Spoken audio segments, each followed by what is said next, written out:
Persuasion by Jane Austen. 1818. Contents: Chapter 1, Chapter 2, Chapter 3, Chapter 4, Chapter 5, Chapter 6, Chapter 7, Chapter 8, Chapter 9, Chapter 10, Chapter 11, Chapter 12, Chapter 13, Chapter 14, Chapter 15, Chapter 16, Chapter 17, Chapter 18, Chapter 19, Chapter 20, Chapter 21, Chapter 22, Chapter 23, Chapter 24, Chapter 1. Sir Walter Elliot, of Kelling Hall, in Somersetshire, was a man who, for his own amusement, never took up any book but the baronetage. There he found occupation for an idle hour, and consolation in a distressed one. There his faculties were roused into admiration and respect, by contemplating the limited remnant of the earliest patents. There any unwelcome sensations, arising from domestic affairs, changed naturally into pity and contempt as he turned over the almost endless creations of the last century. And there, if every other leaf were powerless, he could read his own history with an interest which never failed. This was the page at which the favourite volume always opened. Elliot of Kelling Hall, Walter Elliot, born March 1, 1760, married July 15, 1784, Elizabeth, daughter of James Stevenson, Esquire of South Park, in the county of Gloucester, by which lady, who died 1800, he has issue Elizabeth, born June 1, 1785, Anne, born August 9, 1787, a stillborn son, November 5, 1789, Mary, born November 20, 1791.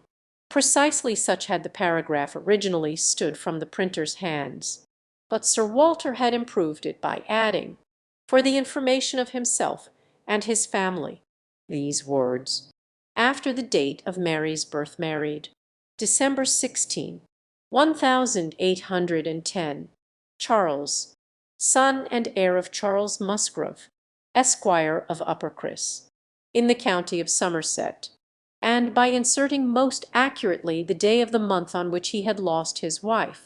Then followed the history and rise of the ancient and respectable family, in the usual terms: how it had been first settled in Cheshire, how mentioned in Dugdale, serving the office of High Sheriff, representing a borough in 3 successive parliaments, exertions of loyalty and dignity of baronet, in the first year of Charles I, with all the Marys and Elizabeths they had married, forming altogether 2 handsome 12mo pages, and concluding with the arms and motto, principal seat, Kelling Hall, in the county of Somerset, and Sir Walter's handwriting again in this finale: heir presumptive, William Walter Elliot, Esquire, great-grandson of the second Sir Walter. Vanity was the beginning and the end of Sir Walter Elliot's character, vanity of person and of situation. He had been remarkably handsome in his youth, and, at 54, was still a very fine man. Few women could think more of their personal appearance than he did, nor could the valet of any new-made lord be more delighted with the place he held in society. He considered the blessing of beauty as inferior only to the blessing of a baronetcy, and the Sir Walter Elliot, who united these gifts, was the constant object of his warmest respect and devotion. His good looks and his rank had one fair claim on his attachment, since to them he must have owed a wife of very superior character to anything deserved by his own. Lady Elliot had been an excellent woman, sensible and amiable, whose judgment and conduct, if they might be pardoned the youthful infatuation which made her Lady Elliot, had never required indulgence afterwards. She had humoured, or softened, or concealed his failings, and promoted his real respectability for 17 years. And though not the very happiest being in the world herself, had found enough in her duties, her friends, and her children to attach her to life, and make it no matter of indifference to her when she was called on to quit them. 3 girls, the 2 eldest 16 and 14, was an awful legacy for a mother to bequeath, an awful charge rather, to confide to the authority and guidance of a conceited, silly father. She had, however, one very intimate friend, a sensible, deserving woman, who had been brought, by strong attachment to herself, to settle close by her, in the village of Kellynch, and on her kindness and advice Lady Elliot mainly relied for the best help and maintenance of the good principles and instruction which she had been anxiously giving her daughters. This friend and Sir Walter did not marry, whatever might have been anticipated on that head by their acquaintance.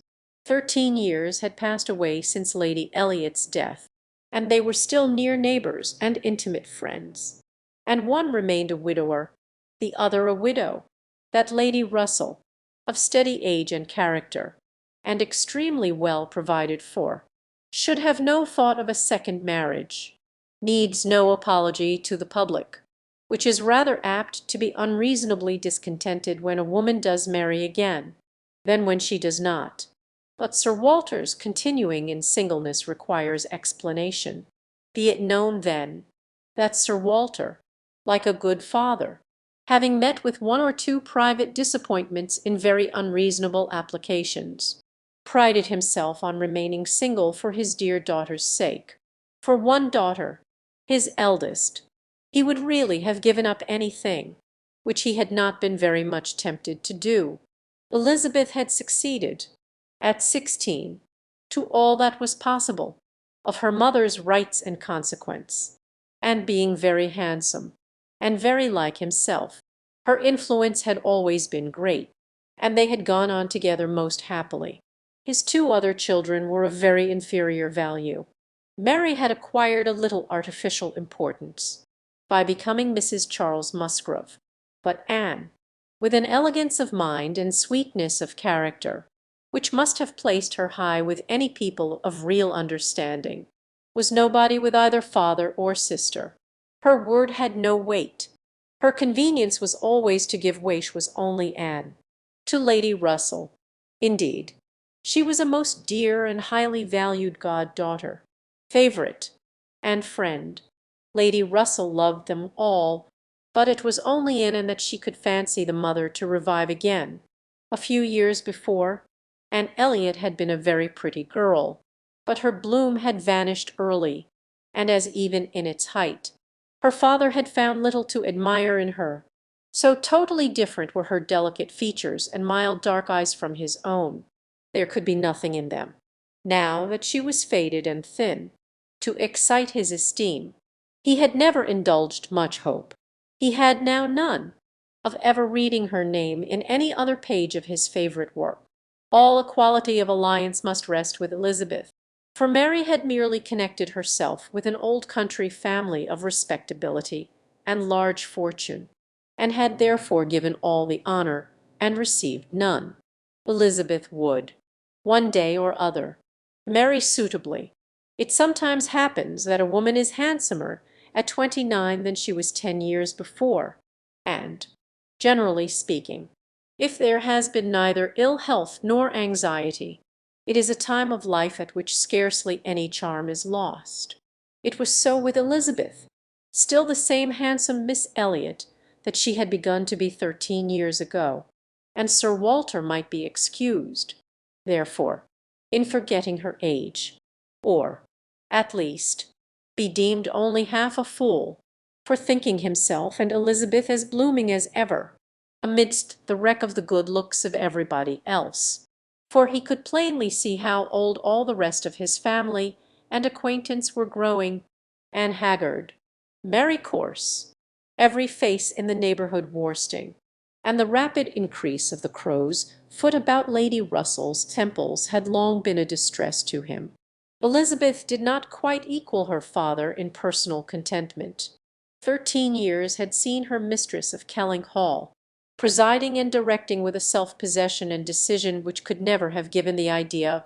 For 13 years had she been doing the honours, and laying down the domestic law at home, and leading the way to the chaise and four, and walking immediately after Lady Russell out of all the drawing-rooms and dining-rooms in the country. 13 winters' revolving frosts had seen her opening every ball of credit which a scanty neighbourhood afforded, and 13 springs shewn their blossoms, as she travelled up to London with her father, for a few weeks' annual enjoyment of the great world. She had the remembrance of all this. She had the consciousness of being 29 to give her some regrets and some apprehensions. She was fully satisfied of being still quite as handsome as ever, but she felt her approach to the years of danger, and would have rejoiced to be certain of being properly solicited by baronet blood within the next 12 months or two. Then might she again take up the book of books with as much enjoyment as in her early youth. But now she liked it not, always to be presented with the date of her own birth, and see no marriage follow but that of a youngest sister, made the book an evil, and more than once, when her father had left it open on the table near her, had she closed it, with averted eyes, and pushed it away. She had had a disappointment, moreover, which that book, and especially the history of her own family, must ever present the remembrance of. The heir presumptive, the very William Walter Elliot, Esquire, whose rights had been so generously supported by her father, had disappointed her. She had, while a very young girl, as soon as she had known him to be, in the event of her having no brother, the future baronet, meant to marry him, and her father had always meant that she should. He had not been known to them as a boy, but soon after Lady Elliot's death Sir Walter had sought the acquaintance, and though his overtures had not been met with any warmth, he had persevered in seeking it, making allowance for the modest drawing back of youth, and, in one of their spring excursions to London, when Elizabeth was in her first bloom, Mr. Elliot had been forced into the introduction. He was at that time a very young man, just engaged in the study of the law, and Elizabeth found him extremely agreeable, and every plan in his favour was confirmed. He was invited to Kelling Hall. He was talked of and expected all the rest of the year, but he never came. The following spring he was seen again in town, found equally agreeable, again encouraged, invited, and expected. And again he did not come, and the next tidings were that he was married. Instead of pushing his fortune in the line marked out for the heir of the house of Elliot, he had purchased independence by uniting himself to a rich woman of inferior birth. Sir Walter had resented it. As the head of the house, he felt that he ought to have been consulted, especially after taking the young man so publicly by the hand, for they must have been seen together. He observed, once at Tattersall's, and twice in the lobby of the House of Commons. His disapprobation was expressed, but apparently very little regarded. Mr. Elliot had attempted no apology, and shewn himself as unsolicitous of being longer noticed by the family, as Sir Walter considered him unworthy of it. All acquaintance between them had ceased. This very awkward history of Mr. Elliot was still, after an interval of several years, felt with anger by Elizabeth, who had liked the man for himself, and still more for being her father's heir, and whose strong family pride could see only in him a proper match for Sir Walter Elliot's eldest daughter. There was not a baronet from a whom her feelings could have so willingly acknowledged as an equal, yet so miserably had he conducted himself, that though she was at this present time the summer of 1814 wearing black ribbons for his wife, she could not admit him to be worth thinking of again. The disgrace of his first marriage might, perhaps, as there was no reason to suppose it perpetuated by offspring, have been got over, had he not done worse. But he had, as by the customary intervention of kind friends, they had been informed, spoken most disrespectfully of them all. most slightingly and contemptuously of the very blood he belonged to, and the honours which were hereafter to be his own. This could not be pardoned. Such were Elizabeth Elliot's sentiments and sensations. Such the cares to alloy, the agitations to vary, the sameness and the elegance, the prosperity and the nothingness of her scene of life. Such the feelings to give interest to a long, uneventful residence in one country circle, to fill the vacancies which there were no habits of utility abroad, no talents or accomplishments for home, to occupy. But now another occupation and solicitude of mind was beginning to be added to these. Her father was growing distressed for money. She knew that when he now took up the baronetage, it was to drive the heavy bills of his tradespople and the unwelcome hints of Mr. Shepherd, his agent, from his thoughts. The Kelling property was good, but not equal to Sir Walter's apprehension of the state required in its possessor. While Lady Elliot lived, there had been method, moderation, and economy, which had just kept him within his income. But with her had died all such right-mindedness, and from that period he had been constantly exceeding it. It had not been possible for him to spend less. He had done nothing but what Sir Walter Elliot was imperiously called on to do, but blameless as he was not only growing dreadfully in debt, but was hearing of it so often that it became vain to attempt concealing it longer, even partially, from his daughter. He had given her some hints of it the last spring in town. He had gone so far even as to say, "Can we retrench? Does it occur to you that there is any one article in which we can retrench?" And Elizabeth, to do her justice, had, in the first ardour of female alarm, set seriously to think what could be done, and had finally proposed these two branches of economy: to cut off some unnecessary charities, and to refrain from new furnishing the drawing-room, to which expedients she afterwards added the happy thought of their taking no present down to Anne, as had been the usual yearly custom. But these measures, however good in themselves, were insufficient for the real extent of the evil, the whole of which Sir Walter found himself obliged to confess to her soon afterwards.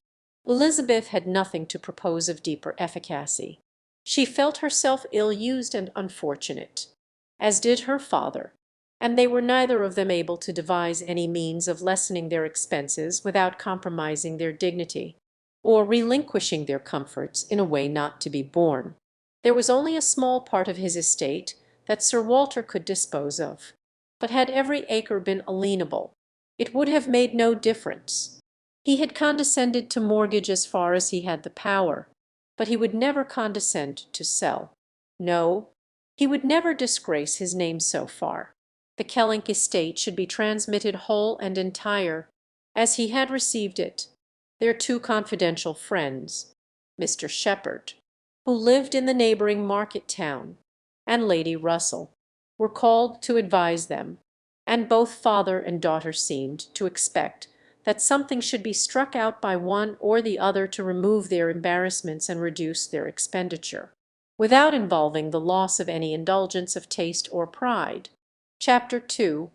Mr. Shepherd, a civil, cautious lawyer, who, whatever might be his hold or his views on Sir Walter, would rather have the disagreeable prompted by anybody else, excused himself from offering the slightest hint, and only begged leave to recommend an implicit reference to the excellent judgment of Lady Russell, from whose known good sense he fully expected to have just such resolute measures advised as he meant to see finally adopted.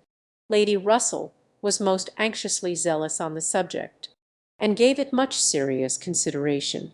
She was a woman rather of sound than of quick abilities, whose difficulties in coming to any decision in this instance were great, from the opposition of two leading principles. She was of strict integrity herself, with a delicate sense of honour, but she was as desirous of saving Sir Walter's feelings, as solicitous for the credit of the family, as aristocratic in her ideas of what was due to them, as anybody of sense and honesty could well be. She was a benevolent, charitable, good woman, and capable of strong attachments, most correct in her conduct, strict in her notions of decorum, and with manners that were held a standard of good breeding. She had a cultivated mind, and was, generally speaking, rational and consistent, but she had prejudices on the side of ancestry. She had a value for rank and consequence, which blinded her a little to the faults of those who possessed them. Herself the widow of only a knight, she gave the dignity of a baronet all its due, and Sir Walter, independent of his claims as an old acquaintance, an attentive neighbour, an obliging landlord, the husband of her very dear friend, the father of Anne and her sisters, was, as being Sir Walter, in her apprehension, entitled to a great deal of compassion and consideration under his present difficulties. They must retrench. That did not admit of a doubt, but she was very anxious to have it done with the least possible pain to him and Elizabeth. She drew up plans of economy. She made exact calculations, and she did what nobody else thought of doing. She consulted Anne, who never seemed considered by the others as having any interest in the question. She consulted, and in a degree was influenced by her in marking out the scheme of retrenchment which was at last submitted to Sir Walter. Every emendation of Anna's had been on the side of honesty against importance. She wanted more vigorous measures, a more complete reformation, a quicker release from debt, a much higher tone of indifference for everything but justice and equity. "If we can persuade your father to all this," said Lady Russell, looking over her paper, "much may be done.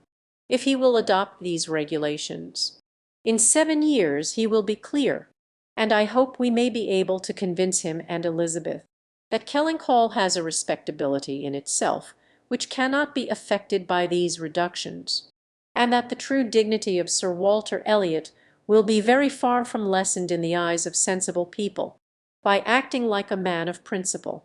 What will he be doing? In fact, but what very many of our first families have done, or ought to do. There will be nothing singular in his case, and it is singularity which often makes the worst part of our suffering, as it always does of our conduct. I have great hope of prevailing. We must be serious and decided, for, after all, the person who has contracted debts must pay them, and though a great deal is due to the feelings of the gentleman and the head of a house, like your father, there is still more due to the character of an honest man." This was the principle on which Anne wanted her father to be proceeding, his friends to be urging him. She considered it as an act of indispensable duty to clear away the claims of creditors with all the expedition which the most comprehensive retrenchments could secure, and saw no dignity in anything short of it. She wanted it to be prescribed, and felt as a duty.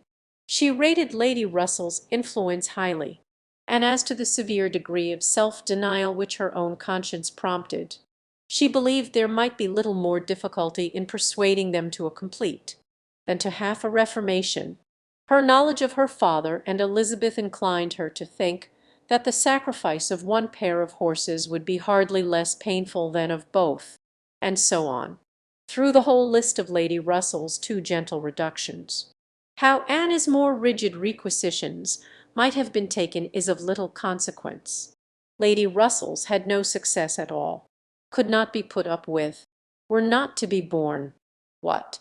Every comfort of life knocked off, journeys, London, servants, horses, table contractions and restrictions everywhere, to live no longer with the decencies even of a private gentleman. No, he would sooner quit Kelling Hall at once than remain in it on such disgraceful terms. Quit Kelling Hall. The hint was immediately taken up by Mr. Shepherd, whose interest was involved in the reality of Sir Walter's retrenching, and who was perfectly persuaded that nothing would be done without a change of abode, since the idea had been started in the very quarter which ought to dictate. He had no scruple. He said, in confessing his judgment to be entirely on that side. It did not appear to him that Sir Walter could materially alter his style of living in a house which had such a character of hospitality and ancient dignity to support. In any other place Sir Walter might judge for himself, and would be looked up to, as regulating the modes of life in whatever way he might choose to model his household. Sir Walter would quit Kelling Hall, and after a very few days more of doubt and indecision, the great question of whither he should go was settled, and the first outline of this important change made out. There had been three alternatives: London, Bath, or another house in the country. All Anna's wishes had been for the latter, a small house in their own neighbourhood, where they might still have Lady Russell's society, still be near Mary, and still have the pleasure of sometimes seeing the lawns and groves of Kellynch, was the object of her ambition. But the usual fate of Anna attended her, in having something very opposite from her inclination fixed on. She disliked Bath, and did not think it agreed with her, and Bath was to be her home. Sir Walter had at first thought more of London, but Mr. Shepherd felt that he could not be trusted in London, and had been skilful enough to dissuade him from it, and make Bath preferred. It was a much safer place for a gentleman in his predicament. He might there be important at comparatively little expense. Two material advantages of Bath over London had of course been given all their weight: its more convenient distance from Kellynch, only 50 miles, and Lady Russell's spending some part of every winter there, and to the very great satisfaction of Lady Russell, whose first views on the projected change had been for Bath. Sir Walter and Elizabeth were induced to believe that they should lose neither consequence nor enjoyment by settling there. Lady Russell felt obliged to oppose her dear Anna's known wishes. It would be too much to expect Sir Walter to descend into a small house in his own neighbourhood, and herself would have found the mortifications of it more than she foresaw, and to Sir Walter's feelings they must have been dreadful. And with regard to Anna's dislike of Bath, she considered it as a prejudice and mistake arising, first, from the circumstance of her having been 3 years at school there, after her mother's death, and secondly, from her happening to be not in perfectly good spirits the only winter which she had afterwards spent there with herself. Lady Russell was fond of Bath, in short, and disposed to think it must suit them all. And as to her young friend's health, by passing all the warm months with her at Kellynch Lodge, every danger would be avoided, and it was in fact a change which must do both health and spirits good, and had been too little from home, too little seen. Her spirits were not high. A larger society would improve them. She wanted her to be more known. The undesirableness of any other house in the same neighbourhood for Sir Walter was certainly much strengthened by one part, and a very material part of the scheme, which had been happily engrafted on the beginning. He was not only to quit his home, but to see it in the hands of others, a trial of fortitude, which stronger heads than Sir Walter's have found too much. Kelling Hall was to be let. This, however, was a profound secret, not to be breathed beyond their own circle. Sir Walter could not have borne the degradation of being known to design letting his house. Mr. Shepherd had once mentioned the word advertise, but never dared approach it again. Sir Walter spurned the idea of its being offered in any manner, forbade the slightest hint being dropped of his having such an intention, and it was only on the supposition of his being spontaneously solicited by some most unexceptionable applicant, on his own terms, and as a great favour, that he would let it at all. How quick come the reasons for approving what we like! Lady Russell had another excellent one at hand, for being extremely glad that Sir Walter and his family were to remove from the country. Elizabeth had been lately forming an intimacy which she wished to see interrupted. It was with the daughter of Mr. Shepherd, who had returned, after an unprosperous marriage, to her father's house, with the additional burden of 2 children. She was a clever young woman, who understood the art of pleasing, at least, at Kelling Hall, and who had made herself so acceptable to Miss Elliot as to have been already staying there more than once, in spite of all that Lady Russell, who thought it a friendship quite out of place, could hint of caution and reserve. Lady Russell, indeed, had scarcely any influence with Elizabeth, and seemed to love her, rather because she would love her than because Elizabeth deserved it. She had never received from her more than outward attention, nothing beyond the observances of complaisance, had never succeeded in any point which she wanted to carry, against previous inclination. She had been repeatedly very earnest in trying to get and included in the visit to London, sensibly open to all the injustice and all the discredit of the selfish arrangements which shut her out, and on many lesser occasions had endeavoured to give Elizabeth the advantage of her own better judgment and experience, but always in vain. Elizabeth would go her own way, and never had she pursued it in more decided opposition to Lady Russell than in this selection of Mrs. Clay, turning from the society of so deserving a sister, to bestow her affection and confidence on one from situation. Mrs. Clay was, in Lady Russell's estimate, a very unequal, and in her character she believed a very dangerous companion, and a removal that would leave Mrs. Clay behind, and bring a choice of more suitable intimates within Miss Elliot's reach, was therefore an object of first-rate importance. Chapter 3. I must take leave to observe, Sir Walter, said Mr. Shepherd one morning at Kelling Hall, as he laid down the newspaper, that the present juncture is much in our favour. This peace will be turning all our rich naval officers ashore. They will be all wanting a home. Could not be a better time, Sir Walter, for having a choice of tenants, very responsible tenants. Many a noble fortune has been made during the war. If a rich admiral were to come in our way, Sir Walter, he would be a very lucky man. Shepherd, replied Sir Walter, that's all I have to remark. A prize indeed would Kelling Hall be to him, rather the greatest prize of all, let him have taken ever so many before. Hey, Shepherd! Mr. Shepherd laughed, as he knew he must, at this wit, and then added, I presume to observe, Sir Walter, that, in the way of business, gentlemen of the navy are well to deal with. I have had a little knowledge of their methods of doing business, and I am free to confess that they have very liberal notions, and are as likely to make desirable tenants as any set of people one should meet with.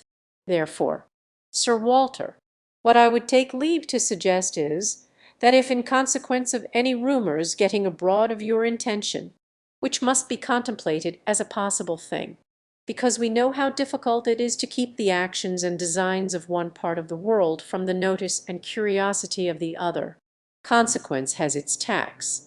I, John Shepherd, might conceal any family matters that I chose, for nobody would think it worth their while to observe me, but Sir Walter Elliot has eyes upon him which it may be very difficult to elude, and therefore, thus much I venture upon, that it will not greatly surprise me if, with all our caution, some rumour of the truth should get abroad, in the supposition of which, as I was going to observe, since applications will unquestionably follow, I should think any from our wealthy naval commanders particularly worth attending to, and beg leave to add, that 2 hours will bring me over at any time, to save you the trouble of replying. Sir Walter only nodded, but soon afterwards, rising and pacing the room, he observed sarcastically, there are few among the gentlemen of the navy, I imagine, who would not be surprised to find themselves in a house of this description. They would look around them, no doubt, and bless their good fortune, said Mrs. Clay, for Mrs. Clay was present. Her father had driven her over, nothing being of so much use to Mrs. Clay's health as a drive to Kelling. But I quite agree with my father in thinking a sailor might be a very desirable tenant. I have known a good deal of the profession, And besides their liberality, they are so neat and careful in all their ways. These valuable pictures of yours, Sir Walter, if you chose to leave them, would be perfectly safe. Everything in and about the house would be taken such excellent care of. The gardens and shrubberies would be kept in almost as high order as they are now. You need not be afraid, Miss Elliot, of your own sweet flower gardens being neglected. As to all that, rejoined Sir Walter coolly, supposing I were induced to let my house, I have by no means made up my mind as to the privileges to be annexed to it. I am not particularly disposed to favor a tenant. The park would be open to him, of course, and few navy officers, or men of any other description, can have had such a range. But what restrictions I might impose on the use of the pleasure grounds is another thing. I am not fond of the idea of my shrubberies being always approachable, and I should recommend Miss Elliot. I am very little disposed to grant a tenant of Kelling Hall any extraordinary favor, I assure you, be he sailor or soldier." After a short pause, Mr. Shepherd presumed to say in all these cases, "There are established usages which make everything plain and easy between landlord and tenant. Your interest, Sir Walter, is in pretty safe hands. Depend upon me for taking care that no tenant has more than his just rights. I venture to hint that Sir Walter Elliot cannot be half so jealous for his own as John Shepherd will be for him. Here and spoke the navy, I think, who have done so much for us, have at least an equal claim with any other set of men, for all the comforts and all the privileges which any home can give. Sailors work hard enough for their comforts, we must all allow." "Very true, very true. What Misson says is very true," was Mr. Shepherd's rejoinder, and "Oh, certainly," was his daughter's. But Sir Walter's remark was, "Soon afterwards the profession has its utility, but I should be sorry to see any friend of mine belonging to it." "Indeed," was the reply, and with a look of surprise. "Yes, it is in 2 points offensive to me. I have 2 strong grounds of objection to it. First, as being the means of bringing persons of obscure birth into undue distinction, and raising men to honours which their fathers and grandfathers never dreamt of. And secondly, as it cuts up a man's youth and vigour most horribly. A sailor grows old sooner than any other man. I have observed it all my life. A man is in greater danger in the navy of being insulted by the rise of one whose father his father might have disdained to speak to, and of becoming prematurely an object of disgust himself, than in any other line. One day last spring, in town, I was in company with 2 men, striking instances of what I am talking of, Lord Street Ives, whose father we all know to have been a country curate, without bread to eat.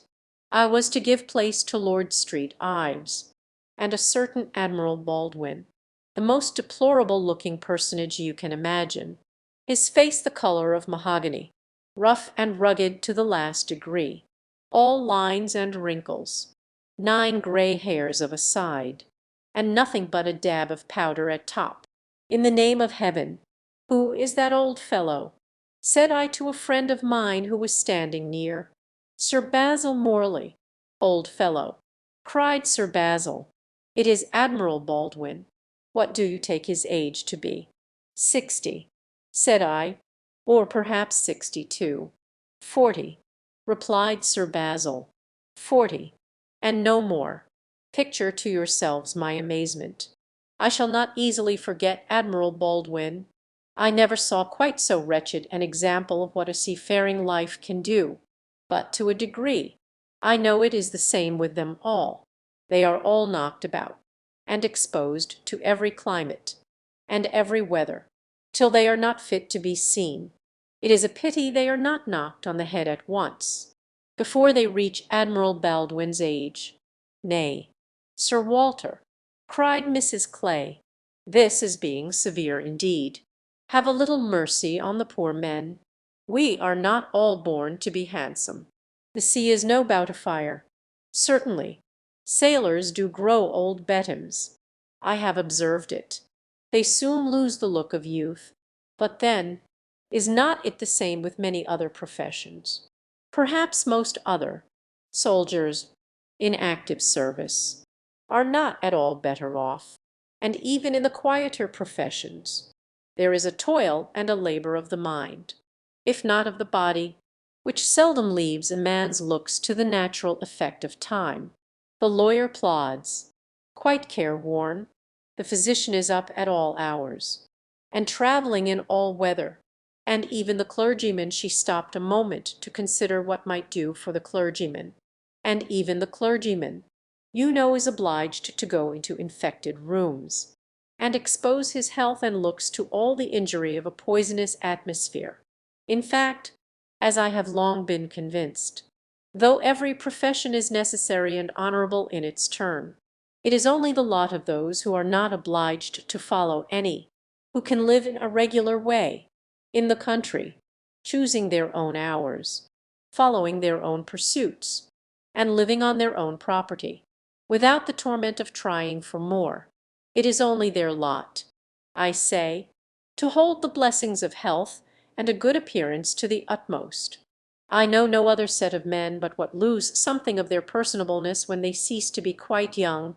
It seemed as if Mr. Shepherd, in this anxiety to bespeak Sir Walter's good will towards a naval officer as tenant, had been gifted with foresight, for the very first application for the house was from an Admiral Croft, with whom he shortly afterwards fell into company in attending the quarter sessions at Taunton, and indeed he had received a hint of the admiral from a London correspondent, by the report which he hastened over to Kelling to make. Admiral Croft was a native of Somersetshire, who, having acquired a very handsome fortune, was wishing to settle in his own country, and had come down to Taunton in order to look at some advertised places in that immediate neighbourhood, which, however, had not suited him, that accidentally hearing it was just as he had foretold. Mr. Shepherd observed, Sir Walter's concerns could not be kept a secret. Accidentally hearing of the possibility of Kelling Hall being to let, and understanding his Mr. Shepherd's connection with the owner, he had introduced himself to him in order to make particular inquiries, and had, in the course of a pretty long conference, expressed as strong an inclination for the place as a man who knew it only by description could feel, and given Mr. Shepherd, in his explicit account of himself, every proof of his being a most responsible, eligible tenant, and who is Admiral Croft, was Sir Walter's cold suspicious inquiry. Mr. Shepherd answered for his being of a gentleman's family, and mentioned a place, and Anne, after the little pause which followed, added, "He is a rear admiral of the White. He was in the Trafalgar action, and has been in the East Indies since. He was stationed there, I believe, several years." "Then I take it for granted," observed Sir Walter, "that his face is about as orange as the cuffs and capes of my livery." Mr. Shepherd hastened to assure him that Admiral Croft was a very hale, hearty, well-looking man, a little weather-beaten, to be sure, but not much, and quite the gentleman in all his notions and behaviour, not likely to make the smallest difficulty about terms, only wanted a comfortable home, and to get into it as soon as possible, knew he must pay for his convenience, knew what rent a ready-furnished house of that consequence might fetch, should not have been surprised if Sir Walter had asked more, had inquired about the manor, would be glad of the deputation, certainly, but made no great point of it, said he sometimes took out a gun, but never killed, quite the gentleman. Mr. Shepherd was eloquent on the subject, pointing out all the circumstances of the admiral's family, which made him peculiarly desirable as a tenant.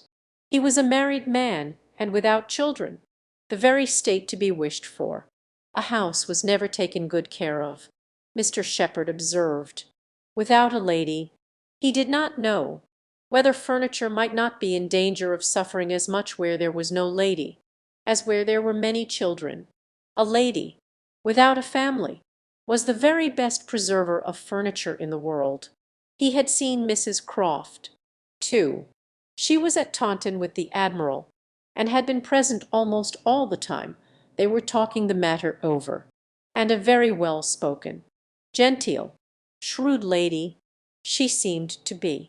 Continued he, asked more questions about the house, and terms, and taxes, than the admiral himself, and seemed more conversant with business. And moreover, Sir Walter, I found she was not quite unconnected in this country, any more than her husband. That is to say, she is sister to a gentleman who did live amongst us once. She told me so herself, sister to the gentleman who lived a few years back at Monkford. Bless me, what was his name? At this moment I cannot recollect his name, though I have heard it so lately. Penelope, my dear, can you help me to the name of the gentleman who lived at Monkford? Mrs. Croft's brother. But Mrs. Clay was talking so eagerly with Miss Elliot that she did not hear the appeal. I have no conception whom you can mean. Shepherd. I remember no gentleman resident at Monkford since the time of old Governor Trent. Bless me, how very odd! I shall forget my own name soon, I suppose. A name that I am so very well acquainted with. Knew the gentleman so well by sight. Seen him 100 times. Came to consult me once, I remember, about a trespass of one of his neighbors. Farmer's man breaking into his orchard. Wall torn down. Apples stolen. Caught in the fact. And afterwards, contrary to my judgment, submitted to an amicable compromise. Very odd indeed. After waiting another moment, you mean Mr. Wentworth, I suppose, said Anne. Mr. Shepherd was all gratitude. Wentworth was the very name. Mr. Wentworth was the very man. You know, Sir Walter, some time back, for 2 or 3 years, came there about the year 5, I take it. You remember him, I am sure.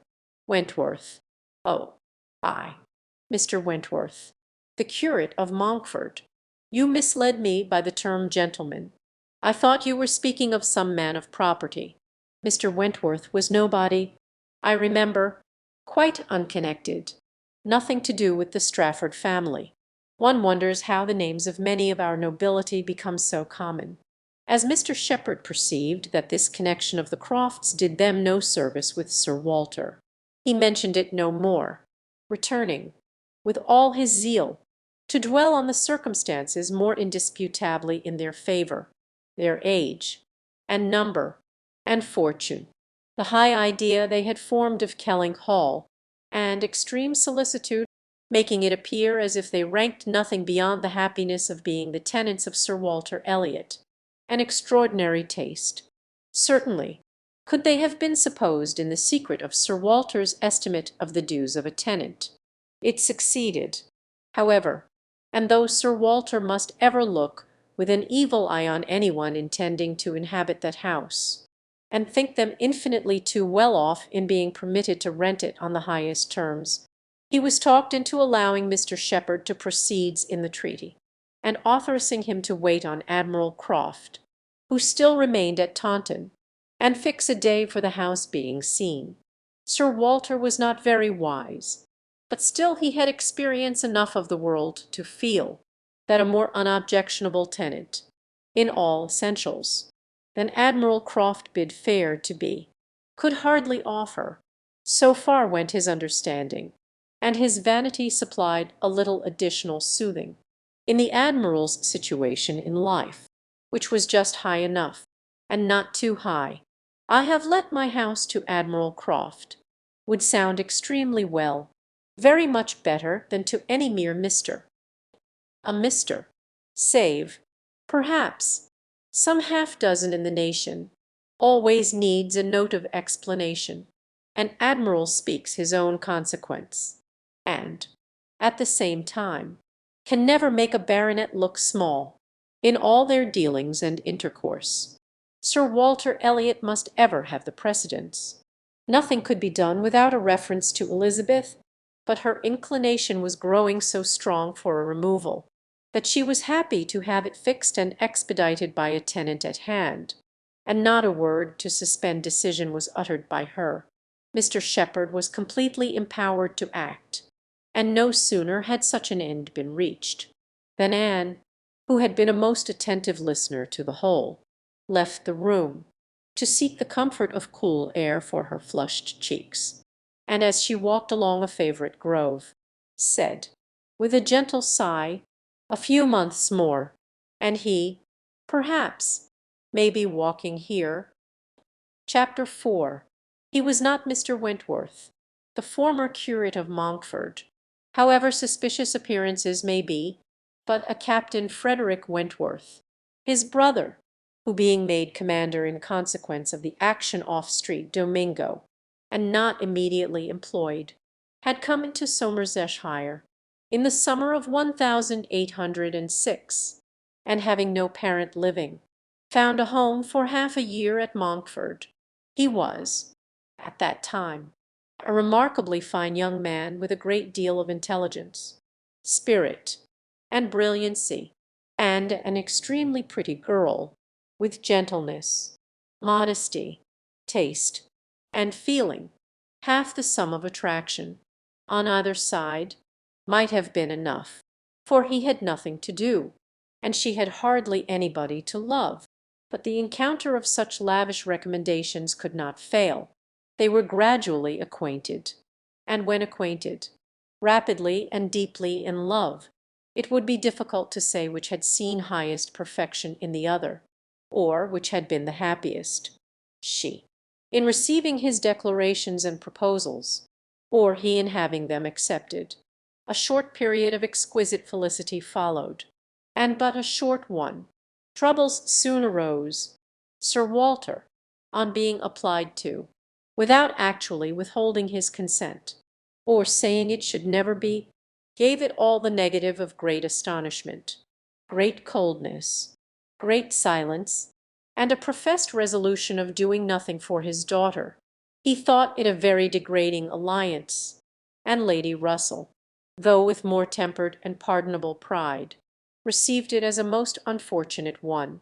And Elliot, with all her claims of birth, beauty, and mind, to throw herself away at 19, involve herself at 19 in an engagement with a young man, and no hopes of attaining affluence, but in the chances of a most uncertain profession, and no connections to secure even his farther rise in the profession, would be, indeed, a throwing away which she grieved to think of. And Elliot, so young, known to so few, to be snatched off by a stranger without alliance or fortune, or rather sunk by him into a state of most wearing, anxious, youth-killing dependence, it must not be. If by any fair interference of friendship, any representations from one who had almost a mother's love and mother's rights, it would be prevented. Captain Wentworth had no fortune. He had been lucky in his profession, but spending freely what had come freely, had realized nothing, but he was confident that he should soon be rich, full of life and ardour.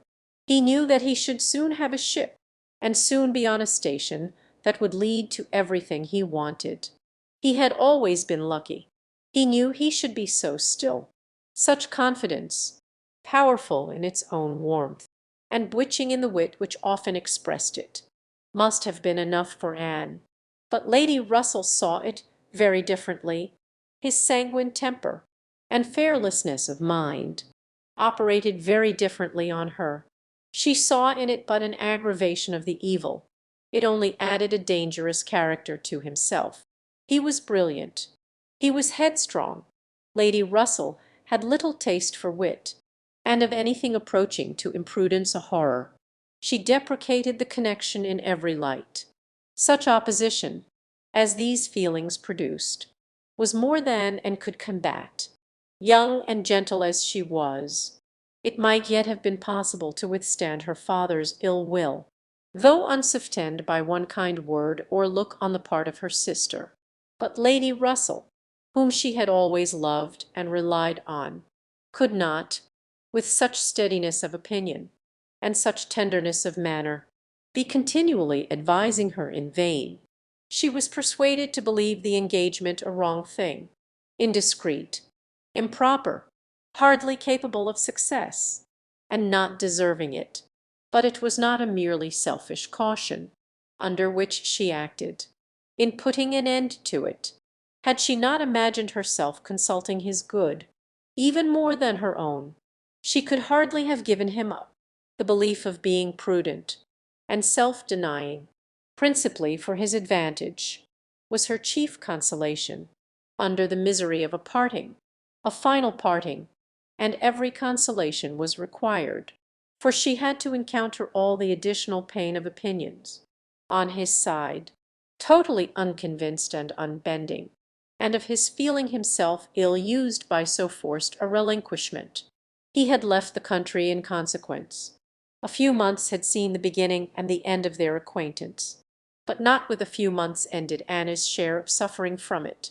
Her attachment and regrets had, for a long time, clouded every enjoyment of youth, and an early loss of bloom and spirits had been their lasting effect.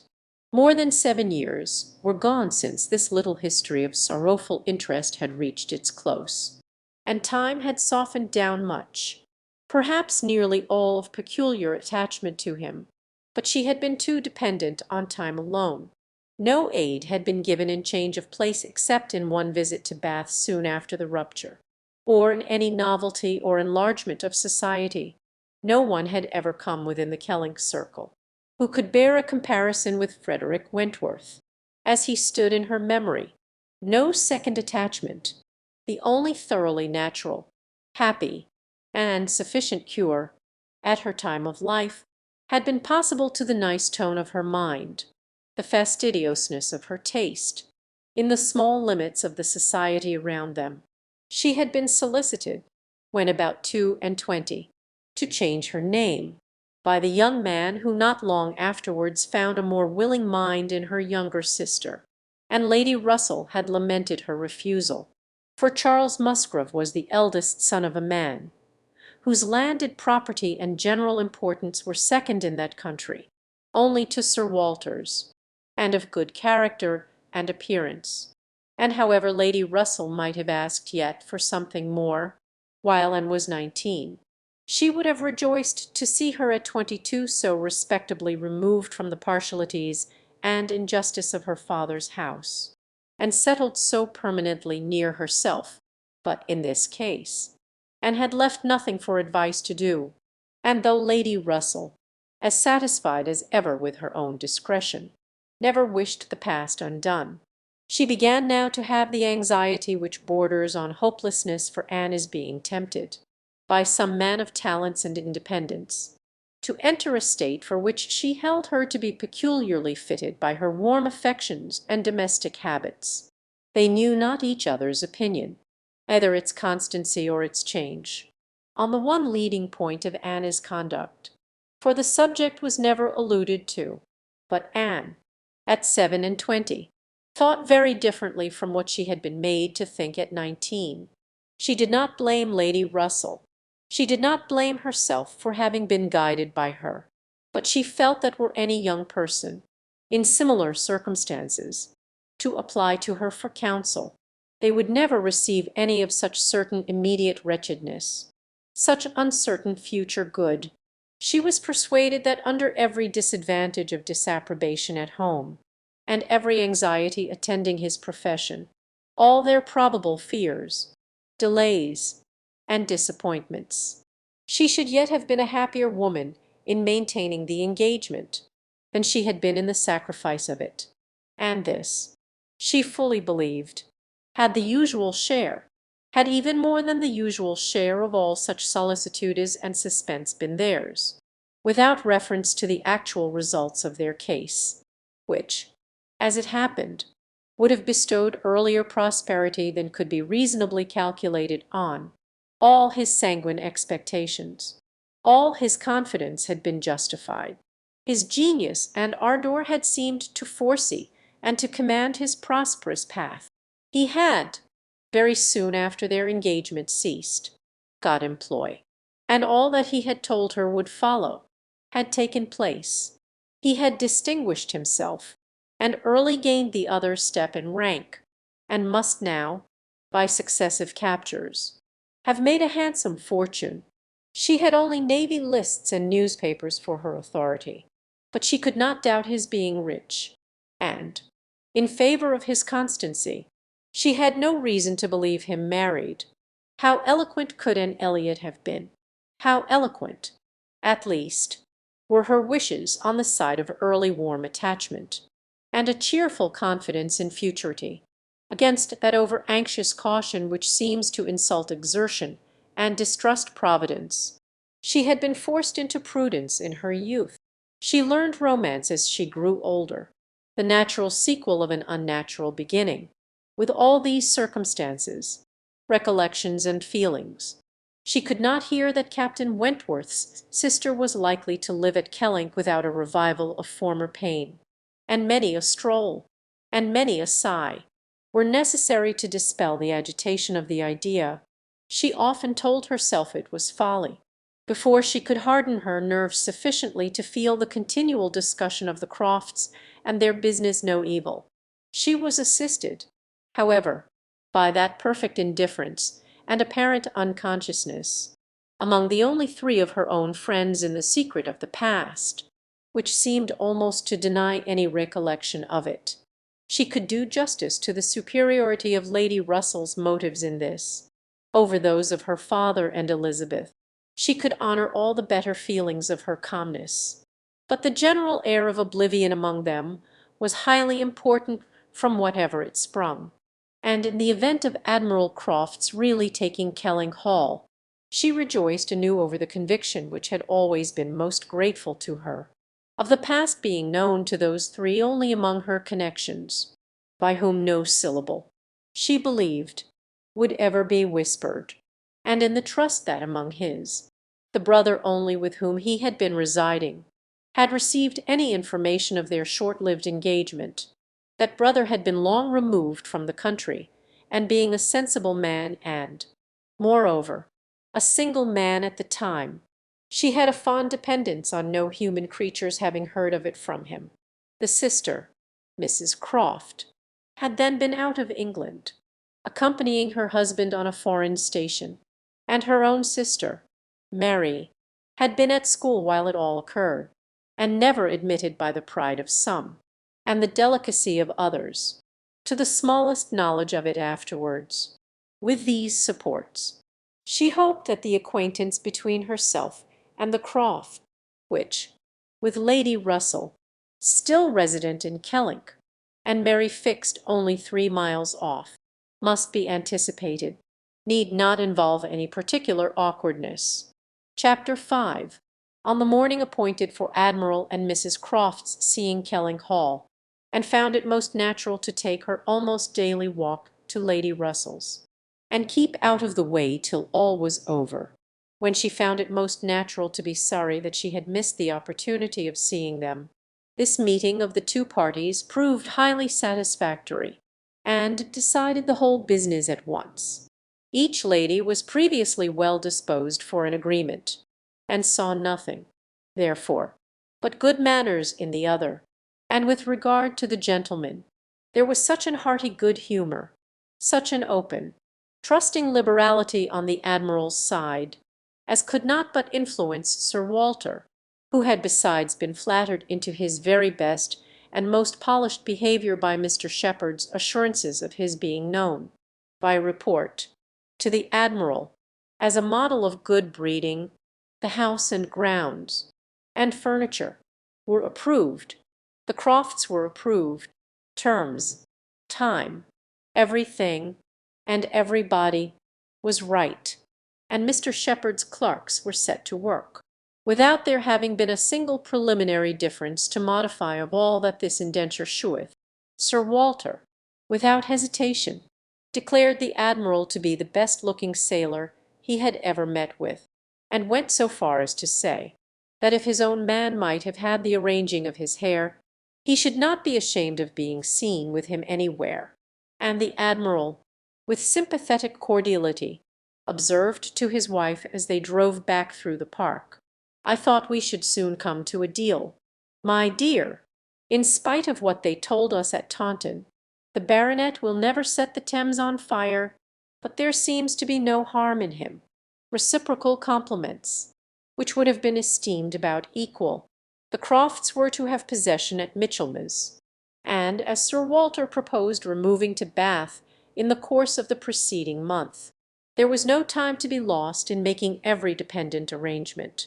Lady Russell, convinced that Anne would not be allowed to be of any use, or any importance, in the choice of the house which they were going to secure, was very unwilling to have her hurried away so soon, and wanted to make it possible for her to stay behind till she might convey her to Bath herself after Christmas, but having engagements of her own which must take her from Kelling for several weeks, she was unable to give the full invitation she wished, and though dreading the possible heats of September and all the white glare of Bath, and grieving to forego all the influence so sweet and so sad of the autumnal months in the country, did not think that, everything considered, she wished to remain, it would be most right, and most wise, and therefore must involve least suffering to go with the others.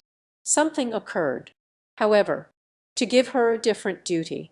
Mary, often a little unwell, and always thinking a great deal of her own complaints, and always in the habit of claiming, and when anything was the matter, was indisposed, and foreseen that she should not have a day's health all the autumn, entreated, or rather required her, for it was hardly entreaty, to come to Uppercross Cottage, and bear her company as long as she should want her, instead of going to Bath.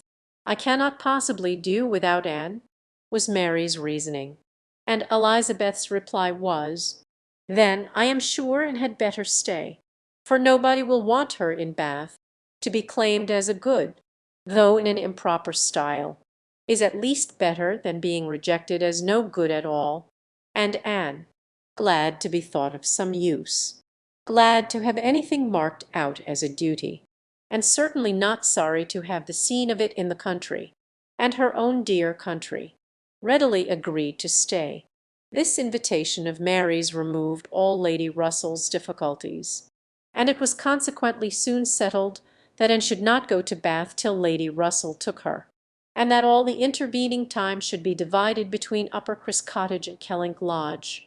So far all was perfectly right. But Lady Russell was almost startled by the wrong of one part of the Kellinghall plan, when it burst on her, which was Mrs. Clay's being engaged to go to Bath with Sir Walter and Elizabeth, as a most important and valuable assistant to the latter in all the business before her. Lady Russell was extremely sorry that such a measure should have been resorted to at all, wondered, grieved, and feared, and the affront it contained to Anne, in Mrs. Clay's being of so much use, while Anne could be of none, was a very sore aggravation, and herself was become hardened to such affronts. But she felt the imprudence of the arrangement quite as keenly as Lady Russell, with a great deal of quiet observation, and a knowledge, which she often wished less, of her father's character.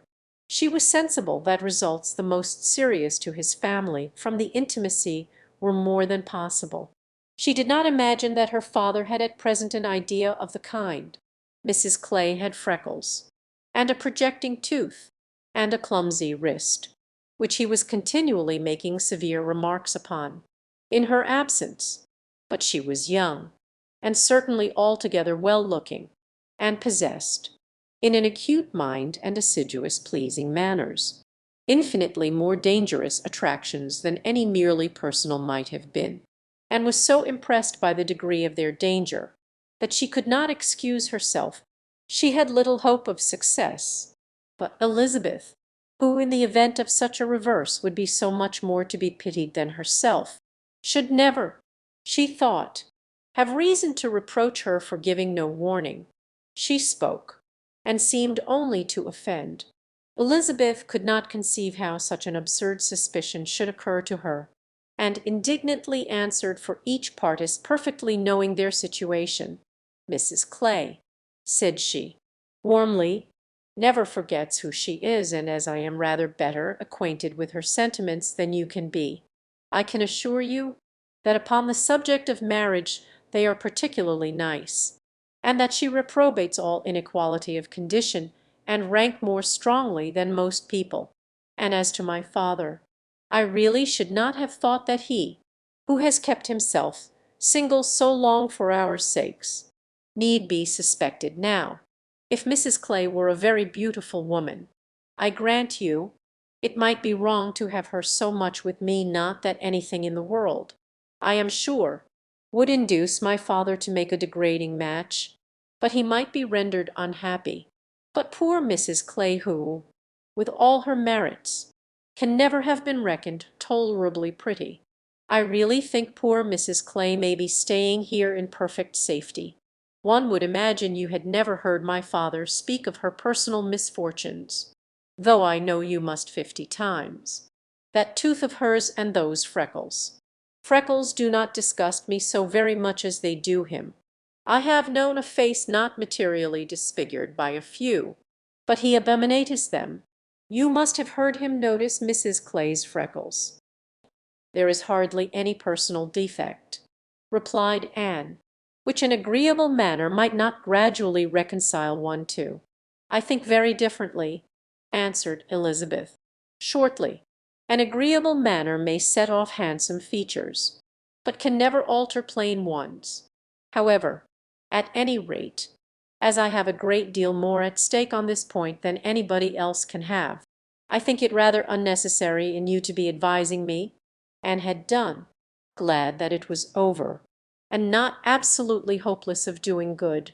Elizabeth, though resenting the suspicion, might yet be made observant by it. The last office of the 4-carriage horses was to draw Sir Walter, Miss Elliot, and Mrs. Clay to Bath. The party drove off in very good spirits. Sir Walter prepared with condescending bows for all the afflicted tenantry and cottagers who might have had a hint to show themselves, and walked up at the same time, in a sort of desolate tranquillity, to the lodge, where she was to spend the first week. Her friend was not in better spirits than herself. Lady Russell felt this break-up of the family exceedingly. Their respectability was as dear to her as her own, and a daily intercourse had become precious by habit. It was painful to look upon their deserted grounds, and still worse to anticipate the new hands they were to fall into, and to escape the solitariness and the melancholy of so altered a village, and be out of the way when Admiral and Mrs. Croft first arrived. She had determined to make her own absence from home begin when she must give up Anne. Accordingly their removal was made together, and was set down at Uppercross Cottage. In the first stage of Lady Russell's journey, Uppercross was a moderate-sized village, which a few years back had been completely in the old English style, containing only 2 houses superior in appearance to those of the yeomen and labourers. The mansion of the squire, with its high walls, great gates, and old trees, substantial and unmodernized, and the compact, tight parsonage, enclosed in its own neat garden, with a vine and a pear tree trained round its casements. But upon the marriage of the young squire it had received the improvement of a farmhouse elevated into a cottage, for his residence, and Uppercross Cottage, with its verandah, French windows, and other preteints, was quite as likely to catch the traveller's eye as the more consistent and considerable aspect and premises of the great house, about a quarter of a mile farther on. Here Anne had often been staying. She knew the ways of Uppercross as well as those of Kellynch. The 2 families were so continually meeting, so much in the habit of running in and out of each other's house at all hours, that it was rather a surprise to her to find Mary alone. But being alone, Her being unwell and out of spirits was almost a matter of course. Though better endowed than the elder sister, Mary had not Anna's understanding nor temper, while well and happy, and properly attended to. She had great good humour and excellent spirits, but any indisposition sunk her completely. She had no resources for solitude, and inheriting a considerable share of the Elliot self-importance, was very prone to add to every other distress that of fancying herself neglected and ill-used. In person she was inferior to both sisters, and had, even in her bloom, only reached the dignity of being a fine girl. She was now lying on the faded sofa of the pretty little drawing-room, the once elegant furniture of which had been gradually growing shabby, under the influence of 4 summers and 2 children, and, on Anna's appearing, greeted her with "So, you are come at last. I began to think I should never see you. I am so ill I can hardly speak. I have not seen a creature the whole morning." "I am sorry to find you unwell," replied Anne. "You sent me such a good account of yourself on Thursday." "Yes, I made the best of it. I always do. But I was very far from well at the time, and I do not think I ever was so ill in my life as I have been all this morning, very unfit to be left alone. I am sure, suppose I were to be seized of a sudden in some dreadful way, and not able to ring the bell. So, Lady Russell would not get out. I do not think she has been in this house 3 times this summer, and said what was proper, and enquired after her husband. Oh, Charles is out shooting. I have not seen him since 7 o'clock. He would go, though I told him how ill I was.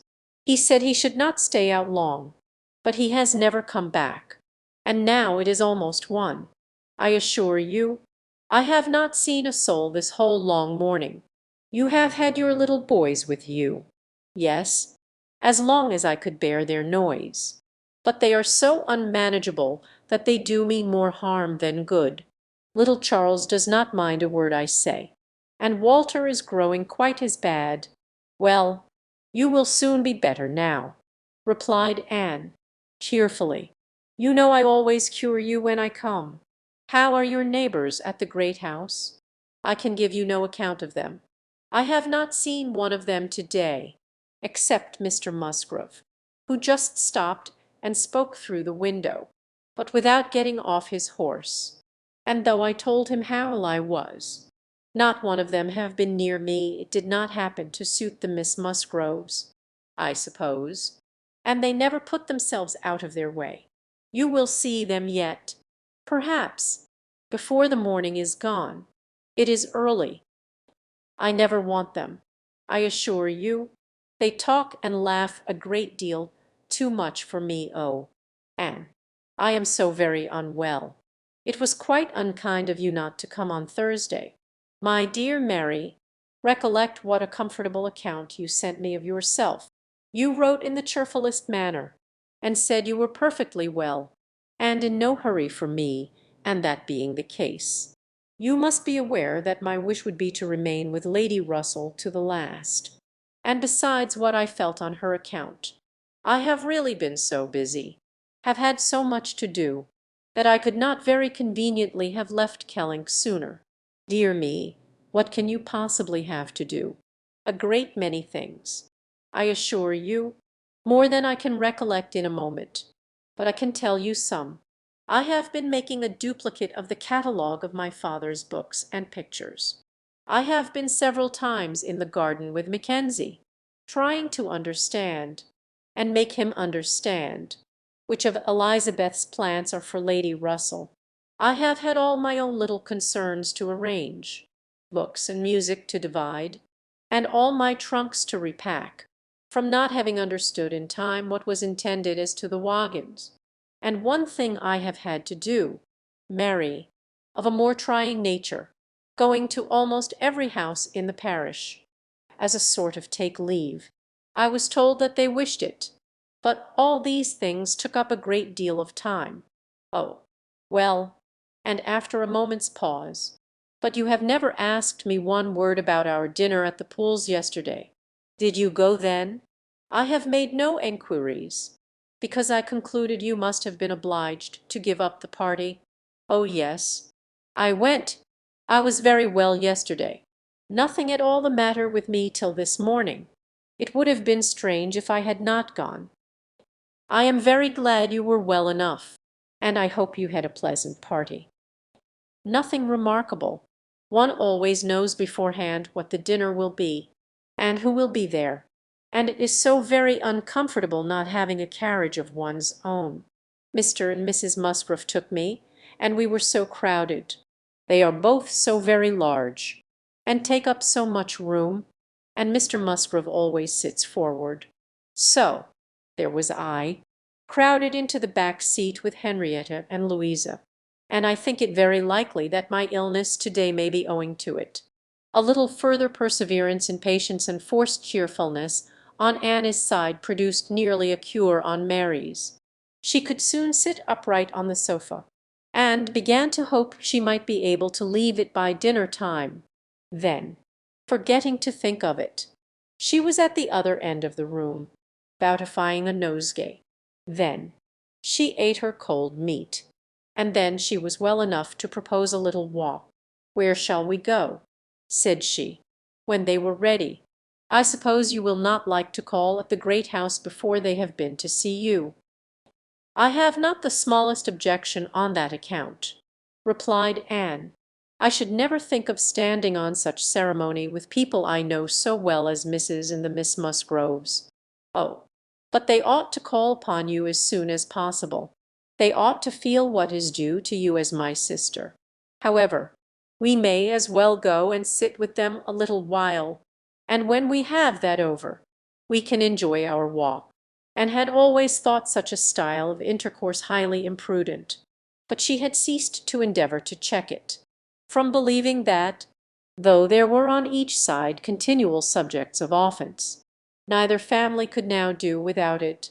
To the great house accordingly they went, to sit the full half hour in the old-fashioned square parlour, with a small carpet and shining floor, to which the present daughters of the house were gradually giving the proper air of confusion by a grand pianoforte and a harp, flower stands and little tables placed in every direction. Oh, could the originals of the portraits against the wainscot, could the gentlemen in brown velvet and the ladies in blue satin have seen what was going on, have been conscious of such an overthrow of all order and neatness. The portraits themselves seemed to be staring in astonishment.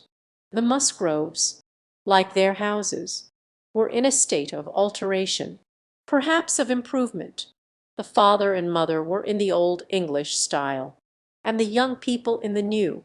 Mr. and Mrs. Musgrove were a very good sort of people, friendly and hospitable, not much educated, and not at all elegant.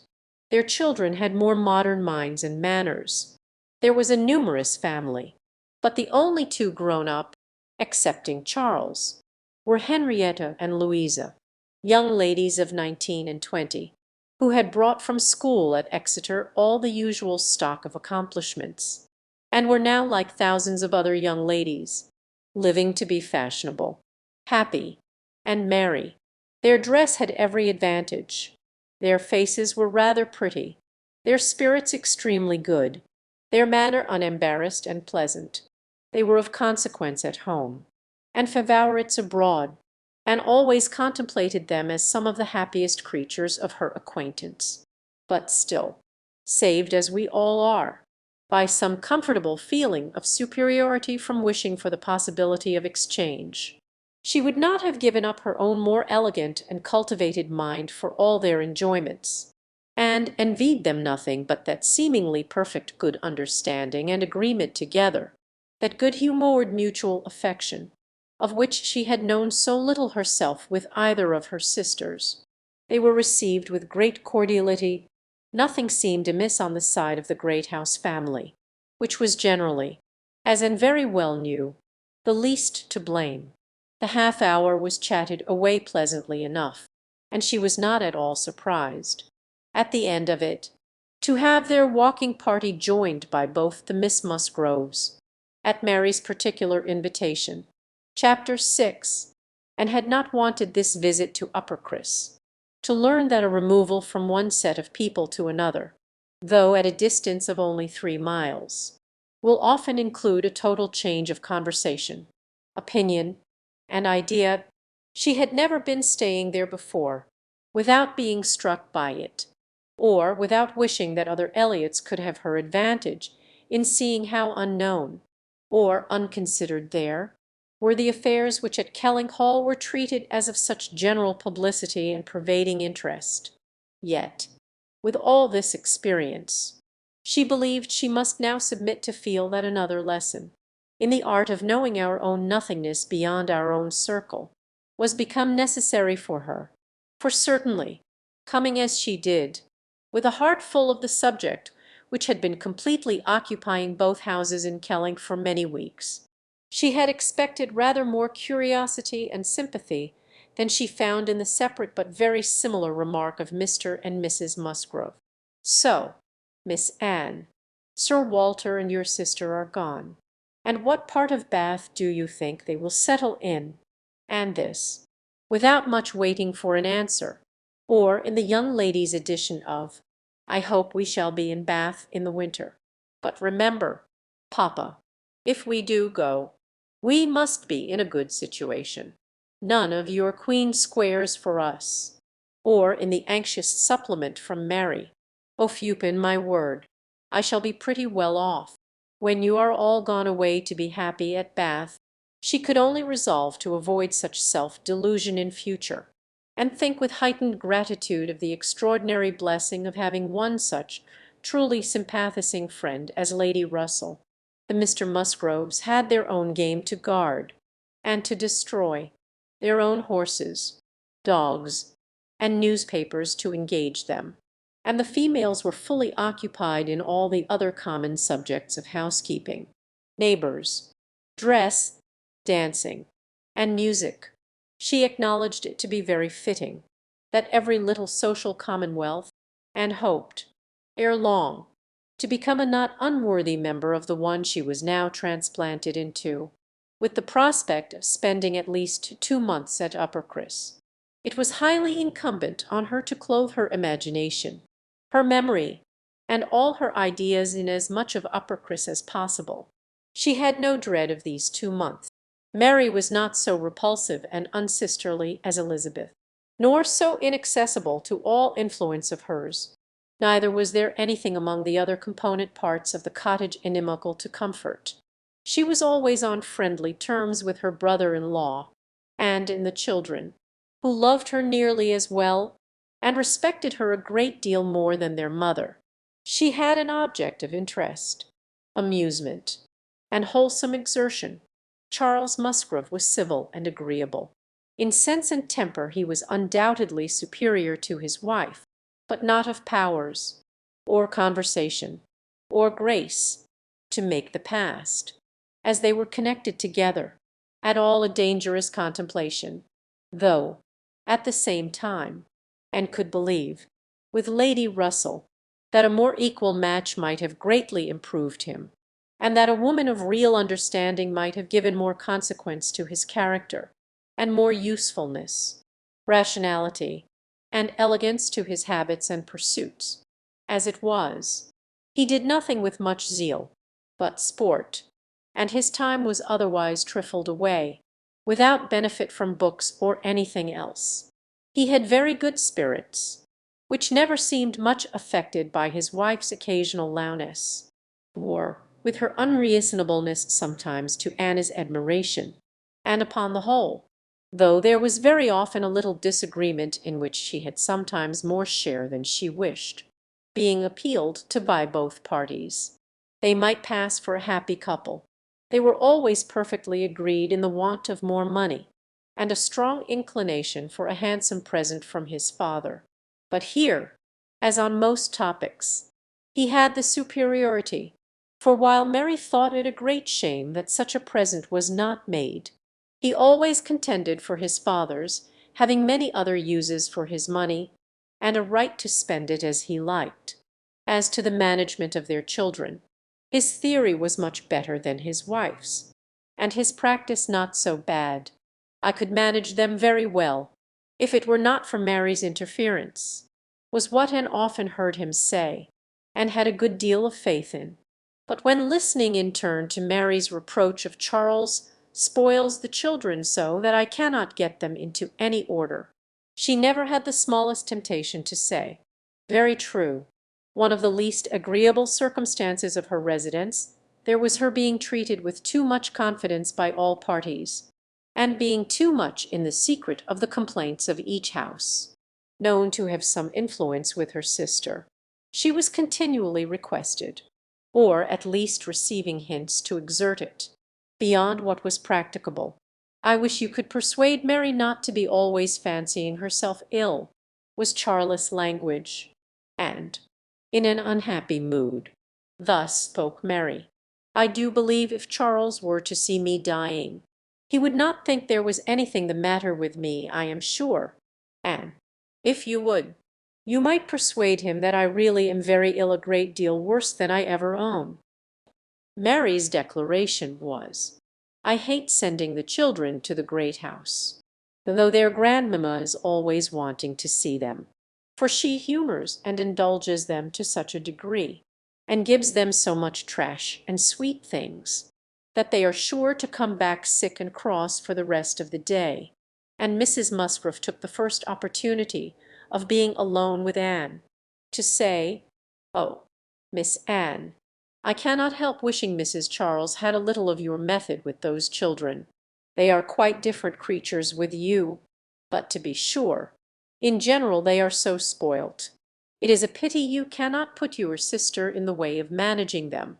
They are as fine healthy children as ever were seen. Poor little dares! Without partiality, but Mrs. Charles knows no more how they should be treated. Bless me, how troublesome they are sometimes! I assure you, Miss Anne, it prevents my wishing to see them at our house so often as I otherwise should. I believe Mrs. Charles is not quite pleased with my not inviting them oftener. But you know it is very bad to have children with one that one is obligated to be checking every moment. Don't do this, and don't do that, or that one can only keep in tolerable order by more cake than is good for them." She had this communication, moreover, from Mary.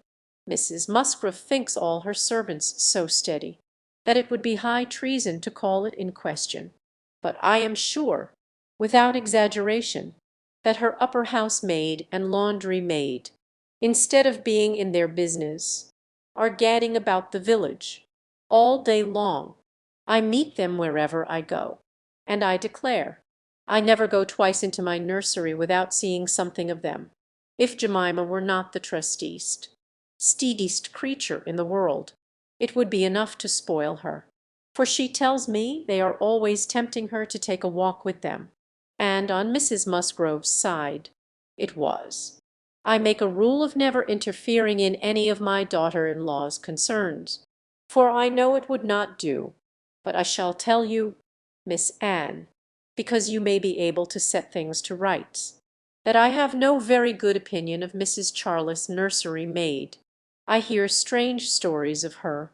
She is always upon the gad, and from my own knowledge, I can declare, she is such a fine dressing lady, that she is enough to ruin any servants she comes near. Mrs. Charles quite swears by her, I know, but I just give you this hint, that you may be upon the watch, because, if you see anything amiss, you need not be afraid of mentioning it." Again, it was Mary's complaint, that Mrs. Musgrove was very apt not to give her the precedence that was her due when they dined at the great house with other families, and she did not see any reason why she was to be considered so much at home as to lose her place. And one day when Anne was walking with only the Musgroves, one of them, after talking of rank, people of rank, and jealousy of rank, said, "I have no scruple of observing to you how nonsensical some persons are about their place, because all the world knows how easy and indifferent you are about it. But I wish anybody could give Mary a hint that it would be a great deal better if she were not so very tenacious, especially if she would not be always putting herself forward to take place of mamma. Nobody doubts her right to have precedence of mamma, but it would be more becoming in her not to be always insisting on it. It is not that mamma cares about it the least in the world, but I know it is taken notice of by many persons. How was Anne to set all these matters to rights? She could do little more than listen patiently, soften every grievance, and excuse each to the other, give them all hints of the forbearance necessary between such near neighbours, and make those hints broadest which were meant for her sister's benefit. In all other respects, her visit began and proceeded very well, her own spirits improved by change of place and subject, by being removed 3 miles from Kellynch, Mary's ailments lessened by having a constant companion, and their daily intercourse with the other family, since there was neither superior affection, confidence, nor employment in the cottage, to be interrupted by it, was rather an advantage. It was certainly carried nearly as far as possible, for they met every morning, and hardly ever spent an evening asunder. But she believed they should not have done so well without the sight of Mr. and Mrs. Musgrove's respectable forms in the usual places, or without the talking, laughing, and singing of their daughters. She played a great deal better than either of the Miss Musgroves, but having no voice, no knowledge of the harp, and no fond parents to sit by and fancy themselves delighted, her performance was little thought of, only out of civility, or to refresh the others. As she was well aware, she knew that when she played she was giving pleasure only to herself, but this was no new sensation. Excepting one short period of her life, she had never, since the age of 14, never since the loss of her dear mother, known the happiness of being listened to, or encouraged by any just appreciation or real taste. In music she had been always used to feel alone in the world, and Mr. and Mrs. Musgrove's fond partiality for their own daughter's performance, and total indifference to any other person's, gave her much more pleasure for their sakes than mortification for her own. The party at the great house was sometimes increased by other company. The neighbourhood was not large, but the Musgroves were visited by everybody, and had more dinner parties, and more callers, more visitors by invitation and by chance, than any other family. They were more completely popular. The girls were wild for dancing, and the evenings ended, occasionally, in an unpremeditated little ball. There was a family of cousins within a walk of Uppercross, in less affluent circumstances, who depended on the Musgroves for all their pleasures. They would come at any time, and help play at anything, or dance anywhere, and Anne, very much preferring the office of musician to a more active post, played country dances to them by the hour together, a kindness which always recommended her musical powers to the notice of Mr. and Mrs. Musgrove more than anything else, and often drew this compliment, "Well done, Miss Anne, very well done indeed. Lord bless me, how those little fingers of yours fly about." So passed the first 3 weeks. Michaelmas came, and now Anna's heart must be in Kellynch again, a beloved home made over to others. All the precious rooms and furniture, groves, and prospects, beginning to own other eyes and other limbs. She could not think of much else on the 29th of September, and she had this sympathetic touch in the evening from Mary, who, on having occasion to note down the day of the month, exclaimed, "Dear me, is not this the day the Crofts were to come to Kellynch? I am glad I did not think of it before. How low it makes me!" The Crofts took possession with true naval alertness, and were to be visited. Mary deplored the necessity for herself. Nobody knew how much she should suffer. She should put it off as long as she could, but was not easy till she had talked Charles into driving her over on an early day, and was in a very animated, comfortable state of imaginary agitation when she came back, and had very sincerely rejoiced in there being no means of her going. She wished, however, to see the Crofts, and was glad to be within when the visit was returned. They came. The master of the house was not at home, but the two sisters were together, and as it chanced that Mrs. Croft fell to the share of Anne, while the Admiral sat by Mary, and made himself very agreeable by his good-humoured notice of her little boys, she was well able to watch for a likeness, and if it failed her in the features, to catch it in the voice, or in the turn of sentiment and expression. Mrs. Croft, though neither tall nor fat, had a squareness, uprightness, and vigour of form, which gave importance to her person.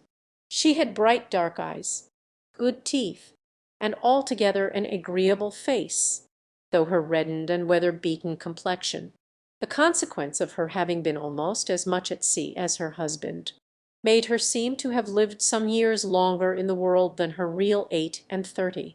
Her manners were open, easy, and decided, like one who had no distrust of herself, and no doubts of what to do, without any approach to coarseness, however, or any want of good humour, and gave her credit, indeed, for feelings of great consideration towards herself in all that related to Kellynch, and it pleased her, especially, as she had satisfied herself in the very first half-minute, in the instant even of introduction, that there was not the smallest symptom of any knowledge or suspicion on Mrs. Croft's side, to give a bias of any sort. She was quite easy on that head, and consequently full of strength, till for a moment electrified by Mrs. Croft's suddenly saying, "It was you, and not your sister, I find, that my brother had the pleasure of being acquainted with, when he was in this country, and hoped she had outlived the age of blushing, but the age of emotion she certainly had not. Perhaps you may not have heard that he is married," added Mrs. Croft. She could now answer as she ought, and was happy to feel, when Mrs. Croft's next words explained it to be Mr. Wentworth of whom she spoke, that she had said nothing which might not do for either brother. She immediately felt how reasonable it was that Mrs. Croft should be thinking and speaking of Edward, and not of Frederick, and with shame at her own forgetfulness applied herself to the knowledge of their former neighbour's present state with proper interest. The rest was all tranquillity, till, just as they were moving, she heard the Admiral say to Mary, "We are expecting a brother of Mrs. Croft's here soon. I dare say you know him by name." He was cut short by the eager attacks of the little boys, clinging to him like an old friend, and declaring he should not go, and being too much engrossed by proposals of carrying them away in his coat pockets, and to have another moment for finishing or recollecting what he had begun, and was left to persuade herself, as well as she could, that the same brother must still be in question. She could not, however, reach such a degree of certainty as not to be anxious to hear whether anything had been said on the subject at the other house, where the Crofts had previously been calling. The folks of the great house were to spend the evening of this day at the cottage, and it being now too late in the year for such visits to be made on foot, the coach was beginning to be listened for, when the youngest Miss Musgrove walked in, that she was coming to apologize, and that they should have to spend the evening by themselves, was the first black idea, and Mary was quite ready to be affronted, when Louisa made all right by saying that she only came on foot to leave more room for the harp, which was bringing in the carriage, "and I will tell you our reason," she added, "and all about it. I am come on to give you notice that papa and mamma are out of spirits this evening, especially mamma. She is thinking so much of poor Richard, and we agreed it would be best to have the harp, for it seems to amuse her more than the pianoforte. I will tell you why she is out of spirits. When the Crofts called this morning, they called here afterwards. Did not they happened to say that her brother, Captain Wentworth, is just returned to England, or paid off, or something, and is coming to see them almost directly, and most unluckily it came into mamma's head, when they were gone, that Wentworth, or something very like it, was the name of poor Richard's captain at one time, I do not know when or where, but a great while before he died. Poor fellow! And upon looking over his letters and things, she found it was so, and is perfectly sure that this must be the very man, and her head is quite full of it, and of poor Richard. So we must be as merry as we can, that she may not be dwelling upon such gloomy things. The real circumstances of this pathetic piece of family history were, that the Musgroves had had the ill fortune of a very troublesome, hopeless son, and the good fortune to lose him before he reached his 20th year, that he had been sent to sea because he was stupid and unmanageable on shore, that he had been very little cared for at any time by his family, though quite as much as he deserved, seldom heard of, and scarcely at all regretted, when the intelligence of his death abroad had worked its way to Uppercross. 2 years before, he had, in fact, though his sisters were now doing all they could for him, by calling him poor Richard, been nothing better than a thick-headed, unfeeling, unprofitable Dick Musgrove, who had never done anything to entitle himself to more than the abbreviation of his name, living or dead. He had been several years at sea, and had, in the course of those removals to which all midshipmen are liable, and especially such midshipmen as every captain wishes to get rid of, been 6 months on board Captain Frederick Wentworth's frigate, the Laconia, and from the Laconia he had, under the influence of his captain, written the only 2 letters which his father and mother had ever received from him during the whole of his absence, that is to say, the only 2 disinterested letters. All the rest had been mere applications for money. In each letter he had spoken well of his captain, but yet so little were they in the habit of attending to such matters, so unobservant and incurious were they as to the names of men or ships, that it had made scarcely any impression at the time, and that Mrs. Musgrove should have been suddenly struck, this very day, with a recollection of the name of Wentworth, as connected with her son, seemed one of those extraordinary bursts of mind which do sometimes occur.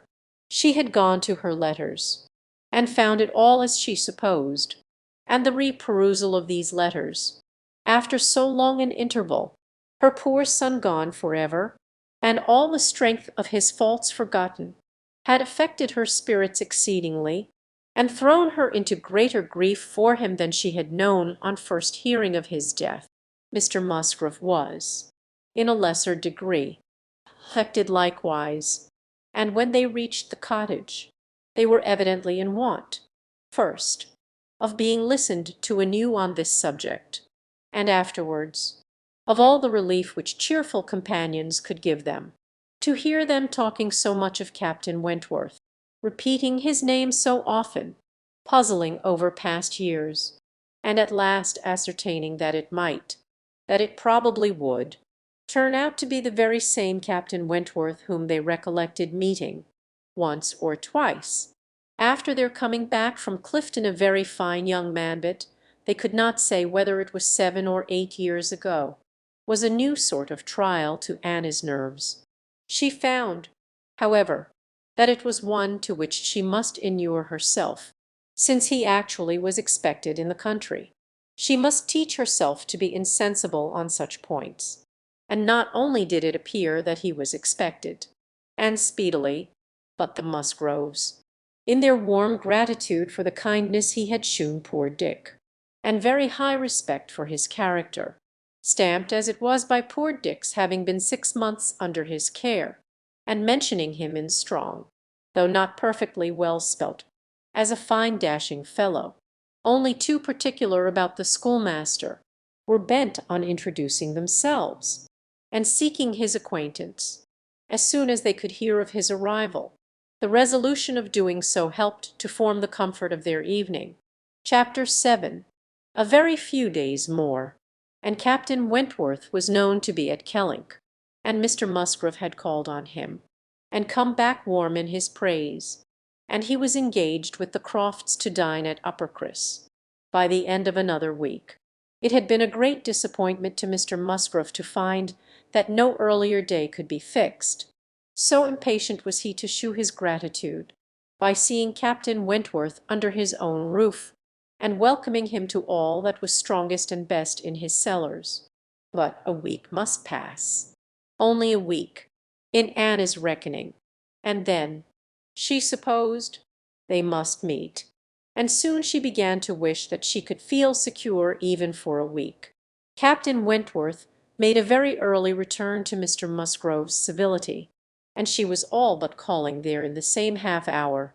She and Mary were actually setting forward for the great house, where, as she afterwards learnt, they must inevitably have found him, when they were stopped by the eldest boy's being at that moment brought home in consequence of a bad fall. The child's situation put the visit entirely aside, but she could not hear of her escape with indifference, even in the midst of the serious anxiety which they afterwards felt on his account. His collar bone was found to be dislocated, and such injury received in the back as roused the most alarming ideas. It was an afternoon of distress, and had everything to do at once. The apothecary to send for, the father to have pursued and informed, the mother to support and keep from hysterics, the servants to control, the youngest child to banish, and the poor suffering one to attend and soothe, besides sending, as soon as she recollected it, proper notice to the other house, which brought her an accession rather of frightened, enquiring companions than of very useful assistance. Her brother's return was the first comfort. He could take best care of his wife, and the second blessing was the arrival of the apothecary, till he came and had examined the child. Their apprehensions were the worse for being vague. They suspected great injury, but knew not where. But now the collar bone was soon replaced, and though Mr. Robinson felt, and rubbed, and looked grave, and spoke low words both to the father and the aunt, still they were all to hope the best, and to be able to part and eat their dinner in tolerable ease of mind. And then it was, just before they parted, that the two young aunts were able so far to digress from their nephew's state as to give the information of Captain Wentworth's visit, staying 5 minutes behind their father and mother, to endeavour to express how perfectly delighted they were with him, how much handsomer, how infinitely more agreeable they thought him than any individual among their male acquaintance, who had been at all a favourite before, how glad they had been to hear papa invite him to stay dinner, how sorry when he said it was quite out of his power, and how glad again when he had promised in reply to papa and mamma's farther pressing invitations to come and dine with them on the morrow, and he had promised it in so pleasant a manner, as if he felt all the motive of their attention just as he ought, and, in short, he had looked and said everything with such exquisite grace, that they could assure them all their heads were both turned by him, and off they ran, quite as full of glee as of love, and apparently more full of Captain Wentworth than of little Charles. The same story and the same raptures were repeated when the two girls came with their father, through the gloom of the evening, to make enquiries, and Mr. Musgrove, no longer under the first uneasiness about his heir, could at his confirmation and praise, and hope there would be now no occasion for putting Captain Wentworth off, and only be sorry to think that the cottage party, probably, would not like to leave the little boy to give him the meeting. Oh no! As to leaving the little boy, both father and mother were in much too strong and recent alarm to bear the thought, and Anne, in the joy of the escape, could not help adding her warm protestations to theirs. Charles Musgrove, indeed, afterwards, shewed more of inclination. The child was going on so well, and he wished so much to be introduced to Captain Wentworth, that, perhaps, he might join them in the evening, He would not dine from home, but he might walk in for half an hour. But in this he was eagerly opposed by his wife, with "Oh, no, indeed, Charles, I cannot bear to have you go away. Only think if anything should happen. The child had a good night, and was going on well the next day. It must be a work of time to ascertain that no injury had been done to the spine."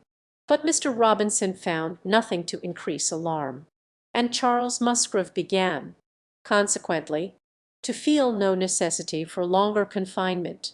The child was to be kept in bed and amused as quietly as possible. But what was there for a father to do? This was quite a female case, and it would be highly absurd in him, who could be of no use at home, to shut himself up. His father very much wished him to meet Captain Wentworth, and there being no sufficient reason against it, he ought to go, and it ended in his making a bold, public declaration, when he came in from shooting, of his meaning to dress directly, and dine at the other house.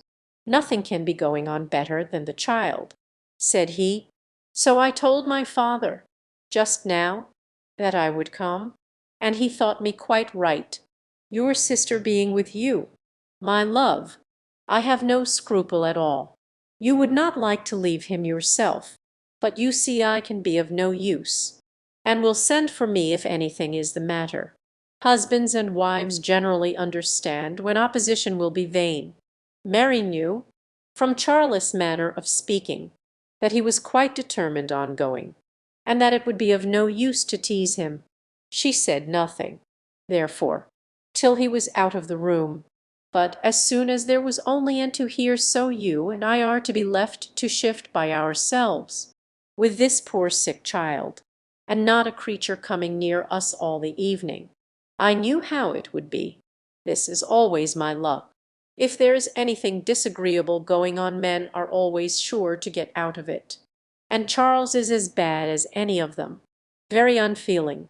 I must say it is very unfeeling of him to be running away from his poor little boy. Talks of his being going on so well. How does he know that he is going on well, or that there may not be a sudden change half an hour hence? I did not think Charles would have been so unfeeling. So here he is to go away and enjoy himself, and because I am the poor mother, I am not to be allowed to stir. And yet, I am sure, I am more unfit than anybody else to be about the child. My being the mother is the very reason why my feelings should not be tried. I am not at all equal to it. You saw how hysterical I was yesterday, but that was only the effect of the suddenness of your alarm of the shock. You will not be hysterical again. I dare say we shall have nothing to distress us. I perfectly understand Mr. Robinson's directions, and have no fears. And indeed, Mary, I cannot wonder at your husband. Nursing does not belong to a man, it is not his province. A sick child is always the mother's property. Her own feelings generally make it so.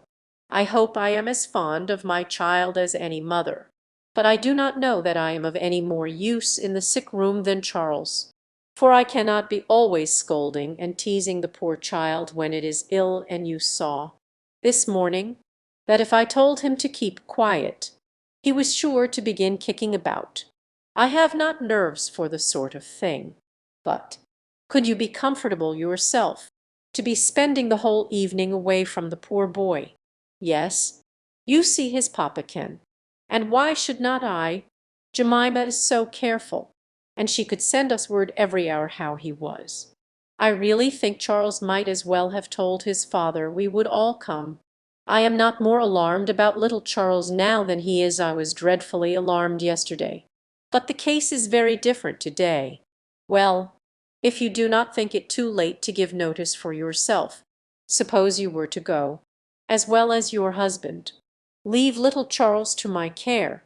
Mr. and Mrs. Musgrove cannot think it wrong while I remain with him.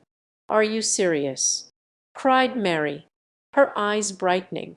"Dear me, that's a very good thought. Very good, indeed. To be sure, I may just as well go as not, for I am of no use at home am I. and it only harasses me. You, who have not a mother's feelings, are a great deal the properest person. You can make little Charles do anything. He always minds you at a word. It will be a great deal better than leaving him only with Jemima. Oh, I shall certainly go. I am sure I ought if I can, quite as much as Charles, for they want me excessively to be acquainted with Captain Wentworth, and I know you do not mind being left alone. An excellent thought of yours, indeed, Anne. I will go and tell Charles, and get ready directly. You can send for us, you know, at a moment's notice, if anything is the matter. But I dare say there will be nothing to alarm you. I should not go, you may be sure, if I did not feel quite at ease about my dear child." The next moment she was tapping at her husband's dressing-room door, and as Anne followed her upstairs, she was in time for the whole conversation, which began with Mary's saying, in a tone of great exultation, "I mean to go with you, Charles, for I am of no more use at home than you are. If I were to shut myself up for ever with the child, I should not be able to persuade him to do anything he did not like.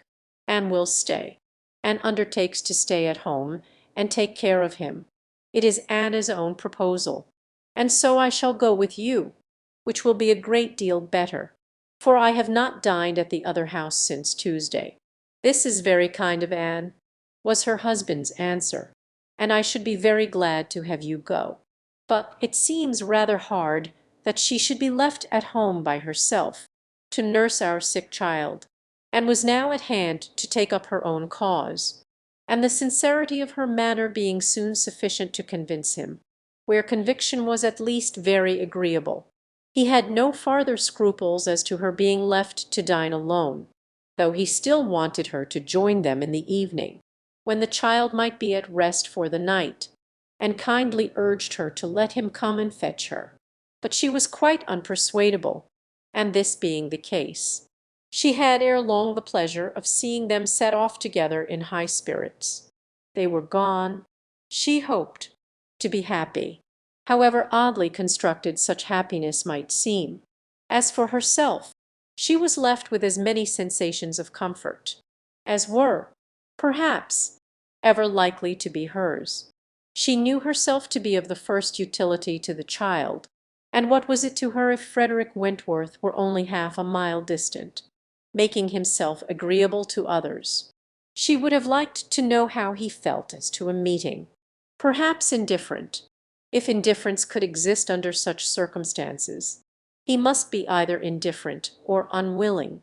Had he wished ever to see her again, he need not have waited till this time. He would have done what she could not but believe that in his place, when events had been early giving him the independence which alone had been wanting. Her brother and sister came back delighted with their new acquaintance, and their visit in general. There had been music, singing, talking, laughing, all that was most agreeable, charming manners in Captain Wentworth, no shyness or reserve. They seemed all to know each other perfectly, and he was coming the very next morning to shoot with Charles. He was to come to breakfast, but not at the cottage, though that had been proposed at first. But then he had been pressed to come to the great house instead, and he seemed afraid of being in Mrs. Charles Musgrove's way, on account of the child, and therefore, somehow, they hardly knew how, it ended in Charles being to meet him to breakfast at his father's. Anne understood it. He wished to avoid seeing her. He had inquired after her. She found, slightly, as might suit a former slight acquaintance, seeming to acknowledge such as she had acknowledged, actuate, perhaps, by the same view of escaping introduction when they were to meet.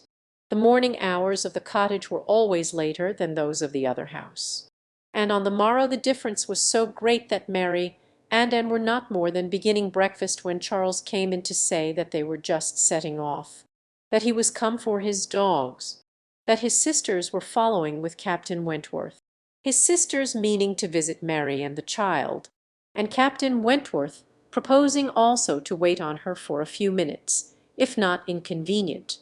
And though Charles had answered for the child's being in no such state as could make it inconvenient, Captain Wentworth would not be satisfied without his running on to give notice.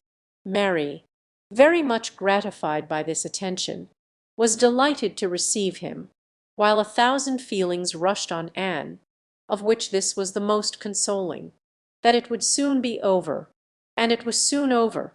In 2 minutes after Charles's preparation, the others appeared. They were in the drawing-room. "I have met Captain Wentworth." A bow, a curtsy passed. She heard his voice. He talked to Mary, said all that was right, said something to the Miss Musgroves, enough to mark an easy footing. The room seemed full of persons and voices, but a few minutes ended it. Charles shewed himself at the window.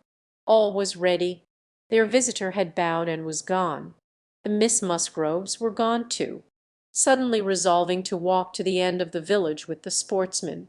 The room was cleared, and might finish her breakfast as she could. "It is over. It is over," she repeated to herself again and again, in nervous gratitude. "The worst is over." Mary talked, but she could not attend. She had seen him. They had met. They had been once more in the same room. Soon, however, she began to reason with herself, and try to be feeling less. 8 years, almost 8 years had passed, since all had been given up. How absurd to be resuming the agitation which such an interval had banished into distance and indistinctness. What might not 8 years do? Events of every description, changes, alienations, removal, all must be comprised in it. And oblivion of the past, how natural, how certain too! It included nearly a third part of her own life. Alas! with all her reasoning, she found that to retentive feelings 8 years may be little more than nothing. Now, how were his sentiments to be read? Was this like wishing to avoid her? And the next moment she was hating herself on one other question which perhaps her utmost wisdom might not have prevented. She was soon spared all suspense. For, after the Miss Musgroves had returned and finished their visit at the cottage, "Captain Wentworth is not very gallant by you, and, though he was so attentive to me, Henrietta asked him what he thought of you, when they went away, and he said, you were so altered he should not have known you again." Mary had no feelings to make her respect her sisters in a common way, but she was perfectly unsuspicious of being inflicting any peculiar wound, altered beyond his knowledge, and fully submitted, in silent, deep mortification. Doubtless it was so, and she could take no revenge, for he was not altered, or not for the worse. She had already acknowledged it to herself, and she could not think differently, let him think of her as he would. No, the years which had destroyed her youth and bloom had only given him a more glowing, manly, open look, in no respect lessening his personal advantages. She had seen the same Frederick Wentworth, so altered that he should not have known her again.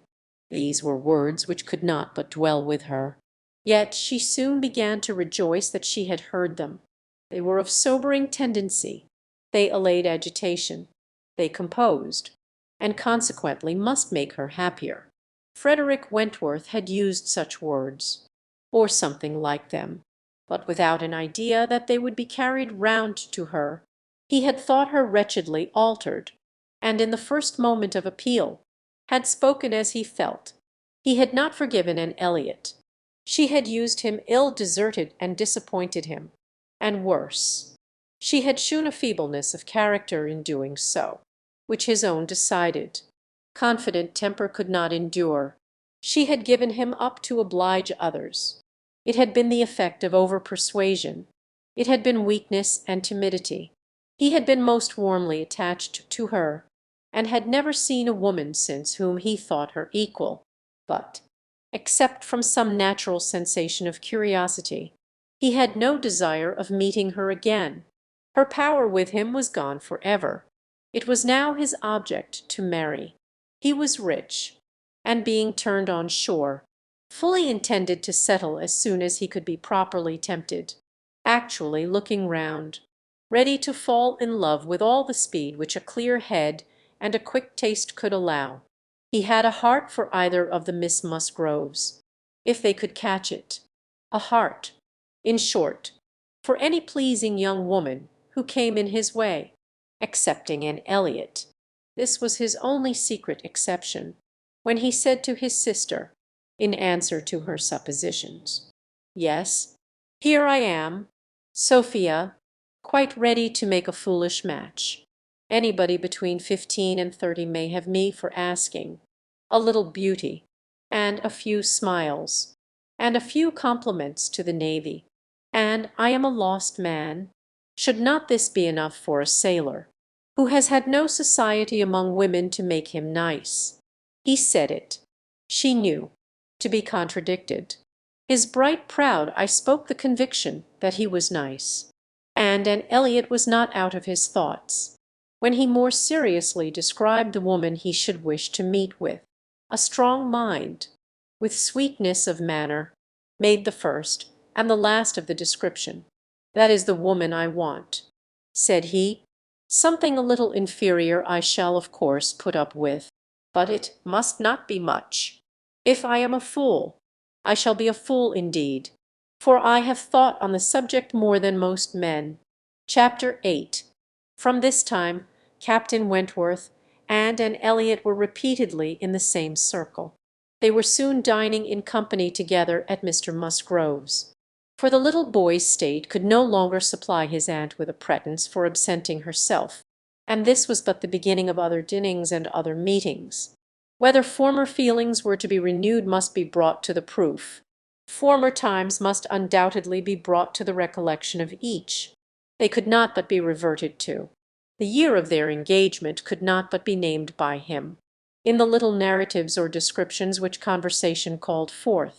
His profession qualified him, his disposition led him, to talk, and that was in the year 6. That happened before I went to sea in the year 6, occurred in the course of the first evening they spent together, and though his voice did not falter, and though she had no reason to suppose his eye wandering towards her while he spoke, and felt the utter impossibility, from her knowledge of his mind, that he could be unvisited by remembrance any more than herself, there must be the same immediate association of thought, though she was very far from conceiving it to be of equal pain. They had no conversation together, no intercourse but what the commonest civility required, once so much to each other, now nothing.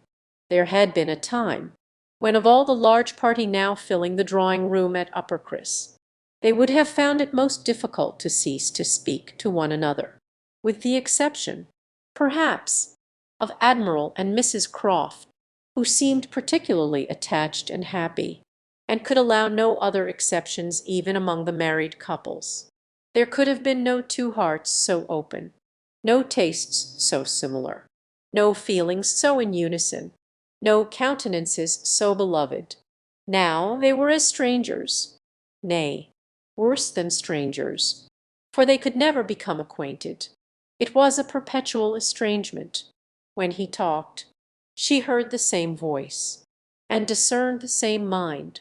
There was a very general ignorance of all naval matters throughout the party, and he was very much questioned, and especially by the two Miss Musgroves, who seemed hardly to have any eyes but for him, as to the manner of living on board, daily regulations, food, hours, and sea, and their surprise at his accounts, at learning the degree of accommodation and arrangement which was practicable, drew from him some pleasant ridicule, which reminded Anne of the early days when she too had been ignorant, and she too had been accused of supposing sailors to be living on board without anything to eat, or any cook to dress it if there were, or any servant to wait, or any knife and fork to use.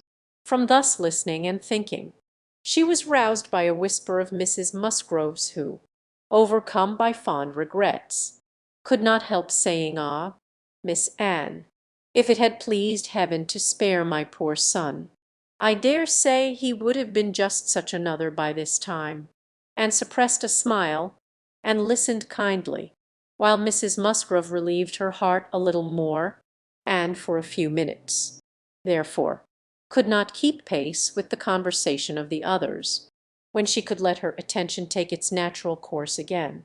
She found the Miss Musgroves just fetching the Navy List, their own Navy List, the first that had ever been at Uppercross, and sitting down together to pore over it, with the professed view of finding out the ships that Captain Wentworth had commanded.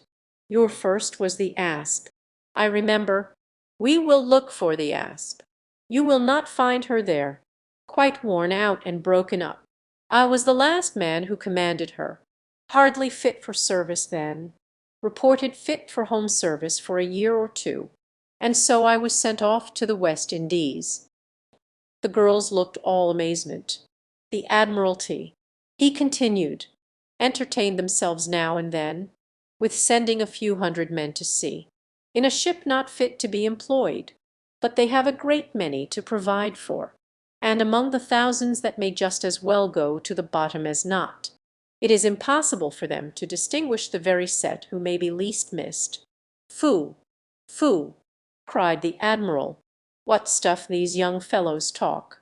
Never was a better sloop than the Asp in her day.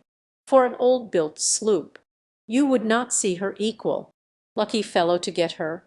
He knows there must have been 20 better men than himself applying for her at the same time. Lucky fellow to get anything so soon, with no more interest than his. I felt my luck, Admiral, I assure you," replied Captain Wentworth. "Seriously, I was as well satisfied with my appointment as you can desire. It was a great object with me at that time to be at sea, a very great object. I wanted to be doing something. To be sure you did. What should a young fellow like you do ashore? If a man had not a wife, he soon wants to be afloat again. But, Captain Wentworth," cried Louisa, "how vexed you must have been when you came to the Asp, to see what an old thing they had given you." "I knew pretty well what she was before that day," said he, smiling. "I had no more discoveries to make than you would have as to the fashion and strength of any old pelisse, which you had seen lent about among half your acquaintance ever since you could remember, and which at last, on some very wet day, is lent to yourself. Ah, she was a dear old Asp to me. She did all that I wanted. I knew she would.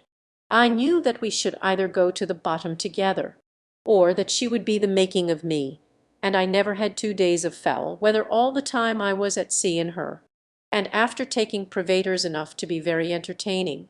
I had the good luck in my passage home the next autumn to fall in with the very French frigate I wanted. I brought her into Plymouth, and here another instance of luck. We had not been 6 hours in the Sound, when a gale came on, which lasted 4 days and nights, and which would have done for poor old Asp in half the time, our touch with the great nation not having much improved our condition, 24 hours later, and I should only have been a gallant Captain Wentworth, in a small paragraph at one corner of the newspapers, and being lost in only a sloop, nobody would have thought about me, and his shudderings were to herself alone. But the Miss Musgroves could be as open as they were sincere, in their exclamations of pity and horror. And so then, I suppose," said Mrs. Musgrove, in a low voice, as if thinking aloud, "so then he went away to the Laconia, and there he met with our poor boy, Charles. My dear," beckoning him to her, "do ask Captain Wentworth where it was he first met with your poor brother. I always forgot. It was at Gibraltar. Mother, I know, Dick had been left ill at Gibraltar," with a recommendation from his former captain to Captain Wentworth. "Oh, but, Charles, tell Captain Wentworth he need not be afraid of mentioning poor Dick before me, for it would be rather a pleasure to hear him talked of by such a good friend." Charles, being somewhat more mindful of the probabilities of the case, only nodded in reply, and walked away. The girls were now hunting for the Laconia, and Captain Wentworth could not deny himself the pleasure of taking the precious volume into his own hands to save them the trouble, and once more read aloud the little statement of her name and rate, and present non-commissioned class, observing over it that she too had been one of the best friends man ever had. Ah, those were pleasant days when I had the Laconia. How fast I made money in her! A friend of mine and I had such a lovely cruise together off the Western Islands. Poor Harville! Sister, you know how much he wanted money. Worse than myself. He had a wife. Excellent fellow. I shall never forget his happiness. He felt it all. So much for her sake. I wished for him again the next summer, when I had still the same luck in the Mediterranean. And I am sure, sir, said Mrs. Musgrove, it was a lucky day for us, when you were put captain into that ship. We shall never forget what you did. Her feelings made her speak low, and Captain Wentworth, hearing only in part, and probably not having Dick Musgrove at all near his thoughts, looked rather in suspense, and as if waiting for more. "My brother," whispered one of the girls, "mamma is thinking of poor Richard." "Poor dear fellow," continued Mrs. Musgrove, "he was grown so steady, and such an excellent correspondent, while he was under your care. Ah, it would have been a happy thing if he had never left you, I assure you, Captain Wentworth. We are very sorry he ever left you." There was a momentary expression in Captain Wentworth's face at this speech, a certain glance of his bright eye, and curl of his handsome mouth, which convinced Anne that instead of sharing in Mrs. Musgrove's kind wishes as to her son, he had probably been at some pains to get rid of him. But it was too transient an indulgence of self-amusement to be detected by any who understood him less than herself. In another moment he was perfectly collected and serious, and almost instantly afterwards coming up to the sofa, on which she and Mrs. Musgrove were sitting, took a place by the latter, and entered into conversation with her, in a low voice, about her son, doing it with so much sympathy and natural grace, as shewed the kindest consideration for all that was real and unabsurd in the parents' feelings. They were actually on the same sofa, for Mrs. Musgrove had most readily made room for him. They were divided only by Mrs. Musgrove. It was no insignificant barrier. Indeed, Mrs. Musgrove was of a comfortable, substantial size, infinitely more fitted by nature to express good cheer and good humour than tenderness and sentiment, and while the agitations of Anna's slender form and pensive face may be considered as very completely screened, Captain Wentworth, whom alive nobody had cared for, personal size and mental sorrow have certainly no necessary proportions. A large bulky figure has as good a right to be in deep affliction as the most graceful set of limbs in the world. But, fair or not fair, there are unbecoming conjunctions, which reason will patronize in vain, which taste cannot tolerate, which ridicule will seize. The admiral, after taking 2 or 3 refreshing turns about the room with his hands behind him, being called to order by his wife, now came up to Captain Wentworth, and without any observation of what he might be interrupting, thinking only of his own thoughts, began with if you had been a week later at Lisbon last spring, Frederick, you would have been asked to give a passage to Lady Mary Grierson and her daughters. Should I am glad I was not a week later then.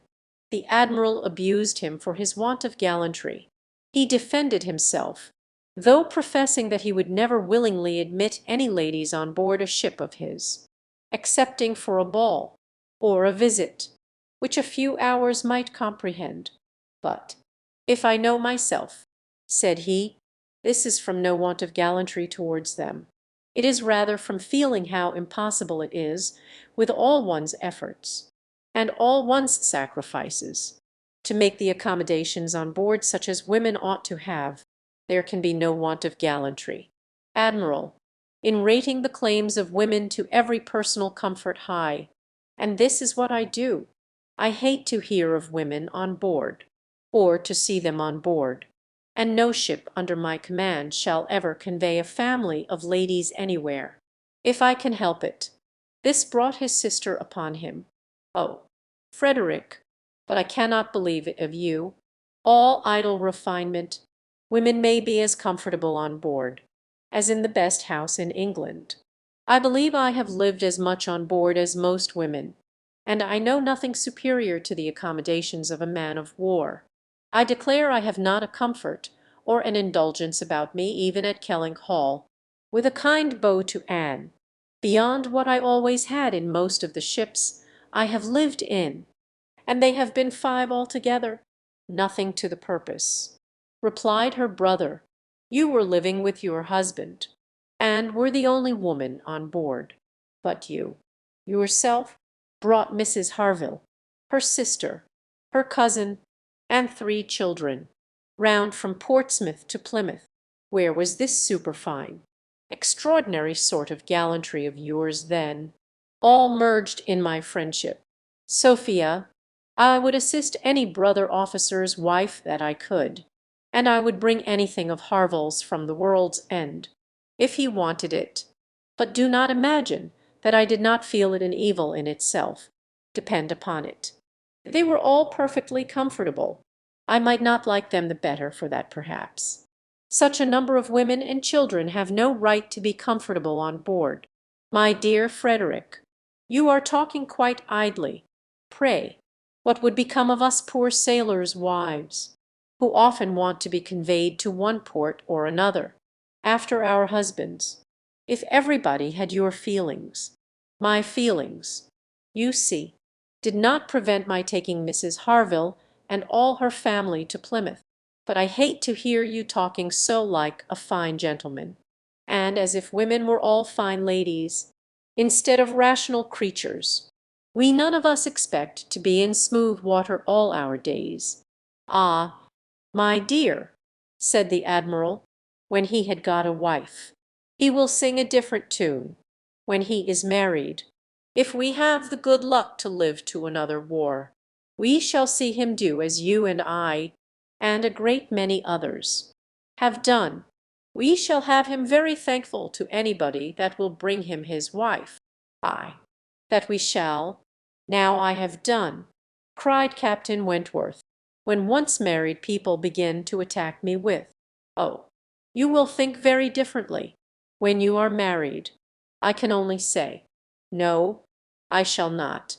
And then they say again, yes, you will. And there is an end of it. He got up and moved away. What a great traveller you must have been.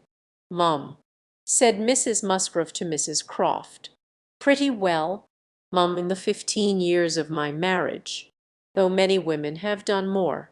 I have crossed the Atlantic 4 times, and have been once to the East Indies, and back again, and only once, besides being in different places about home, Cork, and Lisbon, and Gibraltar, but I never went beyond the Straits, and never was in the West Indies. We do not call Bermuda or Bahama. You know, the West Indies. Mrs. Musgrove had not a word to say in dissent. She could not accuse herself of having ever called them anything in the whole course of her life. And I do assure you, mum, pursued Mrs. Croft, that nothing can exceed the accommodations of a man of war. I speak, you know, of the higher rates. When you come to a frigate, of course, you are more confined, though any reasonable woman may be perfectly happy in one of them, and I can safely say that the happiest part of my life has been spent on board a ship. While we were together, you know, there was nothing to be feared. Thank God, I have always been blessed with excellent health, and no climate disagrees with me, a little disordered always the first 24 hours of going to sea, but never knew what sickness was afterwards. The only time I ever really suffered in body or mind, the only time that I ever fancied myself unwell, or had any ideas of danger, was the winter that I passed by myself at Deal, when the Admiral Captain Croft then was in the North Seas. I lived in perpetual fright at that time, and had all manner of imaginary complaints from not knowing what to do with myself, or when I should hear from him next. But as long as we could be together, nothing ever ailed me, and I never met with the smallest inconvenience. Ay, to be sure.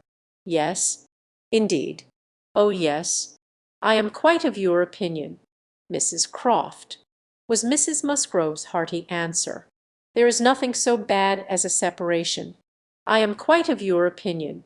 I know what it is, for Mr. Musgrove always attends the assize, and I am so glad when they are over, and he is safe back again. The evening ended with dancing, on its being proposed, and offered her services, as usual, and though her eyes would sometimes fill with tears as she sat at the instrument, she was extremely glad to be employed, and desired nothing in return but to be unobserved. It was a merry, joyous party, and no one seemed in higher spirits than Captain Wentworth. She felt that he had everything to elevate him which general attention and deference, and especially the attention of all the young women, could do. The Miss Hayters, the females of the family of cousins already mentioned, were apparently admitted to the honour of being in love with him, and as for Henrietta and Louisa, they both seemed so entirely occupied by him that nothing but the continued appearance of the most perfect good will between themselves could have made it credible that they were not decided rivals. If he were a little spoilt by such universal, such eager admiration, who could wonder? These were some of the thoughts which occupied Anne, while her fingers were mechanically at work, proceeding for half an hour together, equally without error and without consciousness. Once she felt that he was looking at herself, observing her altered features, perhaps trying to trace in them the ruins of the face which had once charmed him, and once she knew that he must have spoken of her. She was hardly aware of it till she heard the answer, but then she was sure of his having asked his partner whether Miss Elliot never danced. The answer was, "Oh, no, never. She has quite given up dancing. She had rather play. She is never tired of playing." Once, too, he spoke to her. She had left the instrument on the dancing being over, and he had sat down to try to make out an air which he wished to give the Miss Musgroves an idea of. Unintentionally she returned to that part of the room. He saw her, and, instantly rising, said, with studied politeness, "I beg your pardon, madam, this is your seat." And though she immediately drew back with a decided negative, he was not to be induced to sit down again, and did not wish for more of such looks and speeches. His cold politeness, his ceremonious grace, were worse than anything. Chapter 9. Captain Wentworth was come to Kellinghus to a home, to stay as long as he liked, being as thoroughly the object of the Admiral's fraternal kindness as of his wife's. He had intended, on first arriving, to proceed very soon into Shropshire, and visit the brothers settled in that country. But the attractions of Uppercross induced him to put this off. There was so much of friendliness, and of flattery, and of everything most bewitching in his reception there. The old were so hospitable, the young so agreeable, that he could not but resolve to remain where he was, and take all the charms and perfections of Edward's wife upon credit a little longer. It was soon Uppercross with him almost every day. The Musgroves could hardly be more ready to invite than he to come, particularly in the morning, when he had no companion at home, for the Admiral and Mrs. Croft were generally out of doors together, interesting themselves in their new possessions, their grass and their sheep, and dawdling about in a way not endurable to a third person, or driving out in a gig, lately added to their establishment. Hitherto there had been but one opinion of Captain Wentworth among the Musgroves and their dependencies. It was unvarying, warm admiration everywhere. But this intimate footing was not more than established when a certain Charles Hayter returned among them, to be a good deal disturbed by it, and to think Captain Wentworth very much in the way. Charles Hayter was the eldest of all the cousins, and a very amiable, pleasing young man, between whom and Henrietta there had been a considerable appearance of attachment previous to Captain Wentworth's introduction. He was in orders, and having a curacy in the neighbourhood, where residence was not required, lived at his father's house, only 2 miles from Uppercross. A short absence from home had left his fair one unguarded by his attentions at this critical period, and when he came back he had the pain of finding very altered manners, and of seeing Captain Wentworth. Mrs. Musgrove and Mrs. Hayter were sisters. They had each had money, but their marriages had made a material difference in their degree of consequence. Mr. Hayter had some property of his own, but it was insignificant compared with Mr. Musgrove's, and while the Musgroves were in the first class of society in the country, the young Hayters would, from their parents' inferior, retired, and unpolished way of living, and their own defective education, have been hardly in any class at all, but for their connection with Uppercross, this eldest son of course excepted, who had chosen to be a scholar and a gentleman, and who was very superior in cultivation and manners to all the rest. The two families had always been on excellent terms, there being no pride on one side, and no envy on the other, and only such a consciousness of superiority in the Miss Musgroves as made them pleased to improve their cousins. Charlotte's attentions to Henrietta had been observed by her father and mother without any disapprobation. It would not be a great match for her, but if Henrietta liked him, and Henrietta did seem to like him, Henrietta fully thought so herself, before Captain Wentworth came, but from that time cousin Charles had been very much forgotten. Which of the two sisters was preferred by Captain Wentworth was as yet quite doubtful, as far as his observation reached. Henrietta was perhaps the prettiest, Louisa had the higher spirits, and she knew not now whether the more gentle or the more lively character were most likely to attract him. Mr. and Mrs. Musgrove, either from seeing little or from an entire confidence in the discretion of both their daughters, and of all the young men who came near them, seemed to leave everything to take its chance. There was not the smallest appearance of solicitude or remark about them in the mansion house, but it was different at the cottage. The young couple there were more disposed to speculate and wonder, and Captain Wentworth had not been above 4 or 5 times in the Miss Musgroves' company, and Charles Hayter had but just reappeared, when Anne had to listen to the opinions of her brother and sister, as to which was the one liked best. Charles gave it for Louisa, Mary for Henrietta, but quite agreeing that to have him marry either could be extremely delightful. Charles had never seen a pleasanter man in his life, and from what he had once heard Captain Wentworth himself say, was very sure that he had not made less than £20,000 by the war. Here was a fortune at once, besides which there would be the chance of what might be done in any future war, and he was sure Captain Wentworth was as likely a man to distinguish himself as any officer in the navy. Oh, it would be a capital match for either of his sisters. Upon my word it would, replied Mary. Dear me, if he should rise to any very great honours, if he should ever be made a baronet, Lady Wentworth sounds very well. That would be a noble thing. Indeed, for Henrietta, she would take place of me then, and Henrietta would not dislike that. Sir Frederick and Lady Wentworth, it would be but a new creation. However, and I never think much of your new creations, it suited Mary best to think Henrietta the one preferred on the very account of Charles Hayter, whose pretensions she wished to see put an end to. She looked down very decidedly upon the Hayters, and thought it would be quite a misfortune to have the existing connection between the families renewed very sad for herself and her children. "You know," said she, "I cannot think him at all a fit match for Henrietta, and considering the alliances which the Musgroves have made, She has no right to throw herself away. I do not think any young woman has a right to make a choice that may be disagreeable and inconvenient to the principal part of her family, and be giving bad connections to those who have not been used to them. And, pray, who is Charles Hayter? Nothing but a country curate. A most improper match for Miss Musgrove of Uppercross.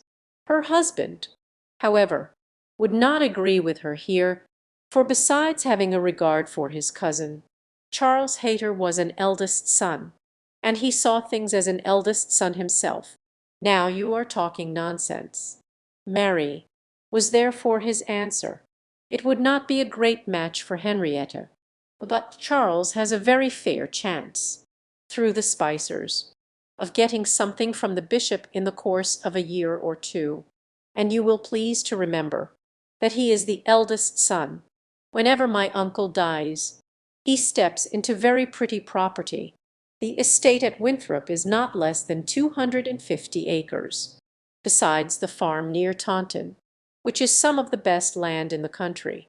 I grant you that any of them but Charles would be a very shocking match for Henrietta, and indeed it could not be. He is the only one that could be possible, but he is a very good-natured, good sort of a fellow, and whenever Winthrop comes into his hands, he will make a different sort of place of it, and live in a very different sort of way, and with that property he will never be a contemptible mangoed. Freehold property. No, no, Henrietta might do worse than marry Charles Hayter, and if she has him, and Louisa can get Captain Wentworth, I shall be very well satisfied. Charles may say what he pleases, cried Mary to Anne, as soon as he was out of the room, but it would be shocking to have Henrietta marry Charles Hayter. A very bad thing for her, and still worse for me, and therefore it is very much to be wished that Captain Wentworth may soon put him quite out of her head, and I have very little doubt that he has. She took hardly any notice of Charles Hayter yesterday. I wish you had been there to see her behaviour. And as to Captain Wentworth's liking Louisa as well as Henrietta, it is nonsense to say so, for he certainly does like Henrietta a great deal the best. But Charles is so positive. I wish you had been with us yesterday, for then you might have decided between us, and I am sure you would have thought as I did, unless you had been determined to give it against me. A dinner at Mr. Musgrove's had been the occasion when all these things should have been seen by Anne, but she had stayed at home, under the mixed plea of a headache of her own, and some return of indisposition in little Charles. She had thought only of avoiding Captain Wentworth, but an escape from being appealed to as umpire was now added to the advantages of a quiet evening. As to Captain Wentworth's views, she deemed it of more consequence that he should know his own mind early enough not to be endangering the happiness of either sister, or impeaching his own honour, than that he should prefer Henrietta to Louisa, or Louisa to Henrietta. Either of them would, in all probability, make him an affectionate, good-humoured wife. With regard to Charles Hayter, she had delicacy which must be pained by any lightness of conduct in a well-meaning young woman, and a heart to sympathize in any of the sufferings it occasioned. But if Henrietta found herself mistaken in the nature of her feelings, the alteration could not be understood too soon. Charles Hayter had met with much to disquiet and mortify him in his cousin's behaviour. She had too old a regard for him to be so wholly estranged as might in two meetings extinguish every past hope, and leave him nothing to do but to keep away from Uppercross. But there was such a change as became very alarming, when such a man as Captain Wentworth was to be regarded as the probable cause. He had been absent only 2 Sundays, and when they parted, had left her interested, even to the height of his wishes, in his prospect of soon quitting his present curacy, and obtaining that of Uppercross instead. It had then seemed the object nearest her heart, that drives Shirley, the rector, who for more than 40 years had been zealously discharging all the duties of his office, but was now growing too infirm for many of them, should be quite fixed on engaging a curate.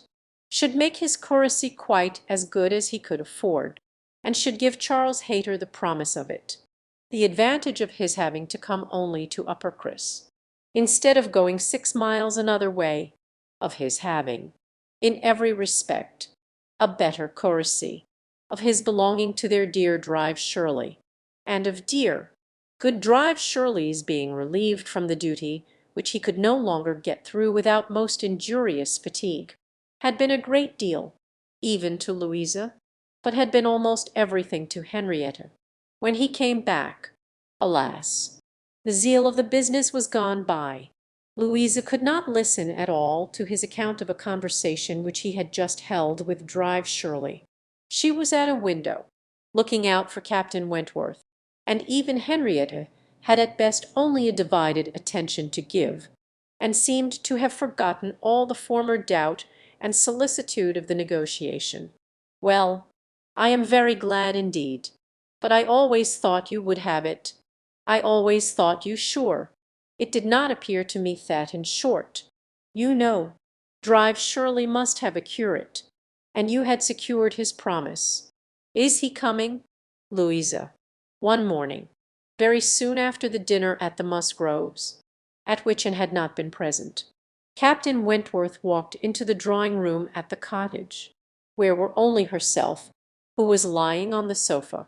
The surprise of finding himself almost alone with Anne Elliot deprived his manners of their usual composure. He started, and could only say, "I thought the Miss Musgroves had been here. Mrs. Musgrove told me I should find them here," before he walked to the window to recollect himself, and feel how he ought to behave. "They are upstairs with my sister. They will be down in a few moments, I dare say," had been Anna's reply, in all the confusion that was natural, and if the child had not called her to come and do something for him, she would have been out of the room the next moment, and released Captain Wentworth as well as herself. He continued at the window, and after calmly and politely saying, "I hope the little boy is better," was silent. She was obliged to kneel down by the sofa, and remain there to satisfy her patient, and thus they continued a few minutes, when, to her very great satisfaction, she heard some other person crossing the little vestibule. She hoped, on turning her head, to see the master of the house, but it proved to be one much less calculated for making matters Charles Hayter, probably not at all better pleased by the sight of Captain Wentworth than Captain Wentworth had been by the sight of Anne. She only attempted to say, "How do you do? Will you not sit down? The others will be here presently." Captain Wentworth, however, came from his window, apparently not ill disposed for conversation. But Charles Hayter soon put an end to his attempts by seating himself near the table, and taking up the newspaper, and Captain Wentworth returned to his window. Another minute brought another edition. The younger boy, a remarkable stout, forward child of 2 years old, having got the door opened for him by some one without, made his determined appearance among them, and went straight to the sofa to see what was going on, and put in his claim to anything good that might be giving away. There being nothing to eat, he could only have some play, and as his aunt would not let him tease his sick brother, he began to fasten himself upon her, as she knelt, in such a way that, busy as she was about Charles, she could not shake him off. She spoke to him, ordered, entreated, and insisted in vain. Once she did contrive to push him away, but the boy had the greater pleasure in getting upon her back again directly. "Walter," said she, "get down this moment. You are extremely troublesome. I am very angry with you." "Walter," cried Charles Hayter, "why do you not do as you are bid? Do not you hear your aunt speak? Come to me, Walter.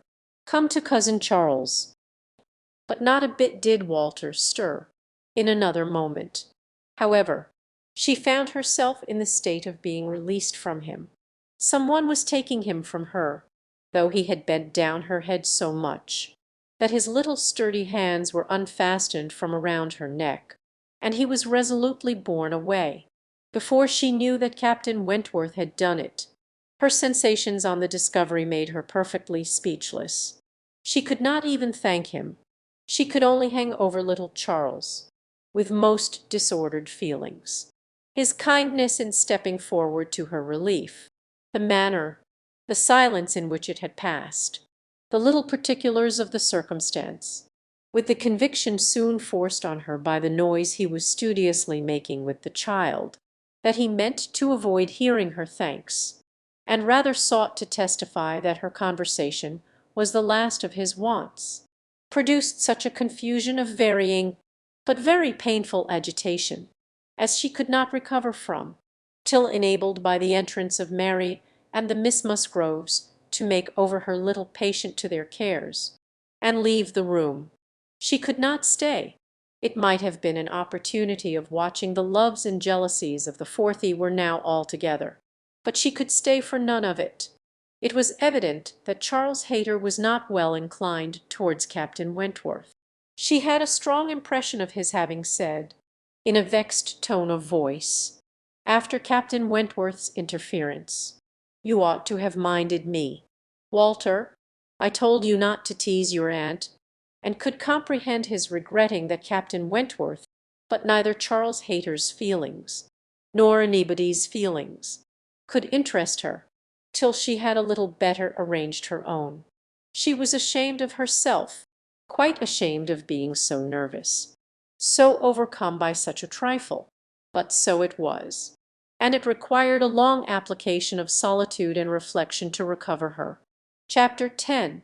Other opportunities of making her observations could not fail to occur, and had soon been in company with all the four together often enough to have an opinion, though too wise to acknowledge as much at home, where she knew it would have satisfied neither husband nor wife. For while she considered Louisa to be rather the favourite, she could not but think, as far as she might dare to judge from memory and experience, that Captain Wentworth was not in love with either. They were more in love with him. Yet there it was not love. It was a little fever of admiration, but it might, probably must, end in love with some. Charles Hayter seemed aware of being slighted, and yet Henrietta had sometimes the air of being divided between them, and longed for the power of representing to them all what they were about, and of pointing out some of the evils they were exposing themselves to. She did not attribute guile to any. It was the highest satisfaction to her to believe Captain Wentworth not in the least aware of the pain he was occasioning. There was no triumph, no pitiful triumph in his manner. He had, probably, never heard, and never thought of any claims of Charles Hayter. He was only wrong in accepting the attentions, for accepting must be the word of two young women at once. After a short struggle, however, Charles Hayter seemed to quit the field. 3 days had passed without his coming once to Uppercross, a most decided change. He had even refused one regular invitation to dinner, and having been found on the occasion by Mr. Musgrove with some large books before him, Mr. and Mrs. Musgrove were sure all could not be right, and talked, with grave faces, of his studying himself to death. It was Mary's hope and belief that he had received a positive dismissal from Henrietta, and her husband lived under the constant dependence of seeing him to-morrow, and could only feel that Charles Hayter was wise.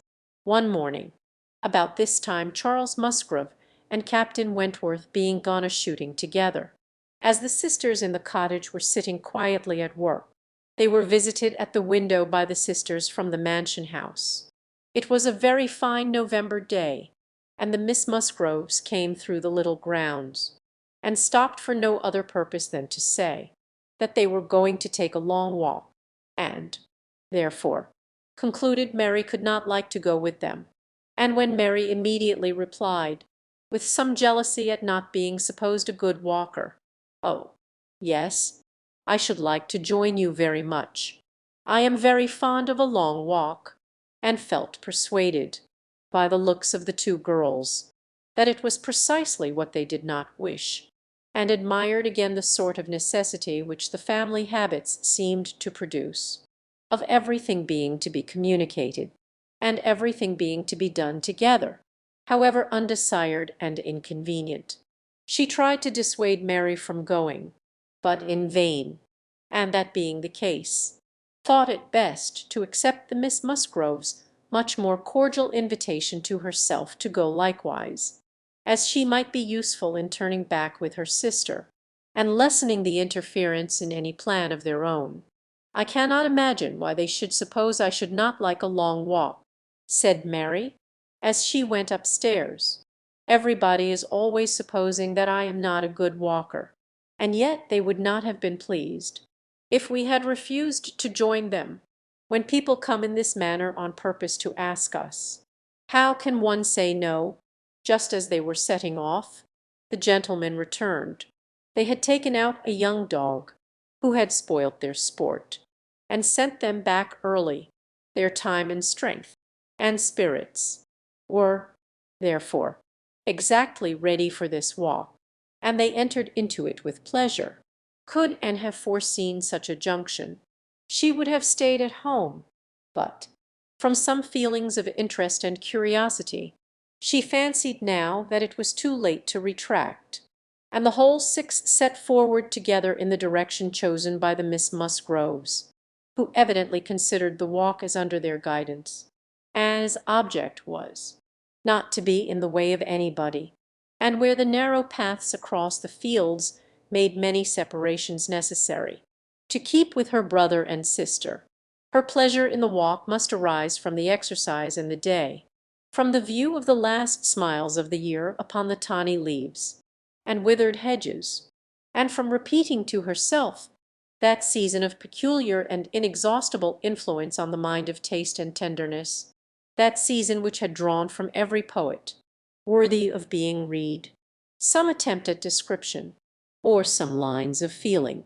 She occupied her mind as much as possible in such like musings and quotations, but it was not possible that when within reach of Captain Wentworth's conversation with either of the Miss Musgroves, she should not try to hear it. Yet she caught little very remarkable. It was mere lively chat, such as any young persons, on an intimate footing, might fall into. He was more engaged with Louisa than with Henrietta. Louisa certainly put more forward for his notice than her sister. This distinction appeared to increase, and there was one speech of Louis's which struck her, after one of the many praises of the day, which were continually bursting forth. Captain Wentworth added, "What glorious weather for the Admiral and my sister! They meant to take a long drive this morning. Perhaps we may hail them from some of these hills. They talked of coming into this side of the country. I wonder whereabouts they will upset to-day. Oh, it does happen very often, I assure you, but my sister makes nothing of it. She would as lieve be tossed out as not." "Ah, you make the most of it." "I know," cried Louisa, "but if it were really so, I should do just the same in her place. If I loved a man as she loves the Admiral, I would always be with him. Nothing should ever separate us. And I would rather be overturned by him than driven safely by anybody else." It was spoken with enthusiasm. "Had you?" cried he, catching the same tone. "I honour you." And there was silence between them for a little while, and could not immediately fall into a quotation again. The sweet scenes of autumn were for a while put by, unless some tender sonnet, fraught with the apt analogy of the declining year, with declining happiness, and the images of youth and hope, and spring, all gone together, blessed her memory. She roused herself to say, as they struck by order into another path, "Is not this one of the ways to Winthrop?" But nobody heard, or, at least, nobody answered her. Winthrop, however, or its environs for young men are, sometimes to be met with. Strolling about near home was their destination, and after another half-mile of gradual ascent through large enclosures, where the ploughs at work, and the fresh-made path spoke the farmer counteracting the sweets of poetical despondence. And meaning to have spring again, they gained the summit of the most considerable hill, which parted Uppercross and Winthrop, and soon commanded a full view of the latter. At the foot of the hill on the other side, Winthrop, without beauty and without dignity, was stretched before them, an indifferent house, standing low, and hemmed in by the barns and buildings of a farm-yard. Mary exclaimed, "Bless me, here is Winthrop. I declare I had no idea. Well now, I think we had better turn back. I am excessively tired." Henrietta, conscious and ashamed, and seeing no cousin Charles walking along any path, or leaning against any gate, was ready to do as Mary wished. "But no," said Charles Musgrove, and "No, no," cried Louisa more eagerly, and taking her sister aside, seemed to be arguing the matter warmly. Charles, in the meanwhile, was very decidedly declaring his resolution of calling on his aunt, now that he was so near, and very evidently, though more fearfully, trying to induce his wife to go too. But this was one of the points on which the lady shewed her strength, and when he recommended the advantage of resting herself a quarter of an hour at Winthrop, as she felt so tired, she resolutely answered, "Oh, no, indeed. Walking up that hill again would do her more harm than any sitting down could do her good." And, in short, her look and manner declared that go she would not. After a little succession of these sort of debates and consultations, it was settled between Charles and his two sisters that he and Henrietta should just run down for a few minutes, to see their aunt and cousins, while the rest of the party waited for them at the top of the hill. Louisa seemed the principal arranger of the plan, and, as she went a little way with them, down the hill, still talking to Henrietta, Mary took the opportunity of looking scornfully around her, and saying to Captain Wentworth, "It is very unpleasant, having such connections, but, I assure you, I have never been in the house above twice in my life." She received no other answer than an artificial, assenting smile, followed by a contemptuous glance, as he turned away, which Anne perfectly knew the meaning of. The brow of the hill, where they remained, was a cheerful spot. Louisa returned, and Mary, finding a comfortable seat for herself on the step of a stile, was very well satisfied so long as the others all stood about her. But when Louisa drew Captain Wentworth away, to try for a gleaning of nuts in an adjoining hedgerow, and they were gone by degrees quite out of sight and sound, Mary was happy no longer. She quarrelled with her own seat, was sure Louisa had got a much better somewhere, and nothing could prevent her from going to look for a better also. She turned through the same gate, but could not see them, and found a nice seat for her, on a dry sunny bank, under the hedgerow, in which she had no doubt of their still being, in some spot or other. Mary sat down for a moment, but it would not do. She was sure Louisa had found a better seat somewhere else, and she would go on till she overtook her. Anne, really tired herself, was glad to sit down, and she very soon heard Captain Wentworth and Louisa in the hedgerow, behind her, as if making their way back along the rough, wild sort of channel, down the centre. They were speaking as they drew near. Louisa's voice was the first distinguished. She seemed to be in the middle of some eager speech. "What Anne first heard was, and so I made her go. I could not bear that she should be frightened from the visit by such nonsense. What! Would I be turned back from doing a thing that I had determined to do, and that I knew to be right, by the airs and interference of such a person, or of any person I may say?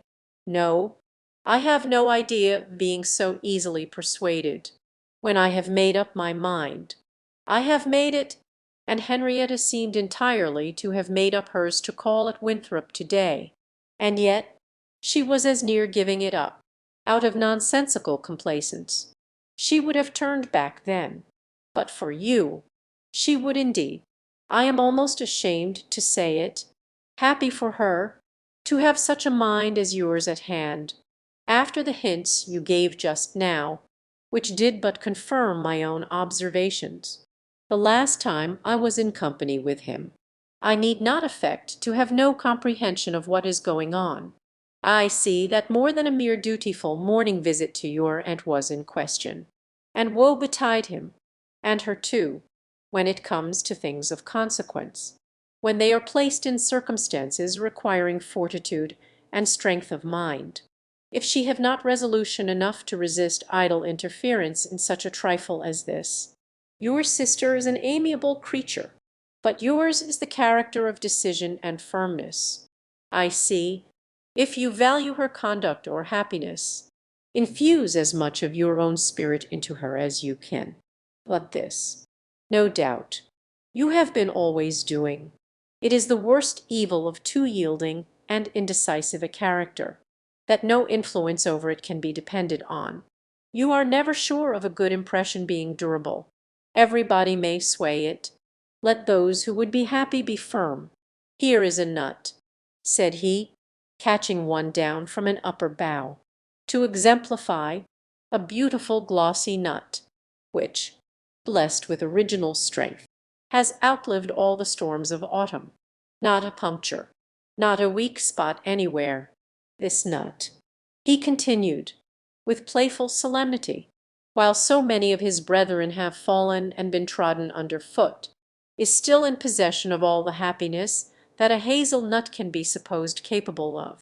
Then returning to his former earnest tone, my first wish for all whom I am interested in is that they should be firm. If Louisa Musgrove would be beautiful and happy in her November of life, she will cherish all her present powers of mind. He had done, and was unanswered.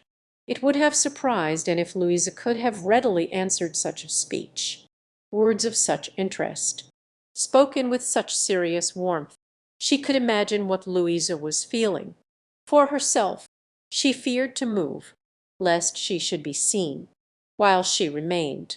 A bush of low rambling holly protected her, and they were moving on, before they were beyond her hearing. However, Louisa spoke again. "Mary is good-natured enough in many respects," said she, "but she does sometimes provoke me excessively by her nonsense and prideth Elliot pride. She has a great deal too much of the Elliot pride. We do so wish that Charles had married Anne instead. I suppose you know he wanted to marry Anne?" After a moment's pause, Captain Wentworth said, "Do you mean that she refused him?" "Oh, yes, certainly." "When did that happen?" "I do not exactly know, for Henrietta and I were at school at the time, but I believe about a year before he married Mary. I wish she had accepted him. We should all have liked her a great deal better, and papa and mamma always think it was her great friend Lady Russell's doing, that she did not. They think Charles might not be learned and bookish enough to please Lady Russell, and that therefore she persuaded Anne to refuse him." The sounds were retreating, and Anne distinguished no more. Her own emotions still kept her fixed. She had much to recover from before she could move. The listener's proverbial fate was not absolutely hers. She had heard no evil of herself, but she had heard a great deal of very painful import. She saw how her own character was considered by Captain Wentworth, and there had been just that degree of feeling and curiosity about her in his manner which must give her extreme agitation. As soon as she could, she went after Mary, and having found, and walked back with her to their former station by the stile, felt some comfort in their whole party being immediately afterwards collected, and once more in motion together. Her spirits wanted the solitude and silence which only numbers could give. Charles and Henrietta returned, bringing, as may be conjectured, Charles Hayter with them, the minutiae of the business, and could not attempt to understand. Even Captain Wentworth did not seem admitted to perfect confidence here, but that there had been a withdrawing on the gentleman's side, and a relenting on the laddies, and that they were now very glad to be together again, did not admit a doubt. Henrietta looked a little ashamed, but very well pleased. Charles Hayter exceedingly happy, and they were devoted to each other almost from the first instant of their all setting forward for Uppercross. Everything now marked out Louisa for Captain Wentworth.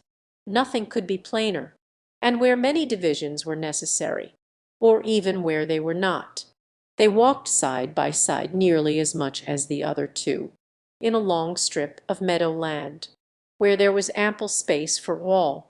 They were thus divided, forming three distinct parties, and to that party of the three which boasted least animation, and least complaisance, and necessarily belonged, she joined Charles and Mary, and was tired enough to be very glad of Charles's other arm. But Charles, though in very good humour with her, was out of temper with his wife. Mary had shewn herself disobliging to him, and was now to reap the consequence, which consequence was his dropping her arm almost every moment to cut off the heads of some nettles in the hedge with his switch. And when Mary began to complain of it, and lament her being ill-used, according to custom, in being on the hedge side, while and was never incommoded on the other, he dropped the arms of both to hunt after a weasel which he had a momentary glance of, and they could hardly get him along at all. This long meadow bordered a lane, which their footpath at the end of it was to cross, and when the party had all reached the gate of exit, the carriage advancing in the same direction, which had been some time heard, was just coming up, and proved to be Admiral Croft's gig. He and his wife had taken their intended drive, and were returning home. Upon hearing how long a walk the young people had engaged in, they kindly offered a seat to any lady who might be particularly tired. It would save her a full mile, and they were going through Uppercross. The invitation was general, and generally declined. The Miss Musgroves were not at all tired, and Mary was either offended by not being asked before any of the others, or what Louisa called the Elliot pride could not endure to make a third in a one-horse chaise. The walking party had crossed the lane, and were surmounting an opposite stile, and the Admiral was putting his horse in motion again, when Captain Wentworth cleared the hedge in a moment to say something to his sister. The something might be guessed by its effects. "Miss Elliot, I am sure you are tired," cried Mrs. Croft. "Do let us have the pleasure of taking you home. Here is excellent room for three. I assure you, if we were all like you, I believe we might sit four. You must, indeed, you must," and was still in the lane, and though instinctively beginning to decline, she was not allowed to proceed.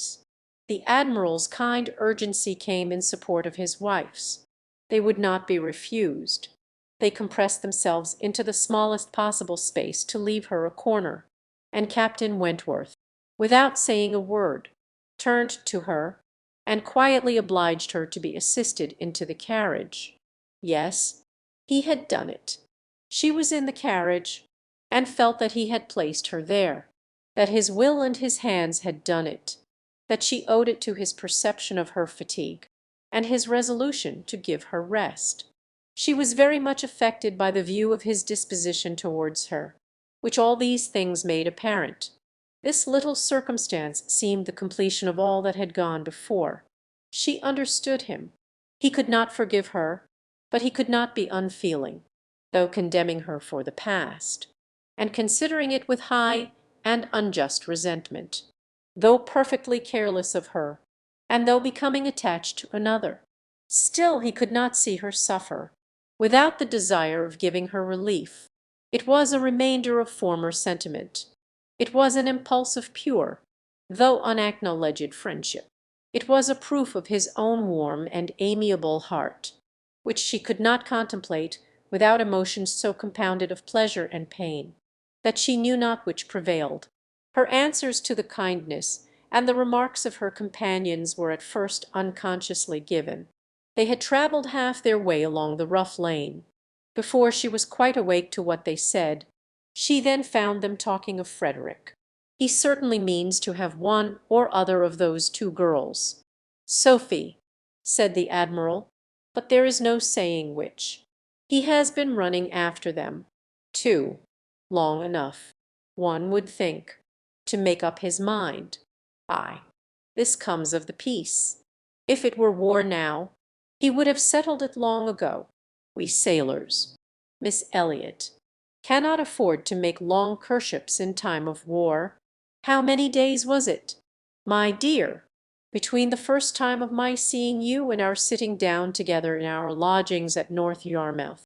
We had better not talk about it, my dear," replied Mrs. Croft, pleasantly, for if Miss Elliot were to hear how soon we came to an understanding, she would never be persuaded that we could be happy together. I had known you by character, however, long before. Well, and I had heard of you as a very pretty girl, and what were we to wait for besides? I do not like having such things so long in hand. I wish Frederick would spread a little more canvas, and bring us home one of these young ladies to Kellynch. Then there would always be company for them, and very nice young ladies they both are.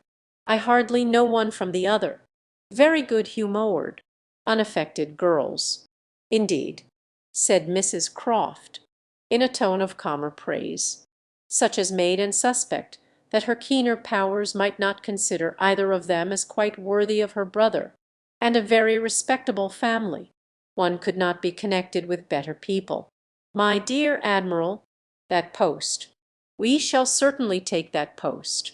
But by coolly giving the reins a better direction herself, they happily passed the danger, and by once afterwards judiciously putting out her hand, they neither fell into a rut, nor ran foul of a dung cart; and Anne, with some amusement at their style of driving, which she imagined no bad representation of the general guidance of their affairs, found herself safely deposited by them at the cottage.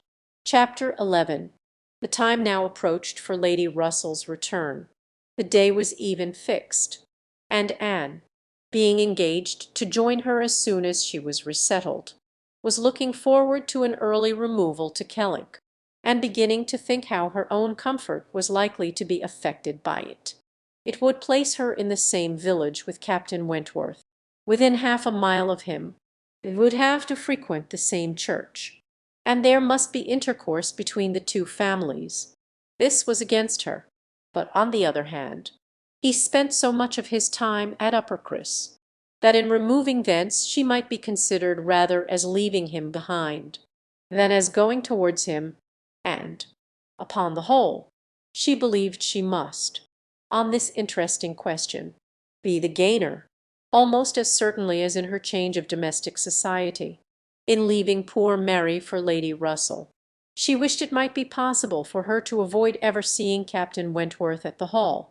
Those rooms had witnessed former meetings which would be brought too painfully before her, but she was yet more anxious for the possibility of Lady Russell and Captain Wentworth never meeting anywhere.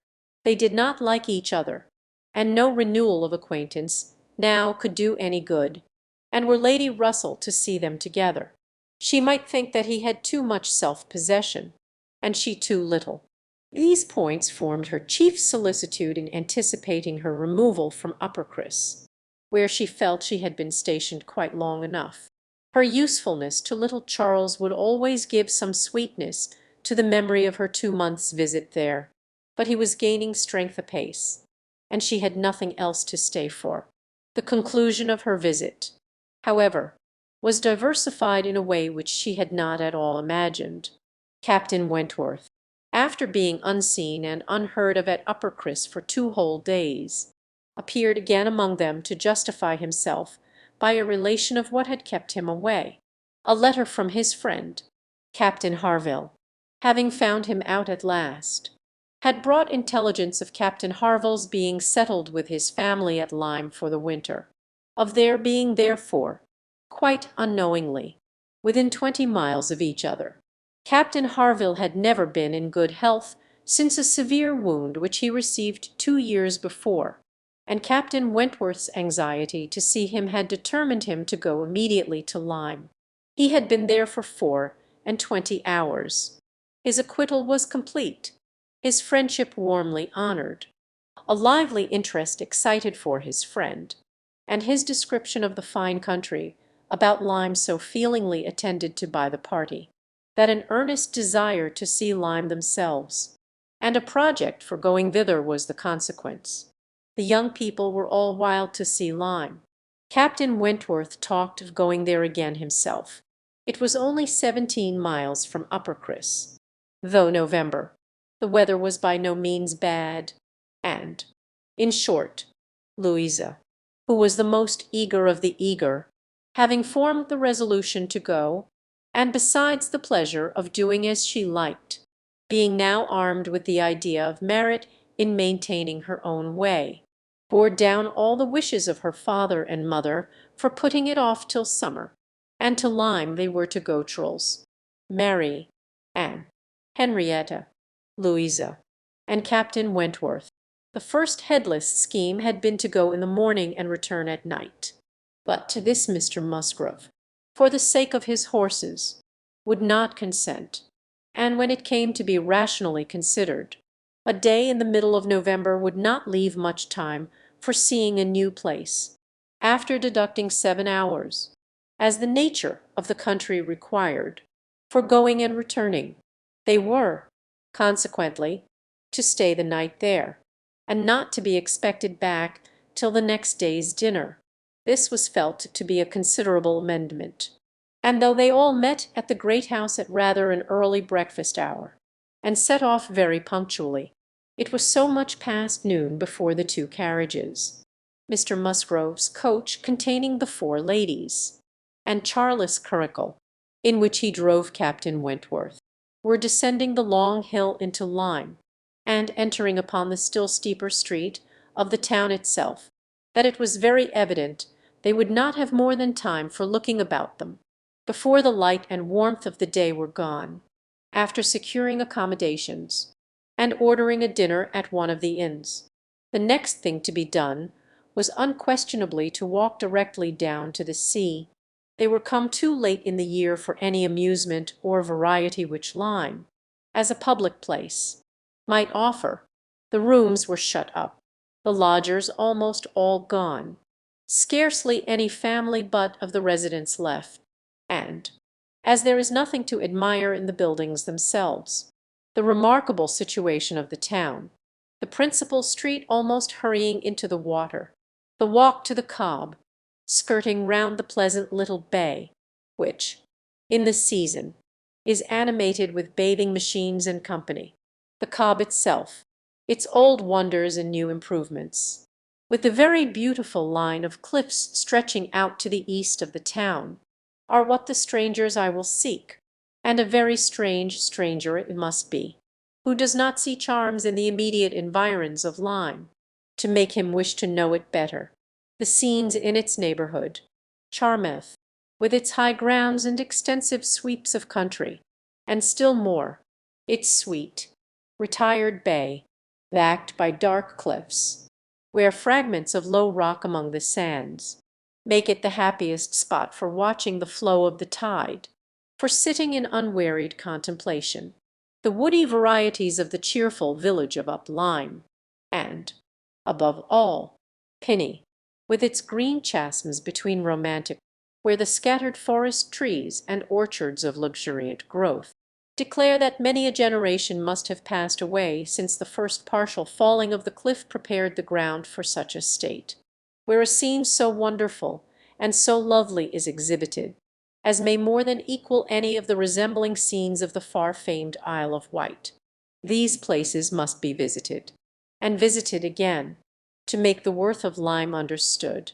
The party from Uppercross passing down by the now deserted and melancholy-looking rooms, and still descending, soon found themselves on the sea-shore, and lingering only, as all must linger and gaze on a first return to the sea, whoever deserved to look on it at all, proceeded towards the Cobb, equally their object in itself, for in a small house, near the foot of an old pier, of unknown date, where the Harvilles settled. Captain Wentworth turned in to call on his friend. The others walked on, and he was to join them on the Cobb. They were by no means tired of wondering and admiring, and not even Louisa seemed to feel that they had parted with Captain Wentworth long, when they saw him coming after them, with three companions, all well known already, by description, to be Captain and Mrs. Harville, and a Captain Benwick, who was staying with them. Captain Benwick had some time ago been first lieutenant of the Laconia, and the account which Captain Wentworth had given of him, on his return from Lyme before, his warm praise of him as an excellent young man and an officer, whom he had always valued highly, which must have stamped him well in the esteem of every listener, had been followed by a little history of his private life, which rendered him perfectly interesting in the eyes of all the ladies. He had been engaged to Captain Harville's sister, and was now mourning her loss. They had been a year or two waiting for fortune and promotion. Fortune came, his prize money as lieutenant being great. Promotion, too, came at last, but Fanny Harville did not live to know it. She had died the preceding summer while he was at sea.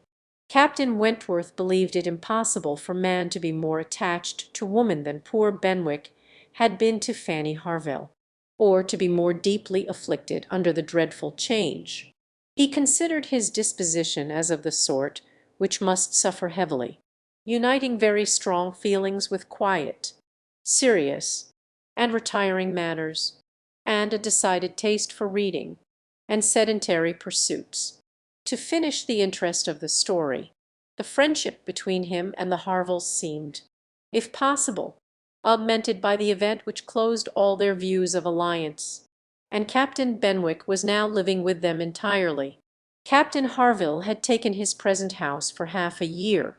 His taste, and his health, and his fortune, all directing him to a residence inexpensive, and by the sea, and the grandeur of the country, and the retirement of Lyme in the winter, appeared exactly adapted to Captain Benwick's state of mind. The sympathy and goodwill excited towards Captain Benwick was very great. And yet, said Anne to herself, as they now moved forward to meet the party, he has not, perhaps, a more sorrowing heart than I have. I cannot believe his prospects so blighted for ever. He is younger than I am, younger in feeling, if not in fact. Younger as a man, he will rally again, and be happy with another. They all met, and were introduced. Captain Harville was a tall, dark man, with a sensible, benevolent countenance, a little lame, and from strong features and want of health, looking much older than Captain Wentworth. Captain Benwick looked, and was, the youngest of the three, and, compared with either of them, a little man. He had a pleasing face and a melancholy air, just as he ought to have, and drew back from conversation. Captain Harville, though not equalling Captain Wentworth in manners, was a perfect gentleman, unaffected, warm, and obliging. Mrs. Harville, a degree less polished than her husband, seemed, however, to have the same good feelings, and nothing could be more pleasant than their desire of considering the whole party as friends of their own, because the friends of Captain Wentworth, or more kindly hospitable than their entreaties for their all promising to dine with them. The dinner, already ordered at the inn, was at last, though unwillingly, accepted as an excuse, but they seemed almost hurt that Captain Wentworth should have brought any such party to Lyme, without considering it as a thing of course that they should dine with them. There was so much attachment to Captain Wentworth in all this, and such a bewitching charm in a degree of hospitality so uncommon, so unlike the usual style of give and take invitations, and dinners of formality and display, that Anne felt her spirits not likely to be benefited by an increasing acquaintance among his brother officers. These would have been all my friends, was her thought, and she had to struggle against a great tendency to lowness. On quitting the Cobb, they all went indoors with their new friends, and found rooms so small as none but those who invite from the heart could think capable of accommodating so many, and had a moment's astonishment on the subject herself. But it was soon lost in the pleasanter feelings which sprang from the sight of all the ingenious contrivances and nice arrangements of Captain Harville, to turn the actual space to the best account, to supply the deficiencies of lodging-house furniture, and defend the windows and doors against the winter storms to be expected. The varieties in the fitting up of the rooms, where the common necessaries provided by the owner, in the common indifferent plight, were contrasted with some few articles of a rare species of wood, excellently worked up, and with something curious and valuable from all the distant countries Captain Harville had visited, were more than amusing to Anne, connected as it all was with his profession, the fruit of its labours, the effect of its influence on his habits, the picture of repose and domestic happiness it presented, made it to her a something more, or less, than gratification. Captain Harville was no reader, but he had contrived excellent accommodations, and fashioned very pretty shelves, for a tolerable collection of well-bound volumes, the property of Captain Benwick. His lameness prevented him from taking much exercise, but a mind of usefulness and ingenuity seemed to furnish him with constant employment within. He drew, he varnished, he carpentered, he glued, he made toys for the children, he fashioned new netting needles and pins with improvements, and if everything else was done, sat down to his large fishing net at one corner of the room, and thought she left great happiness behind her when they quitted the house, and Louisa, by whom she found herself walking, burst forth into raptures of admiration and delight on the character of the navy, their friendliness, their brotherliness, their openness, their uprightness, protesting that she was convinced of sailors having more worth and warmth than any other set of men in England, that they only knew how to live, and they only deserved to be respected and loved. They went back to dress and dine, and so well had the scheme answered already that nothing was found amiss, though its being so entirely out of season, and the no thoroughfare of lime, and the no expectation of company, had brought many apologies from the heads of the inn, and found herself by this time growing so much more hardened to being in Captain Wentworth's company she had at first imagined could ever be, that the sitting down to the same table with him now, and the interchange of the common civilities attending on it they never got beyond, was become a mere nothing. The nights were too dark for the ladies to meet again till the morrow, but Captain Harville had promised them a visit in the evening, and he came, bringing his friend also, which was more than had been expected, it having been agreed that Captain Benwick had all the appearance of being oppressed by the presence of so many strangers. He ventured among them again, however, though his spirits certainly did not seem fit for the mirth of the party in general, while Captains Wentworth and Harville led the talk on one side of the room, and by recurring to former days, supplied anecdotes in abundance to occupy and entertain the others. It fell to Anna's lot to be placed rather apart with Captain Benwick, and a very good impulse of her nature obliged her to begin an acquaintance with him. He was shy, and disposed to abstraction, but the engaging mildness of her countenance and gentleness of her manners soon had their effect, and was well repaid the first trouble of exertion. He was evidently a young man of considerable taste in reading, though principally in poetry, and besides the persuasion of having given him at least an evening's indulgence in the discussion of subjects, which his usual companions had probably no concern in. She had the hope of being of real use to him in some suggestions as to the duty and benefit of struggling against affliction, which had naturally grown out of their conversation, for, though shy, he did not seem reserved. It had rather the appearance of feelings glad to burst their usual restraints, and having talked of poetry, the richness of the present age, and gone through a brief comparison of opinion as to the first-rate poets, trying to ascertain whether Marmion or the Lady of the Lake were to be preferred, and how ranked the Jeer and the Bride of Abydos, and moreover how the Jeer was to be pronounced.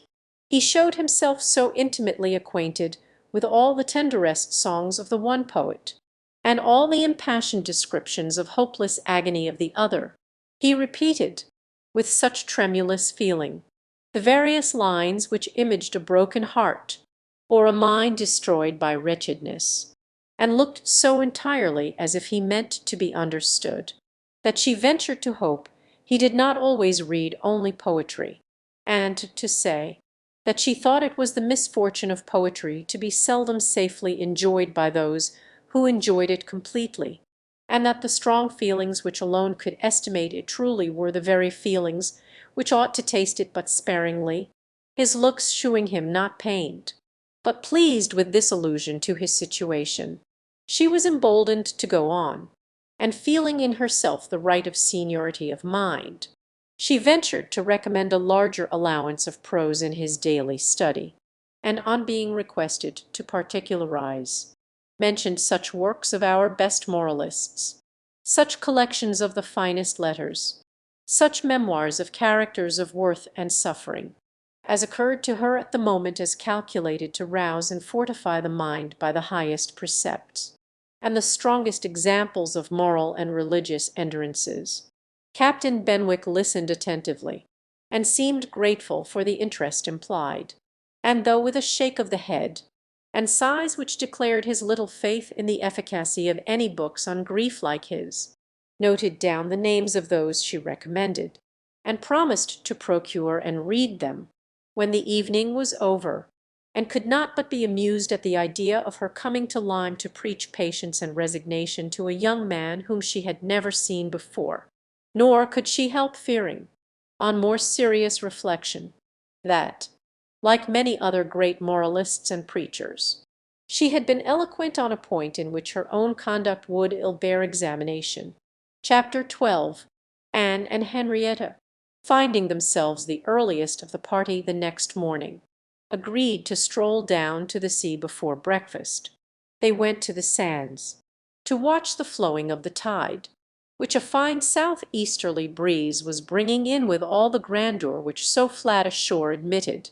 They praised the morning, gloried in the sea, sympathized in the delight of the fresh feeling breeze, and were silent, till Henrietta suddenly began again with "Oh, yes, I am quite convinced that, with very few exceptions, the sea air always does good.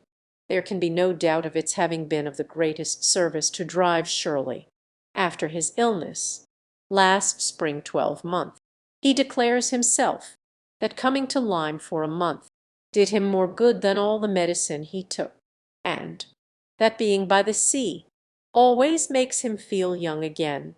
Now, I cannot help thinking it a pity that he does not live entirely by the sea.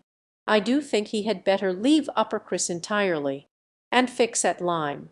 Do not you, Anne? Do not you agree with me that it is the best thing he could do, both for himself and Mrs. Shirley? She has cousins here, you know, and many acquaintance, which would make it cheerful for her, and I am sure she would be glad to get to a place where she could have medical attendance at hand, in case of his having another seizure. Indeed, I think it quite melancholy to have such excellent people as Drive and Mrs. Shirley, who have been doing good all their lives, wearing out their last days in a place like Uppercross, where, excepting our family, they seem shut out from all the world. I wish his friends would propose it to him. I really think they ought.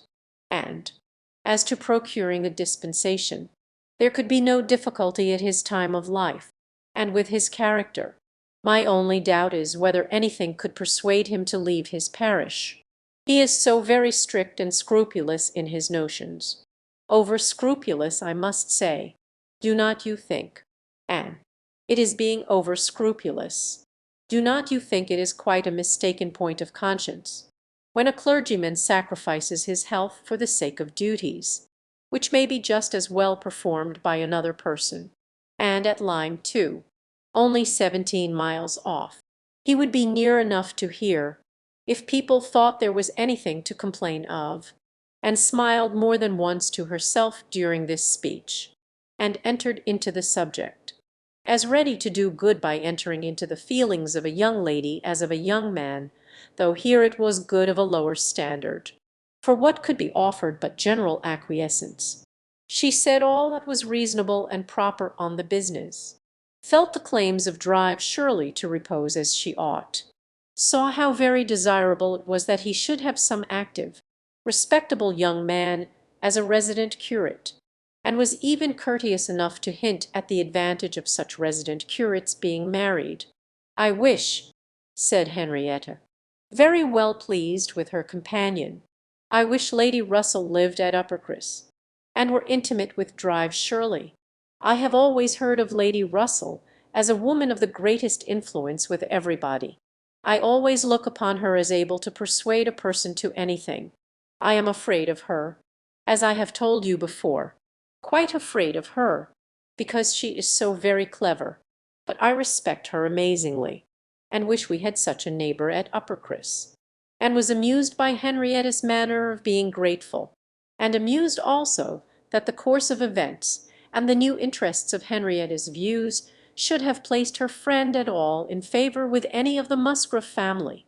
She had only time, however, for a general answer, and a wish that such another woman were at Uppercross, before all subject, on seeing Louisa and Captain Wentworth coming towards them. They came also for a stroll till breakfast was likely to be ready, but Louisa recollecting immediately afterwards that she had something to procure at a shop, invited them all to go back with her into the town. They were all at her disposal. When they came to the steps leading upwards from the beach, a gentleman, at the same moment preparing to come down, politely drew back and stopped to give them way. They ascended and passed him, and as they passed, Anna's face caught his eye, and he looked at her with a degree of earnest admiration, which she could not be insensible of.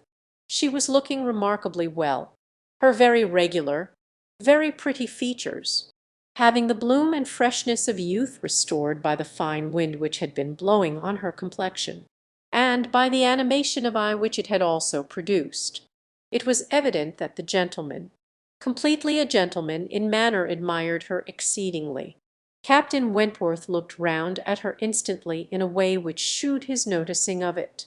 He gave her a momentary glance, a glance of brightness, which seemed to say, "That man is struck with you, and even I, at this moment, see something like an Elliot again," after attending Louisa through her business, and loitering about a little longer. They returned to the inn, and Anne, in passing afterwards quickly from her own chamber to their dining-room, had nearly run against the very same gentleman, as he came out of an adjoining apartment. She had before conjectured him to be a stranger like themselves, and determined that a well-looking groom, who was strolling about near the two inns as they came back, should be his servant.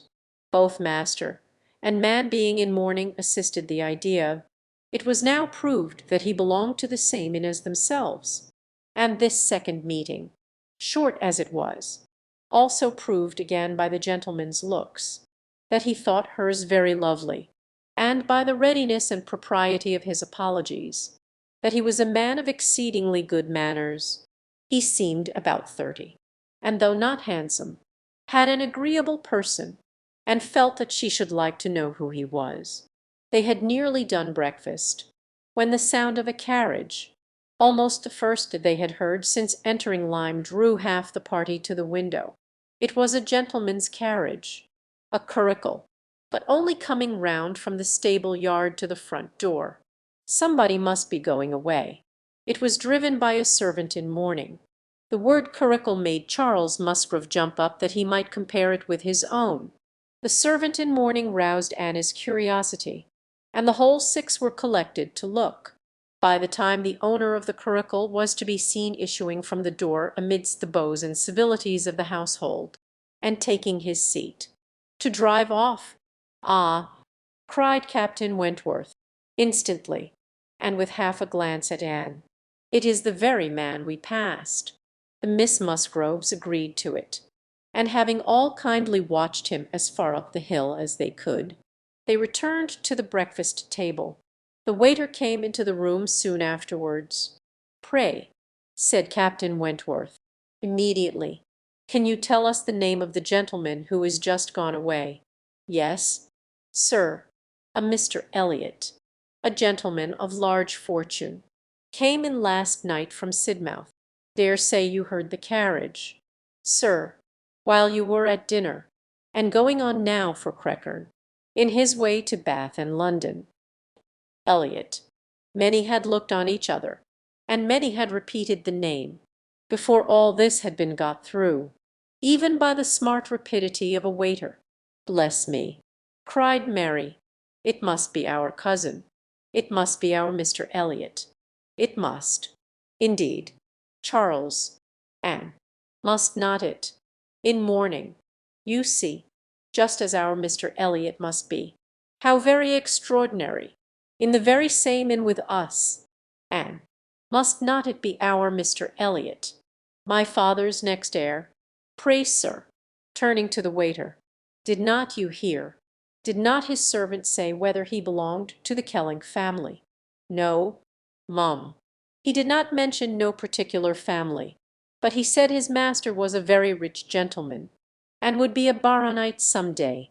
There, you see," cried Mary in an ecstasy, "just as I said, heir to Sir Walter Elliot. I was sure that would come out.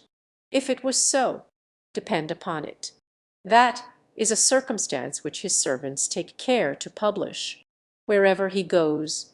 But, Anne, only conceive how extraordinary. I wish I had looked at him more. I wish we had been aware in time who it was, that he might have been introduced to us. What a pity that we should not have been introduced to each other. Do you think he had the Elliot countenance? I hardly looked at him. I was looking at the horses. But I think he had something of the Elliot countenance. I wonder the arms did not strike me. Oh, the great coat was hanging over the panel, and hid the arms. So it did. Otherwise, I am sure, I should have observed them, and the livery too. If the servant had not been in mourning, one should have known him by the livery. Putting all these very extraordinary circumstances together," said Captain Wentworth, "we must consider it to be the arrangement of Providence that you should not be introduced to your cousin when she could command Mary's attention, and quietly tried to convince her that their father and Mr. Elliot had not, for many years, been on such terms as to make the power of attempting an introduction at all desirable. At the same time, however, it was a secret gratification to herself to have seen her cousin, and to know that the future owner of Kelling was undoubtedly a gentleman, and had an air of good sense. She would not, upon any account, mention her having met with him the second time. Luckily Mary did not much attend to their having passed close by him in their earlier walk, but she would have felt quite ill-used by Anna's having actually run against him in the passage, and received his very polite excuses, while she had never been near him at all. No, that cowsomely little interview must remain a perfect secret. "Of course," said Mary, "you will mention our seeing Mr. Elliot the next time you write to Bath. I think my father certainly ought to hear of it. Do mention all about him." And avoided a direct reply, but it was just the circumstance which she considered as not merely unnecessary to be communicated, but as what ought to be suppressed, the offence which had been given her father many years back. She knew Elizabeth's particular share in it she suspected, and that Mr. Elliot's idea always produced irritation in both was beyond a doubt. Mary never wrote to Bath herself. All the toil of keeping up a slow and unsatisfactory correspondence with Elizabeth fell on Anne. Breakfast had not been long over, when they were joined by Captain and Mrs. Harville and Captain Benwick, with whom they had appointed to take their last walk about Lyme. They ought to be setting off for Uppercross by 1, and in the meanwhile were to be all together, and out of doors as long as they could, and found Captain Benwick getting near her, as soon as they were all fairly in the street. Their conversation the preceding evening did not disincline him to seek her again, and they walked together some time, talking as before of Mr. Scott and Lord Byron, and still as unable as before, and as unable as any other two readers, to think exactly alike of the merits of either, till something occasioned an almost general change amongst their party, and instead of Captain Benwick, she had Captain Harville by her side. "Miss Elliot," said he, speaking rather low, "you have done a good deed in making that poor fellow talk so much. I wish he could have such company oftener. It is bad for him, I know, to be shut up as he is, but what can we do? We cannot part." "No," said Anne, "that I can easily believe to be impossible, but in time. Perhaps you know what time does in every case of affliction, and you must remember, Captain Harville, that your friend may yet be called a young mourner only last summer. I understand.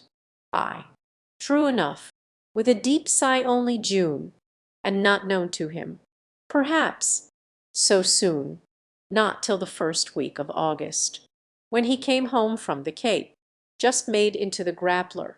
I was at Plymouth dreading to hear of him. He sent in letters, but the Grappler was under orders for Portsmouth. There the news must follow him. But who was to tell it? Not I. I would as soon have been run up to the yard arm. Nobody could do it. But that good fellow," pointing to Captain Wentworth. "The Laconia had come into Plymouth the week before. No danger of her being sent to sea again.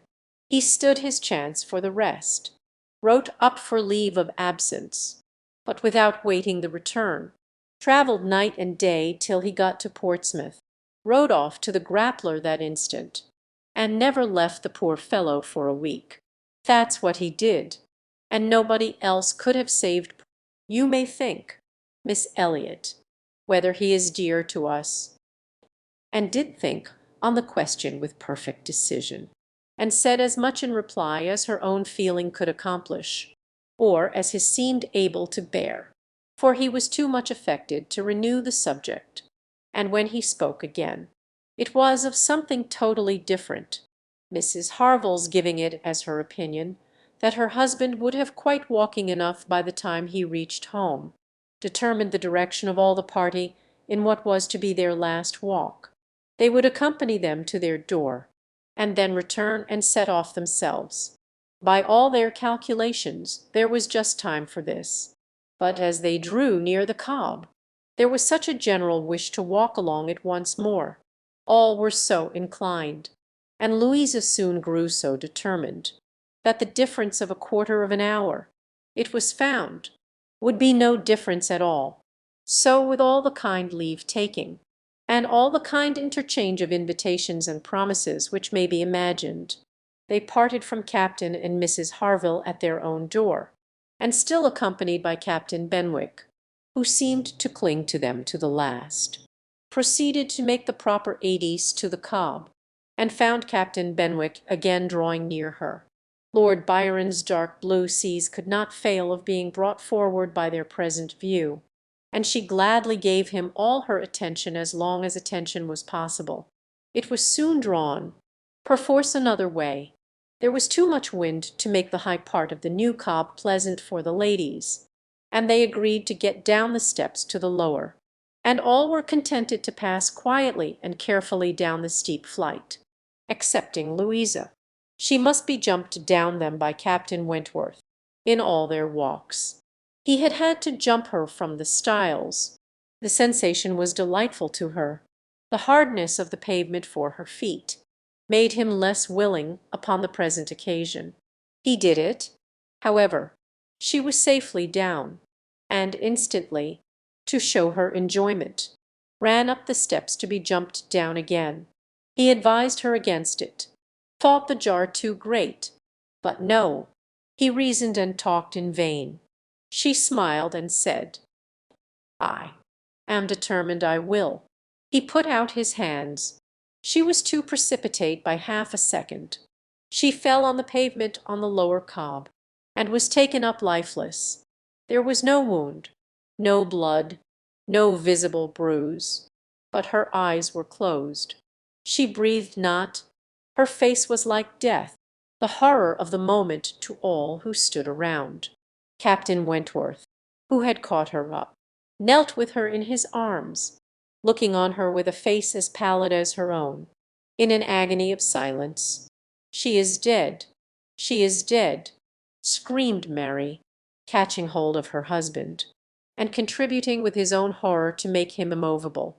And in another moment Henrietta, sinking under the conviction, lost her senses too, and would have fallen on the steps, but for Captain Benwick and Anne, who caught and supported her between them. "Is there no one to help?" were the first words which burst from Captain Wentworth, in a tone of despair, and as if all his own strength were gone. "Go to him, go to him," cried Anne. "For heaven's sake go to him. I can support her myself. Leave me and go to him. Rub her hands, rub her temples. Here are salts. Take them, take them." Captain Benwick obeyed, and Charles at the same moment, disengaging himself from his wife. They were both with him, and Louisa was raised up and supported more firmly between them, and everything was done that Anne had prompted, but in vain, while Captain Wentworth, staggering against the wall for his support, exclaimed in the bitterest agony, "O God! Her father and mother! A surgeon!" said Anne. He caught the word. It seemed to rouse him at once, and saying un le true, "True, a surgeon this instant," was darting away, when an eagerly suggested Captain Benwick. "Would not it be better for Captain Benwick? He knows where a surgeon is to be found." Every one capable of thinking felt the advantage of the idea, and in a moment it was all done. In rapid moments Captain Benwick had resigned the poor corpse-like figure entirely to the brothers' care, and was off for the town with the utmost rapidity. As to the wretched party left behind, it could scarcely be said which of the three, who were completely rational, was suffering most, Captain Wentworth, Anne, or Charles, who, really a very affectionate brother, hung over Louisa with sobs of grief, and could only turn his eyes from one sister to see the other in a state as insensible, or to witness the hysterical agitations of his wife, calling on him for help which he could not give, and attending with all the strength and zeal and thought which instinct supplied, to Henrietta, still tried, at intervals, to suggest comfort to the others, tried to quiet Mary, to animate Charles, to assuage the feelings of Captain Wentworth. Both seemed to look to her for directions. "Anne, Anne," cried Charles, "what is to be done next? What, in heaven's name, is to be done next?" Captain Wentworth's eyes were also turned towards her. Had not she better be carried to the inn? Yes, I am sure. Carry her gently to the inn. Yes, yes, to the inn, repeated Captain Wentworth, comparatively collected, and eager to be doing something. "I will carry her myself. Musgrove, take care of the others." By this time the report of the accident had spread among the workmen and boatmen about the cob, and many were collected near them, to be useful if wanted, at any rate, to enjoy the sight of a dead young lady, nay, 2 dead young ladies, for it proved twice as fine as the first report. To some of the best looking of these good people Henrietta was consigned, for, though partially revived, she was quite helpless, and in this manner, and walking by her side, and Charles attending to his wife, they set forward, treading back with feelings unutterable, the ground which so lately, so very lately, and so light of heart. They had passed along. They were not off the cob, before the Harvilles met them. Captain Benwick had been seen flying by their house, with a countenance which showed something to be wrong, and they had set off immediately, informed and directed as they passed, towards the spot. Shocked as Captain Harville was, he brought senses and nerves that could be instantly useful, and a look between him and his wife decided what was to be done. She must be taken to their house. All must go to their house, and await the surgeon's arrival there. They would not listen to scruples. He was obeyed. They were all beneath him, and while Louisa, under Mrs. Harville's direction, was conveyed upstairs, and given possession of her own bed, assistance, cordials, restoratives were supplied by her husband to all who needed them. Louisa had once opened her eyes, but soon closed them again, without apparent consciousness. This had been a proof of life, however, of service to her sister, and Henrietta, though perfectly incapable of being in the same room with Louisa, was kept, by the agitation of hope and fear, from a return of her own insensibility. Mary, too, was growing calmer. The surgeon was with them almost before it had seemed possible. They were sick with horror, while he examined, but he was not hopeless. The head had received a severe contusion, but he had seen greater injuries recovered from. He was by no means hopeless. He spoke cheerfully, that he did not regard it as a desperate case, that he did not say a few hours must end it, was at first felt, beyond the hope of most, and the ecstasy of such a reprieve, the rejoicing, deep and silent, after a few fervent ejaculations of gratitude to heaven had been offered, may be conceived. The tone, the look, with which, thank God, was uttered by Captain Wentworth, and was sure could never be forgotten by her, nor the sight of him afterwards, as he sat near a table, leaning over it with folded arms and face concealed, as if overpowered by the various feelings of his soul, and trying by prayer and reflection to calm them. Louis's limbs had escaped. There was no injury but to the head. It now became necessary for the party to consider what was best to be done. As to their general situation, they were now able to speak to each other and consult. That Louisa must remain where she was, however distressing to her friends to be involving the Harvilles in such trouble, did not admit a doubt. Her removal was impossible. The Harvilles silenced all scruples, and, as much as they could, all gratitude. They had looked forward and arranged everything before the others began to reflect. Captain Benwick must give up his room to them, and get another bed elsewhere, and the whole was settled. They were only concerned that the house could accommodate no more, and yet perhaps, by putting the children away in the maid's room, or swinging a cot somewhere, they could hardly bear to think of not finding room for 2 or 3 besides, supposing they might wish to stay.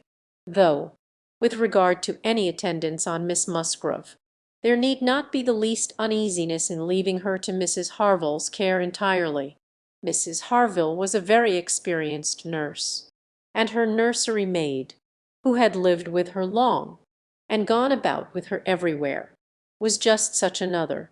Between these two, she could want no possible attendance by day or night. And all this was said with a truth and sincerity of feeling irresistible. Charles, Henrietta, and Captain Wentworth, and for a little while it was only an interchange of perplexity and terror. Uppercross, the necessity of some one's going to Uppercross, the news to be conveyed, how it could be broken to Mr. and Mrs. Musgrove, the lateness of the morning, an hour already gone since they ought to have been off, the impossibility of being in tolerable time. At first, they were capable of nothing more to the purpose than such exclamations, but, after a while, Captain Wentworth, exerting himself, said we must be decided, and without the loss of another minute. Every minute is valuable. Some one must resolve on being off for Uppercross instantly. Musgrove, Either you or I must go." Charles agreed, but declared his resolution of not going away. He would be as little encumbrance as possible to Captain and Mrs. Harville, but as to leaving his sister in such a state, he neither ought nor would. So far it was decided, and Henrietta at first declared the same. She, however, was soon persuaded to think differently. The usefulness of her staying, she who had not been able to remain in Lois's room, or to look at her, without sufferings which made her worse than helpless. She was forced to acknowledge that she could do no good, yet was still unwilling to be away, till, touched by the thought of her father and mother, she gave it up, she consented. She was anxious to be at home. The plan had reached this point, when Anne, coming quietly down from Lois's room, could not but hear what followed, for the parlour door was open.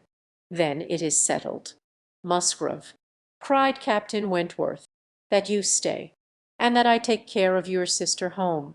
But as to the rest, as to the others, if one stays to assist Mrs. Harville, I think it need be only one. Mrs. Charles Musgrove will, of course, wish to get back to her children, but if Anne will stay, no one so proper, so capable as Anne." She paused a moment to recover from the emotion of hearing herself so spoken of. The other too warmly agreed with what he said, and she then appeared. "You will stay, I am sure, you will stay and nurse her?" cried he, turning to her and speaking with a glow, and yet a gentleness, which seemed almost restoring the past. She coloured deeply, and he recollected himself. She expressed herself most willing, ready, happy to remain. It was what she had been thinking of, and wishing to be allowed to do. A bed on the floor in Lois's room would be sufficient for her, if Mrs. Harville would but think so. One thing more, and all seemed arranged. Though it was rather desirable that Mr. and Mrs. Musgrove should be previously alarmed by some share of delay, yet the time required by the Uppercross horses to take them back would be a dreadful extension of suspense, and Captain Wentworth proposed, and Charles Musgrove agreed, that it would be much better for him to take a chaise from the inn, and leave Mr. Musgrove's carriage and horses to be sent home the next morning early, when there would be the farther advantage of sending an account of Lois's night. Captain Wentworth now hurried off to get everything ready on his part, and to be soon followed by the two ladies. When the plan was made known to Mary, however, there was an end of all peace in it. She was so wretched and so vehement, complained so much of injustice in being expected to go away instead of Anne, who was nothing to Louisa, while she was her sister, and had the best right to stay in Henrietta's stead. Why was not she to be as useful as Anne, and to go home without Charles, too, without her husband? No, it was too unkind, and, in short, she said more than her husband could long withstand, and as none of the others could oppose when he gave way, there was no help for it. The change of Mary for Anne was inevitable, and had never submitted more reluctantly to the jealous and ill-judging claims of Mary. But so it must be, and they set off for the town, Charles taking care of his sister, and Captain Benwick attending to her. She gave a moment's recollection, as they hurried along, to the little circumstances which the same spots had witnessed earlier in the morning. There she had listened to Henrietta's schemes for Drive Shirley's leaving Uppercross. Farther on, she had first seen Mr. Elliot. A moment seemed all that could now be given to any one but Louisa, or those who were wrapped up in her welfare. Captain Benwick was most considerately attentive to her, and, united as they all seemed by the distress of the day, she felt an increasing degree of good will towards him, and a pleasure even in thinking that it might, perhaps, be the occasion of continuing their acquaintance. Captain Wentworth was on the watch for them, and a chaise and four in waiting, stationed for their convenience in the lowest part of the street. But his evident surprise and vexation at the substitution of one sister for the other. The change in his countenance, the astonishment, the expressions begun and suppressed, with which Charles was listened to, made but a mortifying reception of Anne, or must at least convince her that she was valued only as she could be useful to Louisa. She endeavoured to be composed, and to be just. Without emulating the feelings of an Emma towards her Henry, she would have attended on Louisa with a zeal above the common claims of regard, for his sake, and she hoped he would not long be so unjust as to suppose she would shrink unnecessarily from the office of a friend. In the meanwhile she was in the carriage. He had handed them both in, and placed himself between them, and in this manner, under these circumstances, full of astonishment and emotion to Anne, she quitted Lyme. How the long stage would pass, how it was to affect their manners, what was to be their sort of intercourse, she could not foresee. It was all quite natural. However, he was devoted to Henrietta, always turning towards her, and when he spoke at all, always with the view of supporting her hopes and raising her spirits. In general, his voice and manner were studiously calm. To spare Henrietta from agitation seemed the governing principle. Once only, when she had been grieving over the last ill-judged, ill-fated walk to the Cobb, bitterly lamenting that it ever had been thought of, he burst forth, as if wholly overcome. "Don't talk of it. Don't talk of it," he cried. "O God, that I had not given way to her at the fatal moment! Had I done as I ought, but so eager and so resolute." Dear, sweet Louisa! And wondered whether it ever occurred to him now to question the justness of his own previous opinion as to the universal felicity and advantage of firmness of character, and whether it might not strike him that, like all other qualities of the mind, it should have its proportions and limits. She thought it could scarcely escape him to feel that a persuadable temper might sometimes be as much in favour of happiness as a very resolute character. They got on fast, and was astonished to recognize the same hills and the same objects so soon. Their actual speed, heightened by some dread of the conclusion, made the road appear but half as long as on the day before.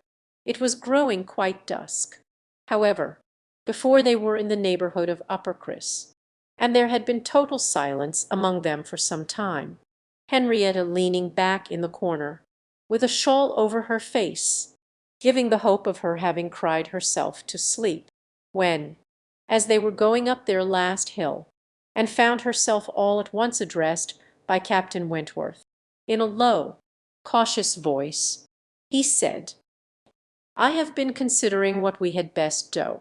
She must not appear at first. She could not stand it. I have been thinking whether you had not better remain in the carriage with her, while I go in and break it to Mr. and Mrs. Musgrove. Do you think this is a good plan?" She did. He was satisfied, and said no more, but the remembrance of the appeal remained a pleasure to her, as a proof of friendship and of deference for her judgment, a great pleasure, and when it became a sort of parting proof, its value did not lessen.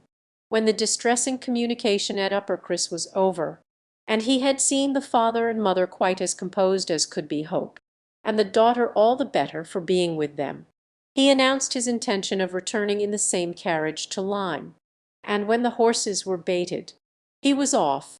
End of Volume 1. Chapter 13.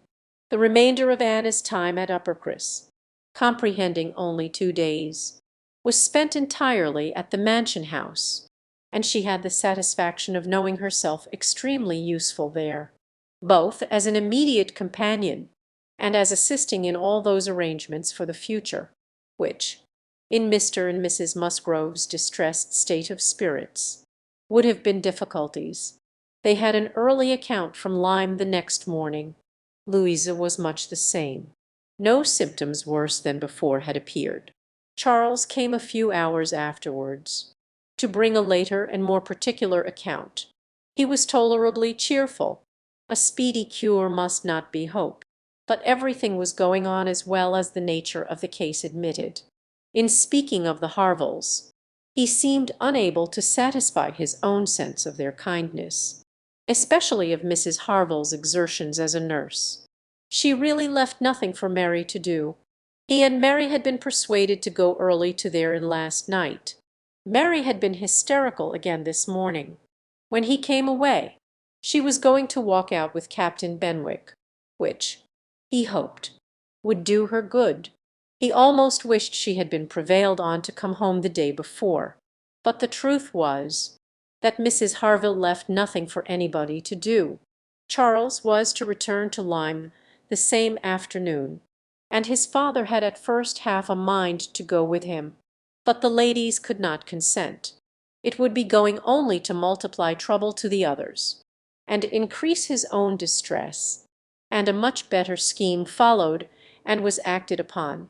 A chaise was sent for from Creckern, and Charles conveyed back a far more useful person in the old nursery maid of the family, one who, having brought up all the children, and seen the very last, the lingering and long-petted Master Harry, sent to school after his brothers, was now living in her deserted nursery to mend stockings and dress all the blains and bruises she could get near her, and who, consequently, was only too happy in being allowed to go and help nurse dear Miss Louisa.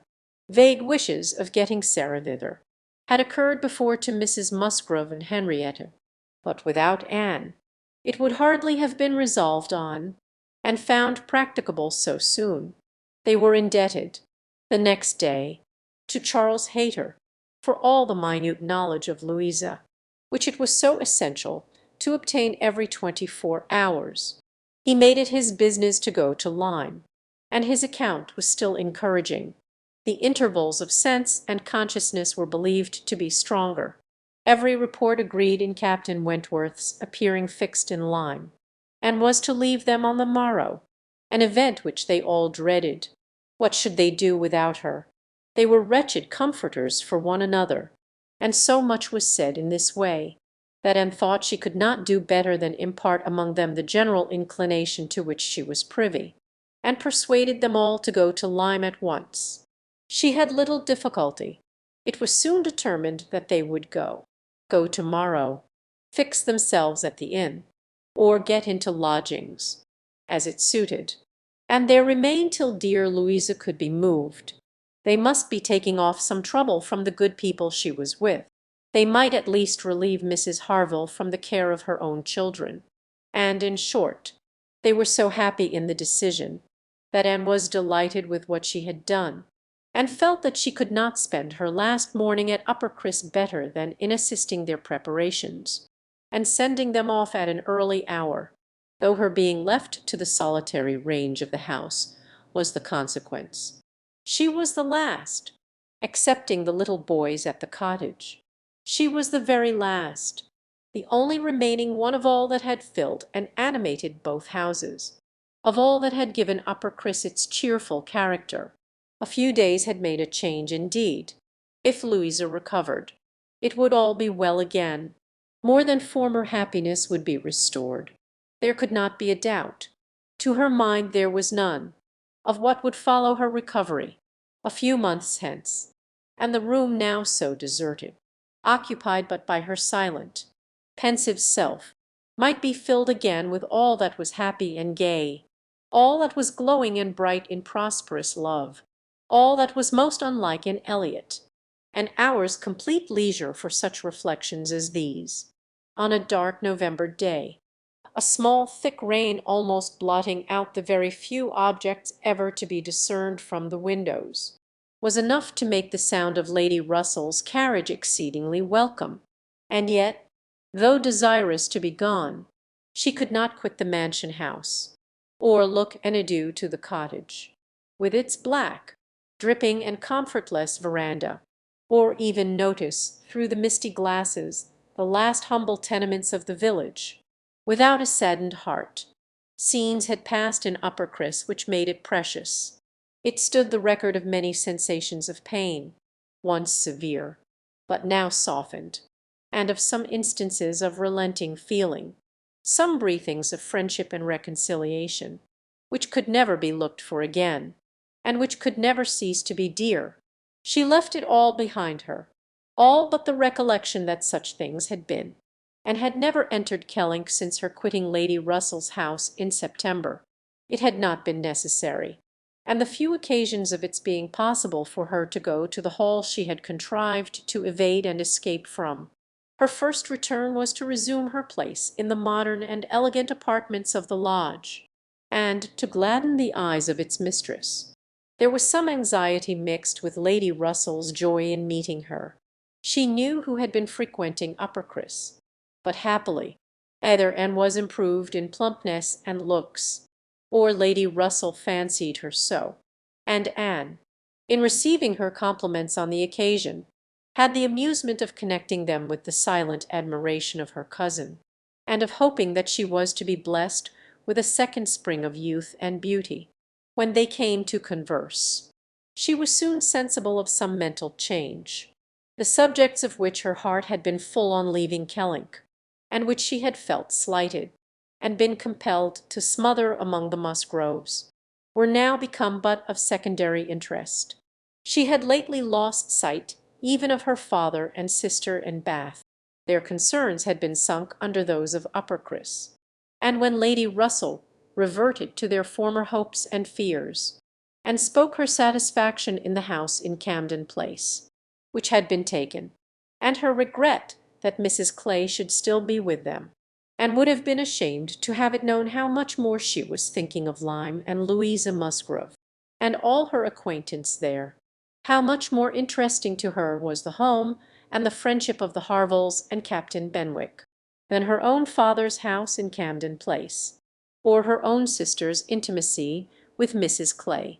She was actually forced to exert herself to meet Lady Russell with anything like the appearance of equal solicitude, on topics which had by nature the first claim on her. There was a little awkwardness at first in their discourse on another subject. They must speak of the accident at Lyme. Lady Russell had not been arrived 5 minutes the day before, when a full account of the whole had burst on her. But still it must be talked of. She must make inquiries. She must regret the imprudence, lament the result, and Captain Wentworth's name must be mentioned by both, and was conscious of not doing it so well as Lady Russell.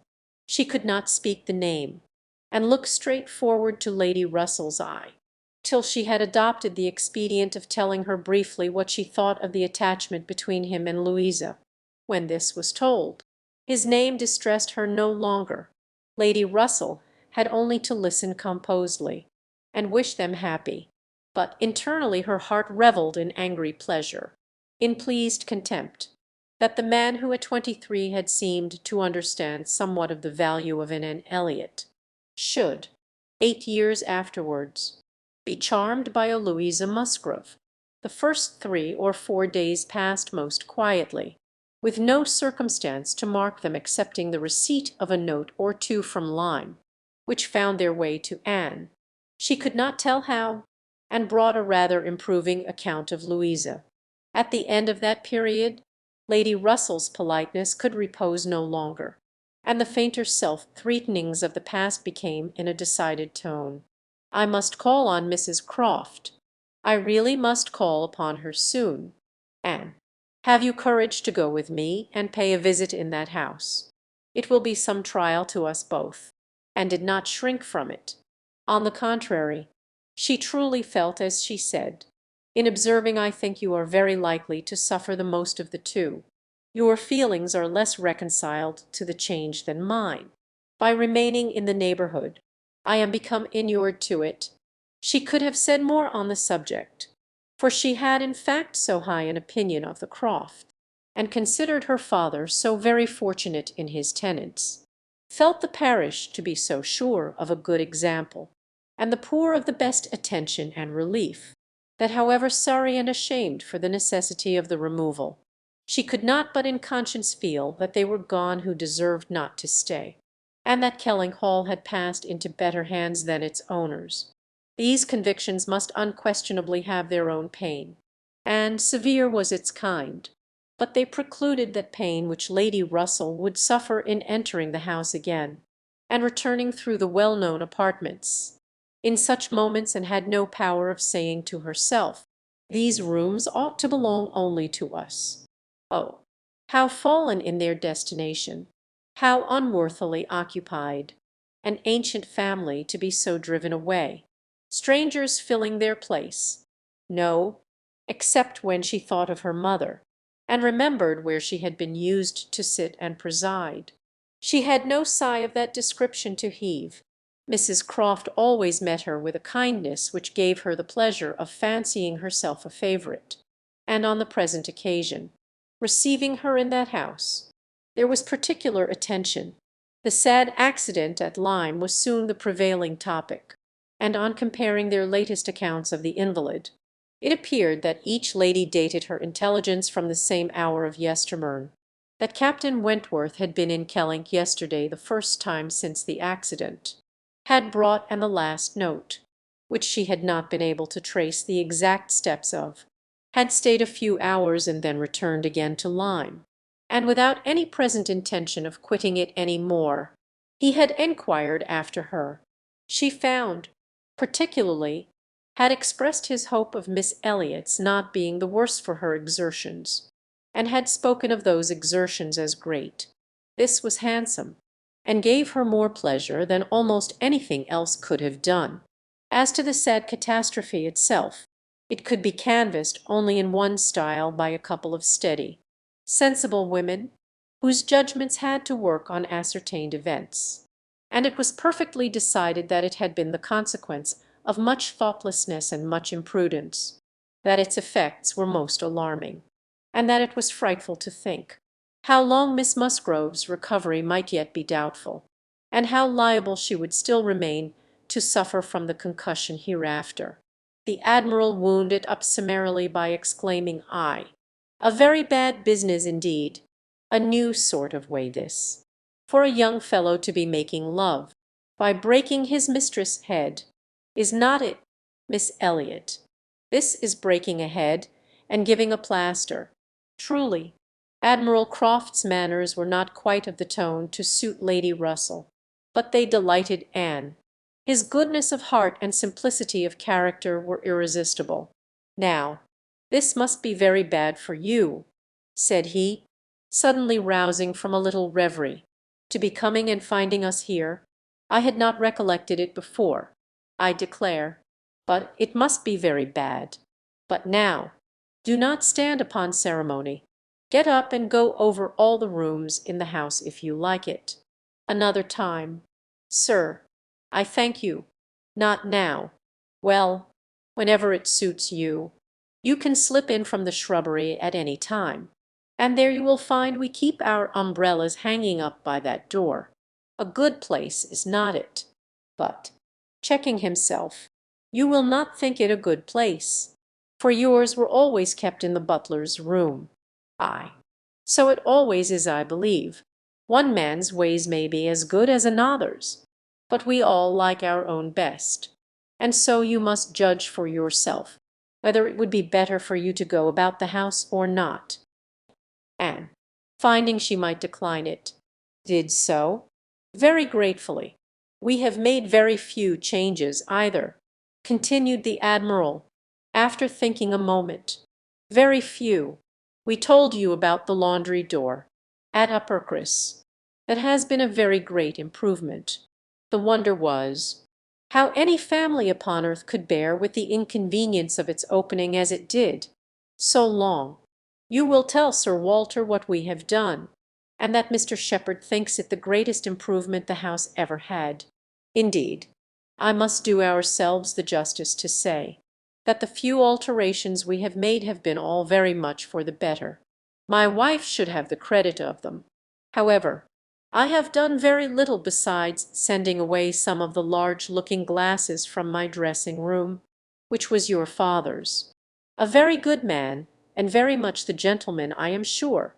But I should think, Miss Elliot," looking with serious reflection, "I should think he must be rather a dressy man for his time of life.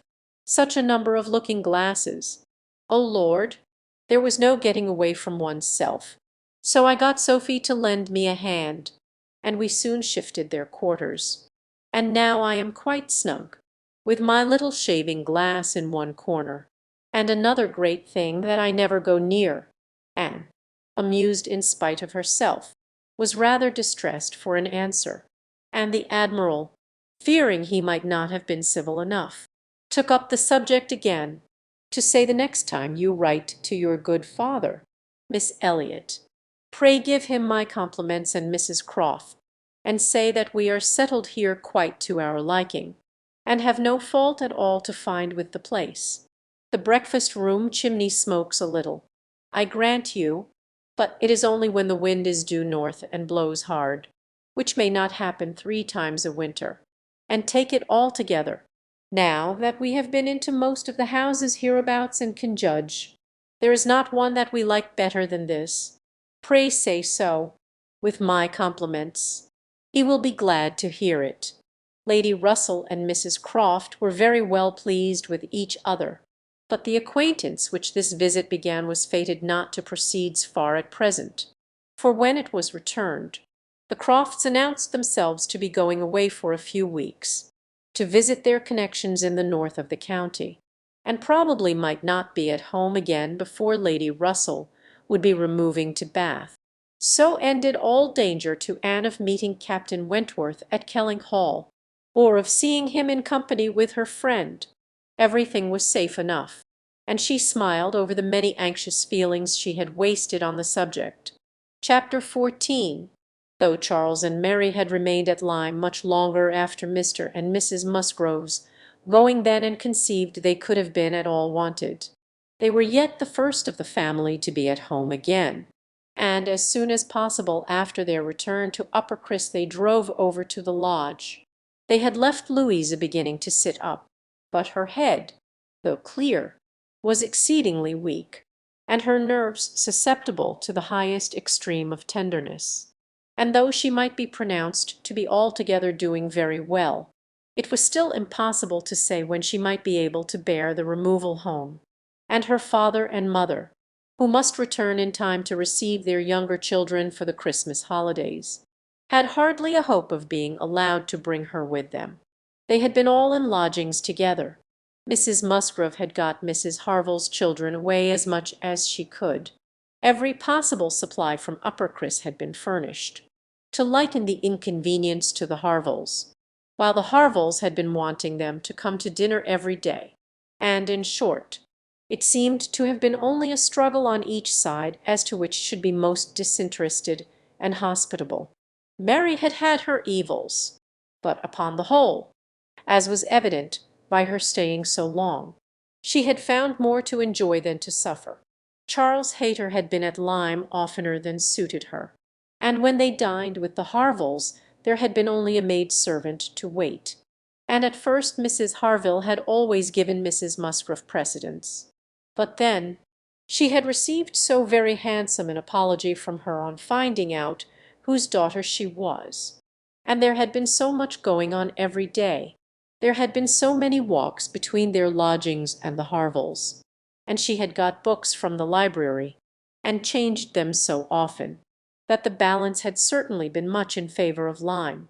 She had been taken to Charmouth too, and she had bathed, and she had gone to church, and there were a great many more people to look at in the church at Lyme than at Uppercross, and all this, joined to the sense of being so very useful, had made really an agreeable fortnight, and enquired after Captain Benwick. Mary's face was clouded directly. Charles laughed.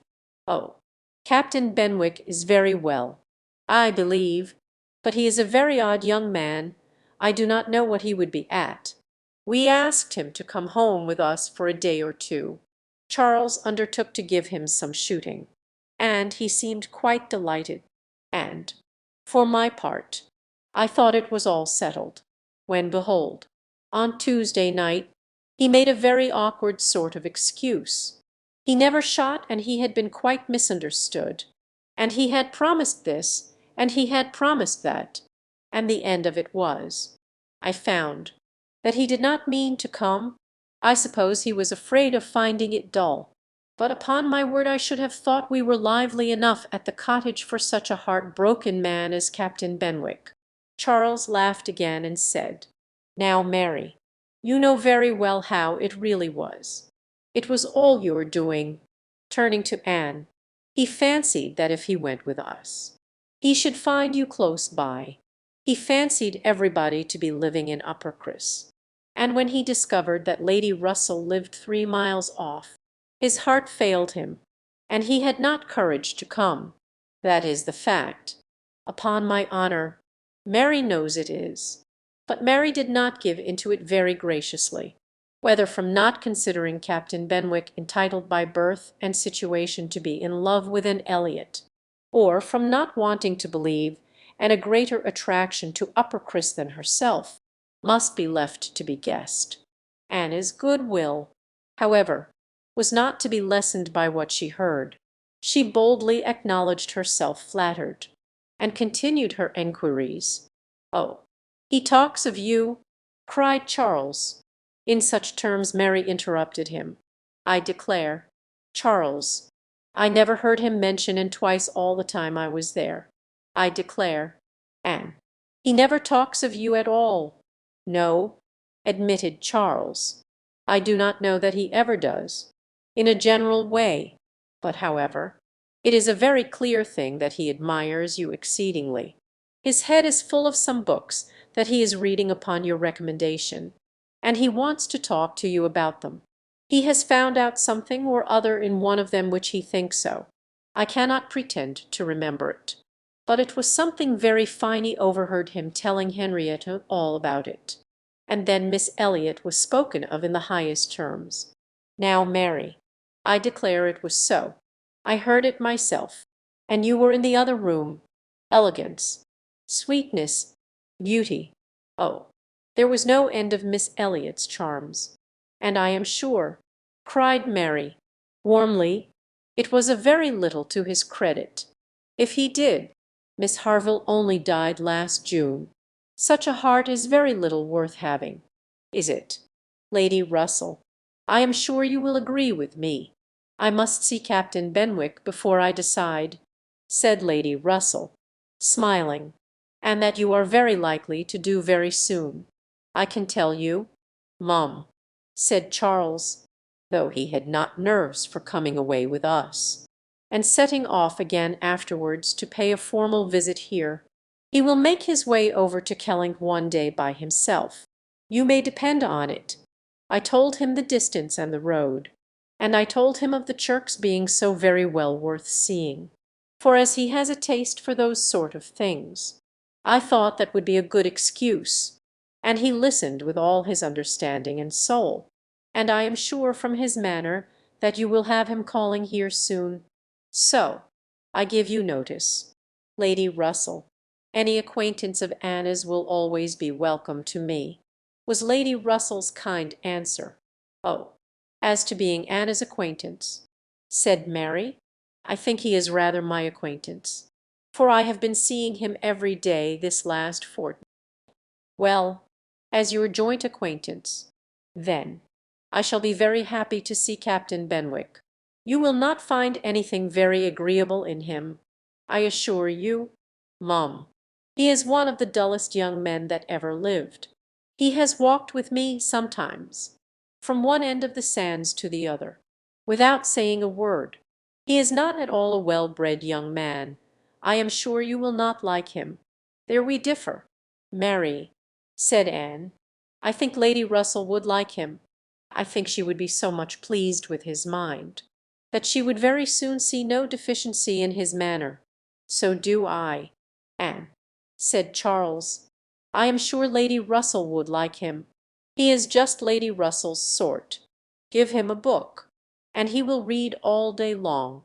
"Yes, that he will," exclaimed Mary, tauntingly. "He will sit poring over his book, and not know when a person speaks to him, or when one drops one's scissors, or anything that happens. Do you think Lady Russell would like that?" Lady Russell could not help laughing. "Upon my word," said she, "I should not have supposed that my opinion of any one could have admitted of such difference of conjecture. Steady and matter-of-fact as I may call myself, I have really a curiosity to see the person who can give occasion to such directly opposite notions. I wish he may be induced to call here, and when he does, Mary, you may depend upon hearing my opinion, but I am determined not to judge him beforehand. You will not like him, I will answer for it." Lady Russell began talking of something else. Mary spoke with animation of their meeting with, or rather missing, Mr. Elliot so extraordinarily. "He is a man," said Lady Russell, "whom I have no wish to see. His declining to be on cordial terms with the head of his family has left a very strong impression in his disfavour with me." This decision checked Mary's eagerness, and stopped her short in the midst of the Elliot countenance, with regard to Captain Wentworth, though and hazarded no enquiries. There was voluntary communication sufficient. His spirits had been greatly recovering lately, as might be expected. As Louisa improved, he had improved, and he was now quite a different creature from what he had been the first week. He had not seen Louisa, and was so extremely fearful of any ill consequence to her from an interview, that he did not press for it at all, and, on the contrary, seemed to have a plan of going away for a week or 10 days, till her head was stronger. He had talked of going down to Plymouth, and wanted to persuade Captain Benwick to go with him, but, as Charles maintained to the last, Captain Benwick seemed much more disposed to ride over to Kellynch. There can be no doubt that Lady Russell and Anne were both occasionally thinking of Captain Benwick. From this time, Lady Russell could not hear the door-bell without feeling that it might be his herald, nor could Anne return from any stroll of solitary indulgence in her father's grounds, or any visit of charity in the village, without wondering whether she might see him or hear of him. Captain Benwick came not, however. He was either less disposed for it than Charles had imagined, or he was too shy, and after giving him a week's indulgence, Lady Russell determined him to be unworthy of the interest which he had been beginning to excite. The Musgroves came back to receive their happy boys and girls from school, bringing with them Mrs. Harville's little children, to improve the noise of Uppercross, and lessen that of Lyme. Henrietta remained with Louisa, but Lady Russell and paid their compliments to them once, when Anne could not but feel that Uppercross was already quite alive again, though neither Henrietta, nor Louisa, nor Charles Hayter, nor Captain Wentworth were there. The room presented as strong a contrast as could be wished to the last state she had seen it in. Immediately surrounding Mrs. Musgrove were the little Harvilles, whom she was sedulously guarding from the tyranny of the 2 children from the cottage, expressly arrived to amuse them. On one side was a table occupied by some chattering girls, cutting up silk and gold paper, and on the other were trestles and trays, bending under the weight of brawn and cold pies, where riotous boys were holding high revel, the whole completed by a roaring Christmas fire, which seemed determined to be heard, in spite of all the noise of the others.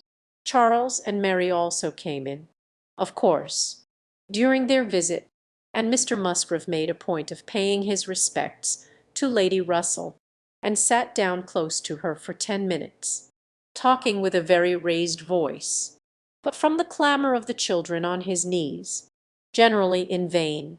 It was a fine family peace, and, judging from her own temperament, would have deemed such a domestic hurricane a bad restorative of the nerves, which Lois's illness must have so greatly shaken. But Mrs. Musgrove, who got in near her on purpose to thank her most cordially, again and again, for all her attentions to them, concluded a short recapitulation of what she had suffered herself by observing, with a happy glance round the room, that after all she had gone through, nothing was so likely to do her good as a little quiet cheerfulness at home. Louisa was now recovering apace. Her mother could even think of her being able to join their party at home, before her brothers and sisters went to school again. The Harvilles had promised to come with her and stay at Uppercross whenever she returned. Captain Wentworth was gone, for the present, to see his brother in Shropshire. "I hope I shall remember, in future," said Lady Russell, as soon as they were reseated in the carriage, "not to call at Uppercross in the Christmas holidays. Everybody has their taste in noises as well as in other matters, and sounds are quite innoxious, or most distressing, by their sort rather than their quantity." When Lady Russell not long afterwards was entering Bath on a wet afternoon, and driving through the long course of streets from the old bridge to Camden Place, amidst the dash of other carriages, the heavy rumble of carts and drays, the bawling of newspapermen, muffin men and milkmen, and the ceaseless clink of pattens, she made no complaint. No, these were noises which belonged to the winter pleasures. Her spirits rose under their influence, and like Mrs. Musgrove, she was feeling, though not saying, that after being long in the country, nothing could be so good for her as a little quiet cheerfulness, and did not share these feelings. She persisted in a very determined, though very silent disinclination for Bath, caught the first dim view of the extensive buildings, smoking in rain, without any wish of seeing them better, felt their progress through the streets to be, however disagreeable, yet too rapid, for who would be glad to see her when she arrived, and looked back, with fond regret, to the bustles of Uppercross and the seclusion of Kellynch. Elizabeth's last letter had communicated a piece of news of some interest.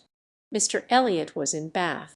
He had called in Camden Place, had called a second time, a third, had been pointedly attentive, if Elizabeth and her father did not deceive themselves, had been taking much pains to seek the acquaintance, and proclaim the value of the connection, as he had formerly taken pains to shew neglect. This was very wonderful if it were true, and Lady Russell was in a state of very agreeable curiosity and perplexity about Mr. Elliot, already recanting the sentiments she had so lately expressed to Mary, of his being a man whom she had no wish to see. She had a great wish to see him. If he really sought to reconcile himself like a dutiful branch, he must be forgiven for having dismembered himself, and was not animated to an equal pitch by the circumstance. But she felt that she would rather see Mr. Elliot again than not, which was more than she could say for many other persons in Bath. She was put down in Camden Place, and Lady Russell then drove to her own lodgings, in Rivers Street. Chapter 15. Sir Walter had taken a very good house in Camden Place, a lofty dignified situation, such as becomes a man of consequence, and both he and Elizabeth were settled there, much to their satisfaction, and entered it with a sinking heart, anticipating an imprisonment of many months, and anxiously saying to herself, "Oh, when shall I leave you again?" A degree of unexpected cordiality, however, in the welcome she received, did her good. Her father and sister were glad to see her, for the sake of shewing her the house and furniture, and met her with kindness. Her making a fourth, when they sat down to dinner, was noticed as an advantage. Mrs. Clay was very pleasant, and very smiling, but her courtesies and smiles were more a matter of course, and had always felt that she would pretend what was proper on her arrival. But the complaisance of the others was unlooked for. They were evidently in excellent spirits, and she was soon to listen to the causes. They had no inclination to listen to her, after laying out for some compliments of being deeply regretted in their old neighbourhood, which Anne could not pay. They had only a few faint enquiries to make, before the talk must be all their own. Uppercross excited no interest, Kellynch very little. It was all Bath. They had the pleasure of assuring her that Bath more than answered their expectations in every respect. Their house was undoubtedly the best in Camden Place. Their drawing-rooms had many decided advantages over all the others which they had either seen or heard of, and the superiority was not less in the style of the fitting up, or the taste of the furniture. Their acquaintance was exceedingly sought after. Everybody was wanting to visit them. They had drawn back from many introductions, and still were perpetually having cards left by people of whom they knew nothing. Here were funds of enjoyment. Could and wonder that her father and sister were happy. She might not wonder, but she must sigh that her father should feel no degradation in his change, should see nothing to regret in the duties and dignity of the resident landholder, should find so much to be vain of in the littlenesses of a town. And she must sigh, and smile, and wonder too, as Elizabeth threw open the folding doors, and walked with exultation from one drawing-room to the other, boasting of their space, at the possibility of that woman, who had been mistress of Kelling Hall, finding extent to be proud of between two walls, perhaps 30 feet asunder. But this was not all which they had to make them happy. They had Mr. Elliot too, and had a great deal to hear of Mr. Elliot. He was not only pardoned. They were delighted with him. He had been in Bath about a fortnight. He had passed through Bath in November, in his way to London, when the intelligence of Sir Walter's being settled there had of course reached him, though only 24 hours in the place. But he had not been able to avail himself of it. But he had now been a fortnight, and his first object on arriving had been to leave his card in Camden Place, following it up by such assiduous endeavours to meet, and when they did meet, by such great openness of conduct, such readiness to apologize for the past, such solicitude to be received as a relation again, that their former good understanding was completely re-established. They had not a fault to find in him. He had explained away all the appearance of neglect on his own side. It had originated in misapprehension entirely. He had never had an idea of throwing himself off. He had feared that he was thrown off, but knew not why, and delicacy had kept him silent. Upon the hint of having spoken disrespectfully or carelessly of the family and the family honours, he was quite indignant. He, who had ever boasted of being an Elliot, and whose feelings, as to connection, were only too strict to suit the unfeudal tone of the present day. He was astonished, indeed, but his character and general conduct must refute it. He could refer Sir Walter to all who knew him, and certainly the pains he had been taking on this, the first opportunity of reconciliation, to be restored to the footing of a relation and heir presumptive, was a strong proof of his opinions on the subject. The circumstances of his marriage, too, were found to admit of much extenuation. This was an article not to be entered on by himself, but a very intimate friend of his, a Colonel Wallace, a highly respectable man, perfectly the gentleman, and not an ill-looking man, who was living in very good style in Marlborough Buildings, and had, at his own particular request, been admitted to their acquaintance through Mr. Elliot, had mentioned one or two things relative to the marriage, which made a material difference in the discredit of it. Colonel Wallace had known Mr. Elliot long, had been well acquainted also with his wife, had perfectly understood the whole story.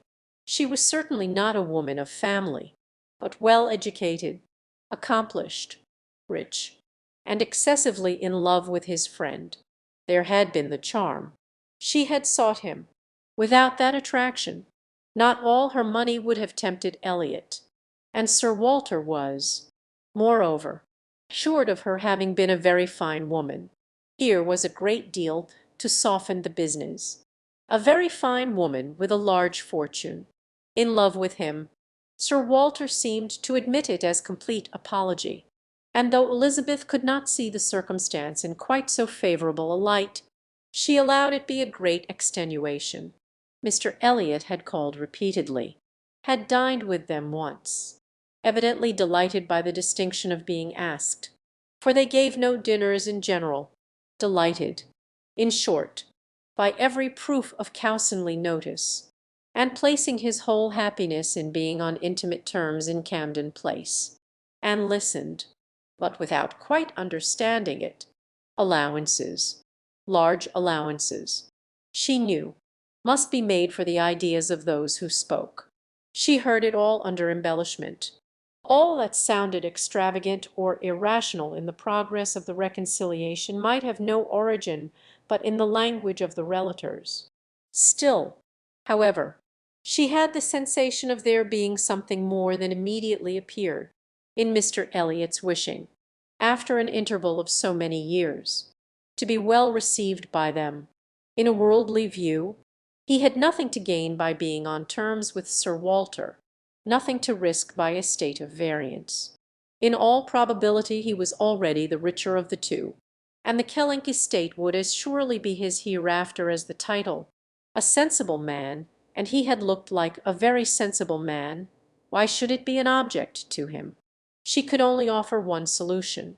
It was, perhaps, for Elizabeth's sake, there might really have been a liking formerly, though convenience and accident had drawn him a different way, and now that he could afford to please himself, he might mean to pay his addresses to her. Elizabeth was certainly very handsome, with well-bred, elegant manners, and her character might never have been penetrated by Mr. Elliot, knowing her but in public, and when very young himself. How her temper and understanding might bear the investigation of his present keener time of life was another concern, and rather a fearful one.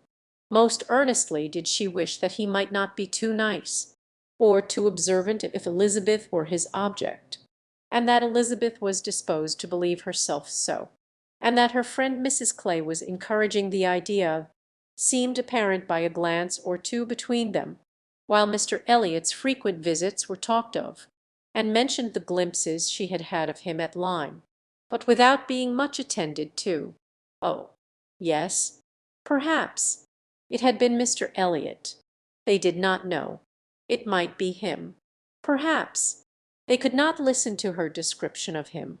They were describing him themselves. Sir Walter especially.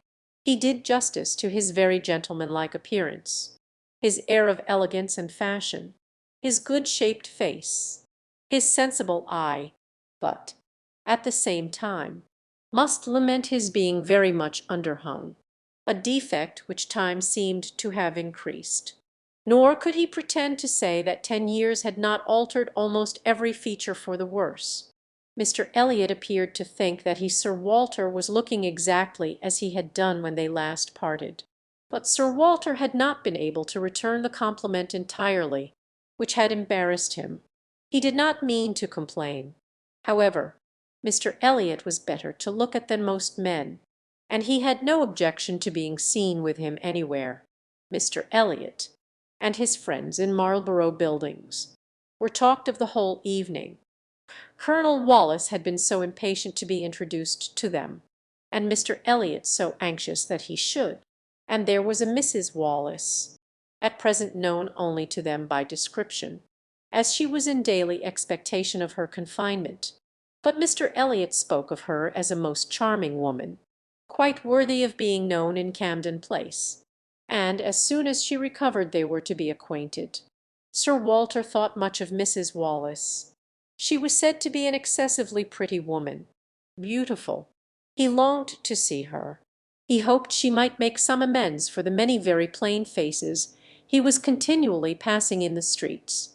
The worst of Bath was the number of its plain women. He did not mean to say that there were no pretty women, but the number of the plain was out of all proportion.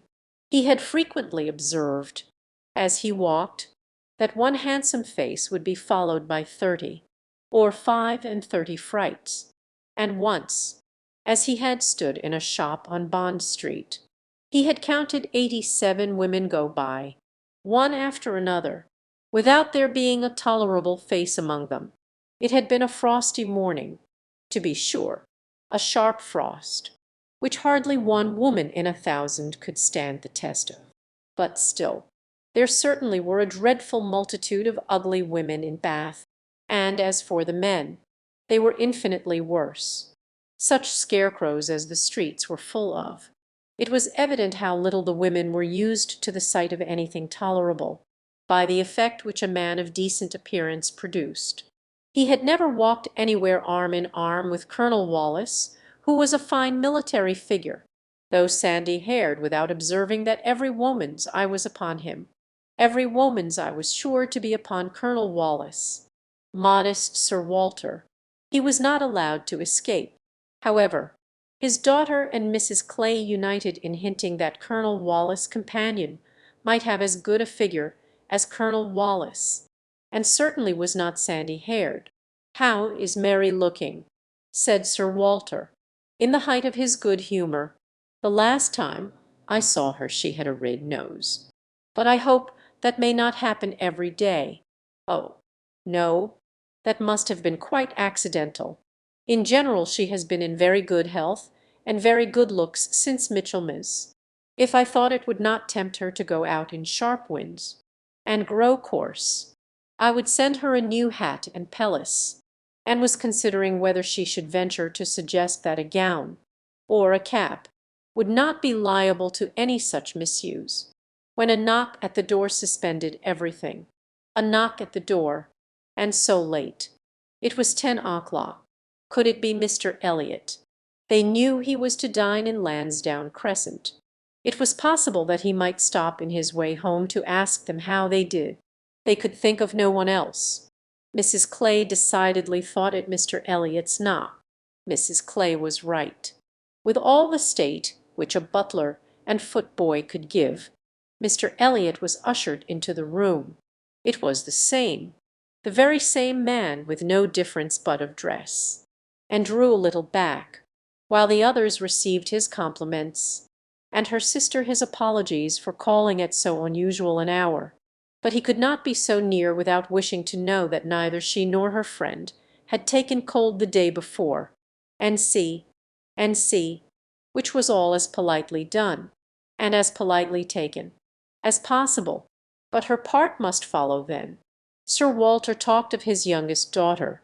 Mr. Elliot must give him leave to present him to his youngest daughter. There was no occasion for remembering Mary, and Anne, smiling and blushing, very becomingly shewed to Mr. Elliot the pretty features which he had by no means forgotten, and instantly saw, with amusement at his little start of surprise, that he had not been at all aware of who she was. He looked completely astonished, but not more astonished than pleased. His eyes brightened, and with the most perfect alacrity he welcomed the relationship, alluded to the past, and entreated to be received as an acquaintance already. He was quite as good-looking as he had appeared at Lyme. His countenance improved by speaking, and his manners were so exactly what they ought to be, so polished, so easy, so particularly agreeable, that she could compare them in excellence to only one person's manners. They were not the same, but they were, perhaps, equally good. He sat down with them, and improved their conversation very much. There could be no doubt of his being a sensible man. 10 minutes were enough to certify that. His tone, his expressions, his choice of subject, his knowing where to stop, it was all the operation of a sensible, discerning mind. As soon as he could, he began to talk to her of Lyme, wanting to compare opinions respecting the place, but especially wanting to speak of the circumstance of their happening to be guests in the same inn at the same time, to give his own route, understand something of hers, and regret that he should have lost such an opportunity of paying his respects to her. She gave him a short account of her party and business at Lyme. His regret increased as he listened. He had spent his whole solitary evening in the room adjoining theirs, had heard voices, mirth continually, thought they must be a most delightful set of people, longed to be with them, but certainly without the smallest suspicion of his possessing the shadow of a right to introduce himself, if he had but asked who the party were. The name of Musgrove would have told him enough. Well, it would serve to cure him of an absurd practice of never asking a question at an inn, which he had adopted, when quite a young man, on the principle of its being very ungenteel to be curious, the notions of a young man of 1 or 2 and 20. said he, "as to what is necessary in manners to make him quite the thing, are more absurd, I believe, than those of any other set of beings in the world. The folly of the means they often employ is only to be equalled by the folly of what they have in view." But he must not be addressing his reflections to Anne alone. He knew it. He was soon diffused again among the others, and it was only at intervals that he could return to Lyme. His enquiries, however, produced at length an account of the scene she had been engaged in there, soon after his leaving the place. Having alluded to an accident, he must hear the whole. When he questioned, Sir Walter and Elizabeth began to question also. But the difference in their manner of doing it could not be unfelt. She could only compare Mr. Elliot to Lady Russell, in the wish of really comprehending what had passed, and in the degree of concern for what she must have suffered in witnessing it. He stayed an hour with them. The elegant little clock on the mantel-piece had struck 11 with its silver sounds, and the watchman was beginning to be heard at a distance telling the same tale, before Mr. Elliot or any of them seemed to feel that he had been there long, and could not have supposed it possible that her first evening in Camden Place could have passed so well. Chapter 16. There was one point which Anne, on returning to her family, would have been more thankful to ascertain even than Mr. Elliot's being in love with Elizabeth, which was her father's not being in love with Mrs. Clay, and she was very far from easy about it when she had been at home a few hours. On going down to breakfast the next morning, she found there had just been a decent pretence on the lad's side of meaning to leave them.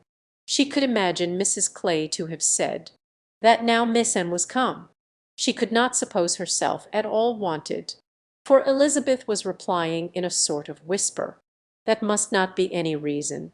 Indeed, I assure you I feel it none. She is nothing to me compared with you."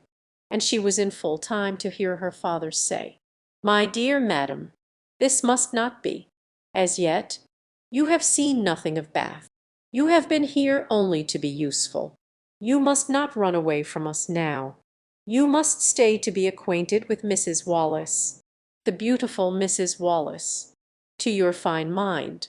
I well know the sight of beauty is a real gratification." He spoke and looked so much in earnest that Anne was not surprised to see Mrs. Clay stealing a glance at Elizabeth and herself.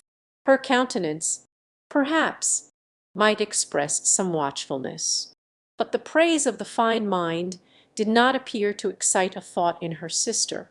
The lady could not but yield to such joint entreaties, and promised to stay. In the course of the same morning, Anne and her father chancing to be alone together, he began to compliment her on her improved looks. He thought her less thin in her person, in her cheeks, her skin, her complexion, greatly improved, clearer, fresher. Had she been using anything in particular? No, nothing, merely Goland. He supposed? No, nothing at all. Han. He was surprised at that, and added, "Certainly you cannot do better than to continue as you are. You cannot be better than well, or I should recommend Goland. The constant use of Goland during the spring month. Mrs. Clay has been using it at my recommendation, and you see what it has done for her. You see how it has carried away her freckles." If Elizabeth could but have heard this, such personal praise might have struck her, especially as it did not appear to, and that the freckles were at all lessened. But everything must take its chance. The evil of a marriage would be much diminished if Elizabeth were also to marry. As for herself, she might always command a home with Lady Russell. Lady Russell's composed mind and polite manners were put to some trial on this point, in her intercourse in Camden Place. The sight of Mrs. Clay in such favour, and so overlooked, was a perpetual provocation to her there, and vexed her as much when she was away, as a person in Bath who drinks the water, gets all the new publications, and has a very large acquaintance, has time to be vexed. As Mr. Elliot became known to her, she grew more charitable, or more indifferent, towards the others. His manners were an immediate recommendation, and on conversing with him she found the solid so fully supporting the superficial, that she was at first, as she told Anne, almost ready to exclaim, "Can this be Mr. Elliot?" and could not seriously picture to herself a more agreeable or estimable man, everything united in him: good understanding, correct opinions, knowledge of the world, and a warm heart. He had strong feelings of family attachment and family honour, without pride or weakness. He lived with the liberality of a man of fortune, without display. He judged for himself in everything essential, without defying public opinion in any point of worldly decorum. He was steady, observant, moderate, candid, never run away with by spirits or by selfishness, which fancied itself strong feeling, and yet with a sensibility to what was amiable and lovely, and a value for all the felicities of domestic life, which characters of fancied enthusiasm and violent agitation seldom really possess. She was sure that he had not been happy in marriage. Colonel Wallis said it, and Lady Russell saw it, but it had been no unhappiness to sour his mind. Nor, she began pretty soon to suspect, to prevent his thinking of a second choice. Her satisfaction in Mr. Elliot outweighed all the plague of Mrs. Clay. It was now some years since Anne had begun to learn that she and her excellent friend could sometimes think differently, and it did not surprise her, therefore, that Lady Russell should see nothing suspicious or inconsistent, nothing to require more motives than appeared, in Mr. Elliot's great desire of a reconciliation.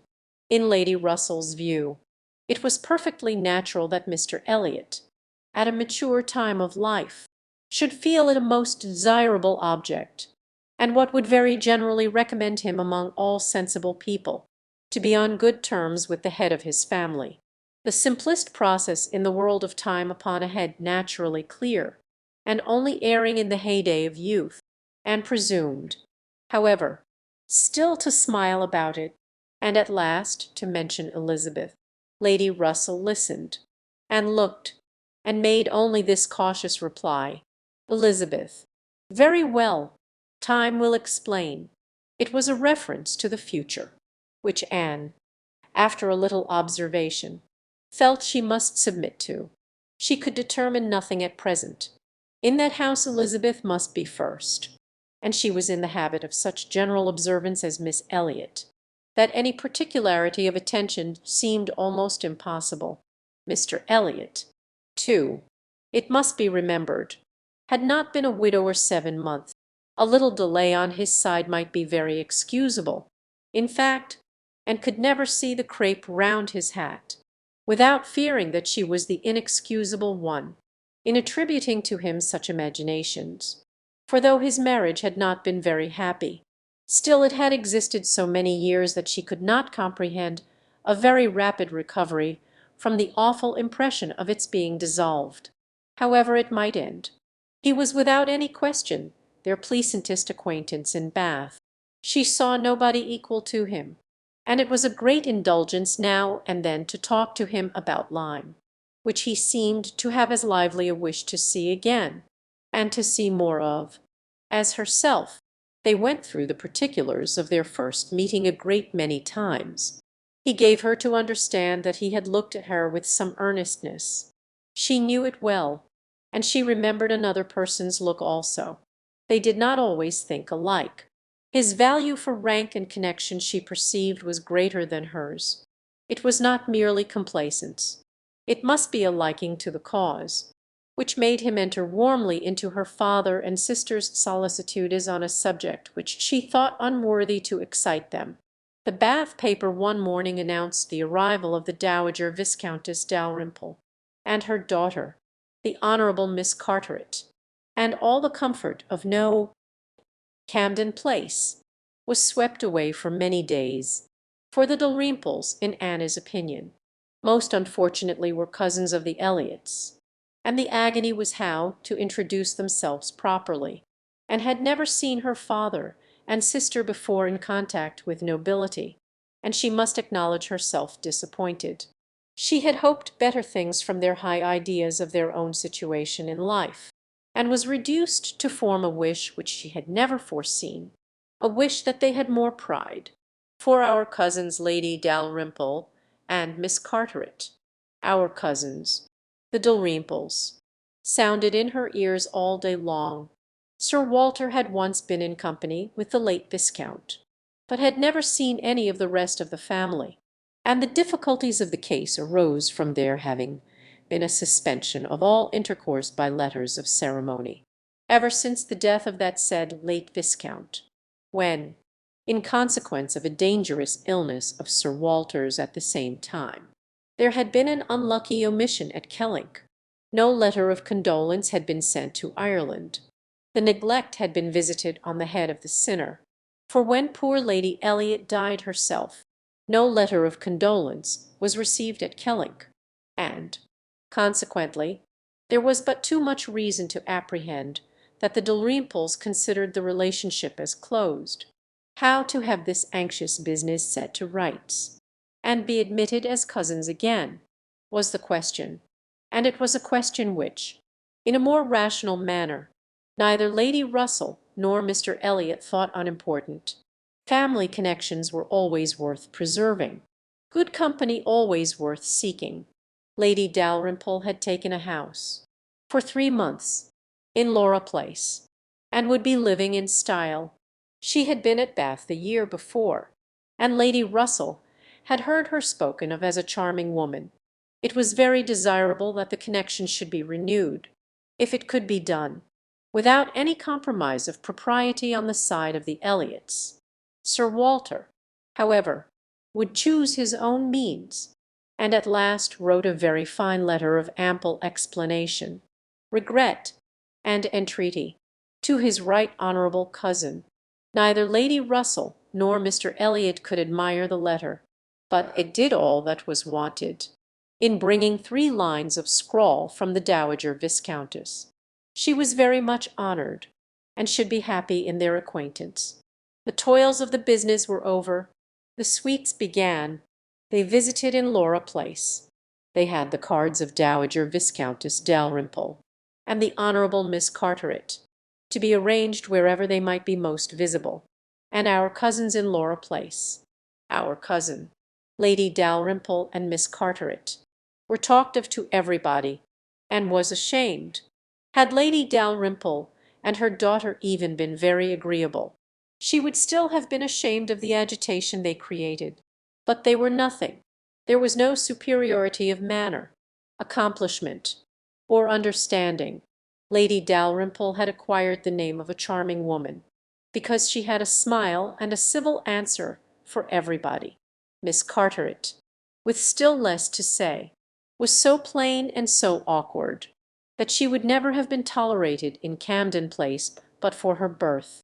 Lady Russell confessed she had expected something better, but yet it was an acquaintance worth having, and when ventured to speak her opinion of them to Mr. Elliot, he agreed to their being nothing in themselves, but still maintained that, as a family connection, as good company, as those who would collect good company around them, they had their value, and smiled and said, "My idea of good company, Mr. Elliot, is the company of clever, well-informed people, who have a great deal of conversation. That is what I call good company." "You are mistaken," said he gently. "That is not good company. That is the best. Good company requires only birth, education, and manners, and with regard to education is not very nice. Birth and good manners are essential, but a little learning is by no means a dangerous thing in good company. On the contrary, it will do very well." My cousin and shakes her head. She is not satisfied. She is fastidious. My dear cousin sitting down by her, you have a better right to be fastidious than almost any other woman I know. But will it answer? Will it make you happy? Will it not be wiser to accept the society of those good ladies in Laura Place, and enjoy all the advantages of the connection as far as possible. You may depend upon it that they will move in the first set in Bath this winter. And as rank is rank, your being known to be related to them will have its use in fixing your family, our family, let me say, in that degree of consideration which we must all wish for. Yes, sighed Anne, we shall, indeed, be known to be related to them. Then recollecting herself, and not wishing to be answered, she added, I certainly do think there has been by far too much trouble taken to procure the acquaintance. I suppose, smiling, I have more pride than any of you, but I confess it does vex me that we should be so solicitous to have the relationship acknowledged, which we may be very sure is a matter of perfect indifference to them. Pardon me, dear cousin, you are unjust in your own claims. In London, perhaps, in your present quiet style of living, it might be as you say, but in Bath, Sir Walter Elliot and his family will always be worth knowing, always acceptable as acquaintance. Well, said Anne, I certainly am proud, too proud to enjoy a welcome which depends so entirely upon place. I love your indignation, said he. It is very natural. But here you are in Bath, and the object is to be established here with all the credit and dignity which ought to belong to Sir Walter Elliot. You talk of being proud. I am called proud, I know, and I shall not wish to believe myself otherwise. For our pride, if investigated, would have the same object, I have no doubt, though the kind may seem a little different. In one point, I am sure, my dear cousin, he continued, speaking lower, though there was no one else in the room, in one point, I am sure we must feel alike. We must feel that every addition to your father's society, among his equals or superiors, may be of use in diverting his thoughts from those who are beneath him. He looked, as he spoke, to the seat which Mrs. Clay had been lately occupying, a sufficient explanation of what he particularly meant, and though Anne could not believe in their having the same sort of pride, she was pleased with him for not liking Mrs. Clay, and her conscience admitted that his wishing to promote her father's getting great acquaintance was more than excusable in the view of defeating her. Chapter 17. While Sir Walter and Elizabeth were assiduously pushing their good fortune in Laura Place, and was renewing an acquaintance of a very different description. She had called on her former governess, and had heard from her of there being an old schoolfellow in Bath who had the two strong claims on her attention of past kindness and present suffering. Miss Hamilton, now Mrs. Smith, had shewn her kindness in one of those periods of her life when it had been most valuable, and had gone unhappy to school, grieving for the loss of a mother whom she had dearly loved, feeling her separation from home, and suffering as a girl of 14, of strong sensibility and not high spirits, must suffer at such a time. And Miss Hamilton, 3 years older than herself, but still from the want of near relations and a settled home, remaining another year at school, had been useful and good to her in a way which had considerably lessened her misery, and could never be remembered with indifference.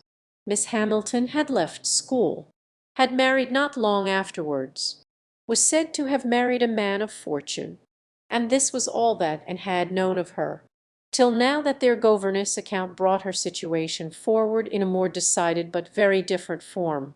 She was a widow and poor. Her husband had been extravagant, and at his death, about 2 years before, had left his affairs dreadfully involved. She had had difficulties of every sort to contend with, and in addition to these distresses had been afflicted with a severe rheumatic fever, which, finally settling in her legs, had made her for the present a cripple. She had come to Bath on that account, and was now in lodgings near the hot baths, living in a very humble way, unable even to afford herself the comfort of a servant, and of course almost excluded from society. Their mutual friend answered for the satisfaction which a visit from Miss Elliot would give Mrs. Smith, and therefore lost no time in going. She mentioned nothing of what she had heard, or what she intended. At home it would excite no proper interest there. She only consulted Lady Russell, who entered thoroughly into her sentiments, and was most happy to convey her as near to Mrs. Smith's lodgings in Westgate Buildings as chose to be taken. The visit was paid, their acquaintance re-established, their interest in each other more than rekindled. The first 10 minutes had its awkwardness and its emotion. 12 years were gone since they had parted, and each presented a somewhat different person from what the other had imagined. 12 years had changed, and from the blooming, silent, unformed girl of 15 to the elegant little woman of 27, with every beauty except bloom, and with manners as consciously right as they were invariably gentle.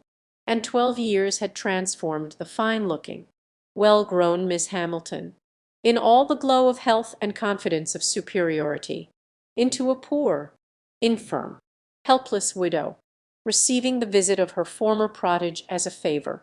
But all that was uncomfortable in the meeting had soon passed away, and left only the interesting charm of remembering former partialities and talking over old times, and found in Mrs. Smith the good sense and agreeable manners which she had almost ventured to depend on, and a disposition to converse and be cheerful beyond her expectation. Neither the dissipations of the past end, she had lived very much in the world, nor the restrictions of the present. Neither sickness nor sorrow seemed to have closed her heart or ruined her spirits. In the course of a second visit she talked with great openness, and Anna's astonishment increased. She could scarcely imagine a more cheerless situation in itself than Mrs. Smith's. She had been very fond of her husband. She had buried him. She had been used to affluence. It was gone. She had no child to connect her with life and happiness again, no relations to assist in the arrangement of perplexed affairs, no health to make all the rest supportable. Her accommodations were limited to a noisy parlour, and a dark bedroom behind, with no possibility of moving from one to the other without assistance, which there was only one servant in the house to afford, and she never quitted the house but to be conveyed into the warm bath. Yet, in spite of all this, and had reason to believe that she had moments only of languor and depression, to hours of occupation and enjoyment. How could it be? She watched, observed, reflected, and finally determined that this was not a case of fortitude or of resignation only. A submissive spirit might be patient, a strong understanding would supply resolution, but here was something more. Here was that elasticity of mind, that disposition to be comforted, that power of turning readily from evil to good, and of finding employment which carried her out of herself, which was from nature alone. It was the choicest gift of heaven, and viewed her friend as one of those instances in which, by a merciful appointment, it seems designed to counterbalance almost every other want. There had been a time, Mrs. Smith told her, when her spirits had nearly failed. She could not call herself an invalid now, compared with her state on first reaching Bath. Then she had, indeed, been a pitiable object, for she had caught cold on the journey, and had hardly taken possession of her lodgings before she was again confined to her bed and suffering under severe and constant pain. And all this among strangers, with the absolute necessity of having a regular nurse, and finances at that moment particularly unfit to meet any extraordinary expense. She had weathered it, however, and could truly say that it had done her good. It had increased her comforts by making her feel herself to be in good hands. She had seen too much of the world to expect sudden or disinterested attachment anywhere, but her illness had proved to her that her landlady had a character to preserve, and would not use her ill, and she had been particularly fortunate in her nurse. As a sister of her landlady, a nurse by profession, and who had always a home in that house when unemployed, chanced to be at liberty just in time to attend her, And she, said Mrs. Smith, besides nursing me most admirably, has really proved an invaluable acquaintance. As soon as I could use my hands, she taught me to knit, which has been a great amusement, and she put me in the way of making these little thread cases, pin cushions and card racks, which you always find me so busy about, and which supply me with the means of doing a little good to one or two very poor families in this neighborhood. She had a large acquaintance, of course professionally, among those who can afford to buy, and she disposes of my merchandise. She always takes the right time for applying. Everybody's heart is open, you know, when they have recently escaped from severe pain, or are recovering the blessing of health, and Nurse Rook thoroughly understands when to speak. She is a shrewd, intelligent, sensible woman. Hers is a line for seeing human nature, and she has a fund of good sense and observation, which, as a companion, make her infinitely superior to thousands of those who, having only received the best education in the world, know nothing worth attending to. Call it gossip, if you will, but when Nurse Rook has half an hour's leisure to bestow on me, something that makes one know one's species better, one likes to hear what is going on, to be au fait as to the newest modes of being trifling and silly. To me, who live so much alone, her conversation, I assure you, is a treat. Anne, far from wishing to cavil at the pleasure, replied, "I can easily believe it. Women of that class have great opportunities, and if they are intelligent may be well worth listening to. Such varieties of human nature as they are in the habit of witnessing, and it is not merely in its follies, that they are well read, for they see it occasionally under every circumstance that can be most interesting or affecting. What instances must pass before them of ardent, disinterested, self-denying attachment, of heroism, fortitude, patience, resignation, of all the conflicts and all the sacrifices that ennoble us most. A sick chamber may often furnish the worth of volumes." "Yes," said Mrs. Smith more doubtingly. "Sometimes it may, though I fear its lessons are not often in the elevated style you describe.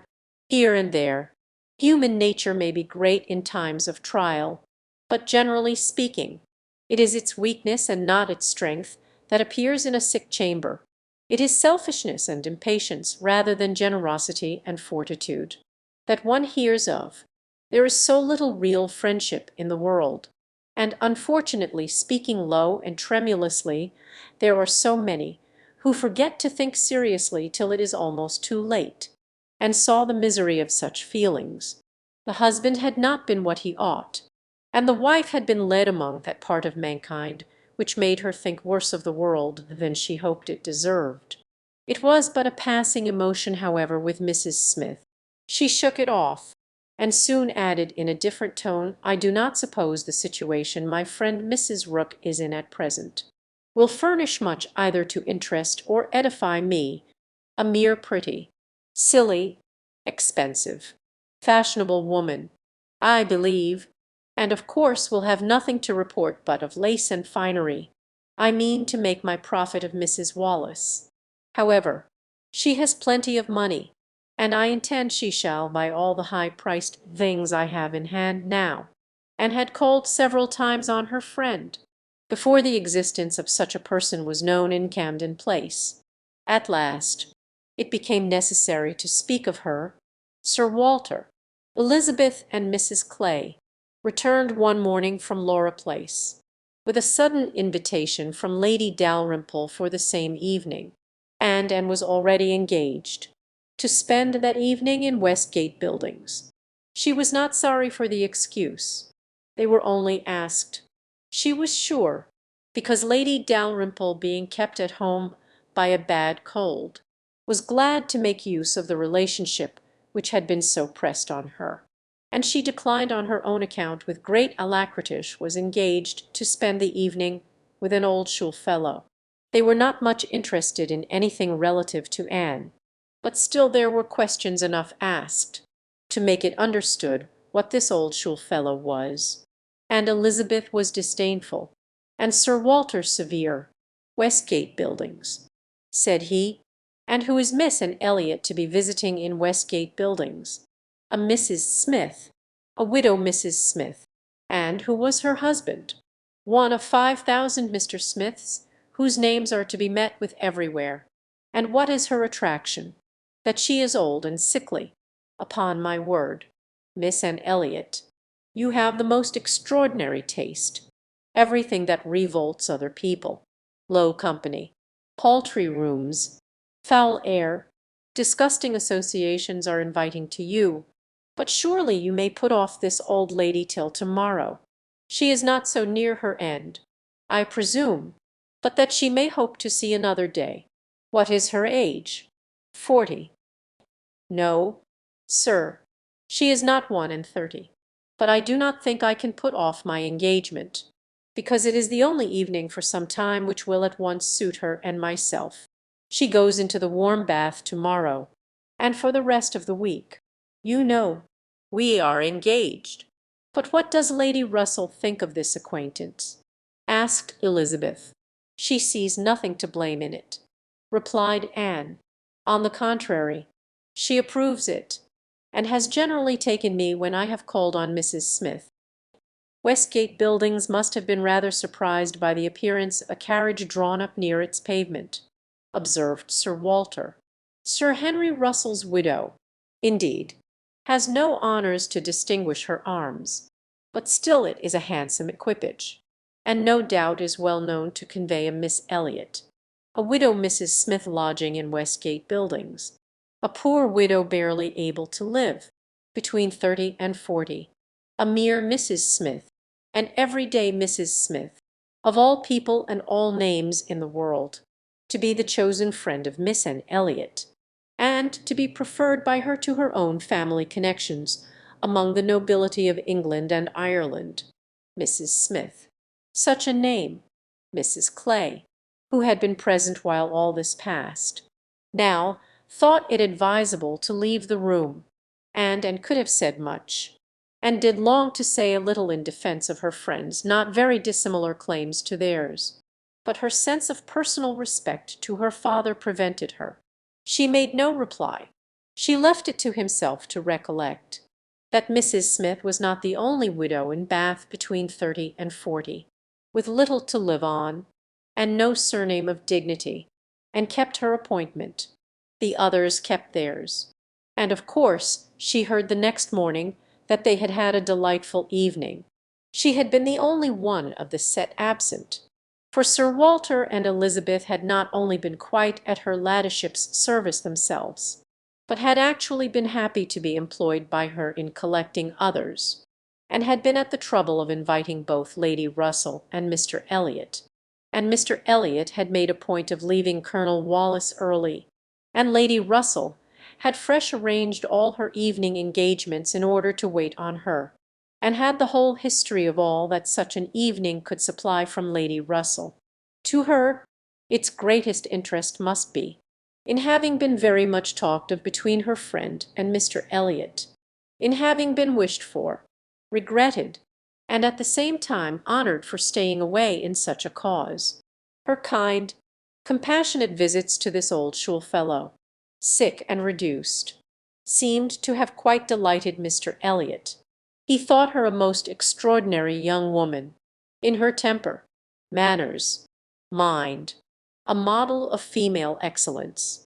He could meet even Lady Russell in a discussion of her merits, and could not be given to understand so much by her friend, could not know herself to be so highly rated by a sensible man without many of those agreeable sensations which her friend meant to create. Lady Russell was now perfectly decided in her opinion of Mr. Elliot.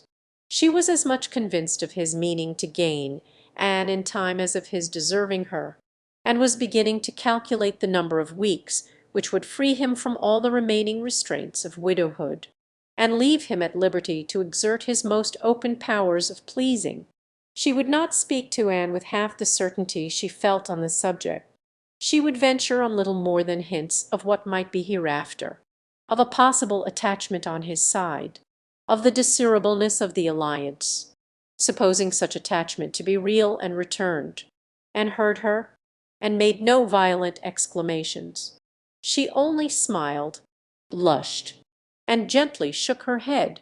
"I am no matchmaker, as you well know," said Lady Russell, being much too well aware of the uncertainty of all human events and calculations. "I only mean that if Mr. Elliot should some time hence pay his addresses to you, and if you should be disposed to accept him, I think there would be every possibility of your being happy together. A most suitable connection, everybody must consider it. But I think it might be a very happy one. Mr. Elliot is an exceedingly agreeable man, and in many respects I think highly of him," said Anne. But we should not suit. Lady Russell let this pass, and only said in rejoinder, "I own that to be able to regard you as the future mistress of Kellynch, the future Lady Elliot, to look forward and see you occupying your dear mother's place, succeeding to all her rights and all her popularity, as well as to all her virtues, would be the highest possible gratification to me. You are your mother's self in countenance and disposition, and if I might be allowed to fancy you such as she was, in situation and name and home, presiding and blessing in the same spot, and only superior to her in being more highly valued.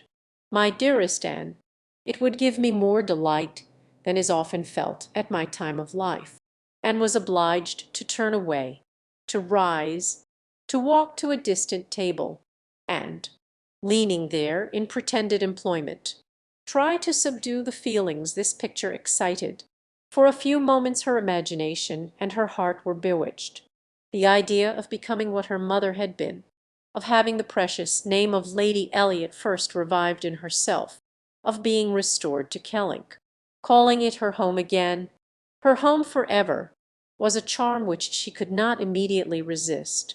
Lady Russell said not another word, willing to leave the matter to its own operation, and believing that, could Mr. Elliot at that moment with propriety have spoken for himself, she believed, in short, what and did not believe, the same image of Mr. Elliot speaking for himself brought Anne to composure again.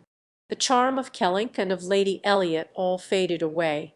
She never could accept him, and it was not only that her feelings were still adverse to any man save one. Her judgment, on a serious consideration of the possibilities of such a case, was against Mr. Elliot, though they had now been acquainted a month. She could not be satisfied that she really knew his character, that he was a sensible man, an agreeable man, that he talked well, professed good opinions, seemed to judge properly, and as a man of principle. This was all clear enough. He certainly knew what was right, nor could she fix on any one article of moral duty evidently transgressed. But yet she would have been afraid to answer for his conduct. She distrusted the past, if not the present, the names which occasionally dropped of former associates, the allusions to former practices and pursuits, suggested suspicions not favorable of what he had been. She saw that there had been bad habits, that Sunday travelling had been a common thing, that there had been a period of his life, and probably not a short one, when he had been, at least, careless in all serious matters. And, though he might now think very differently, who could answer for the true sentiments of a clever, cautious man grown old enough to appreciate a fair character? How could it ever be ascertained that his mind was truly cleansed? Mr. Elliot was rational, discreet, polished, but he was not open. There was never any burst of feeling, any warmth of indignation or delight, at the evil or good of others. This, to Anne, was a decided imperfection. Her early impressions were incurable. She prized the frank, the open-hearted, the eager character beyond all others. Warmth and enthusiasm did captivate her still. She felt that she could so much more depend upon the sincerity of those who sometimes looked or said a careless or a hasty thing, than of those whose presence of mind never varied, whose tongue never slipped, Mr. Elliot was too generally agreeable, various as were the tempers in her father's house. He pleased them all. He endured too well, stood too well with everybody. He had spoken to her with some degree of openness of Mrs. Clay, had appeared completely to see what Mrs. Clay was about, and to hold her in contempt. And yet Mrs. Clay found him as agreeable as anybody. Lady Russell saw either less or more than her young friend, for she saw nothing to excite distrust. She could not imagine a man more exactly what he ought to be than Mr. Elliot, nor did she ever enjoy a sweeter feeling than the hope of seeing him receive the hand of her beloved Anne in Kelling Church. In the course of the following autumn, chapter 18, it was the beginning of February, and Anne, having been a month in Bath, was growing very eager for news from Uppercross and Lyme. She wanted to hear much more than Mary had communicated. It was 3 weeks since she had heard at all. She only knew that Henrietta was at home again, and that Louisa, though considered to be recovering fast, was still in Lyme, and she was thinking of them all very intently one evening, when a thicker letter than usual from Mary was delivered to her, and, to quicken the pleasure and surprise, with Admiral and Mrs. Croft's compliments. The Crofts must be in Bath, a circumstance to interest her. They were people whom her heart turned to very naturally. "What is this?"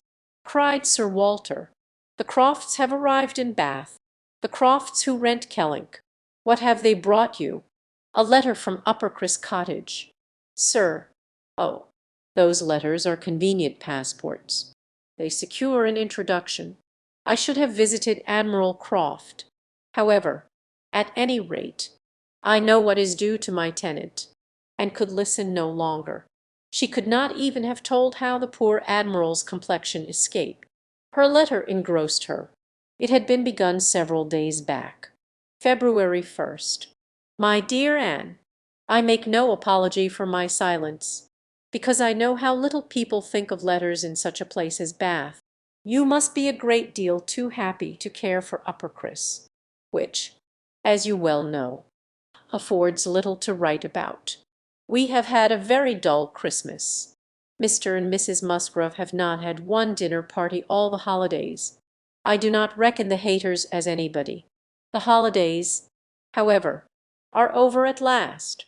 I believe no children ever had such long ones. I am sure I had not.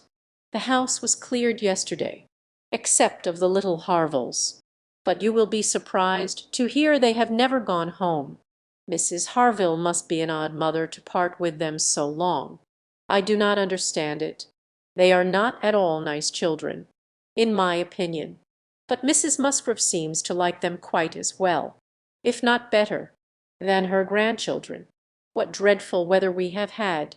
It may not be felt in Bath, with your nice pavements, but in the country it is of some consequence. I have not had a creature call on me since the second week in January, except Charles Hayter, who had been calling much oftener than was welcome. Between ourselves, I think it a great pity Henrietta did not remain at Lyme as long as Louisa.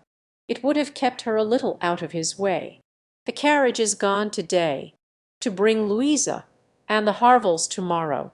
We are not asked to dine with them, however, till the day after.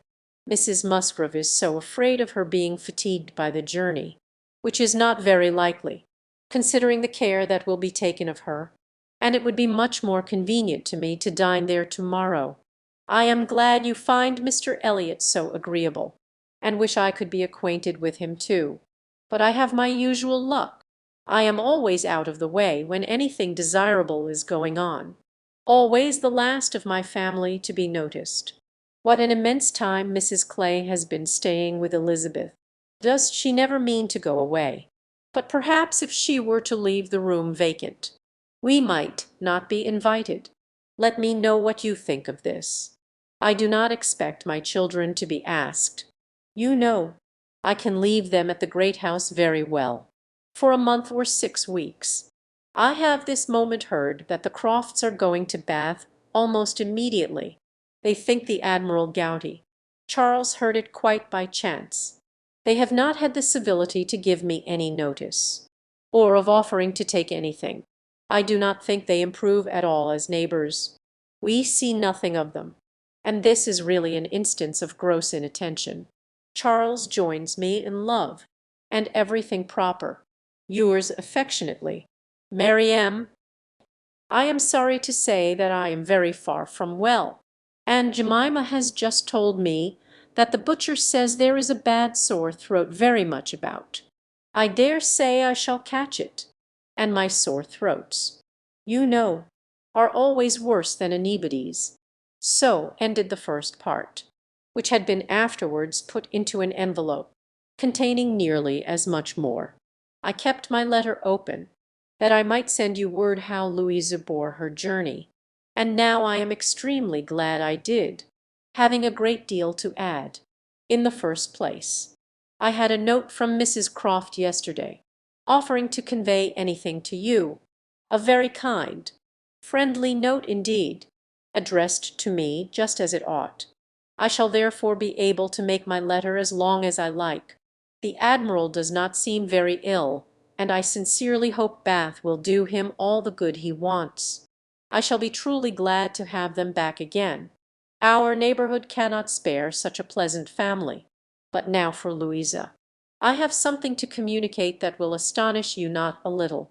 She and the Harvilles came on Tuesday very safely, and in the evening we went to ask her how she did, when we were rather surprised not to find Captain Benwick of the party, for he had been invited as well as the Harvilles.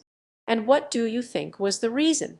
Neither more nor less than his being in love with Louisa, and not choosing to venture to Uppercross till he had had an answer from Mr. Musgrove, for it was all settled between him and her before she came away, and he had written to her father by Captain Harville.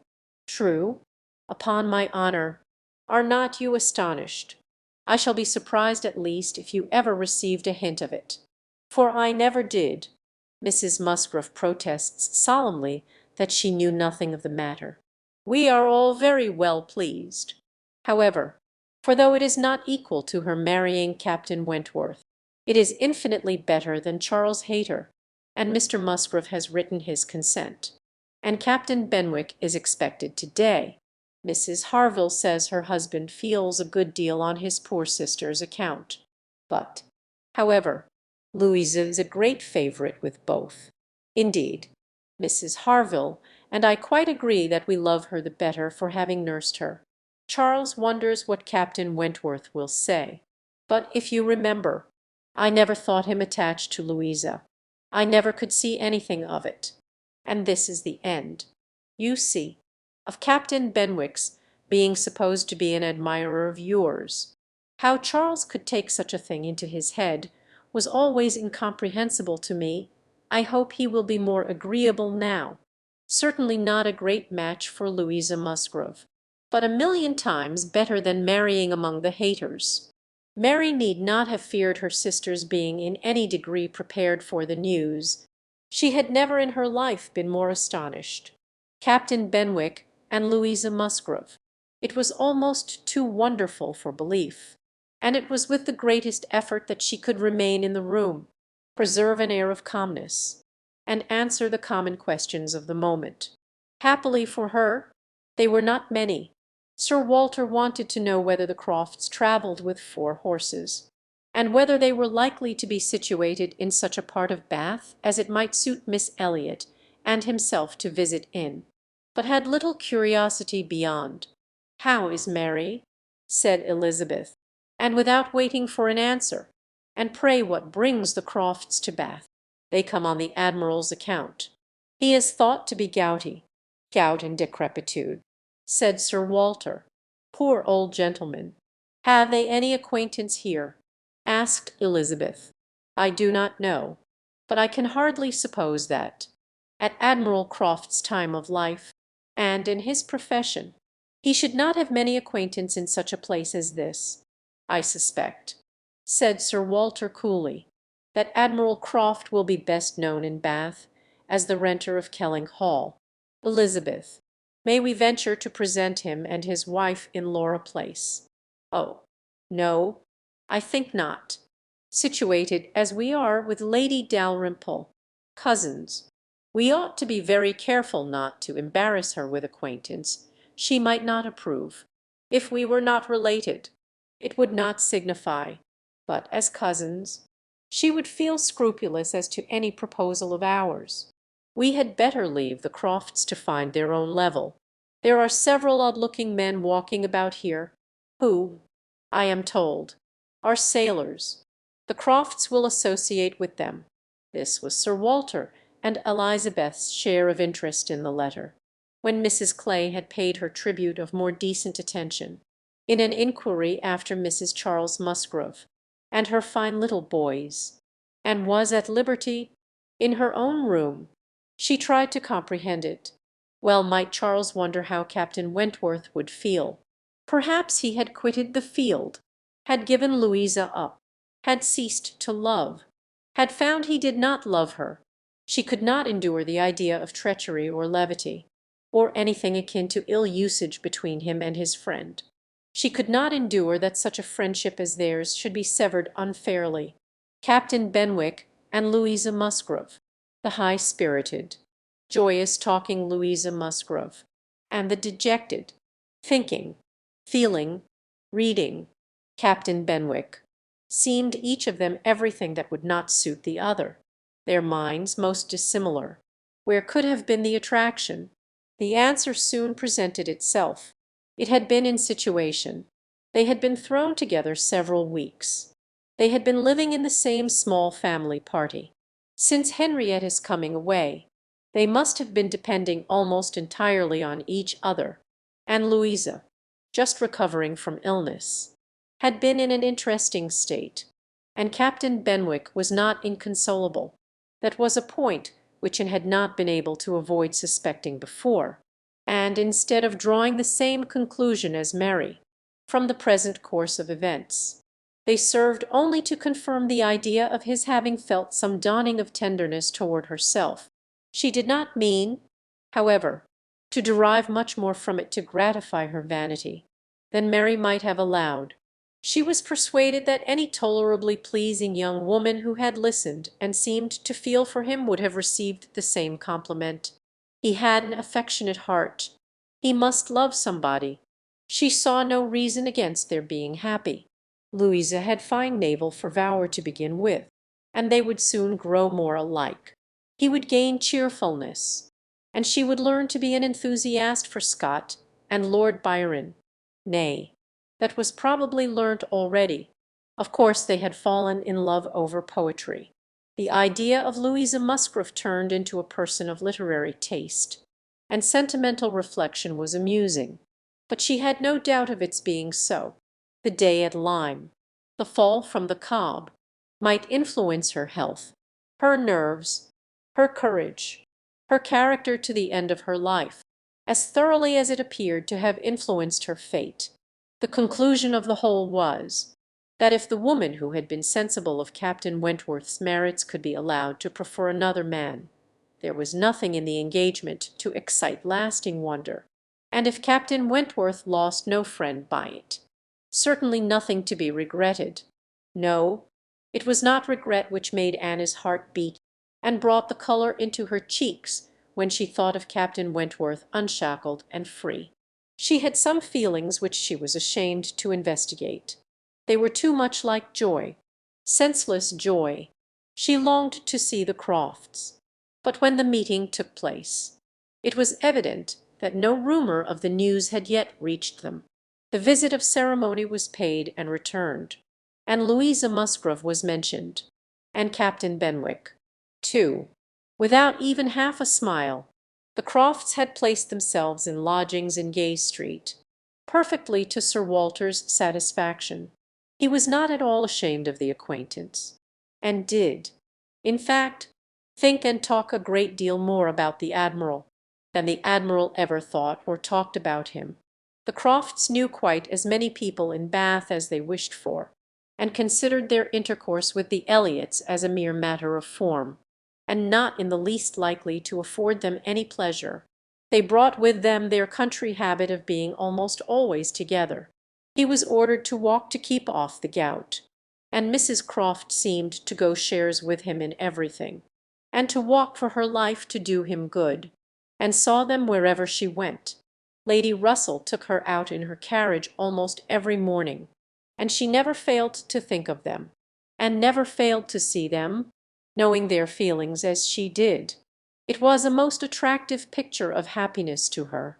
She always watched them as long as she could, delighted to fancy she understood what they might be talking of, as they walked along in happy independence, or equally delighted to see the Admiral's hearty shake of the hand when he encountered an old friend, and observe their eagerness of conversation when occasionally forming into a little nod of the navy, Mrs. Croft looking as intelligent and keen as any of the officers around her, and was too much engaged with Lady Russell to be often walking herself.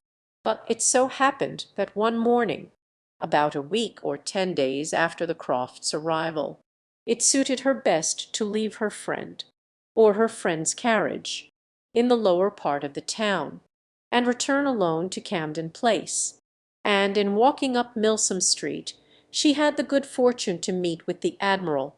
He was standing by himself at a printshop window, with his hands behind him, in earnest contemplation of some print, and she not only might have passed him unseen, but was obliged to touch as well as address him before she could catch his notice. When he did perceive and acknowledge her, however, it was done with all his usual frankness and good humour.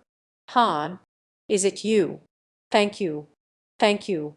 This is treating me like a friend. Here I am, you see, staring at a picture. I can never get by this shop without stopping. But what a thing here is by way of a boat! Do look at it. Did you ever see the like?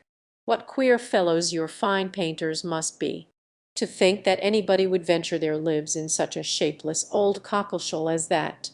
And yet here are two gentlemen stuck up in it mightily at their ease, and looking about them at the rocks and mountains, as if they were not to be upset the next moment, which they certainly must be. I wonder where that boat was built," laughing heartily. "I would not venture over a horsepond in it. Well," turning away, "now, where are you bound? Can I go anywhere for you, or with you? Can I be of any use?" "None. I thank you, unless you will give me the pleasure of your company the little way our road lies together. I am going home. That I will, with all my heart, and farther, too. Yes, yes, we will have a snug walk together, and I have something to tell you as we go along. There, take my arm. That's right. I do not feel comfortable if I have not a woman there. Lord, what a boat it is!" taking a last look at the picture, as they began to be in motion. "Did you say that you had something to tell me, sir?" "Yes, I have. Presently. But here comes a friend, Captain Brigden. I shall only say, 'How d'ye do?' as we pass. However, I shall not stop. How d'ye do? Brigden stares to see anybody with me but my wife. She, poor soul, is tied by the leg. She has a blister on one of her heels, as large as a 3-shilling piece. If you look across the street, you will see Admiral Brand coming down and his brother. Shabby fellows, both of them. I am glad they are not on this side of the way. Sophy cannot bear them. They played me a pitiful trick once, got away with some of my best men. I will tell you the whole story another time. There comes old Sir Archibald Drew and his grandson. Look, he sees us. He kisses his hand to you. He takes you for my wife. Ah, the peace has come too soon for that younker. Poor old Sir Archibald. How do you like Bath, Miss Elliot? It suits us very well. We are always meeting with some old friend or other. The street's full of them every morning, sure to have plenty of chat, and then we get away from them all, and shut ourselves in our lodgings, and draw in our chairs, and are as snug as if we were at Kellynch. Ay, or as we used to be even at North Yarmouth and Deal. We do not like our lodgings here the worse, I can tell you, for putting us in mind of those we first had at North Yarmouth. The wind blows through one of the cupboards just in the same way, when they were got a little farther, and ventured to press again for what he had to communicate. She hoped when clear of Milsom Street to have her curiosity gratified, but she was still obliged to wait, for the admiral had made up his mind not to begin till they had gained the greater space and quiet of Belmont, and as she was not really Mrs. Croft, she must let him have his own way. As soon as they were fairly ascending Belmont, he began, "Well, now you shall hear something that will surprise you. But first of all, you must tell me the name of the young lady I am going to talk about. That young lady, you know, that we have all been so concerned for, the Miss Musgrove, that all this has been happening to. Her Christian name. I always forget her Christian name, and had been ashamed to appear to comprehend so soon as she really did. But now she could safely suggest the name of Louisa. I, Miss Louisa Musgrove. That is the name. I wish young ladies had not such a number of fine Christian names. I should never be out if they were all Sophies, or something of that sort. Well, this Miss Louisa, we all thought, you know, was to marry Frederick. He was courting her week after week. The only wonder was what they could be waiting for, till the business at Lyme came. Then, indeed, it was clear enough that they must wait till her brain was set to right. But even then there was something odd in their way of going on. Instead of staying at Lyme, he went off to Plymouth, and then he went off to see Edward. When we came back from minded he was gone down to Edward's, and there he has been ever since. We have seen nothing of him since November. Even Sophy could not understand it. But now the matter has taken the strangest turn of all. For this young lady, the same Miss Musgrove, instead of being to marry Frederick, is to marry James Benwick. You know James Benwick. I am a little acquainted with Captain Benwick. Well, she is to marry him. Nay, most likely they are married already, for I do not know what they should wait for. I thought Captain Benwick a very pleasing young man, said Anne, and I understand that he bears an excellent character. Oh, yes, yes, there is not a word to be said against James Benwick. He is only a commander, it is true, made last summer, and these are bad times for getting on. But he has not another fault that I know of. An excellent, good-hearted fellow, I assure you, a very active, zealous officer too, which is more than you would think for, perhaps, for that soft sort of manner does not do him justice. Indeed you are mistaken there, sir. I should never augur want of spirit from Captain Benwick's manners. I thought them particularly pleasing, and I will answer for it, they would generally please. Well, well, ladies are the best judges. But James Benwick is rather too piano for me, and though very likely it is all our partiality, Sophy and I cannot help thinking Frederick's manners better than his. There is something about Frederick more to our taste. Anne was caught. She had only meant to oppose the too common idea of spirit and gentleness being incompatible with each other, not at all to represent Captain Benwick's manners as the very best that, and, after a little hesitation, she was beginning to say, I was not entering into any comparison of the two friends. But the admiral interrupted her with, and the thing is certainly true. It is not a mere bit of gossip. We have it from Frederick himself. His sister had a letter from him yesterday, in which he tells us of it. And he had just had it in a letter from Harville, written upon the spot, from Uppercross. I fancy they are all at Uppercross. This was an opportunity which Anne could not resist. She said, therefore, I hope, Admiral, I hope there is nothing in the style of Captain Wentworth's letter to make you and Mrs. Croft particularly uneasy. It did seem, last autumn, as if there were an attachment between him and Louisa Musgrove, but I hope it may be understood to have worn out on each side equally, and without violence.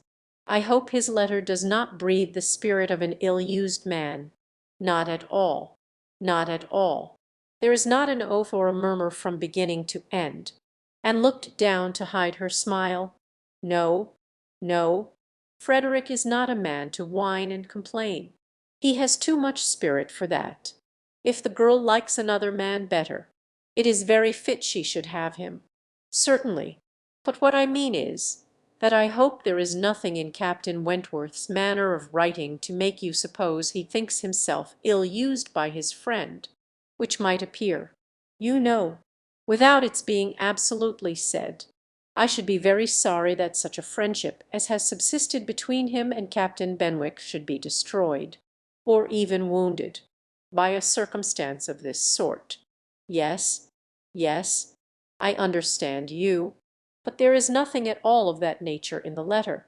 He does not give the least fling at Benwick, does not so much as say, "I wonder at it. I have a reason of my own for wondering at it." No, you would not guess, from his way of writing, that he had ever thought of this Miss What's her name.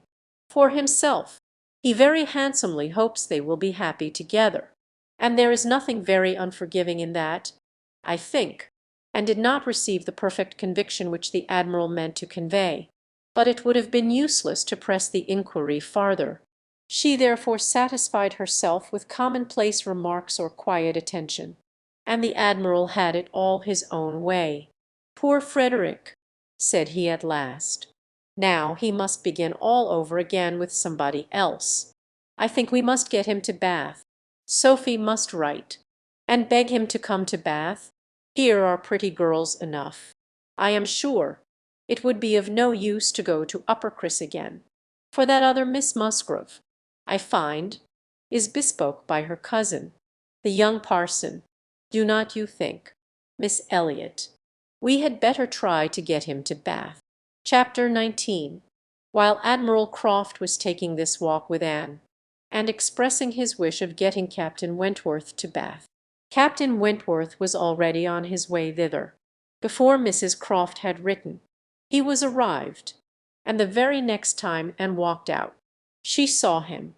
Mr. Elliot was attending his two cousins and Mrs. Clay. They were in Milsom Street. It began to rain, not much, but enough to make shelter desirable for women, and quite enough to make it very desirable for Miss Elliot to have the advantage of being conveyed home in Lady Dalrymple's carriage, which was seen waiting at a little distance. She, Anne, and Mrs. Clay, therefore, turned into Molin's, while Mr. Elliot stepped to Lady Dalrymple to request her assistance. He soon joined them again, successful, of course. Lady Dalrymple would be most happy to take them home, and would call for them in a few minutes. Her ladyship's carriage was a barouche, and did not hold more than four with any comfort. Miss Carteret was with her mother. Consequently it was not reasonable to expect accommodation for all the three Camden Place ladies. There could be no doubt as to Miss Elliot. Whoever suffered inconvenience, she must suffer none. But it occupied a little time to settle the point of civility between the other two. The rain was a mere trifle, and Anne was most sincere in preferring a walk with Mr. Elliot. But the rain was also a mere trifle to Mrs. Clay. She would hardly allow it even to drop at all, and her boots were so thick, much thicker than Miss Anna's, and, in short, her civility rendered her quite as anxious to be left to walk with Mr. Elliot as Anne could be, and it was discussed between them with a generosity so polite and so determined, that the others were obliged to settle it for them, Miss Elliot maintaining that Mrs. Clay had a little cold already, and Mr. Elliot deciding on appeal, that his cousin Anna's boots were rather the thickest. It was fixed accordingly that Mrs. Clay should be of the party in the carriage, and they had just reached this point, when Anne, as she sat near the window, discreed, most decidedly and distinctly, Captain Wentworth walking down the street. Her start was perceptible only to herself, but she instantly felt that she was the greatest simpleton in the world, the most unaccountable and absurd. For a few minutes she saw nothing before her. It was all confusion. She was lost.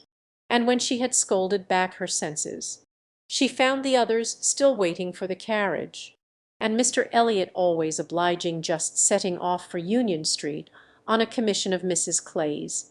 She now felt a great inclination to go to the outer door. She wanted to see if it rained. Why was she to suspect herself of another motive? Captain Wentworth must be out of sight. She left her seat. She would go. One half of her should not be always so much wiser than the other half, or always suspecting the other of being worse than it was. She would see if it rained.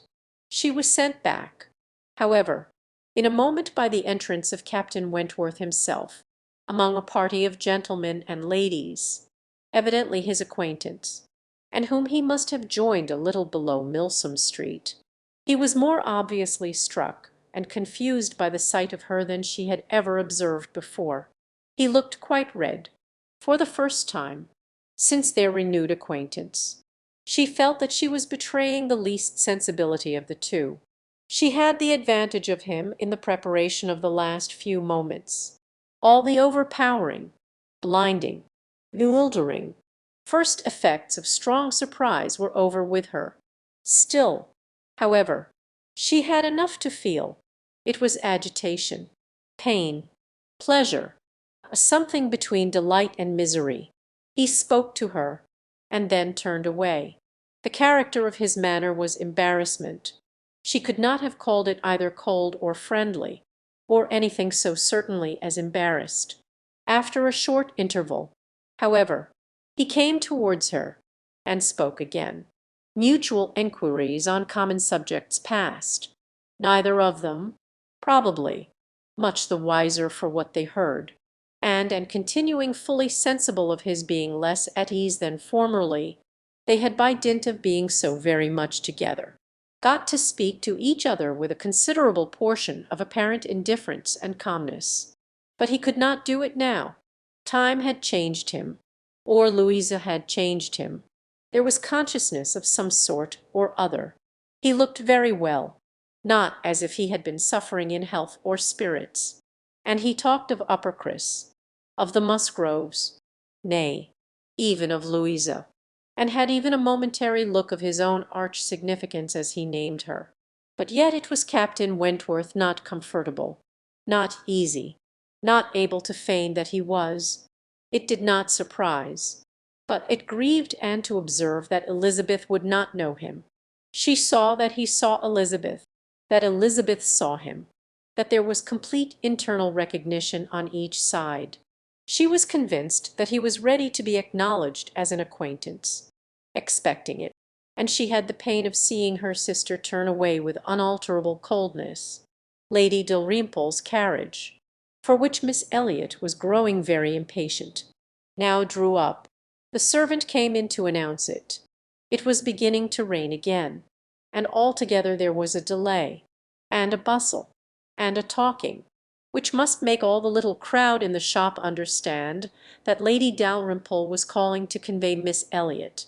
At last Miss Elliot and her friend, unattended but by the servant, for there was no cousin returned, were walking off, and Captain Wentworth, watching them, turned again to Anne, and by manner, rather than words, was offering his services to her.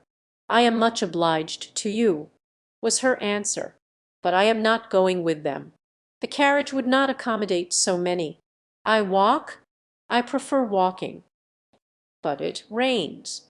"Oh, very little. Nothing that I regard." After a moment's pause he said, "Though I came only yesterday, I have equipped myself properly for Bath already. You see," pointing to a new umbrella, "I wish you would make use of it, if you are determined to walk, though I think it would be more prudent to let me get you a chair."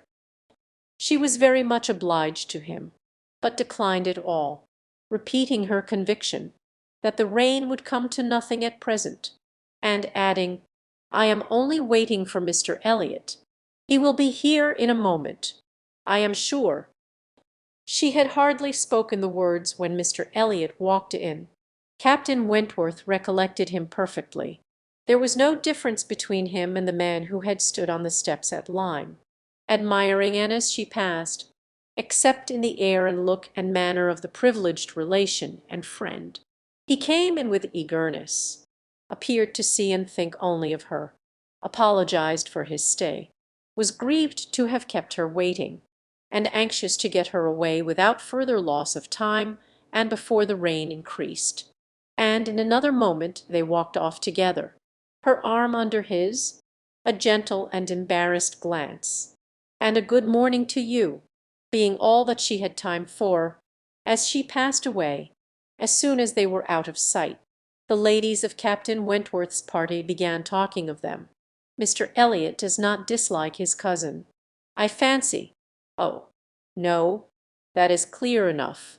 One can guess what will happen there. He is always with them, half lives in the family, I believe. What a very good-looking man!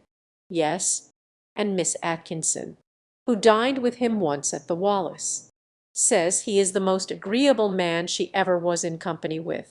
She is pretty, I think, Anne Elliot, very pretty, when one comes to look at her. It is not the fashion to say so, but I confess I admire her more than her sister." "Oh, so do I." "And so do I. No comparison. But the men are all wild after Miss Elliot, and is too delicate for them, and would have been particularly obliged to her cousin, if he would have walked by her side all the way to Camden Place, without saying a word.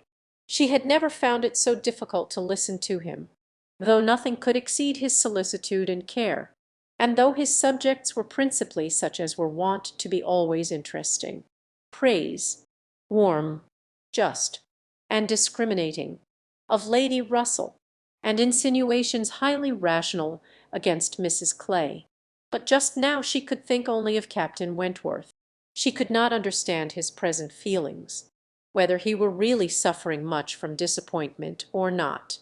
And till that point were settled, she could not be quite herself. She hoped to be wise and reasonable in time, but alas, alas! She must confess to herself that she was not wise yet. Another circumstance very essential for her to know was how long he meant to be in Bath. He had not mentioned it, or she could not recollect it. He might be only passing through, but it was more probable that he should be come to stay. In that case, so liable as everybody was to meet everybody in Bath, Lady Russell would in all likelihood see him somewhere. Would she recollect him? How would it all be? She had already been obliged to tell Lady Russell that Louisa Musgrove was to marry Captain Benwick. It had cost her something to encounter Lady Russell's surprise. And now, if she were by any chance to be thrown into company with Captain Wentworth, her imperfect knowledge of the matter might add another shade of prejudice against him.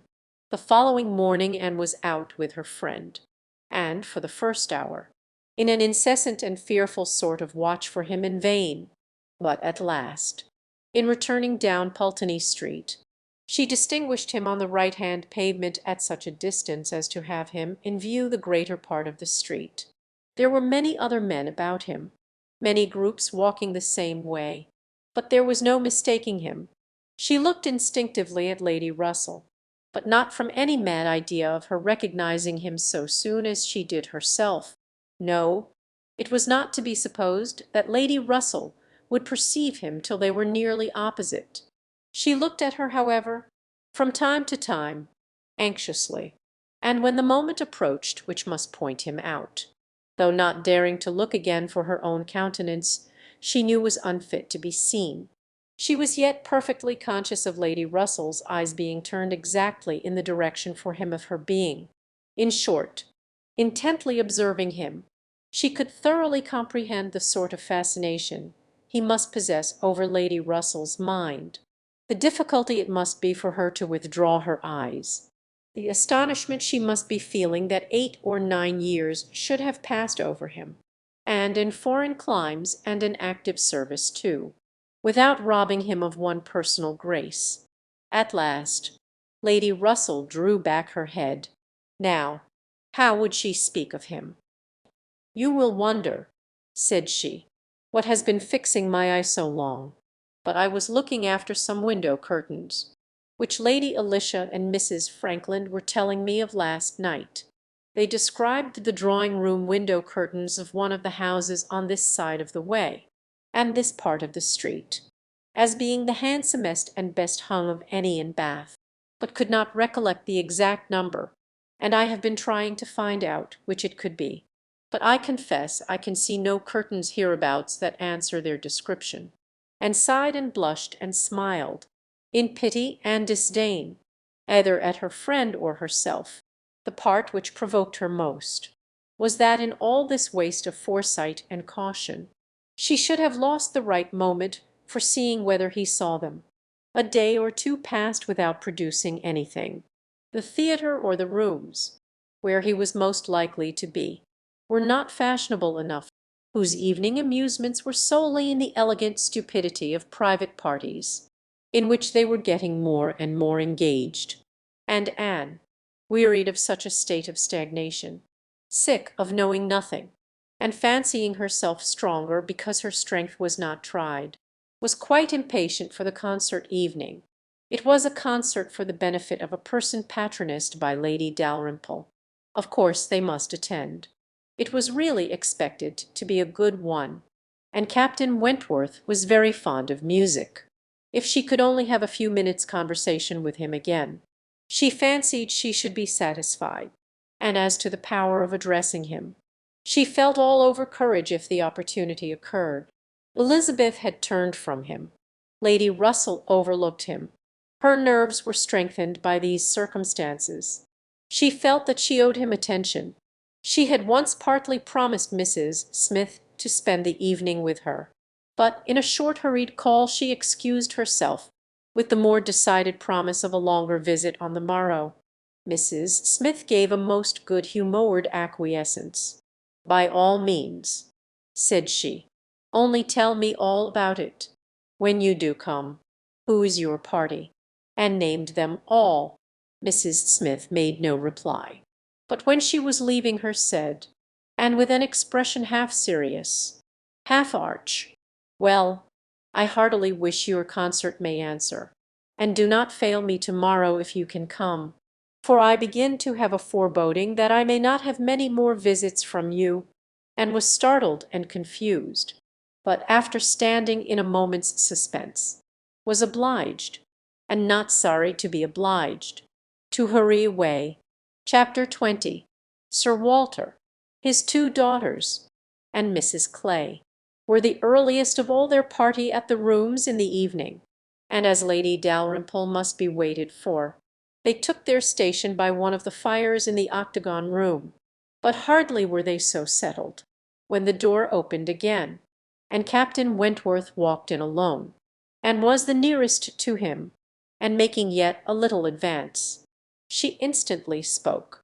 He was preparing only to bow and pass on, but her gentle "How do you do?" brought him out of the straight line to stand near her, and make enquiries in return, in spite of the formidable father and sister in the background. Their being in the background was a support to Anne. She knew nothing of their looks, and felt equal to everything which she believed right to be done. They were speaking. A whispering between her father and Elizabeth caught her ear. She could not distinguish, but she must guess the subject; and on Captain Wentworth's making a distant bow, she comprehended that her father had judged so well as to give him that simple acknowledgment of acquaintance, and she was just in time by a side glance to see a slight curtsy from Elizabeth herself. This, though late, and reluctant, and ungracious, was yet better than nothing, and her spirits improved, after talking, however, of the weather, and Bath, and the concert. Their conversation began to flag, and so little was said at last. that she was expecting him to go every moment. But he did not. He seemed in no hurry to leave her, and presently with renewed spirit, with a little smile, a little glow, he said, "I have hardly seen you since our day at Lyme. I am afraid you must have suffered from the shock, and the more from its not overpowering you at the time." She assured him that she had not. "It was a frightful hour," said he, "a frightful day," and he passed his hand across his eyes, as if the remembrance were still too painful, but in a moment, half smiling again, added, "The day has produced some effects, however, has had some consequences which must be considered as the very reverse of frightful. When you had the presence of mind to suggest that Benwick would be the properest person to fetch a surgeon, you could have little idea of his being eventually one of those most concerned in her recovery. Certainly I could have none, but it at Percy should hope it would be a very happy match. There are on both sides good principles and good temper." "Yes," said he, looking not exactly forward, "but there, I think, ends the resemblance. With all my soul I wish them happy, and rejoice over every circumstance in favour of it. They have no difficulties to contend with at home, no opposition, no caprice, no delays. The Musgroves are behaving like themselves, most honourably and kindly, only anxious with true parental hearts to promote their daughter's comfort. All this is much, very much in favour of their happiness." More than perhaps he stopped. A sudden recollection seemed to occur, and to give him some taste of that emotion which was reddening Anna's cheeks and fixing her eyes on the ground.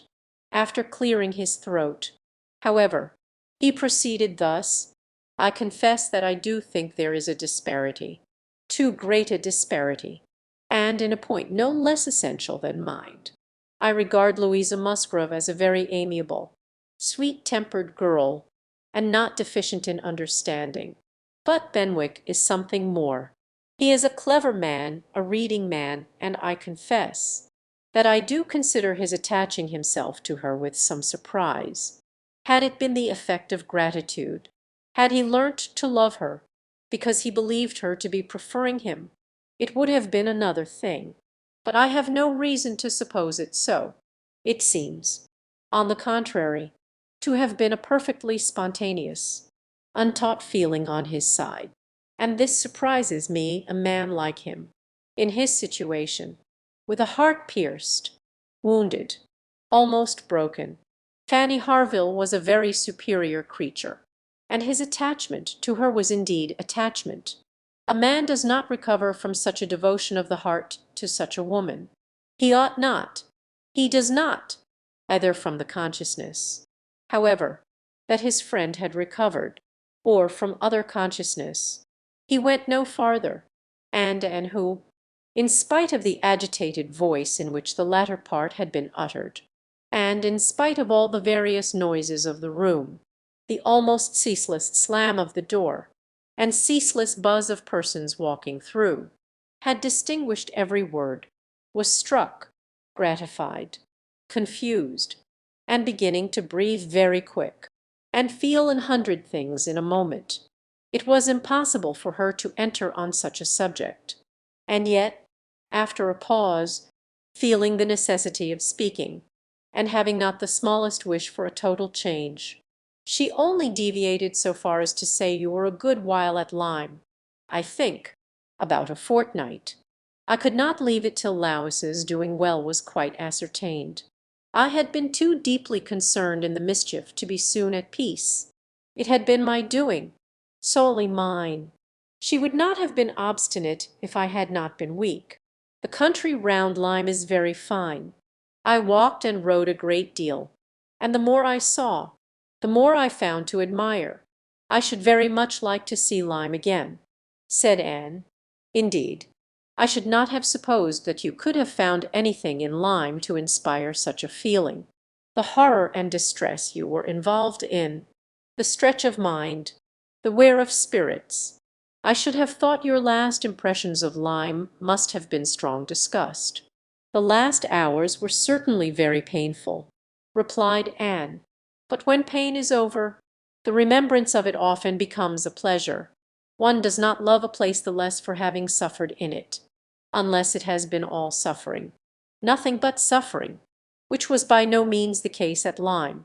We were only in anxiety and distress during the last 2 hours, and previously there had been a great deal of enjoyment, so much novelty and beauty. I have travelled so little that every fresh place would be interesting to me, but there is real beauty at Lyme, and in short with a faint blush at some recollections. Altogether my impressions of the place are very agreeable." As she ceased, the entrance door opened again, and the very party appeared for whom they were waiting. "Lady Dalrymple, Lady Dalrymple," was the rejoicing sound, and with all the eagerness compatible with anxious elegance. Sir Walter and his two ladies stepped forward to meet her. Lady Dalrymple and Miss Carteret, escorted by Mr. Elliot and Colonel Wallis, who had happened to arrive nearly at the same instant, advanced into the room. The others joined them, and it was a group in which Anne found herself. She was divided from Captain Wentworth. Their interesting, almost too interesting conversation must be broken up for a time, but slight was the penance compared with the happiness which brought it on. She had learnt, in the last 10 minutes, more of his feelings towards Louisa, more of all his feelings than she dared to think of, and she gave herself up to the demands of the party, to the needful civilities of the moment, with exquisite, though agitated sensations. She was in good humour with all. She had received ideas which disposed her to be courteous and kind to all, and to pity every one, as being less happy than herself. The delightful emotions were a little subdued, when on stepping back from the group, to be joined again by Captain Wentworth, she saw that he was gone. She was just in time to see him turn into the concert room. He was gone. He had disappeared. She felt a moment's regret, but they should meet again. He would look for her. He would find her out before the evening were over, and at present, perhaps, it was as well to be asunder. She was in need of a little interval for recollection. Upon Lady Russell's appearance soon afterwards, the whole party was collected, and all that remained was to marshal themselves, and proceed into the concert room, and be of all the consequence in their power, draw as many eyes, excite as many whispers, and disturb as many people as they could. Very, very happy were both Elizabeth and Anne Elliot as they walked in. Elizabeth arm in arm with Miss Carteret, and looking on the broad back of the Dowager Viscountess Dalrymple before her, had nothing to wish for which did not seem within her reach, and Annabeth it would be an insult to the nature of Anna's felicity to draw any comparison between it and her sister's, the origin of one all selfish vanity, of the other all generous attachment, and saw nothing, thought nothing of the brilliancy of the room. Her happiness was from within. Her eyes were bright and her cheeks glowed, but she knew nothing about it. She was thinking only of the last half hour, and as they passed to their seats, her mind took a hasty range over it. His choice of subjects, his expressions, and still more his manner and look, had been such as she could see in only one light.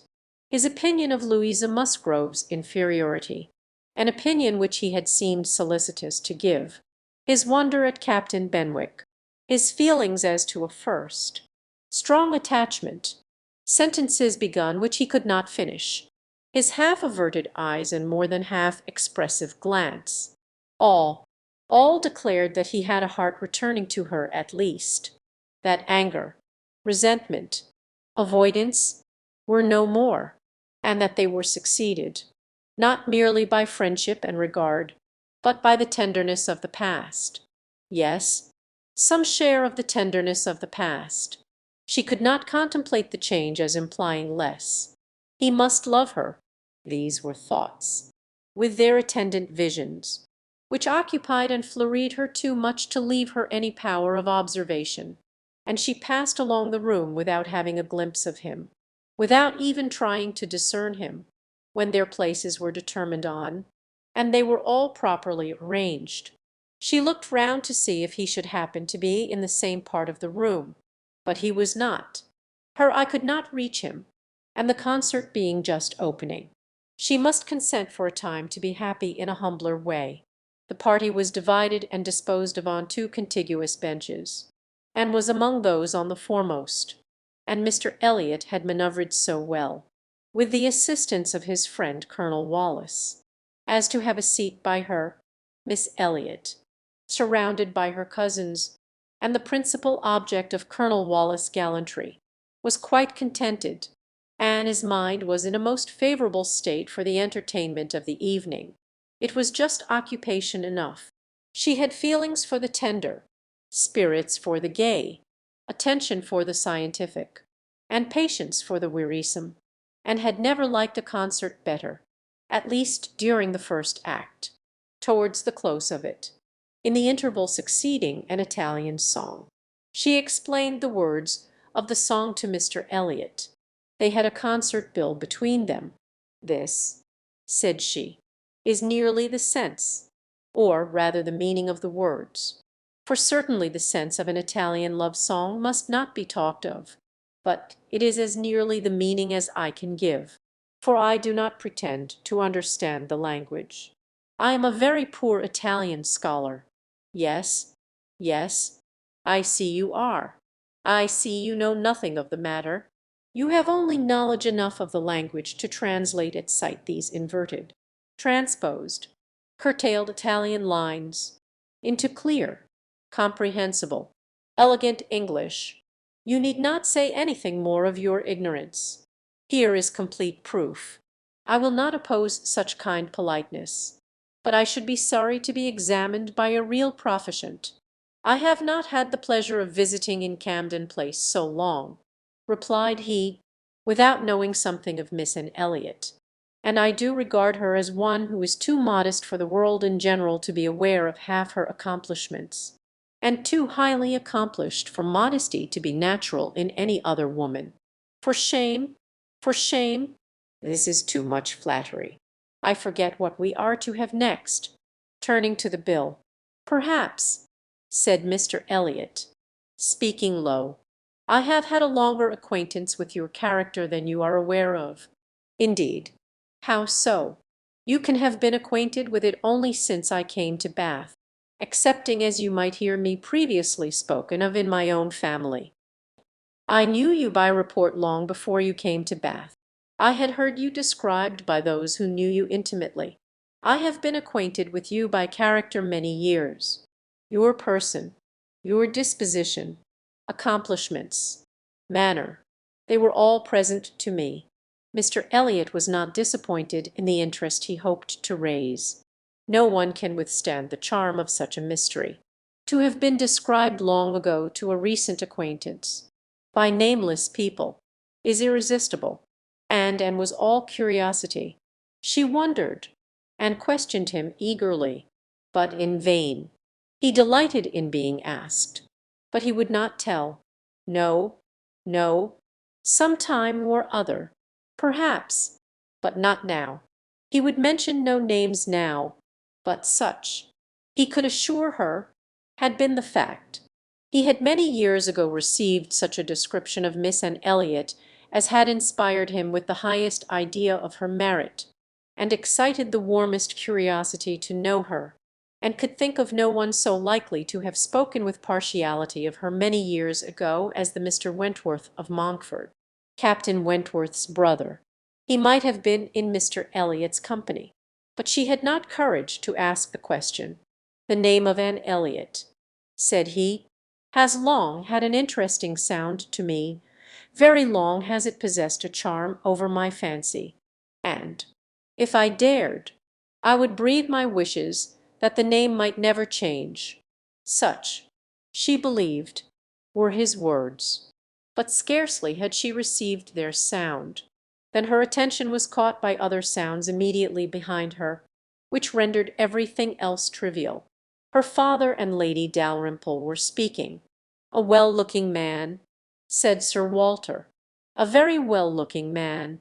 A very fine young man indeed," said Lady Dalrymple. "More air than one often sees in Bath. Irish. I dare say. No, I just know his name. A bowing acquaintance. Wentworth. Captain Wentworth of the Navy. His sister married my tenant in Somersetshire, the Croft, who rents Kellynch." Before Sir Walter had reached this point, Anne's eyes had caught the right direction, and distinguished Captain Wentworth standing among a cluster of men at a little distance. As her eyes fell on him, he seemed to be withdrawn from her. It had that appearance. It seemed as if she had been one moment too late, and as long as she dared observe. He did not look again, but the performance was recommencing, and she was forced to seem to restore her attention to the orchestra and look straight forward, when she could give another glance. He had moved away. He could not have come nearer to her if he would. She was so surrounded and shut in, but she would rather have caught his eye. Mr. Elliot's speech, too, distressed her. She had no longer any inclination to talk to him. She wished him not so near her. The first act was over. Now she hoped for some beneficial change. And, after a period of nothing saying amongst the party, some of them did decide on going in quest of tea, and was one of the few who did not choose to move. She remained in her seat, and so did Lady Russell, but she had the pleasure of getting rid of Mr. Elliot, and she did not mean, whatever she might feel on Lady Russell's account, to shrink from conversation with Captain Wentworth, if he gave her the opportunity. She was persuaded by Lady Russell's countenance that she had seen him. He did not come, however, and sometimes fancied she discerned him at a distance. But he never came. The anxious interval wore away unproductively. The others returned. The room filled again. Benches were reclaimed and repossessed. And another hour of pleasure or of penance was to be set out. Another hour of music was to give delight or the gapes. As real or affected taste for it prevailed. To Anne, it chiefly wore the prospect of an hour of agitation. She could not quit that room in peace without seeing Captain Wentworth once more, without the interchange of one friendly look. In resettling themselves there were now many changes, the result of which was favourable for her. Colonel Wallis declined sitting down again, and Mr. Elliot was invited by Elizabeth and Miss Carteret, in a manner not to be refused, to sit between them, and by some other removals, and a little scheming of her own, and was enabled to place herself much nearer the end of the bench than she had been before, much more within reach of a passer-by. She could not do so without comparing herself with Miss Larolles, the inimitable Miss Larolles, but still she did it, and not with much happier effect, though by what seemed prosperity in the shape of an early abdication in her next neighbours. She found herself at the very end of the bench before the concert closed. Such was her situation, with a vacant space at hand, when Captain Wentworth was again in sight. She saw him not far off. He saw her too, yet he looked grave, and seemed irresolute, and only by very slow degrees came at last near enough to speak to her. She felt that something must be the matter. The change was indubitable. The difference between his present air and what it had been in the octagon room was strikingly great. Why was it? She thought of her father, of Lady Russell. Could there have been any unpleasant glances? He began by speaking of the concert gravely, more like the Captain Wentworth of Uppercross, owned himself disappointed, had expected singing, and, in short, must confess that he should not be sorry when it was over, and replied, and spoke in defence of the performance so well, and yet in allowance for his feelings so pleasantly, that his countenance improved, and he replied again with almost a smile. They talked for a few minutes more. The improvement held. He even looked down towards the bench, as if he saw a place on it well worth occupying. when at that moment a touch on her shoulder obliged Anne to turn round. It came from Mr. Elliot. He begged her pardon, but she must be applied to explain Italian again. Miss Carteret was very anxious to have a general idea of what was next to be sung, and could not refuse, but never had she sacrificed to politeness with a more suffering spirit. A few minutes, though as few as possible, were inevitably consumed, and when her own mistress again, when able to turn and look as she had done before, she found herself accosted by Captain Wentworth, in a reserved yet hurried sort of farewell. He must wish her good night. He was going. He should get home as fast as he could. "Is not this song worth staying for?" said Anne, suddenly struck by an idea which made her yet more anxious to be encouraging. "No," he replied impressively, "there is nothing worth my staying for." And he was gone directly. Jealousy of Mr. Elliot. It was the only intelligible motive. Captain Wentworth jealous of her affection. Could she have believed it a week ago? 3 hours ago? For a moment the gratification was exquisite. But, alas! there were very different thoughts to succeed. How was such jealousy to be quieted? How was the truth to reach him? How? In all the peculiar disadvantages of their respective situations, would he ever learn of her real sentiments? It was misery to think of Mr. Elliot's attentions. Their evil was incalculable. Chapter 21. And recollected with pleasure the next morning her promise of going to Mrs. Smith, meaning that it should engage her from home at the time when Mr. Elliot would be most likely to call, for to avoid Mr. Elliot was almost a first object. She felt a great deal of good will towards him, in spite of the mischief of his attentions. She owed him gratitude and regard, perhaps compassion. She could not help thinking much of the extraordinary circumstances attending their acquaintance, of the right which he seemed to have to interest her, by everything in situation, by his own sentiments, by his early prepossession. It was altogether very extraordinary, flattering, but painful. There was much to regret. How she might have felt had there been no Captain Wentworth in the case was not worth inquiry, for there was a Captain Wentworth, and be the conclusion of the present suspense good or bad, her affection would be his for ever. Their union, she believed, could not divide her more from other men than their final separation. Prettier musings of high-wrought love and eternal constancy could never have passed along the streets of Bath than Anne was sporting with from Camden Place to Westgate Buildings. It was almost enough to spread purification and perfume all the way. She was sure of a pleasant reception, and her friend seemed this morning particularly obliged to her for coming, seemed hardly to have expected her, though it had been an appointment. An account of the concert was immediately claimed, and Anna's recollections of the concert were quite happy enough to animate her features and make her rejoice to talk of it. All that she could tell she told most gladly, but the all was little for one who had been there, and unsatisfactory for such an inquirer as Mrs. Smith, who had already heard, through the short cut of a laundress and a waiter, rather more of the general success and produce of the evening than and could relate, and who now asked in vain for several particulars of the company. Everybody of any consequence or notoriety in Bath was well known by name to Mrs. Smith. The little Durins were there, I conclude, said she, with their mouths open to catch the music. Like unfledged sparrows ready to be fed, they never miss a concert. Yes, I did not see them myself, but I heard Mr. Elliot say they were in the room.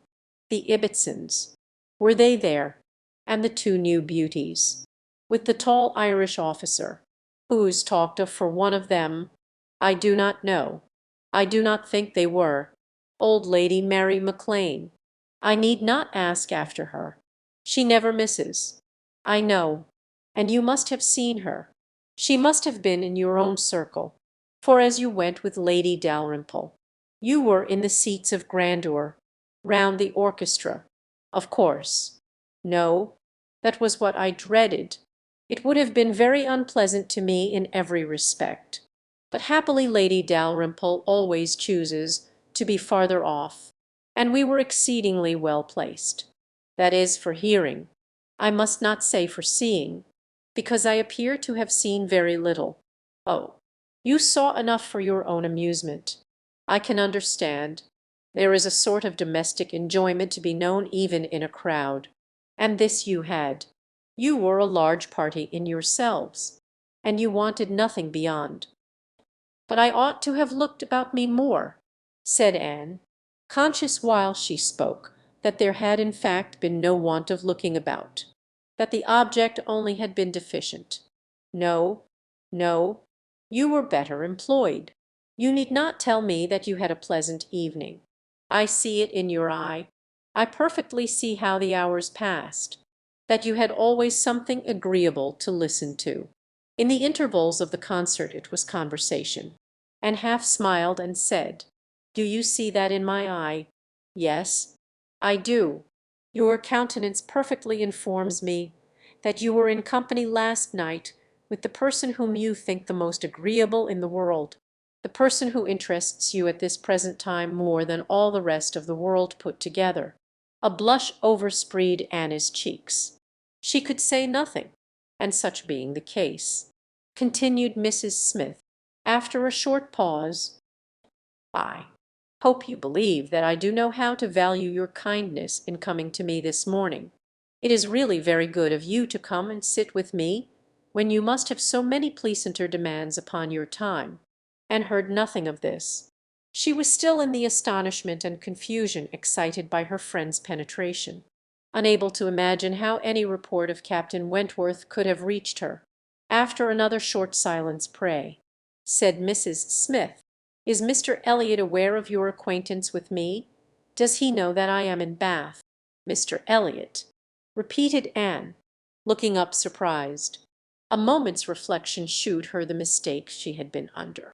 She caught it instantaneously, and recovering her courage with the feeling of safety, soon added, more composedly, "Are you acquainted with Mr. Elliot?" "I have been a good deal acquainted with him," replied Mrs. Smith, gravely, "but it seems worn out now. It is a great while since we met. I was not at all aware of this. You never mentioned it before. Had I known it, I would have had the pleasure of talking to him about you. To confess the truth," said Mrs. Smith, assuming her usual air of cheerfulness, "that is exactly the pleasure I want you to have. I want you to talk about me to Mr. Elliot. I want your interest with him.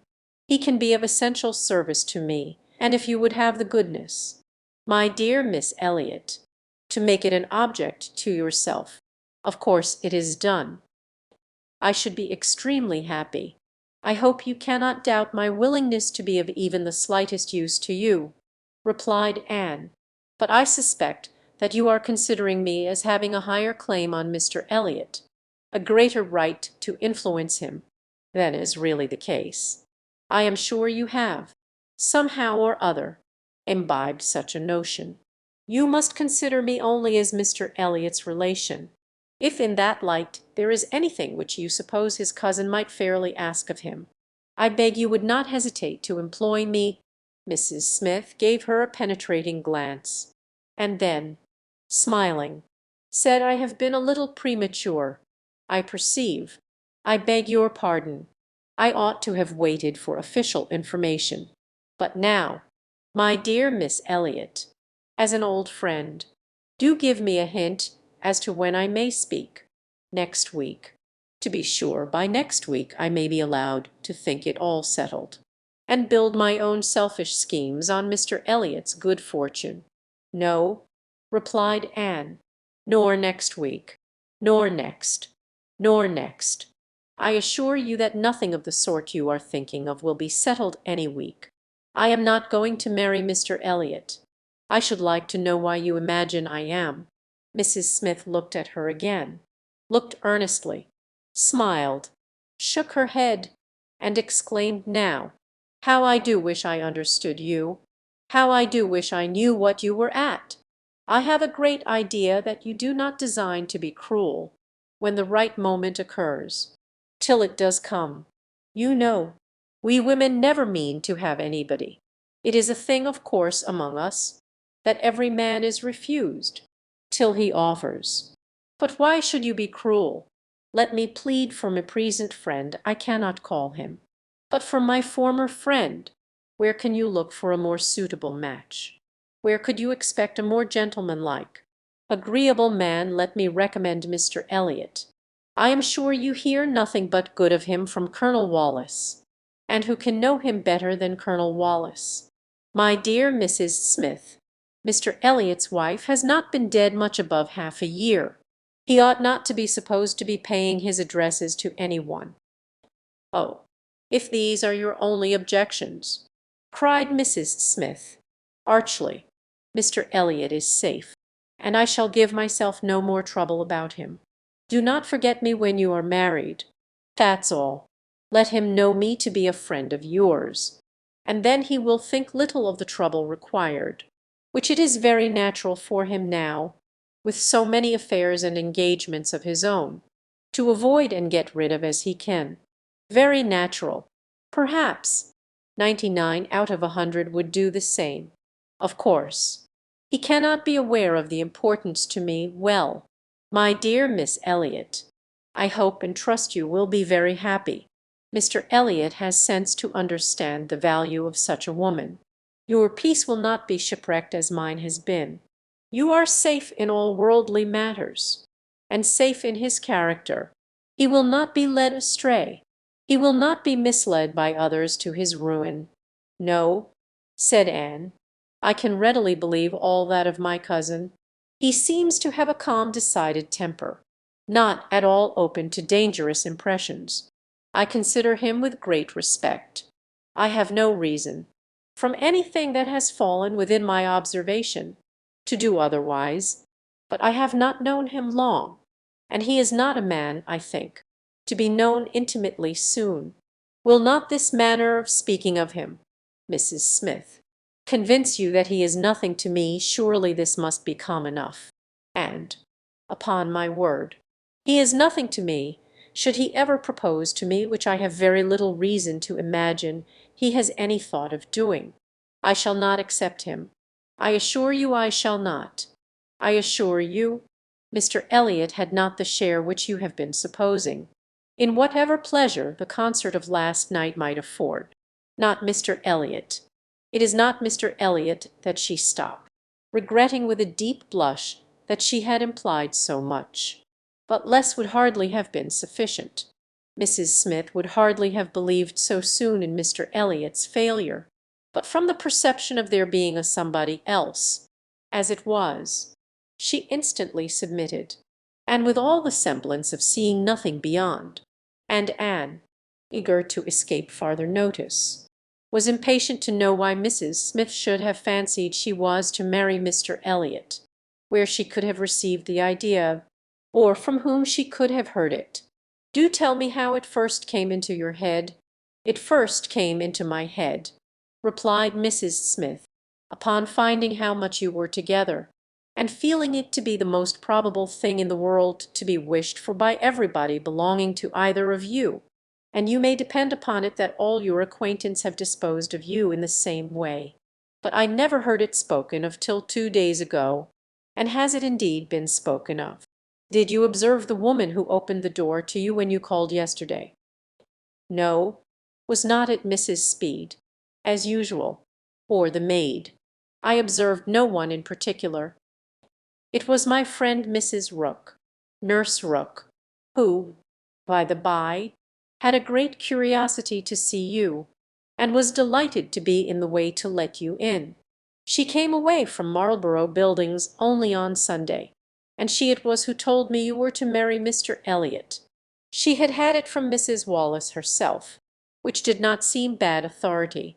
She sat an hour with me on Monday evening, and gave me the whole history. The whole history, repeated Anne, laughing. She could not make a very long history, I think, of one such little article of unfounded news. Mrs. Smith said nothing, but continued Anne. "Presently, though there is no truth in my having this claim on Mr. Elliot. I should be extremely happy to be of use to you in any way that I could. Shall I mention to him your being in Bath? Shall I take any message? No, I thank you. No, certainly not.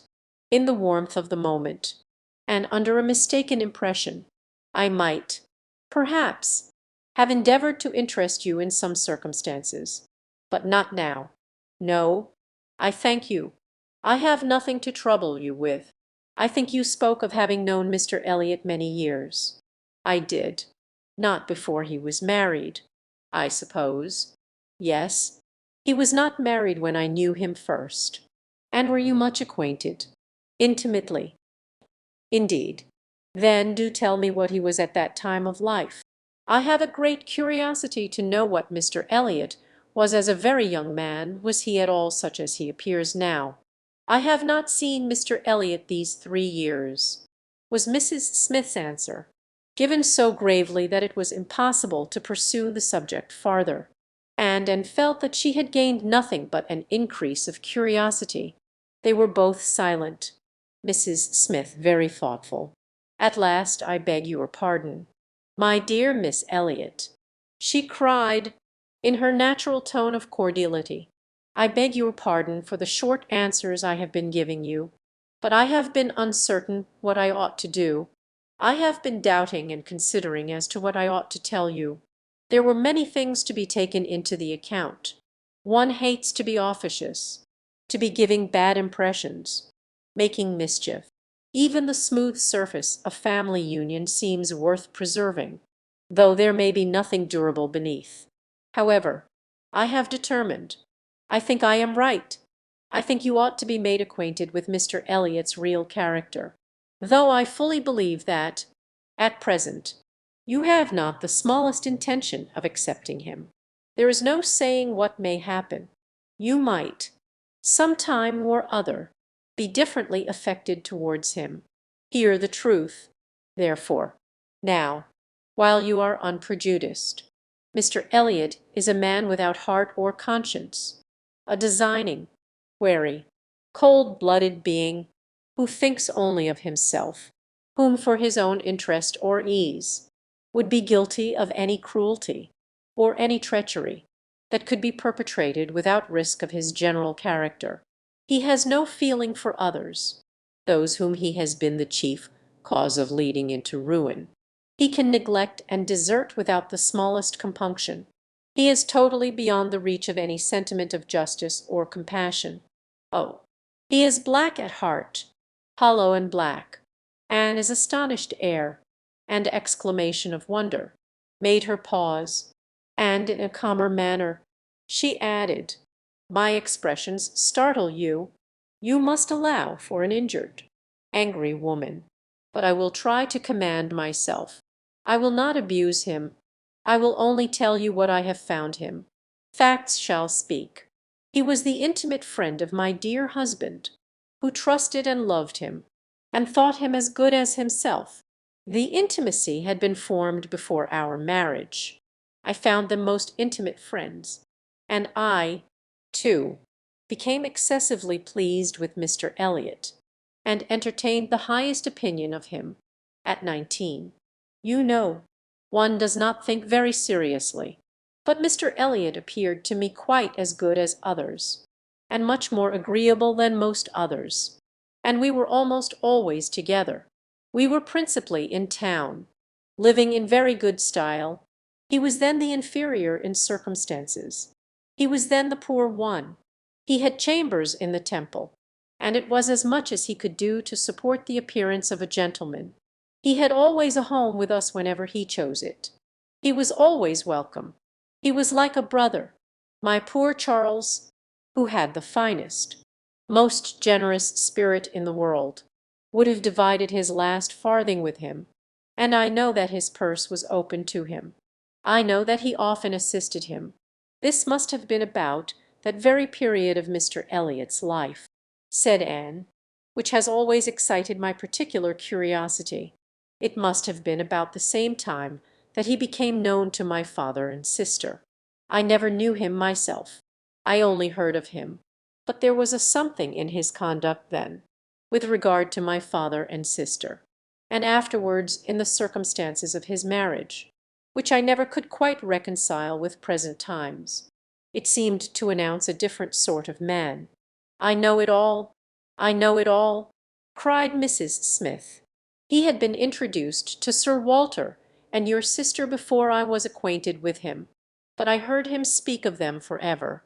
I know he was invited and encouraged, and I know he did not choose to go. I can satisfy you, perhaps, on points which you would little expect. And as to his marriage, I knew all about it at the time.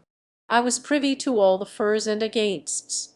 I was the friend to whom he confided his hopes and plans, and though I did not know his wife previously, her inferior situation in society, indeed, rendered that impossible.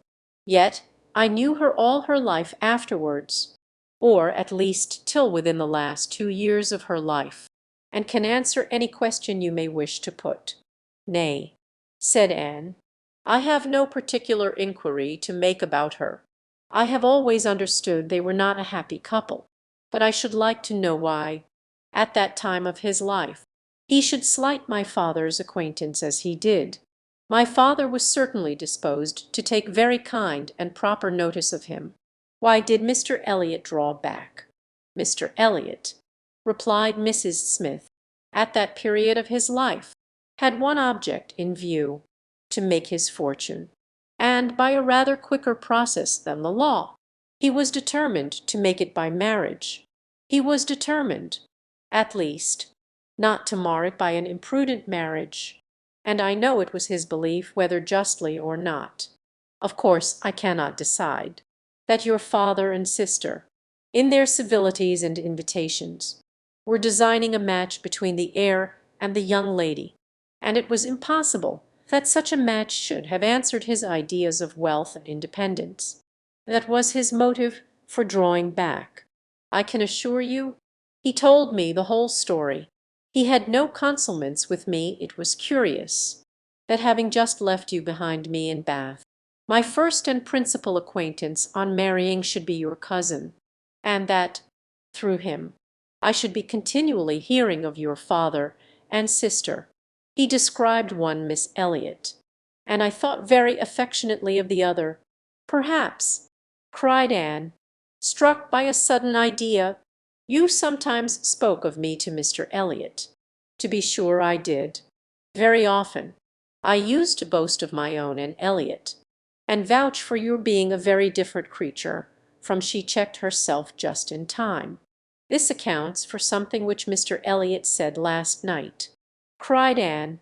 This explains it. I found he had been used to hear of me. I could not comprehend how. What wild imaginations one forms where dear self is concerned! How sure to be mistaken! But I beg your pardon. I have interrupted you. Mr. Elliot married then completely for money. The circumstances, probably, which first opened your eyes to his character. Mrs. Smith hesitated a little here. Oh, those things are too common when one lives in the world. A man or woman's marrying for money is too common to strike one as it ought. I was very young, and associated only with the young, and we were a thoughtless, gay set, without any strict rules of conduct. We lived for enjoyment. I think differently now. Time and sickness and sorrow have given me other notions.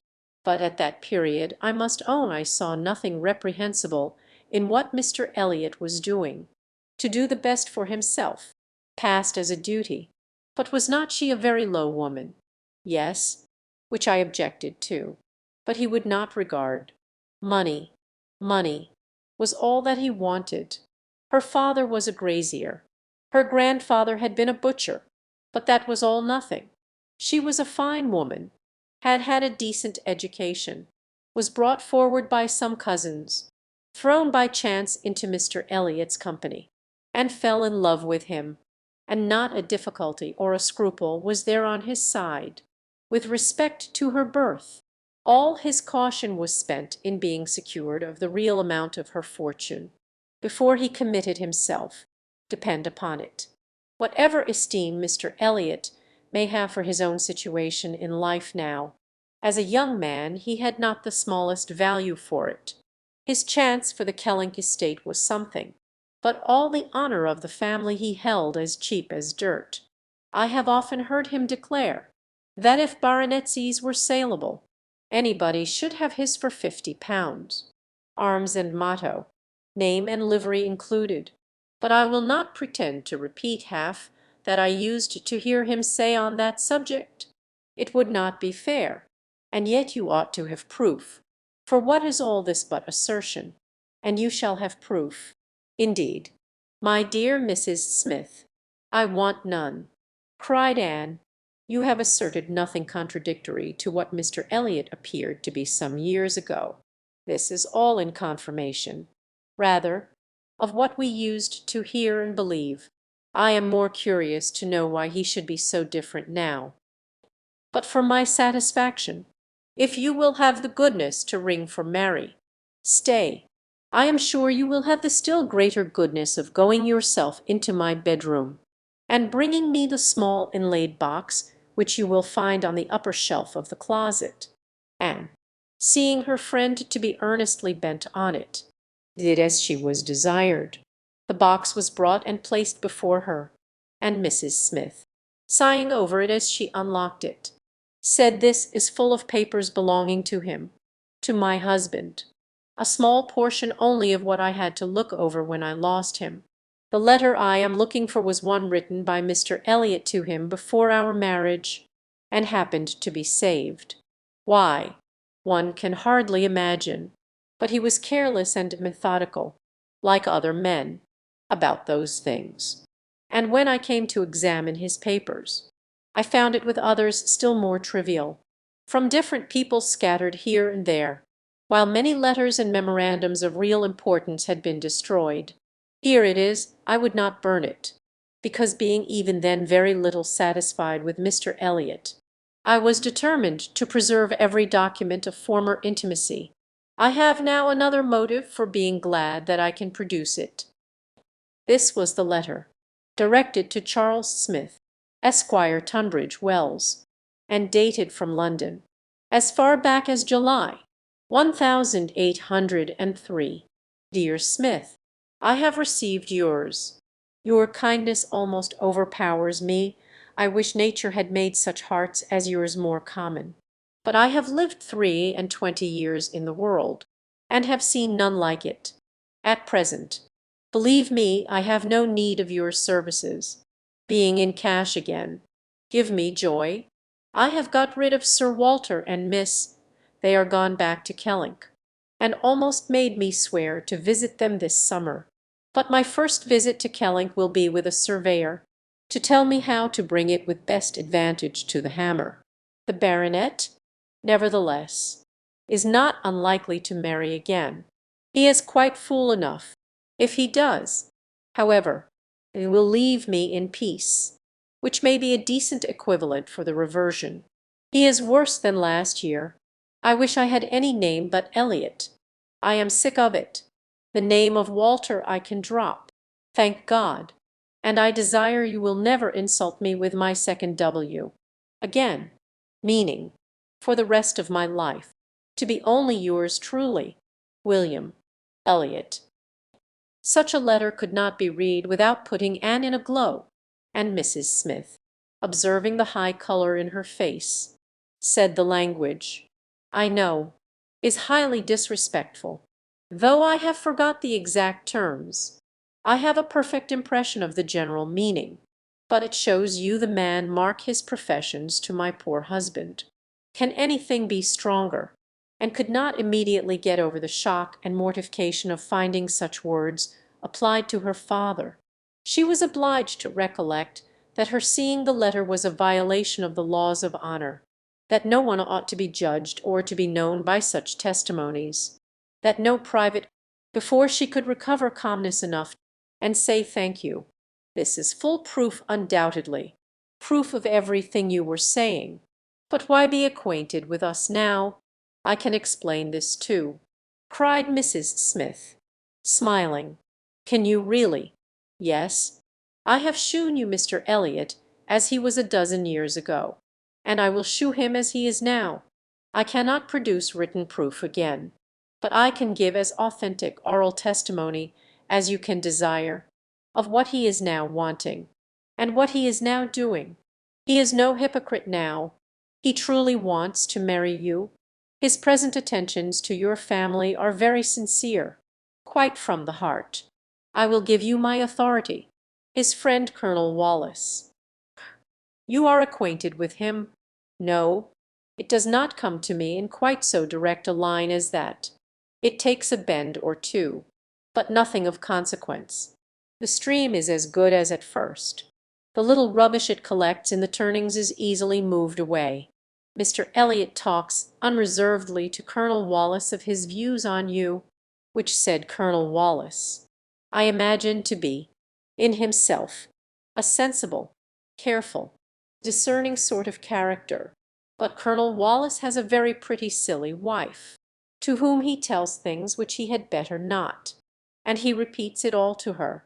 She, in the overflowing spirits of her recovery, repeats it all to her nurse, and the nurse, knowing my acquaintance with you, very naturally brings it all to me on Monday evening. My good friend Mrs. Rooke let me thus much into the secrets of Marlborough Buildings, when I talked of a whole history. Therefore, you see I was not romancing so much as you supposed. My dear Mrs. Smith, your authority is deficient. This will not do. Mr. Elliot's having any views on me will not in the least account for the efforts he made towards a reconciliation with my father. That was all prior to my coming to Bath. I found them on the most friendly terms when I arrived. I know you did. I know it all perfectly. But indeed, Mrs. Smith, we must not expect to get real information in such a line. Facts or opinions which are to pass through the hands of so many, to be misconceived by folly in one, and ignorance in another, can hardly have much truth left. Only give me a hearing. You will soon be able to judge of the general credit due, by listening to some particulars which you can yourself immediately contradict or confirm. Nobody supposes that you were his first inducement. He had seen you indeed, before he came to Bath, and admired you, but without knowing it to be you. So says my historian, at least. Is this true? Did he see you last summer or autumn, somewhere down in the West?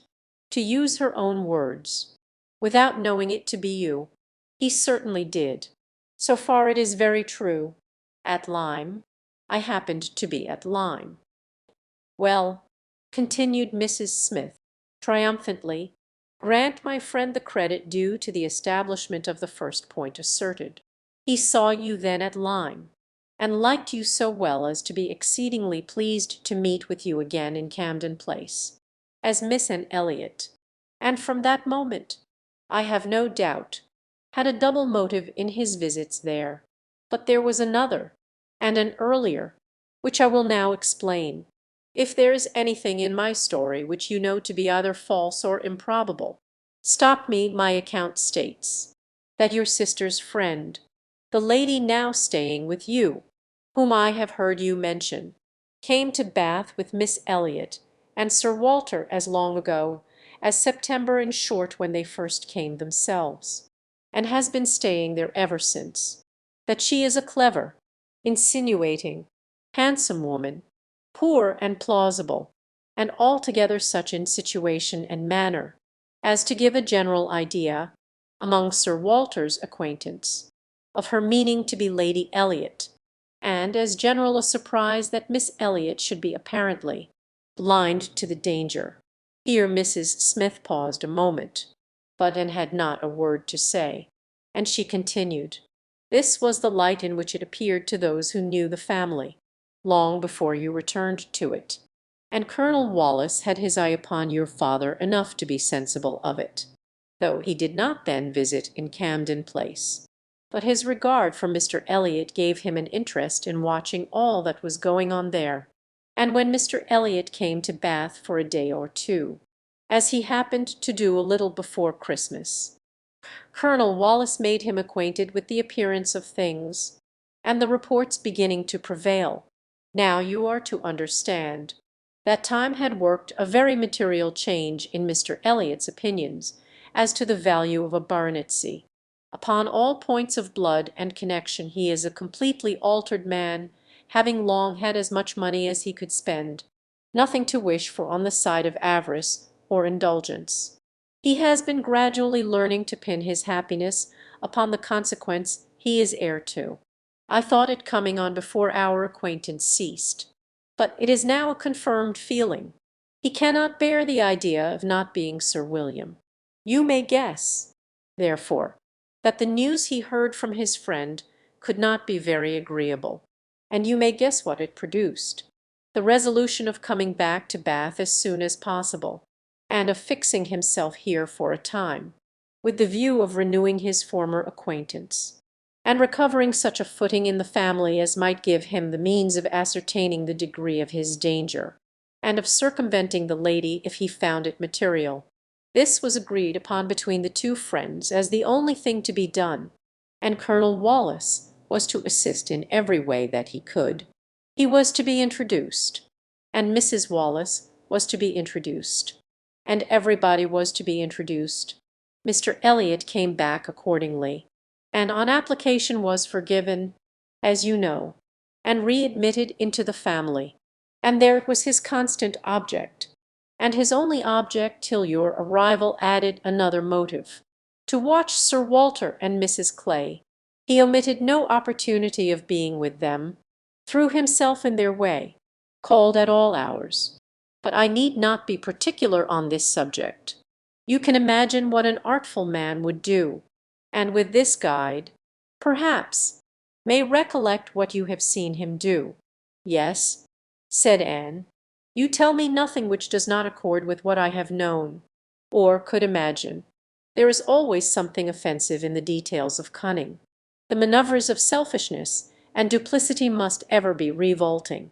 But I have heard nothing which really surprises me. I know those who would be shocked by such a representation of Mr. Elliot, who would have difficulty in believing it. But I have never been satisfied. I have always wanted some other motive for his conduct than appeared. I should like to know his present opinion as to the probability of the event he has been in dread of, whether he considers the danger to be lessening or not. Lessening, I understand, replied Mrs. Smith.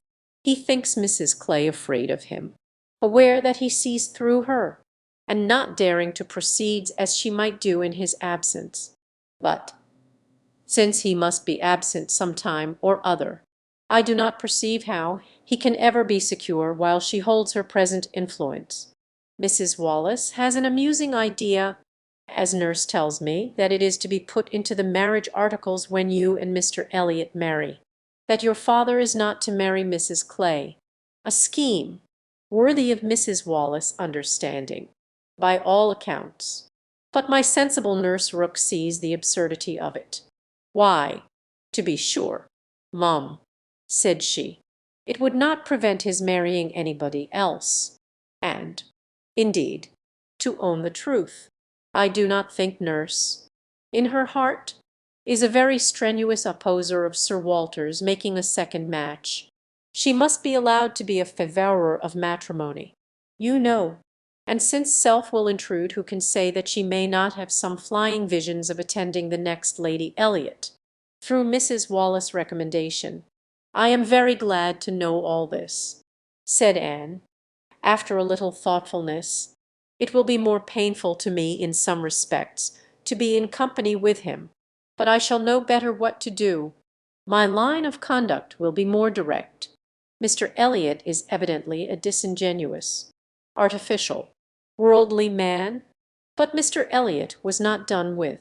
Mrs. Smith had been carried away from her first direction, and had forgotten, in the interest of her own family concerns, how much had been originally implied against him. But her attention was now called to the explanation of those first hints, and she listened to a recital which, if it did not perfectly justify the unqualified bitterness of Mrs. Smith, proved him to have been very unfeeling in his conduct towards her, very deficient both in justice and compassion. She learned that the intimacy between them continuing unimpaired by Mr. Eliot's marriage, they had been as before always together, and Mr. Eliot had led his friend into expenses much beyond his fortune. Mrs. Smith did not want to take blame to herself, and was most tender of throwing any on her husband, and could collect that their income had never been equal to their style of living, and that from the first there had been a great deal of general and joint extravagance. From his wife's account of him she could discern Mr. Smith to have been a man of warm feelings, easy temper, careless habits, and not strong understanding, much more amiable than his friend, and very unlike him, led by him, and probably despised by him, Mr. Eliot, raised by his marriage to great affluence, and disposed to every gratification of pleasure and vanity which could be commanded without involving himself. For with all his self-indulgence he had become a prudent man, and beginning to be rich, just as his friend ought to have found himself to be poor, seemed to have had no concern at all for that friend's probable finances, but, on the contrary, had been prompting and encouraging expenses which could end only in ruin, and the Smiths accordingly had been ruined. The husband had died just in time to be spared the full knowledge of it. They had previously known embarrassments enough to try the friendship of their friends, and to prove that Mr. Eliot's had better not be tried. But it was not till his death that the wretched state of his affairs was fully known, with a confidence in Mr. Eliot's regard, more creditable to his feelings than his judgment. Mr. Smith had appointed him the executor of his will, but Mr. Eliot would not act, and the difficulties and distress which this refusal had heaped on her, in addition to the inevitable sufferings of her situation, had been such as could not be related without anguish of spirit, or listened to without corresponding indignation, and was shewn some letters of his on the occasion, answers to urgent applications from Mrs. Smith, which all breathed the same stern resolution of not engaging in a fruitless trouble, and, under a cold civility, the same hard-hearted indifference to any of the evils it might bring on her. It was a dreadful picture of ingratitude and inhumanity, and felt, at some moments, that no flagrant open crime could have been worse. She had a great deal to listen to, all the particulars of past sad scenes, all the minutiae of distress upon distress, which in former conversations had been merely hinted at, were dwelt on now with a natural indulgence, and could perfectly comprehend the exquisite relief, and was only the more inclined to wonder at the composure of her friend's usual state of mind. There was one circumstance in the history of her grievances of particular irritation. She had good reason to believe that some property of her husband in the West Indies, which had been for many years under a sort of sequestration for the payment of its own encumbrances, might be recoverable by proper measures, and this property, though not large, would be enough to make her comparatively rich. But there was nobody to stir in it. Mr. Eliot would do nothing, and she could do nothing herself, equally disabled from personal exertion by her state of bodily weakness, and from employing others by her want of money. She had no natural connections to assist her even with their counsel, and she could not afford to purchase the assistance of the law. This was a cruel aggravation of actually straitened means, to feel that she ought to be in better circumstances, that a little trouble in the right place might do it, and to fear that delay might be even weakening her claims, was hard to bear. It was on this point that she had hoped to engage Anna's good offices with Mr. Eliot. She had previously, in the anticipation of their marriage, been very apprehensive of losing her friend by it, but on being assured that he could have made no attempt of that nature, since he did not even know her to be in Bath, it immediately occurred that something might be done in her favour by the influence of the woman he loved, and she had been hastily preparing to interest Anna's feelings, as far as the observances due to Mr. Elliot's character would allow, when Anna's refutation of the supposed engagement changed the face of everything, and while it took from her the new-formed hope of succeeding in the object of her first anxiety, left her at least the comfort of telling the whole story her own way, after listening to this full description of Mr. Elliot, and could not but express some surprise at Mrs. Smith's having spoken of him so favourably in the beginning of their conversation. She had seemed to recommend and praise him. "My dear," was Mrs. Smith's reply, "there was nothing else to be done. I considered your marrying him as certain, though he might not yet have made the offer, and I could no more speak the truth of him than if he had been your husband. My heart bled for you, as I talked of happiness, and yet he is sensible, he is agreeable, and with such a woman as you, it was not absolutely hopeless. He was very unkind to his first wife. They were wretched together, but she was too ignorant and giddy for respect, and he had never loved her. I was willing to hope that you must fare better, and could just acknowledge within herself, as made her shudder at the idea of the misery which must have followed.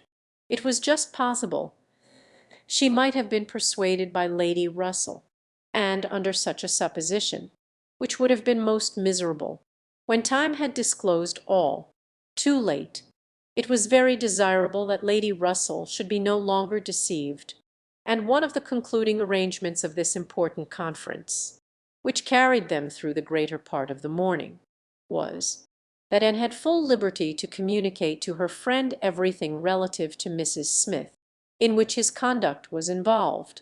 Chapter 22, and went home to think over all that she had heard. In one point, her feelings were relieved by this knowledge of Mr. Elliot. There was no longer anything of tenderness due to him. He stood as opposed to Captain Wentworth, in all his own unwelcome obtrusiveness, and the evil of his attentions last night, the irremediable mischief he might have done, was considered with sensations unqualified, unperplexed. Pity for him was all over, but this was the only point of relief. In every other respect, in looking around her, or penetrating forward, she saw more to distrust and to apprehend. She was concerned for the disappointment and pain Lady Russell would be feeling, for the mortifications which must be hanging over her father and sister, and had all the distress of foreseeing many evils, without knowing how to avert any one of them. She was most thankful for her own knowledge of him. She had never considered herself, but here was a reward indeed springing from it.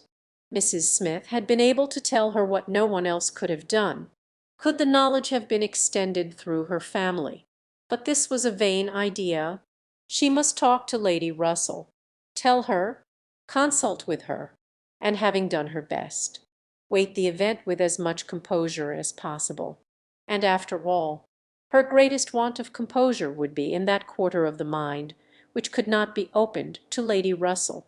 In that flow of anxieties and fears which must be all to herself, she found, on reaching home, that she had, as she intended, escaped seeing Mr. Elliot, that he had called and paid them a long morning visit.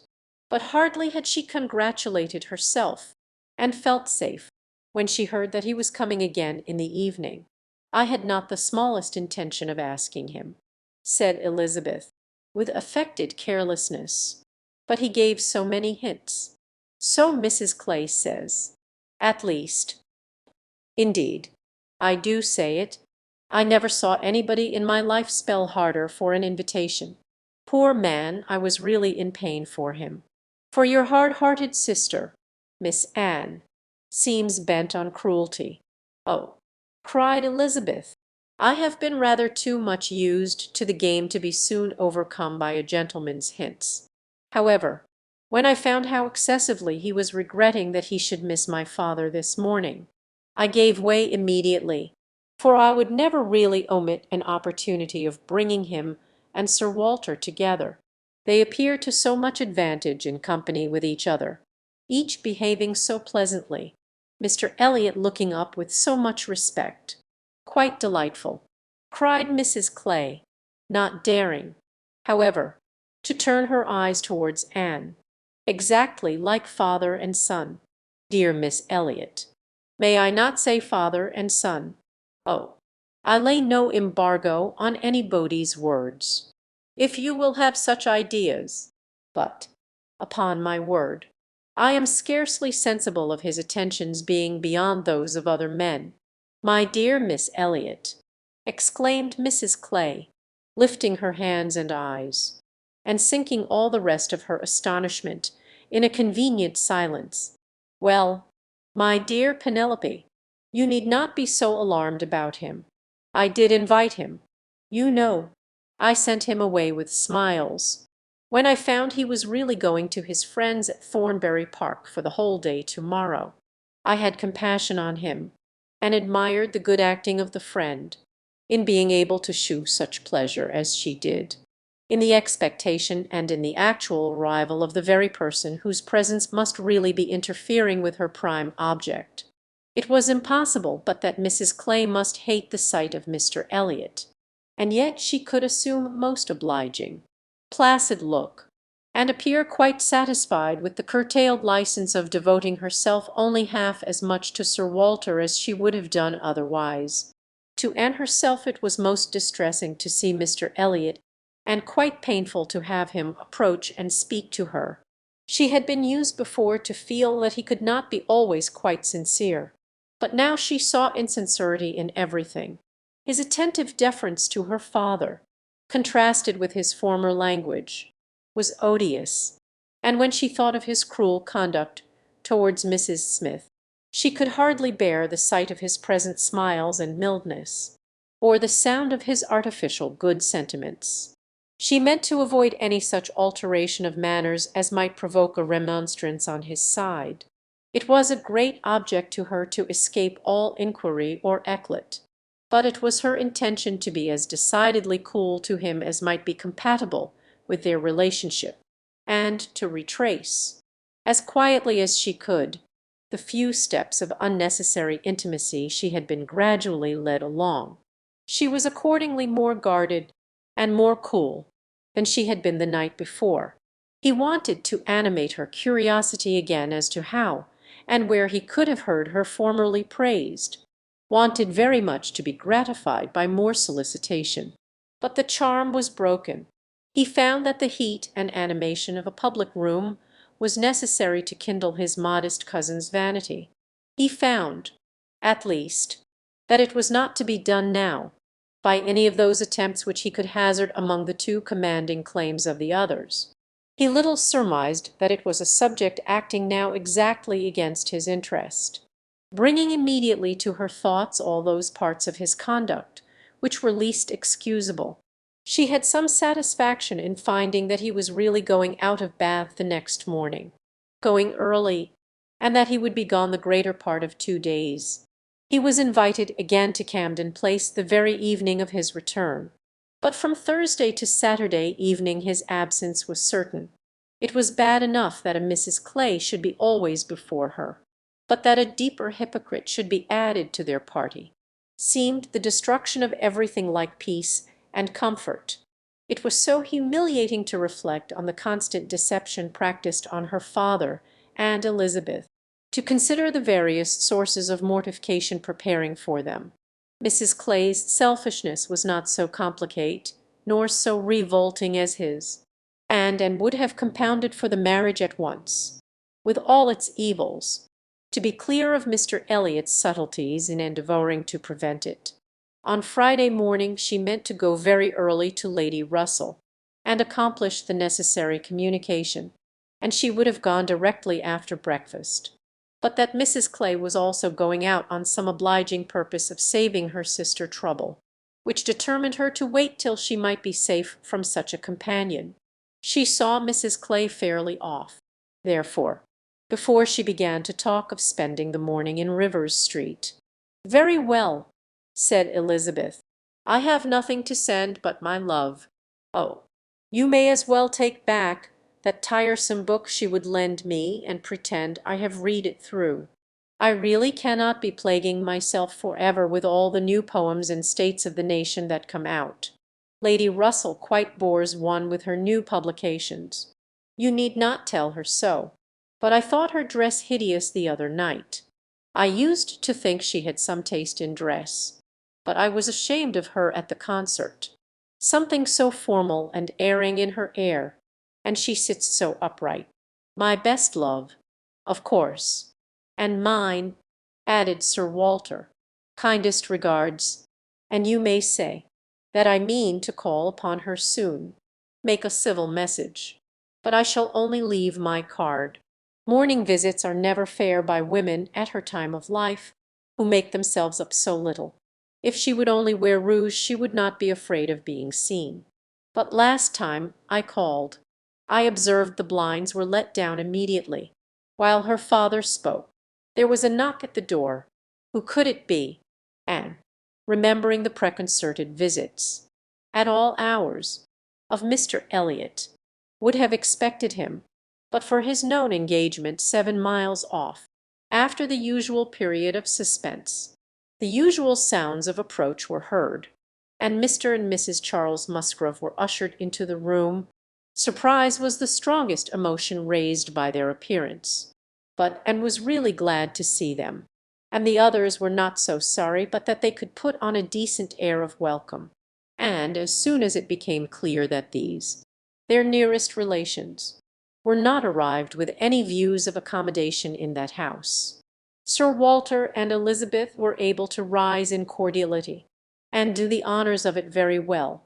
They were come to Bath for a few days with Mrs. Musgrove, and were at the White Hart.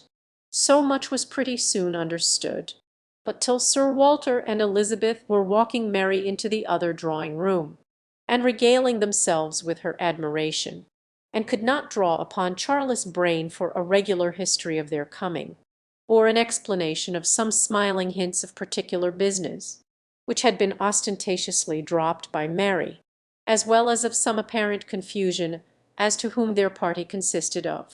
She then found that it consisted of Mrs. Musgrove, Henrietta, and Captain Harville, beside their two selves. He gave her a very plain, intelligible account of the whole, a narration in which she saw a great deal of most characteristic proceeding. The scheme had received its first impulse by Captain Harville's wanting to come to Bath on business.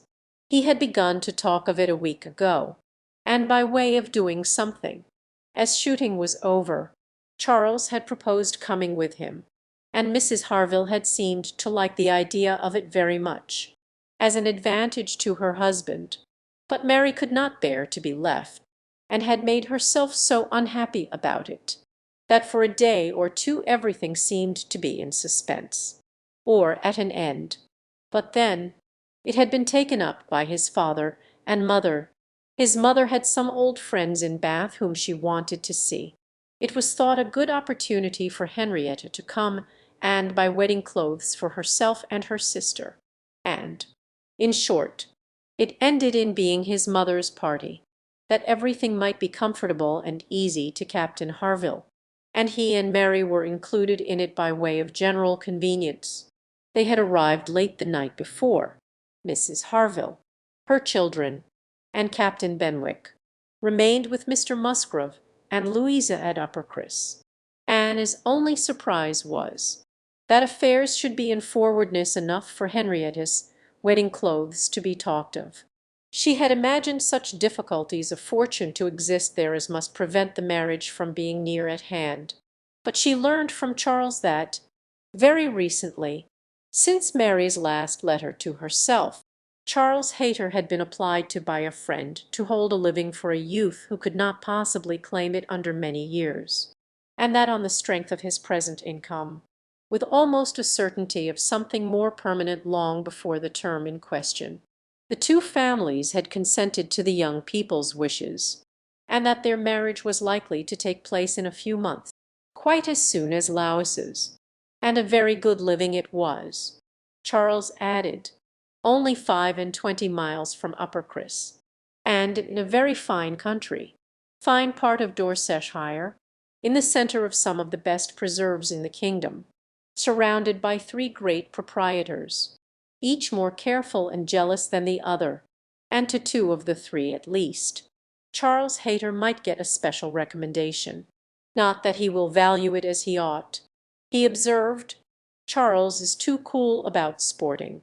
That's the worst of him. I am extremely glad." "Indeed," cried Anne, "particularly glad that this should happen, and that of 2 sisters, who both deserve equally well, and who have always been such good friends.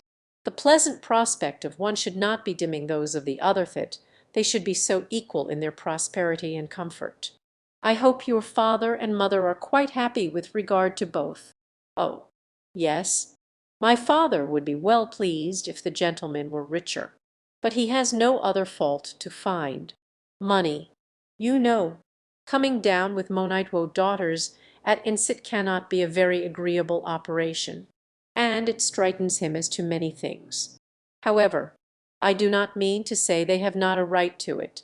It is very fit they should have daughters' shares, and I am sure he has always been a very kind, liberal father to me. Mary does not above half like Henrietta's match. She never did, you know, but she does not do him justice, nor think enough about Winthrop. I cannot make her attend to the value of the property. It is a very fair match, as times go, and I have liked Charles Hayter all my life, and I shall not leave off now. Such excellent parents as Mr. and Mrs. Musgrove," exclaimed Anne, "should be happy in their children's marriages. They do everything to confer happiness.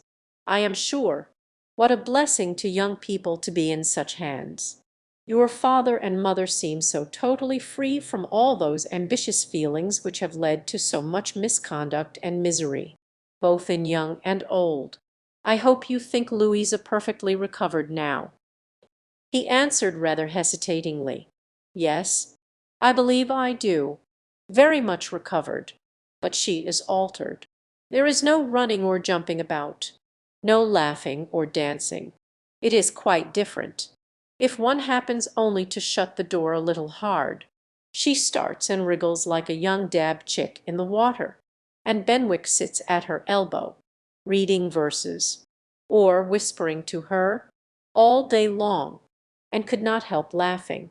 That cannot be much to your taste, I know," said she, "but I do believe him to be an excellent young man.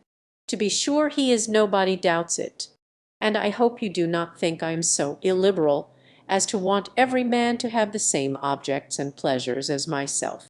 I have a great value for Benwick, and when one can but get him to talk, he has plenty to say. His reading has done him no harm, for he has fought as well as read. He is a brave fellow. I got more acquainted with him last Monday than ever I did before. We had a famous set to at rat hunting all the morning in my father's great barns, and he played his part so well that I have liked him the better ever since." Here they were interrupted by the absolute necessity of Charles following the others to admire mirrors and china, and had heard enough to understand the present state of Uppercross, and rejoice in its happiness. And though she sighed as she rejoiced, her sigh had none of the ill will of envy in it. She would certainly have risen to their blessings if she could, but she did not want to lessen theirs. The visit passed off altogether in high good humour. Mary was in excellent spirits, enjoying the gaiety and the change, and so well satisfied with the journey in her mother-in-law's carriage with 4 horses, and with her own complete independence of Camden Place, that she was exactly in a temper to admire everything as she ought, and enter most readily into all the superiorities of the house, as they were detailed to her. She had no demands on her father or sister, and her consequence was just enough increased by their handsome drawing-rooms. Elizabeth was, for a short time, suffering a good deal. She felt that Mrs. Musgrove and all her party ought to be asked to dine with them, but she could not bear to have the difference of style, the reduction of servants, which a dinner must betray, witnessed by those who had been always so inferior to the Elliots of Kellynch. It was a struggle between propriety and vanity, but vanity got the better, and then Elizabeth was happy again. These were her internal persuasions, old-fashioned notions, country hospitality. We do not profess to give dinners. Few people in Bath do. Lady Alicia never does. Did not even ask her own sister's family, though they were here a month, and I dare say it would be very inconvenient to Mrs. Musgrove. Put her quite out of her way. I am sure she would rather not come. She cannot feel easy with us. I will ask them all for an evening. That will be much better. That will be a novelty and a treat. They have not seen two such drawing-rooms before. They will be delighted to come to-morrow evening. It shall be a regular party, small, but most elegant. And this satisfied Elizabeth, and when the invitation was given to the two present, and promised for the absent, Mary was as completely satisfied. She was particularly asked to meet Mr. Elliot, and be introduced to Lady Dalrymple and Miss Carteret, who were fortunately already engaged to come, and she could not have received a more gratifying attention. Miss Elliot was to have the honour of calling on Mrs. Musgrove in the course of the morning, and walked off with Charles and Mary, to go and see her and Henrietta directly. Her plan of sitting with Lady Russell must give way for the present.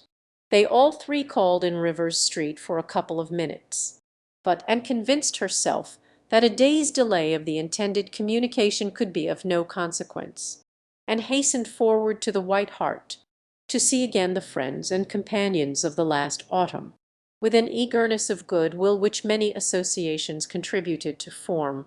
They found Mrs. Musgrove and her daughter within, and by themselves, and had the kindest welcome from each. Henrietta was exactly in that state of recently improved views, of fresh-formed happiness, which made her full of regard and interest for everybody she had ever liked before at all, and Mrs. Musgrove's real affection had been won by her usefulness when they were in distress. It was a heartiness, and a warmth, and a sincerity which delighted in the more, from the sad want of such blessings at home. She was entreated to give them as much of her time as possible, invited for every day and all day long, or rather claimed as part of the family, and, in return, she naturally fell into all her wonted ways of attention and assistance, and on Charles leaving them together, was listening to Mrs. Musgrove's history of Louisa, and to Henrietta's of herself, giving opinions on business, and recommendations to shops, with intervals of every help which Mary required, from altering her ribbon to settling her accounts, from finding her keys and assorting her trinkets, to trying to convince her that she was not ill-used by anybody, which Mary, well amused as she generally was, in her station at a window overlooking the entrance to the pump-room, could not but have her moments of imagining. A morning of thorough confusion was to be expected. A large party in an hotel ensured a quick changing, unsettled scene. 5 minutes brought a note, the next a parcel, and had not been there half an hour, when their dining-room, spacious as it was, seemed more than half filled. A party of steady old friends were seated around Mrs. Musgrove, and Charles came back with Captains Harville and Wentworth. The appearance of the latter could not be more than the surprise of the moment. It was impossible for her to have forgotten to feel that this arrival of their common friends must be soon bringing them together again. Their last meeting had been most important in opening his feelings. She had derived from it a delightful conviction, but she feared from his looks that the same unfortunate persuasion which had hastened him away from the concert-room still governed. He did not seem to want to be near enough for conversation. She tried to be calm, and leave things to take their course, and tried to dwell much on this argument of rational dependence. Surely, if there be constant attachment on each side, our hearts must understand each other ere long. We are not boy and girl, to be captiously irritable, misled by every moment's inadvertence, and wantonly playing with our own happiness. And yet, a few minutes afterwards, she felt as if their being in company with each other, under their present circumstances, could only be exposing them to inadvertencies and misconstructions of the most mischievous kind. "Anne," cried Mary, still at her window, "there is Mrs. Clay, I am sure, standing under the colonnade, and a gentleman with her. I saw them turn the corner from Bath Street just now. They seem deep in talk. Who is it? Come and tell me, good heavens! I recollect. It is Mr. Elliot himself." "No," cried Anne, quickly, "it cannot be Mr. Elliot. I assure you he was to leave Bath at 9 this morning, and does not come back till to-morrow." As she spoke, she felt that Captain Wentworth was looking at her, the consciousness of which vexed and embarrassed her, and made her regret that she had said so much. Simple as it was, Mary, resenting that she should be supposed not to know her own cousin, began talking very warmly about the family features, and protesting still more positively that it was Mr. Elliot, calling again upon Anne to come and look for herself. But Anne did not mean to stir, and tried to be cool and unconcerned. Her distress returned, however, on perceiving smiles and intelligent glances pass between 2 or 3 of the lady visitors, as if they believed themselves quite in the secret.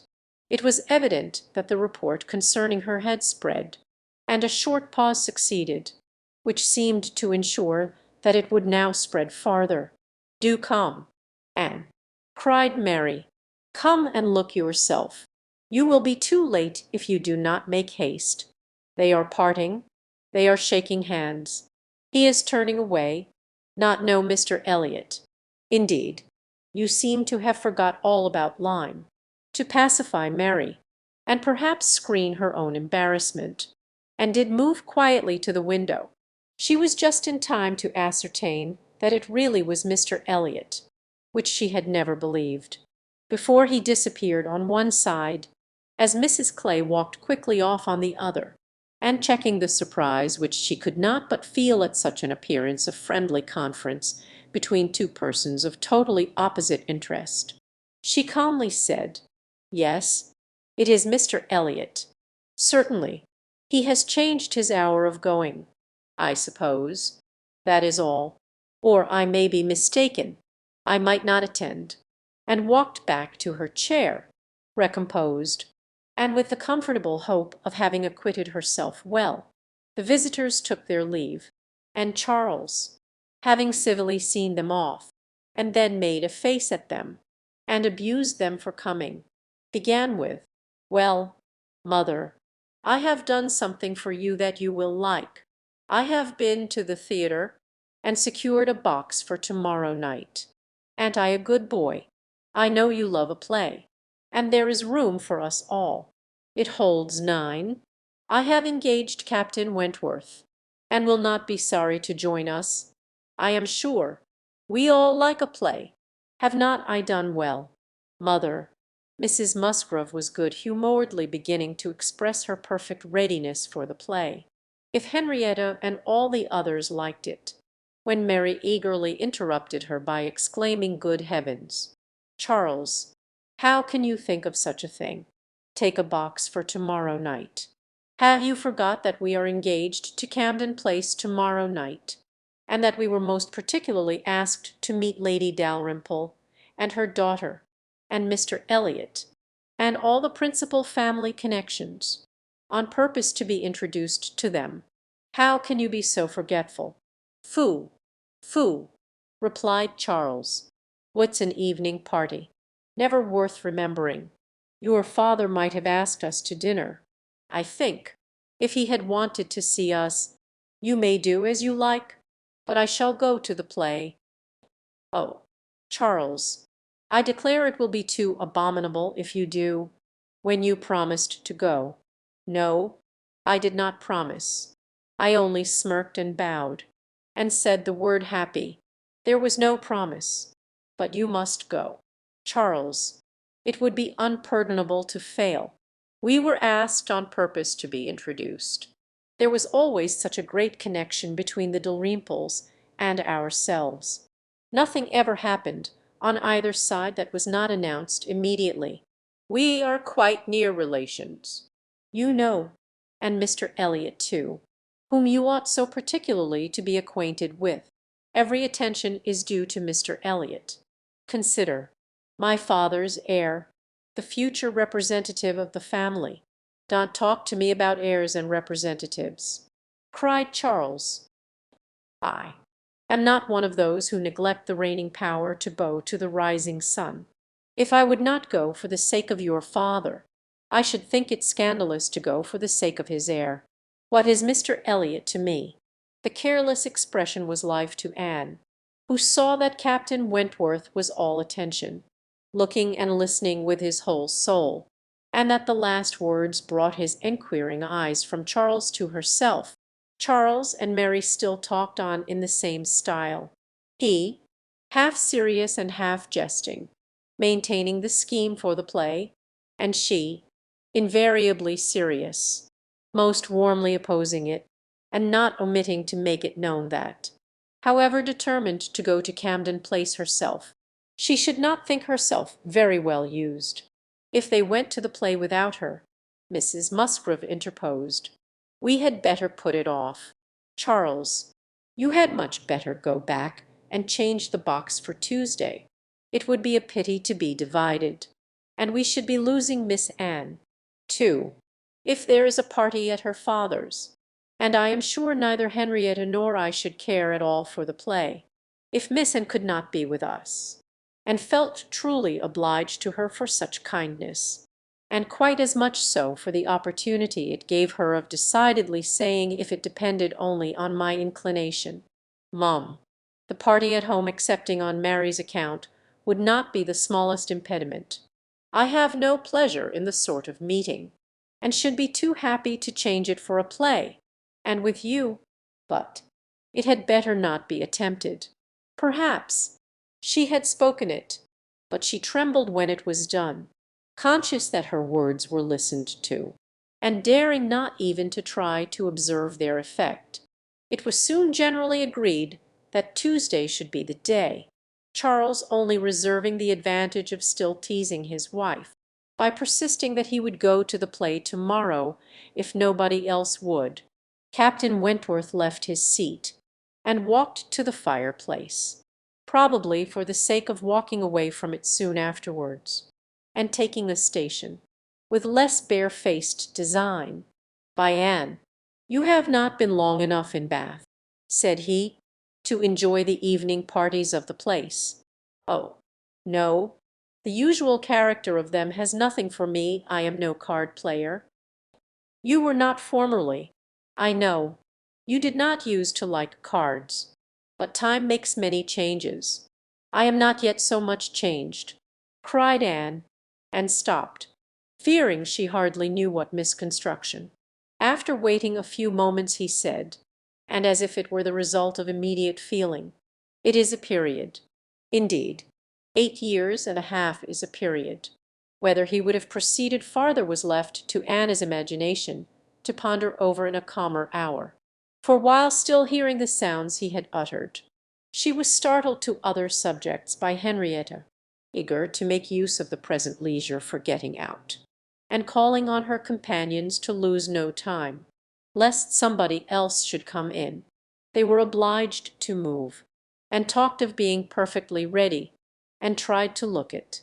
But she felt that could Henrietta have known the regret and reluctance of her heart in quitting that chair, in preparing to quit the room, she would have found, in all her own sensations for her cousin, in the very security of his affection, wherewith to pity her, their preparations, however, were stopped short. Alarming sounds were heard, other visitors approached, and the door was thrown open for Sir Walter and Miss Elliot, whose entrance seemed to give a general chill, and felt an instant oppression, and wherever she looked saw symptoms of the same. The comfort, the freedom, the gaiety of the room was over, hushed into cold composure, determined silence, or insipid talk, to meet the heartless elegance of her father and sister. How mortifying to feel that it was so! Her jealous eye was satisfied in one particular. Captain Wentworth was acknowledged again by each, by Elizabeth more graciously than before. She even addressed him once, and looked at him more than once. Elizabeth was, in fact, revolving a great measure. The sequel explained it. After the waste of a few minutes in saying the proper nothings, she began to give the invitation which was to comprise all the remaining dues of the Musgroves. To-morrow evening, to meet a few friends. No formal party. It was all said very gracefully, and the cards with which she had provided herself, the Miss Elliot at home, were laid on the table, with a courteous, comprehensive smile to all, and one smile and one card more decidedly for Captain Wentworth. The truth was that Elizabeth had been long enough in Bath to understand the importance of a man of such an air and appearance as his. The past was nothing.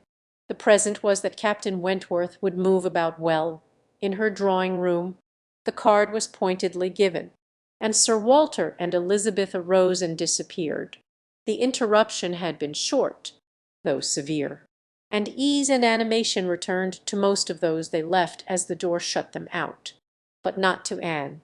She could think only of the invitation she had with such astonishment witnessed, and of the manner in which it had been received, a manner of doubtful meaning, of surprise rather than gratification, of polite acknowledgment rather than acceptance. She knew him.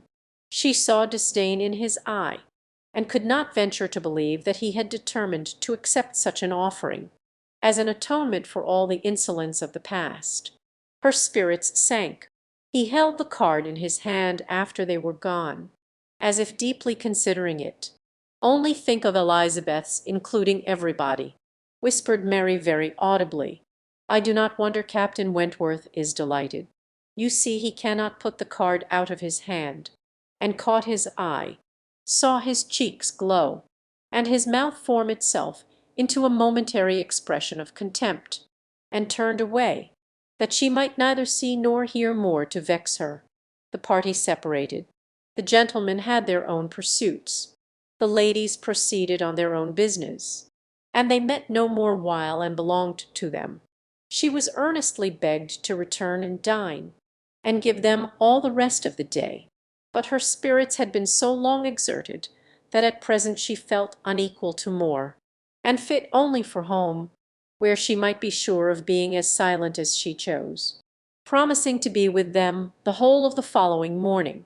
Therefore she closed the fatigues of the present by a toilsome walk to Camden Place, to spend the evening chiefly in listening to the busy arrangements of Elizabeth and Mrs. Clay for the morrow's party, the frequent enumeration of the persons invited, and the continually improving detail of all the embellishments which were to make it the most completely elegant of its kind in Bath, while harassing herself with the never-ending question of whether Captain Wentworth would come or not.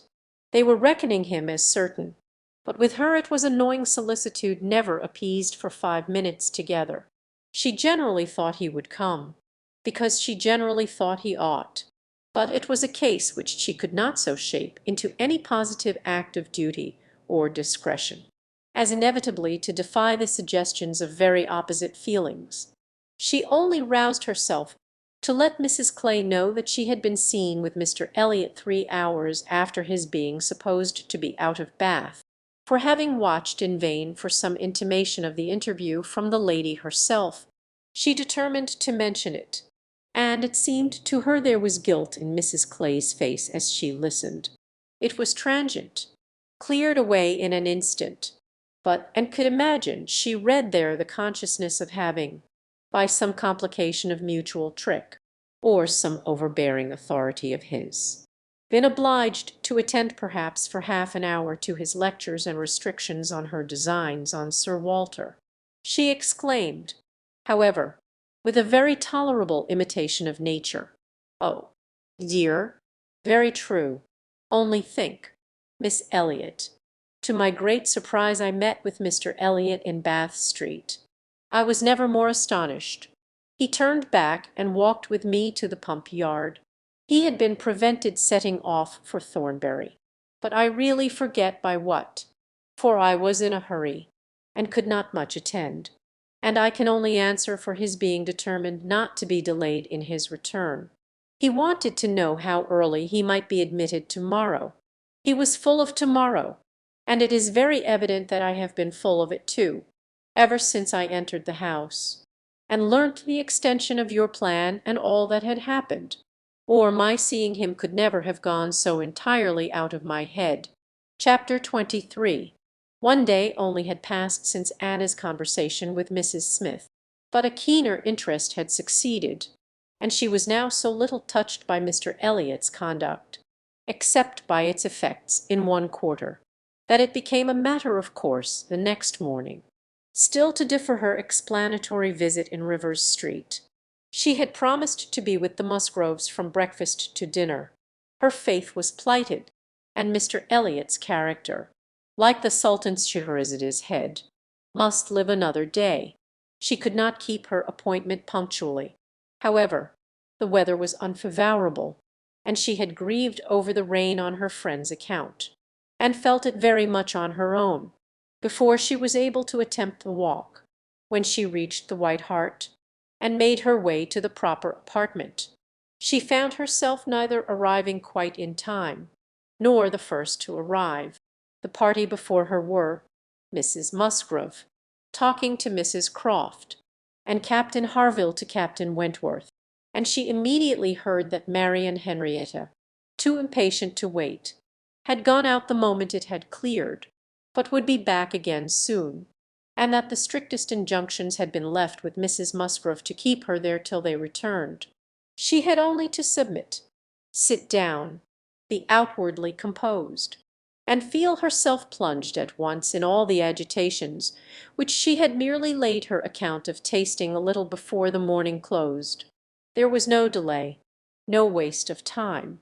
She was deep in the happiness of such misery, or the misery of such happiness. Instantly, 2 minutes after her entering the room, Captain Wentworth said, "We will write the letter we were talking of. Harville, now, if you will give me materials." Materials were at hand, on a separate table. He went to it, and nearly turning his back to them all, was engrossed by writing. Mrs. Musgrove was giving Mrs. Croft the history of her eldest daughter's engagement, and just in that inconvenient tone of voice which was perfectly audible while it pretended to be a whisper, and felt that she did not belong to the conversation. And yet, as Captain Harville seemed thoughtful and not disposed to talk, she could not avoid hearing many undesirable particulars, such as how Mr. Musgrove and my brother Hayter had met again and again to talk it over, what my brother Hayter had said one day, and what Mr. Musgrove had proposed next, and what had occurred to my sister Hayter, and what the young people had wished, and what I said at first I never could consent to, but was afterwards persuaded to think might do very well, and a great deal in the same style of open-hearted communication, minutiae which, even with every advantage of taste and delicacy, which good Mrs. Musgrove could not give, could be properly interesting only to the principals. Mrs. Croft was attending with great good humour, and whenever she spoke at all, it was very sensibly, and hoped the gentlemen might each be too much self-occupied to hear. And so, mum, all these things considered, said Mrs. Musgrove, in her powerful whisper, though we could have wished it different, yet, altogether, we did not think it fair to stand out any longer, for Charles Hayter was quite wild about it, and Henrietta was pretty near as bad, and so we thought they had better marry at once, and make the best of it, as many others have done before them. At any rate, said I, it will be better than a long engagement. That is precisely what I was going to observe, cried Mrs. Croft. I would rather have young people settle on a small income at once, and have to struggle with a few difficulties together, than be involved in a long engagement. I always think that no mutual dear Mrs. Croft, cried Mrs. Musgrove, unable to let her finish her speech. There is nothing I so abominate for young people as a long engagement. It is what I always protested against for my children. It is all very well, I used to say, for young people to be engaged, if there is a certainty of their being able to marry in 6 months, or even in 12. But a long engagement, yes, dear mum, said Mrs. Croft, or an uncertain engagement, an engagement which may be long, to begin without knowing that at such a time there will be the means of marrying, I hold to be very unsafe and unwise, and what I think all parents should prevent as far as they can. And found an unexpected interest here. She felt its application to herself, felt it in a nervous thrill all over her, and at the same moment that her eyes instinctively glanced towards the distant table, Captain Wentworth's pen ceased to move. His head was raised, pausing, listening, and he turned round the next instant to give a look. One quick, conscious look at her. The two ladies continued to talk, to re-urge the same admitted truths, and enforce them with such examples of the ill effect of a contrary practice as had fallen within their observation, but and heard nothing distinctly. It was only a buzz of words in her ear. Her mind was in confusion. Captain Harville, who had in truth been hearing none of it, now left his seat, and moved to a window, and seeming to watch him, though it was from thorough absence of mind, became gradually sensible that he was inviting her to join him where he stood. He looked at her with a smile and a little motion of the head, which expressed, "Come to me, I have something to say," and the unaffected, easy kindness of manner which denoted the feelings of an older acquaintance than he really was, strongly enforced the invitation.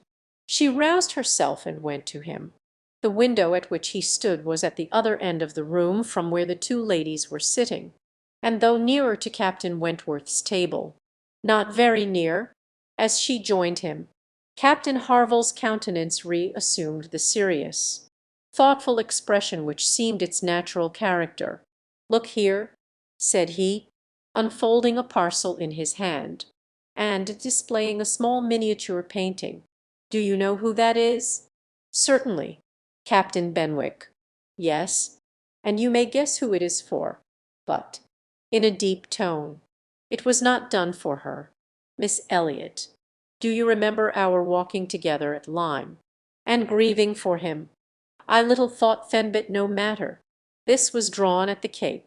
He met with a clever young German artist at the Cape, and in compliance with a promise to my poor sister, sat to him, and was bringing it home for her, and I have now the charge of getting it properly set for another. It was a commission to me, but who else was there to employ? I hope I can allow for him. I am not sorry, indeed, to make it over to another. He undertakes it," looking towards Captain Wentworth. "He is writing about it now," and with a quivering lip he wound up the whole by adding, "Poor Fanny! She would not have forgotten him so soon?" "No," replied Anne, in a low, feeling voice, "that I can easily believe. It was not in her nature. She dote on him. It would not be the nature of any woman who truly loved." Captain Harville smiled, as much as to say, "Do you claim that for your sex?" And she answered the question, smiling also, "Yes, we certainly do not forget you as soon as you forget us. It is perhaps our fate rather than our merit. We cannot help ourselves. We live at home, quiet, confined, and our feelings prey upon us. You are forced on exertion.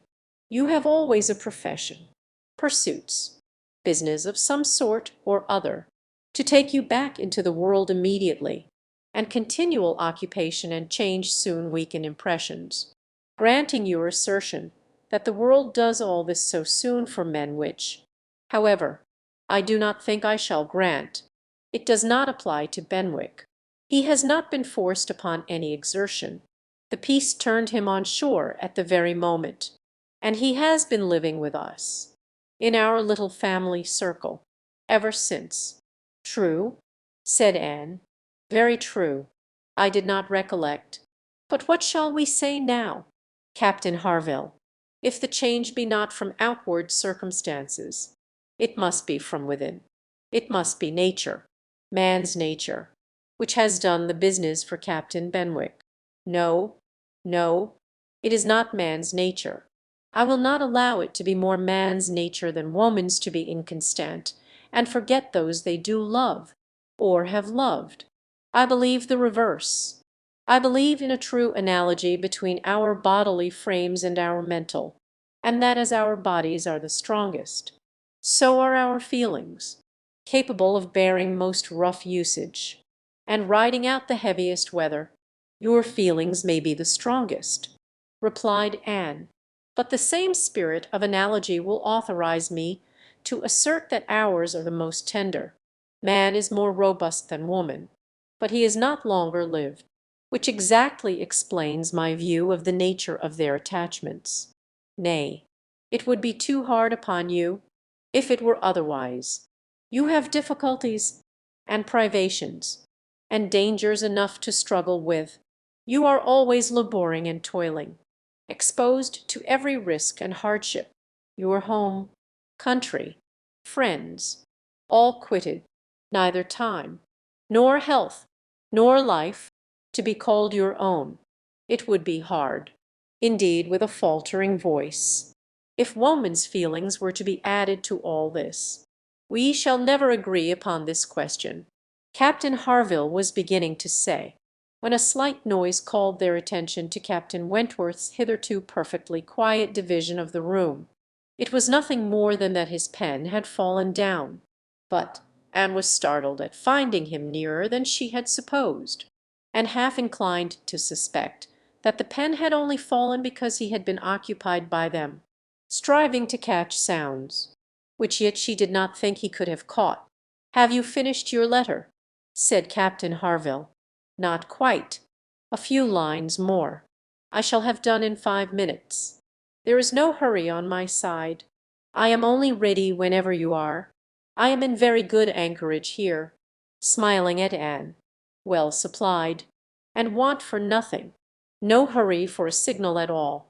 Well, Miss Elliot," lowering his voice, "as I was saying, we shall never agree, I suppose, upon this point. No man and woman would, probably. But let me observe that all histories are against Yule's stories, prose and verse. If I had such a memory as Benwick, I could bring you 50 quotations in a moment on my side the argument, and I do not think I ever opened a book in my life which had not something to say upon woman's inconstancy. Songs and proverbs all talk of woman's fickleness, but perhaps you will say, these were all written by men. Perhaps I shall. Yes, yes, if you please. No reference to examples in books. Men have had every advantage of us in telling their own story. Education has been theirs in so much higher a degree. The pen has been in their hands. I will not allow books to prove anything. But how shall we prove anything? We never shall. We never can expect to prove anything upon such a point. It is a difference of opinion which does not admit of proof. We each begin, probably, with a little bias towards our own sex, and upon that bias build every circumstance in favor of it which has occurred within our own circle, many of which circumstances, perhaps those very cases which strike us the most, may be precisely such as cannot be brought forward without betraying a confidence, or in some respect saying what should not be said. "Ah!"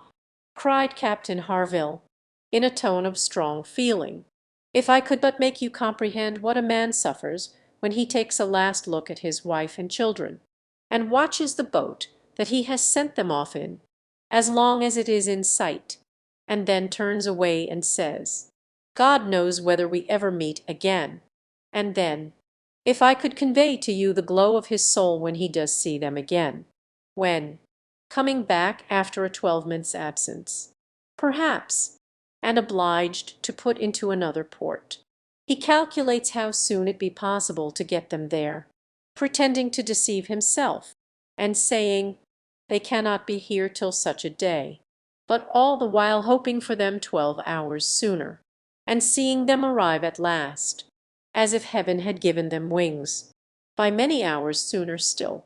If I could explain to you all this, and all that a man can bear and do, and glories to do, for the sake of these treasures of his existence, I speak, you know, only of such men as have hearts, pressing his own with emotion.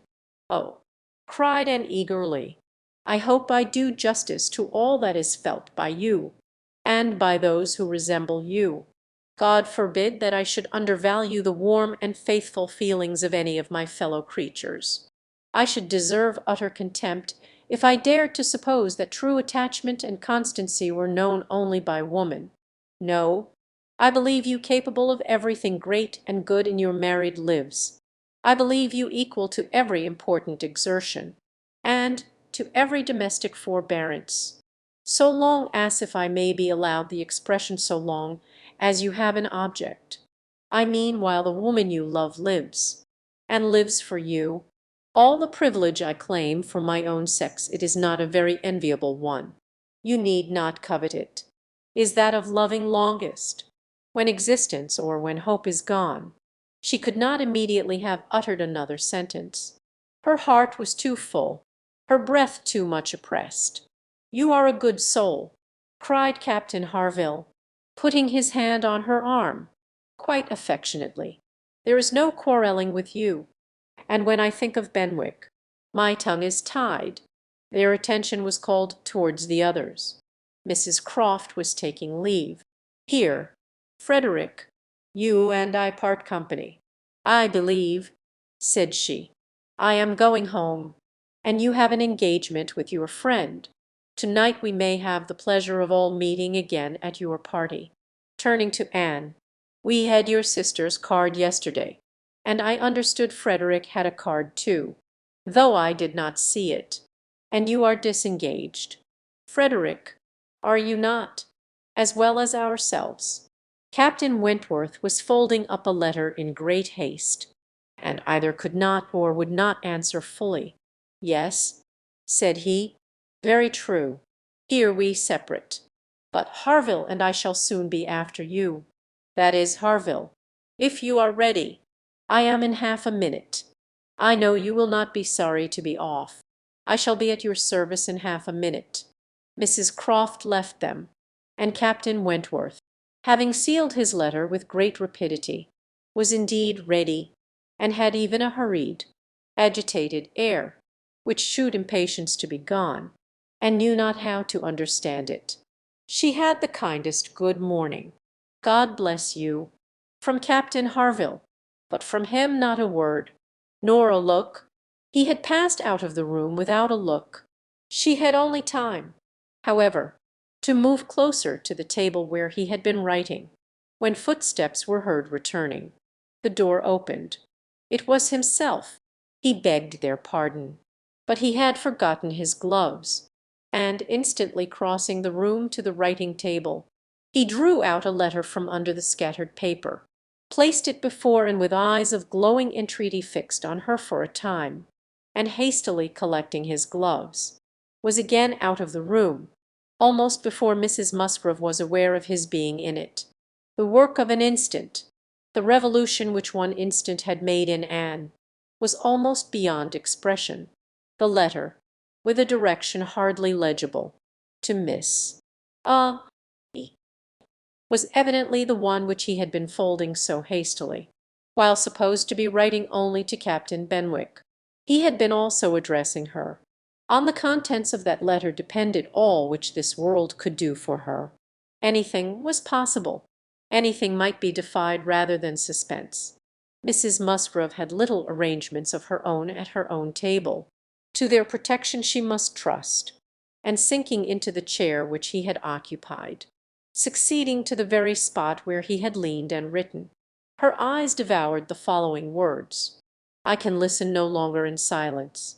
I must speak to you by such means as are within my reach. You pierce my soul. I am half agony, half hope. Tell me not that I am too late, that such precious feelings are gone for ever. I offer myself to you again with a heart even more your own than when you almost broke it, 8 years and a half ago. Dare not say that man forgets sooner than woman, that his love has an earlier death. I have loved none but you. Unjust I may have been, weak and resentful I have been, but never inconstant. You alone have brought me to Bath, for you alone. I think and plan. Have you not seen this? Can you fail to have understood my wishes? I had not waited even these 10 days. Could I have read your feelings, as I think you must have penetrated mine? I can hardly write. I am every instant hearing something which overpowers me, but I can distinguish the tones of that voice when they would be lost on others. Too good, too excellent creature. You do us justice. Indeed, you do believe that there is true attachment and constancy among men, believe it to be most fervent, most undeviating. In F. W. I must go, uncertain of my fate, but I shall return hither, or follow your party, as soon as possible. A word, a look, will be enough to decide whether I enter your father's house this evening or never. Such a letter was not to be soon recovered from. Half an hour's solitude and reflection might have tranquillized her, but the 10 minutes only which now passed before she was interrupted, with all the restraints of her situation, could do nothing towards tranquillity. Every moment rather brought fresh agitation. It was overpowering happiness, and before she was beyond the first stage of full sensation, Charles, Mary, and Henrietta all came in. The absolute necessity of seeming like herself produced then an immediate struggle, but after a while she could do no more. She began not to understand a word they said, and was obliged to plead indisposition and excuse herself. They could then see that she looked very ill, were shocked and concerned, and would not stir without her for the world. This was dreadful. Would they only have gone away, and left her in the quiet possession of that room, it would have been her cure. But to have them all standing or waiting around her was distracting, and in desperation she said she would go home, by all means. "My dear," cried Mrs. Musgrove, "go home directly, and take care of yourself, that you may be fit for the evening.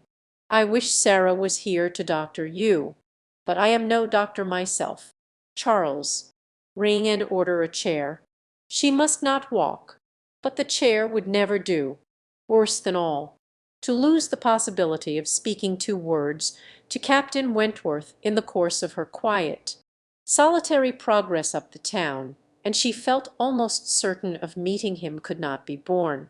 The chair was earnestly protested against, and Mrs. Musgrove, who thought only of one sort of illness, having assured herself with some anxiety that there had been no fall in the case, that it had not at any time lately slipped down, and got a blow on her head, that she was perfectly convinced of having had no fall, could part with her cheerfully, and depend on finding her better at night, anxious to omit no possible precaution, and struggled, and said, "I am afraid, Mum, that it is not perfectly understood. Pray be so good as to mention to the other gentlemen that we hope to see your whole party this evening. I am afraid there had been some mistake, and I wish you particularly to assure Captain Harville and Captain Wentworth that we hope to see them both. Oh, my dear, it is quite understood. I give you my word. Captain Harville has no thought but of going. Do you think so? But I am afraid, and I should be so very sorry. Will you promise me to mention it when you see them again? You will see them both this morning, I dare say. Do promise me? To be sure I will, if you wish it. Charles, if you see Captain Harville anywhere, remember to give Miss Anne his message. But indeed, my dear, you need not be uneasy. Captain Harville holds himself will answer for it, and Captain Wentworth the same, I dare say," and could do no more. But her heart prophesied some missions to damp the perfection of her felicity. It could not be very lasting. However, Even if he did not come to Camden Place himself, it would be in her power to send an intelligible sentence by Captain Harville. Another momentary vexation occurred. Charles, in his real concern and good nature, would go home with her. There was no preventing him. This was almost cruel, but she could not be long ungrateful. He was sacrificing an engagement at a gunsmith's, to be of use to her, and she set off with him, with no feeling but gratitude apparent. They were on Union Street, when a quicker step behind, a something of familiar sound, gave her 2 moments' preparation for the sight of Captain Wentworth.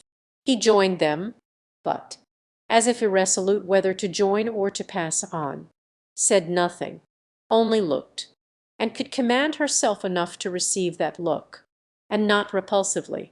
The cheeks which had been pale now glowed, and the movements which had hesitated were decided. He walked by her side.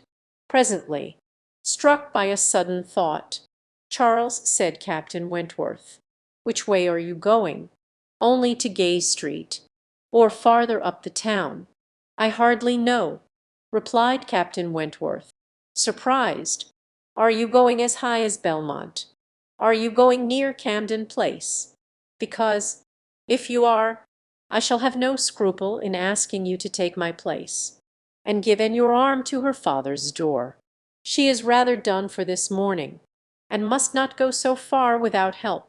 And I ought to be at that fellow's in the market-place. He promised me the sight of a capital gun he is just going to send off.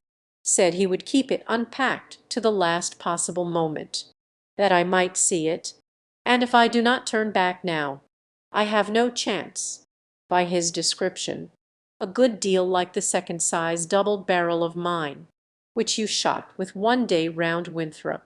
There could not be an objection. There could be only the most proper alacrity, a most obliging compliance for public view, and smiles reigned in and spirits dancing in private rapture. In half a minute Charles was at the bottom of Union Street again, and the other two proceeding together, and soon words enough had passed between them to decide their direction towards the comparatively quiet and retired gravel walk, where the power of conversation would make the present hour a blessing indeed, and prepare it for all the immortality which the happiest recollections of their own future lives could bestow. There they exchanged again those feelings and those promises which had once before seemed to secure everything, but which had been followed by so many years of division and estrangement.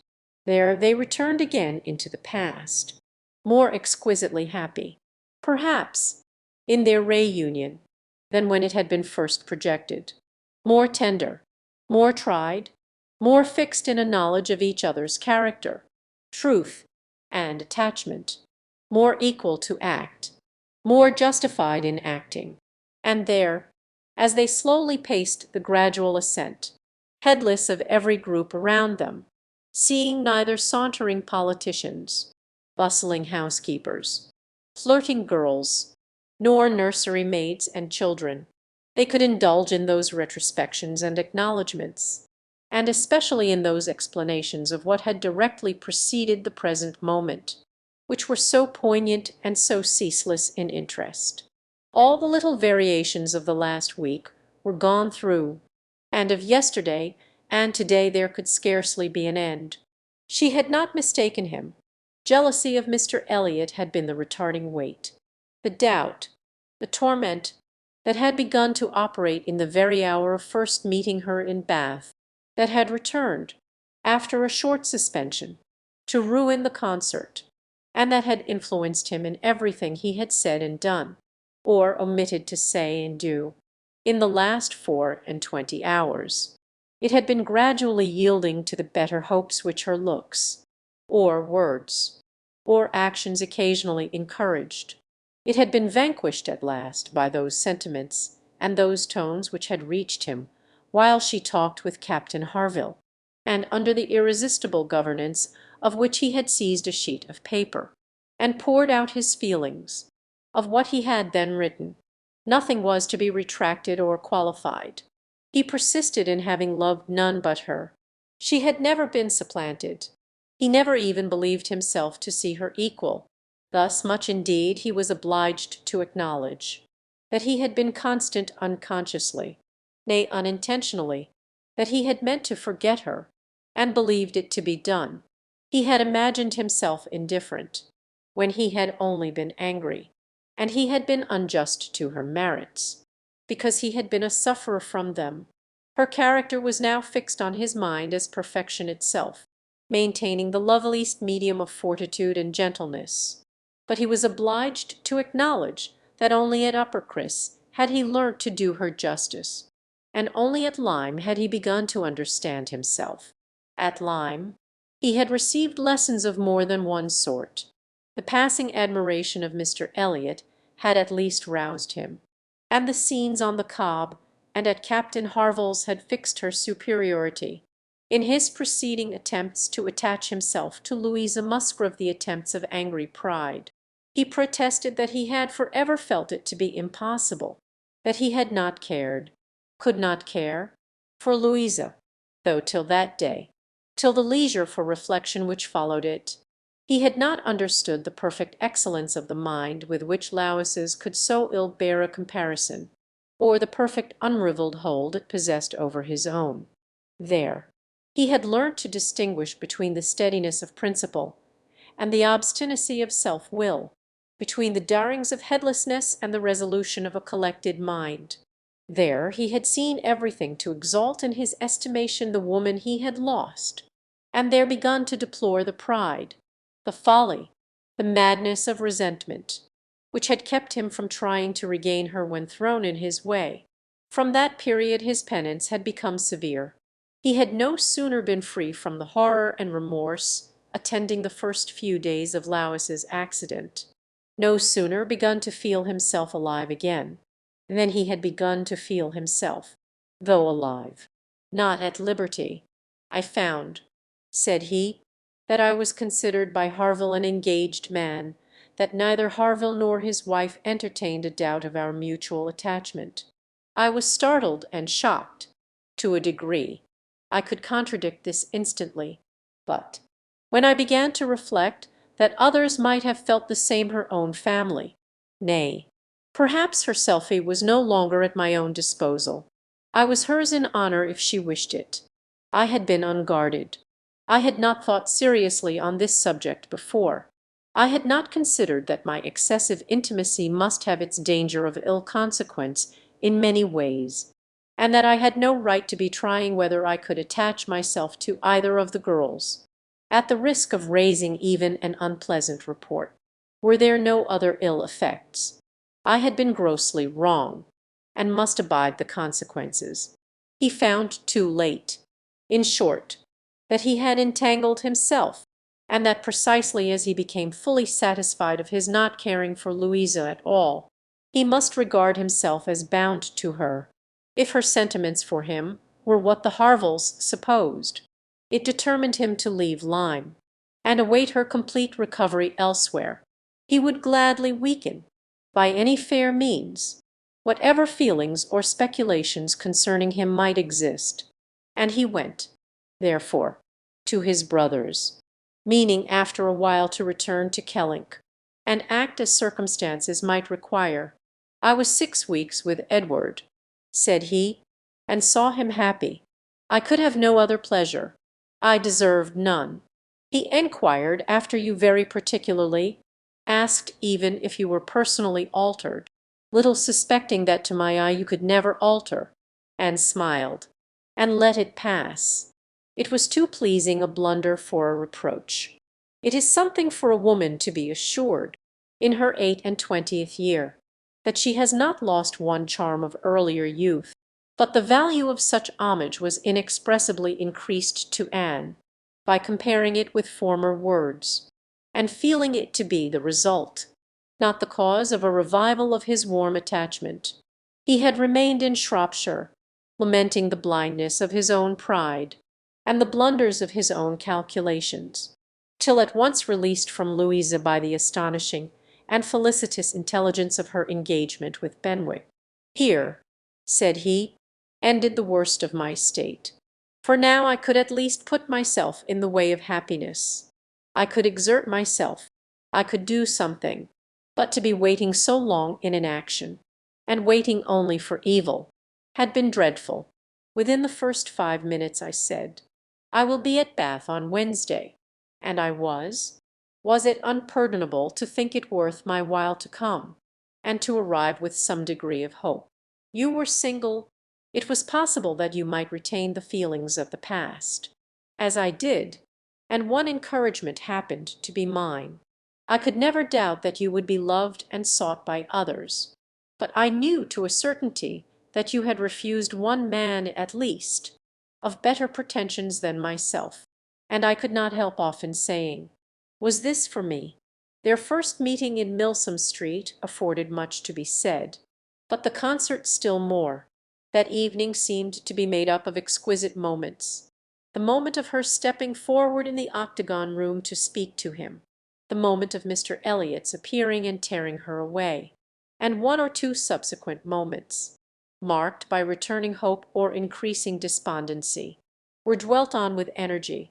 "To see you," cried he, "in the midst of those who could not be my well-wishers, to see your cousin close by you, conversing and smiling, and feel all the horrible eligibilities and proprieties of the match, to consider it as the certain wish of every being who could hope to influence you, even if your own feelings were reluctant or indifferent, to consider what powerful supports would be his. Was it not enough to make the fool of me which I appeared? How could I look on without agony? Was not the very sight of the friend who sat behind you, was not the recollection of what had been, the knowledge of her influence, the indelible, immovable impression of what Persuasion had once done, was it not all against me? You should have distinguished," replied Anne. "You should not have suspected me now. The case is so different, and my age is so different. If I was wrong in yielding to Persuasion once, remember that it was to persuasion exerted on the side of safety, not of risk. When I yielded, I thought it was to duty, but no duty could be called in aid here. In marrying a man indifferent to me all risk would have been incurred, and all duty violated. Perhaps I ought to have reasoned thus." He replied, "But I could not. I could not derive benefit from the late knowledge I had acquired of your character. I could not bring it into play. It was overwhelmed, varied, lost in those earlier feelings which I had been smarting under year after year.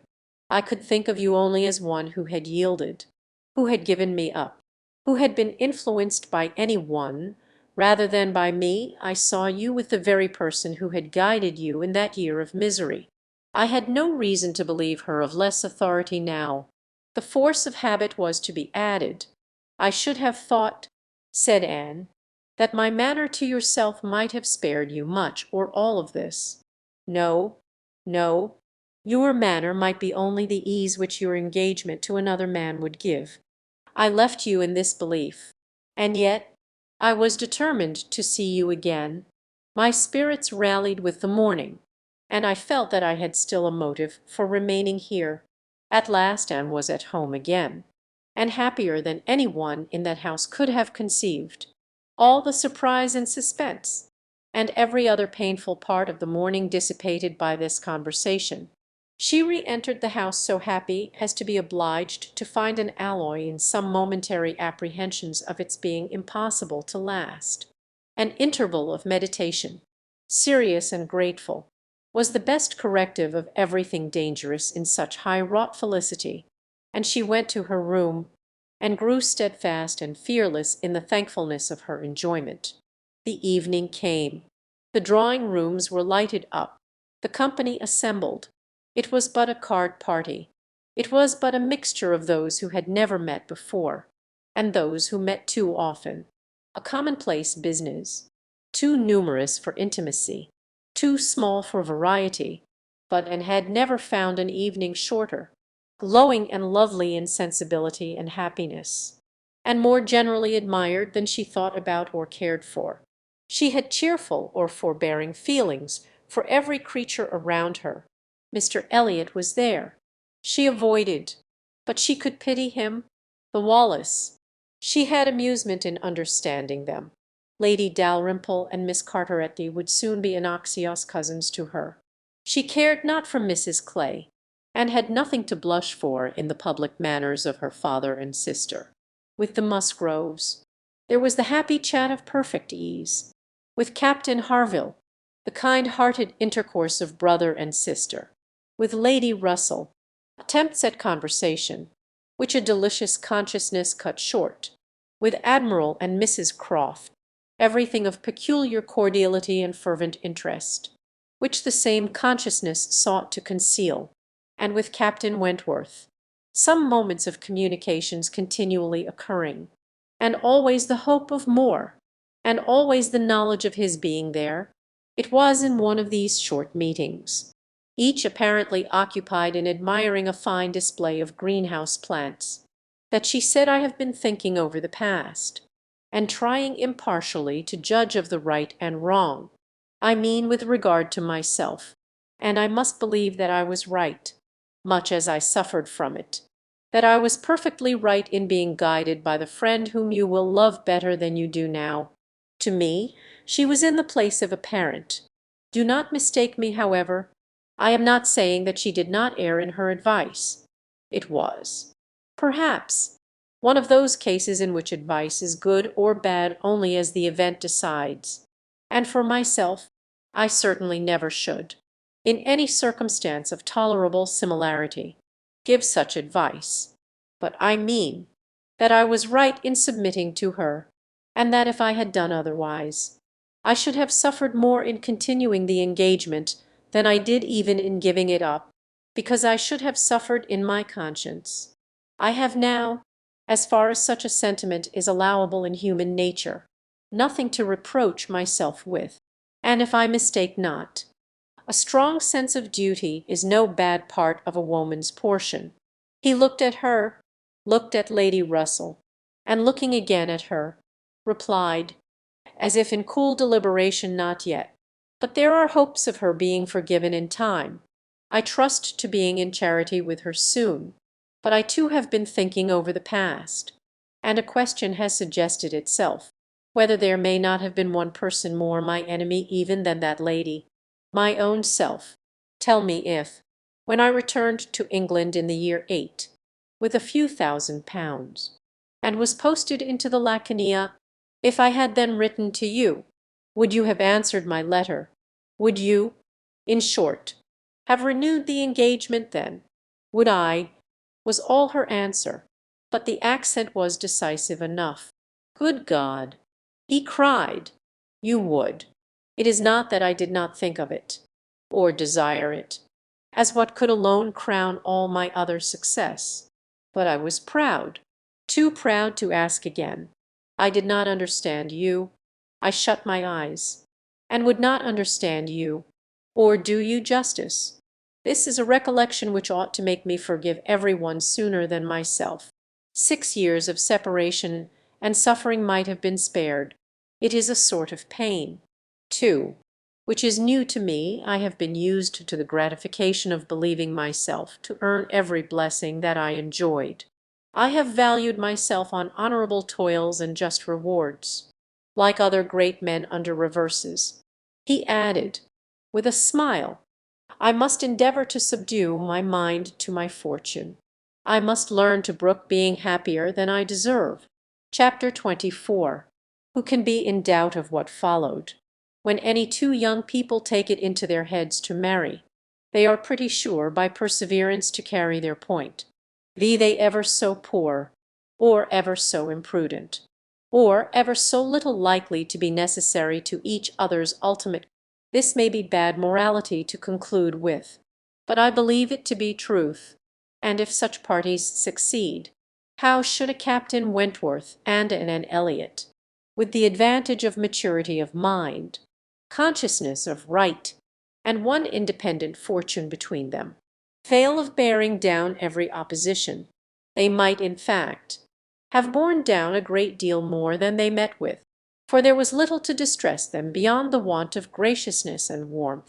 Sir Walter made no objection, and Elizabeth did nothing worse than look cold and unconcerned. Captain Wentworth, with £25,000, and as high in his profession as merit and activity could place him, was no longer nobody.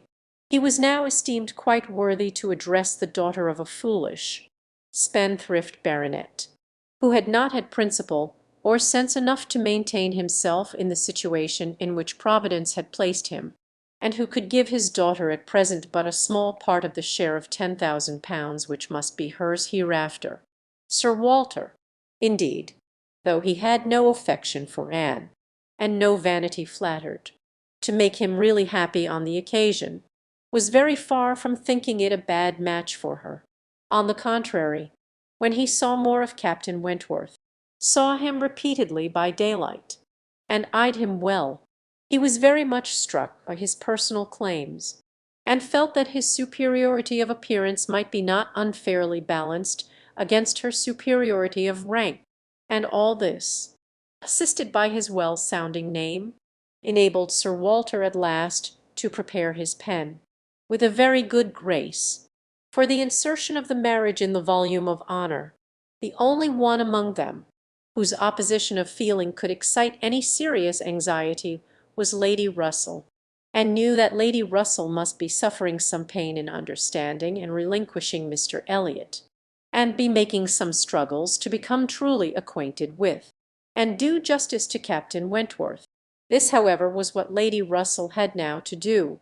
She must learn to feel that she had been mistaken with regard to both, that she had been unfairly influenced by appearances in each, that because Captain Wentworth's manners had not suited her own ideas, she had been too quick in suspecting them to indicate a character of dangerous impetuosity, and that because Mr. Elliot's manners had precisely pleased her in their propriety and correctness, their general politeness and suavity, she had been too quick in receiving them as the certain result of the most correct opinions and well-regulated mind. There was nothing less for Lady Russell to do than to admit that she had been pretty completely wrong, and to take up a new set of opinions and of hopes. There is a quickness of perception in some, a nicety in the discernment of character, a natural penetration, in short, which no experience in others can equal, and Lady Russell had been less gifted in this part of understanding than her young friend. But she was a very good woman, and if her second object was to be sensible and well-judging, her first was to see Anne happy. She loved Anne better than she loved her own abilities, and when the awkwardness of the beginning was over, found little hardship in attaching herself as a mother to the man who was securing the happiness of her other child. Of all the family, Mary was probably the one most immediately gratified by the circumstance. It was creditable to have a sister married, and she might flatter herself with having been greatly instrumental to the connection, by keeping Anne with her in the autumn, and as her own sister must be better than her husband's sisters, it was very agreeable that Captain Wentworth should be a richer man than either Captain Benwick or Charles Hayter.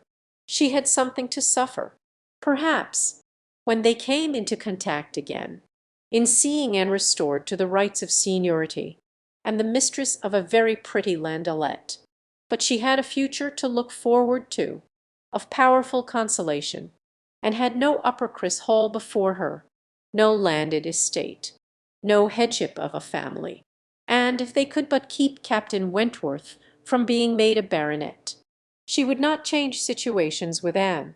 It would be well for the eldest sister if she were equally satisfied with her situation, for a change is not very probable there. She had soon the mortification of seeing Mr. Elliot withdraw, and no one of proper condition has since presented himself to raise even the unfounded hopes which sunk with him. The news of his cousin Anna's engagement burst on Mr. Elliot most unexpectedly. It deranged his best plan of domestic happiness, his best hope of keeping Sir Walter single by the watchfulness which a son-in-law's rights would have given. But, though discomfite and disappointed, he could still do something for his own interest and his own enjoyment. He soon quitted Bath, and on Mrs. Clay's quitting it soon afterwards, and being next heard of as established under his protection in London, it was evident how double a game he had been playing, and how determined he was to save himself from being cut out by one artful woman. At least, Mrs. Clay's affections had overpowered her interest, and she had sacrificed, for the young man's sake, the possibility of scheming longer for Sir Walter. She has abilities, however, as well as affections, and it is now a doubtful point whether his cunning, or hers, may finally carry the day, whether, after preventing her from being the wife of Sir Walter, he may not be wheedled and caressed at last into making her the wife of Sir William. It cannot be doubted that Sir Walter and Elizabeth were shocked and mortified by the loss of their companion, and the discovery of their deception in her. They had their great cousins, to be sure, to resort to for comfort, but they must long feel that to flatter and follow others, without being flattered and followed in turn, is but a state of half enjoyment, and, satisfied at a very early period of Lady Russell's meaning to love Captain Wentworth as she ought, had no other alloy to the happiness of her prospects than what arose from the consciousness of having no relations to bestow on him which a man of sense could value. There she felt her own inferiority very keenly. The disproportion in their fortune was nothing. It did not give her a moment's regret. But to have no family to receive and estimate him properly, nothing of respectability, of harmony, of good will to offer in return for all the worth, and all the prompt welcome which met her in his brothers and sisters, was a source of as lively pain as her mind could well be sensible of under circumstances of otherwise strong felicity. She had but two friends in the world to add to his list, Lady Russell and Mrs. Smith. To those, however, he was very well disposed to attach himself.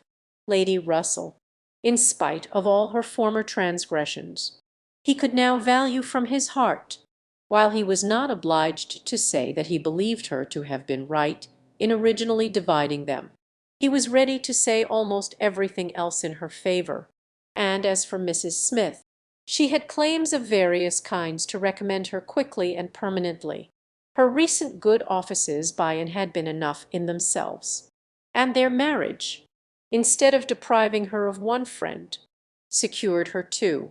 She was their earliest visitor in their settled life, and Captain Wentworth, by putting her in the way of recovering her husband's property in the West Indies, by writing for her, acting for her, and seeing her through all the petty difficulties of the case with the activity and exertion of a fearless man and a determined friend, fully requite the services which she had rendered, or ever meant to render, to his wife.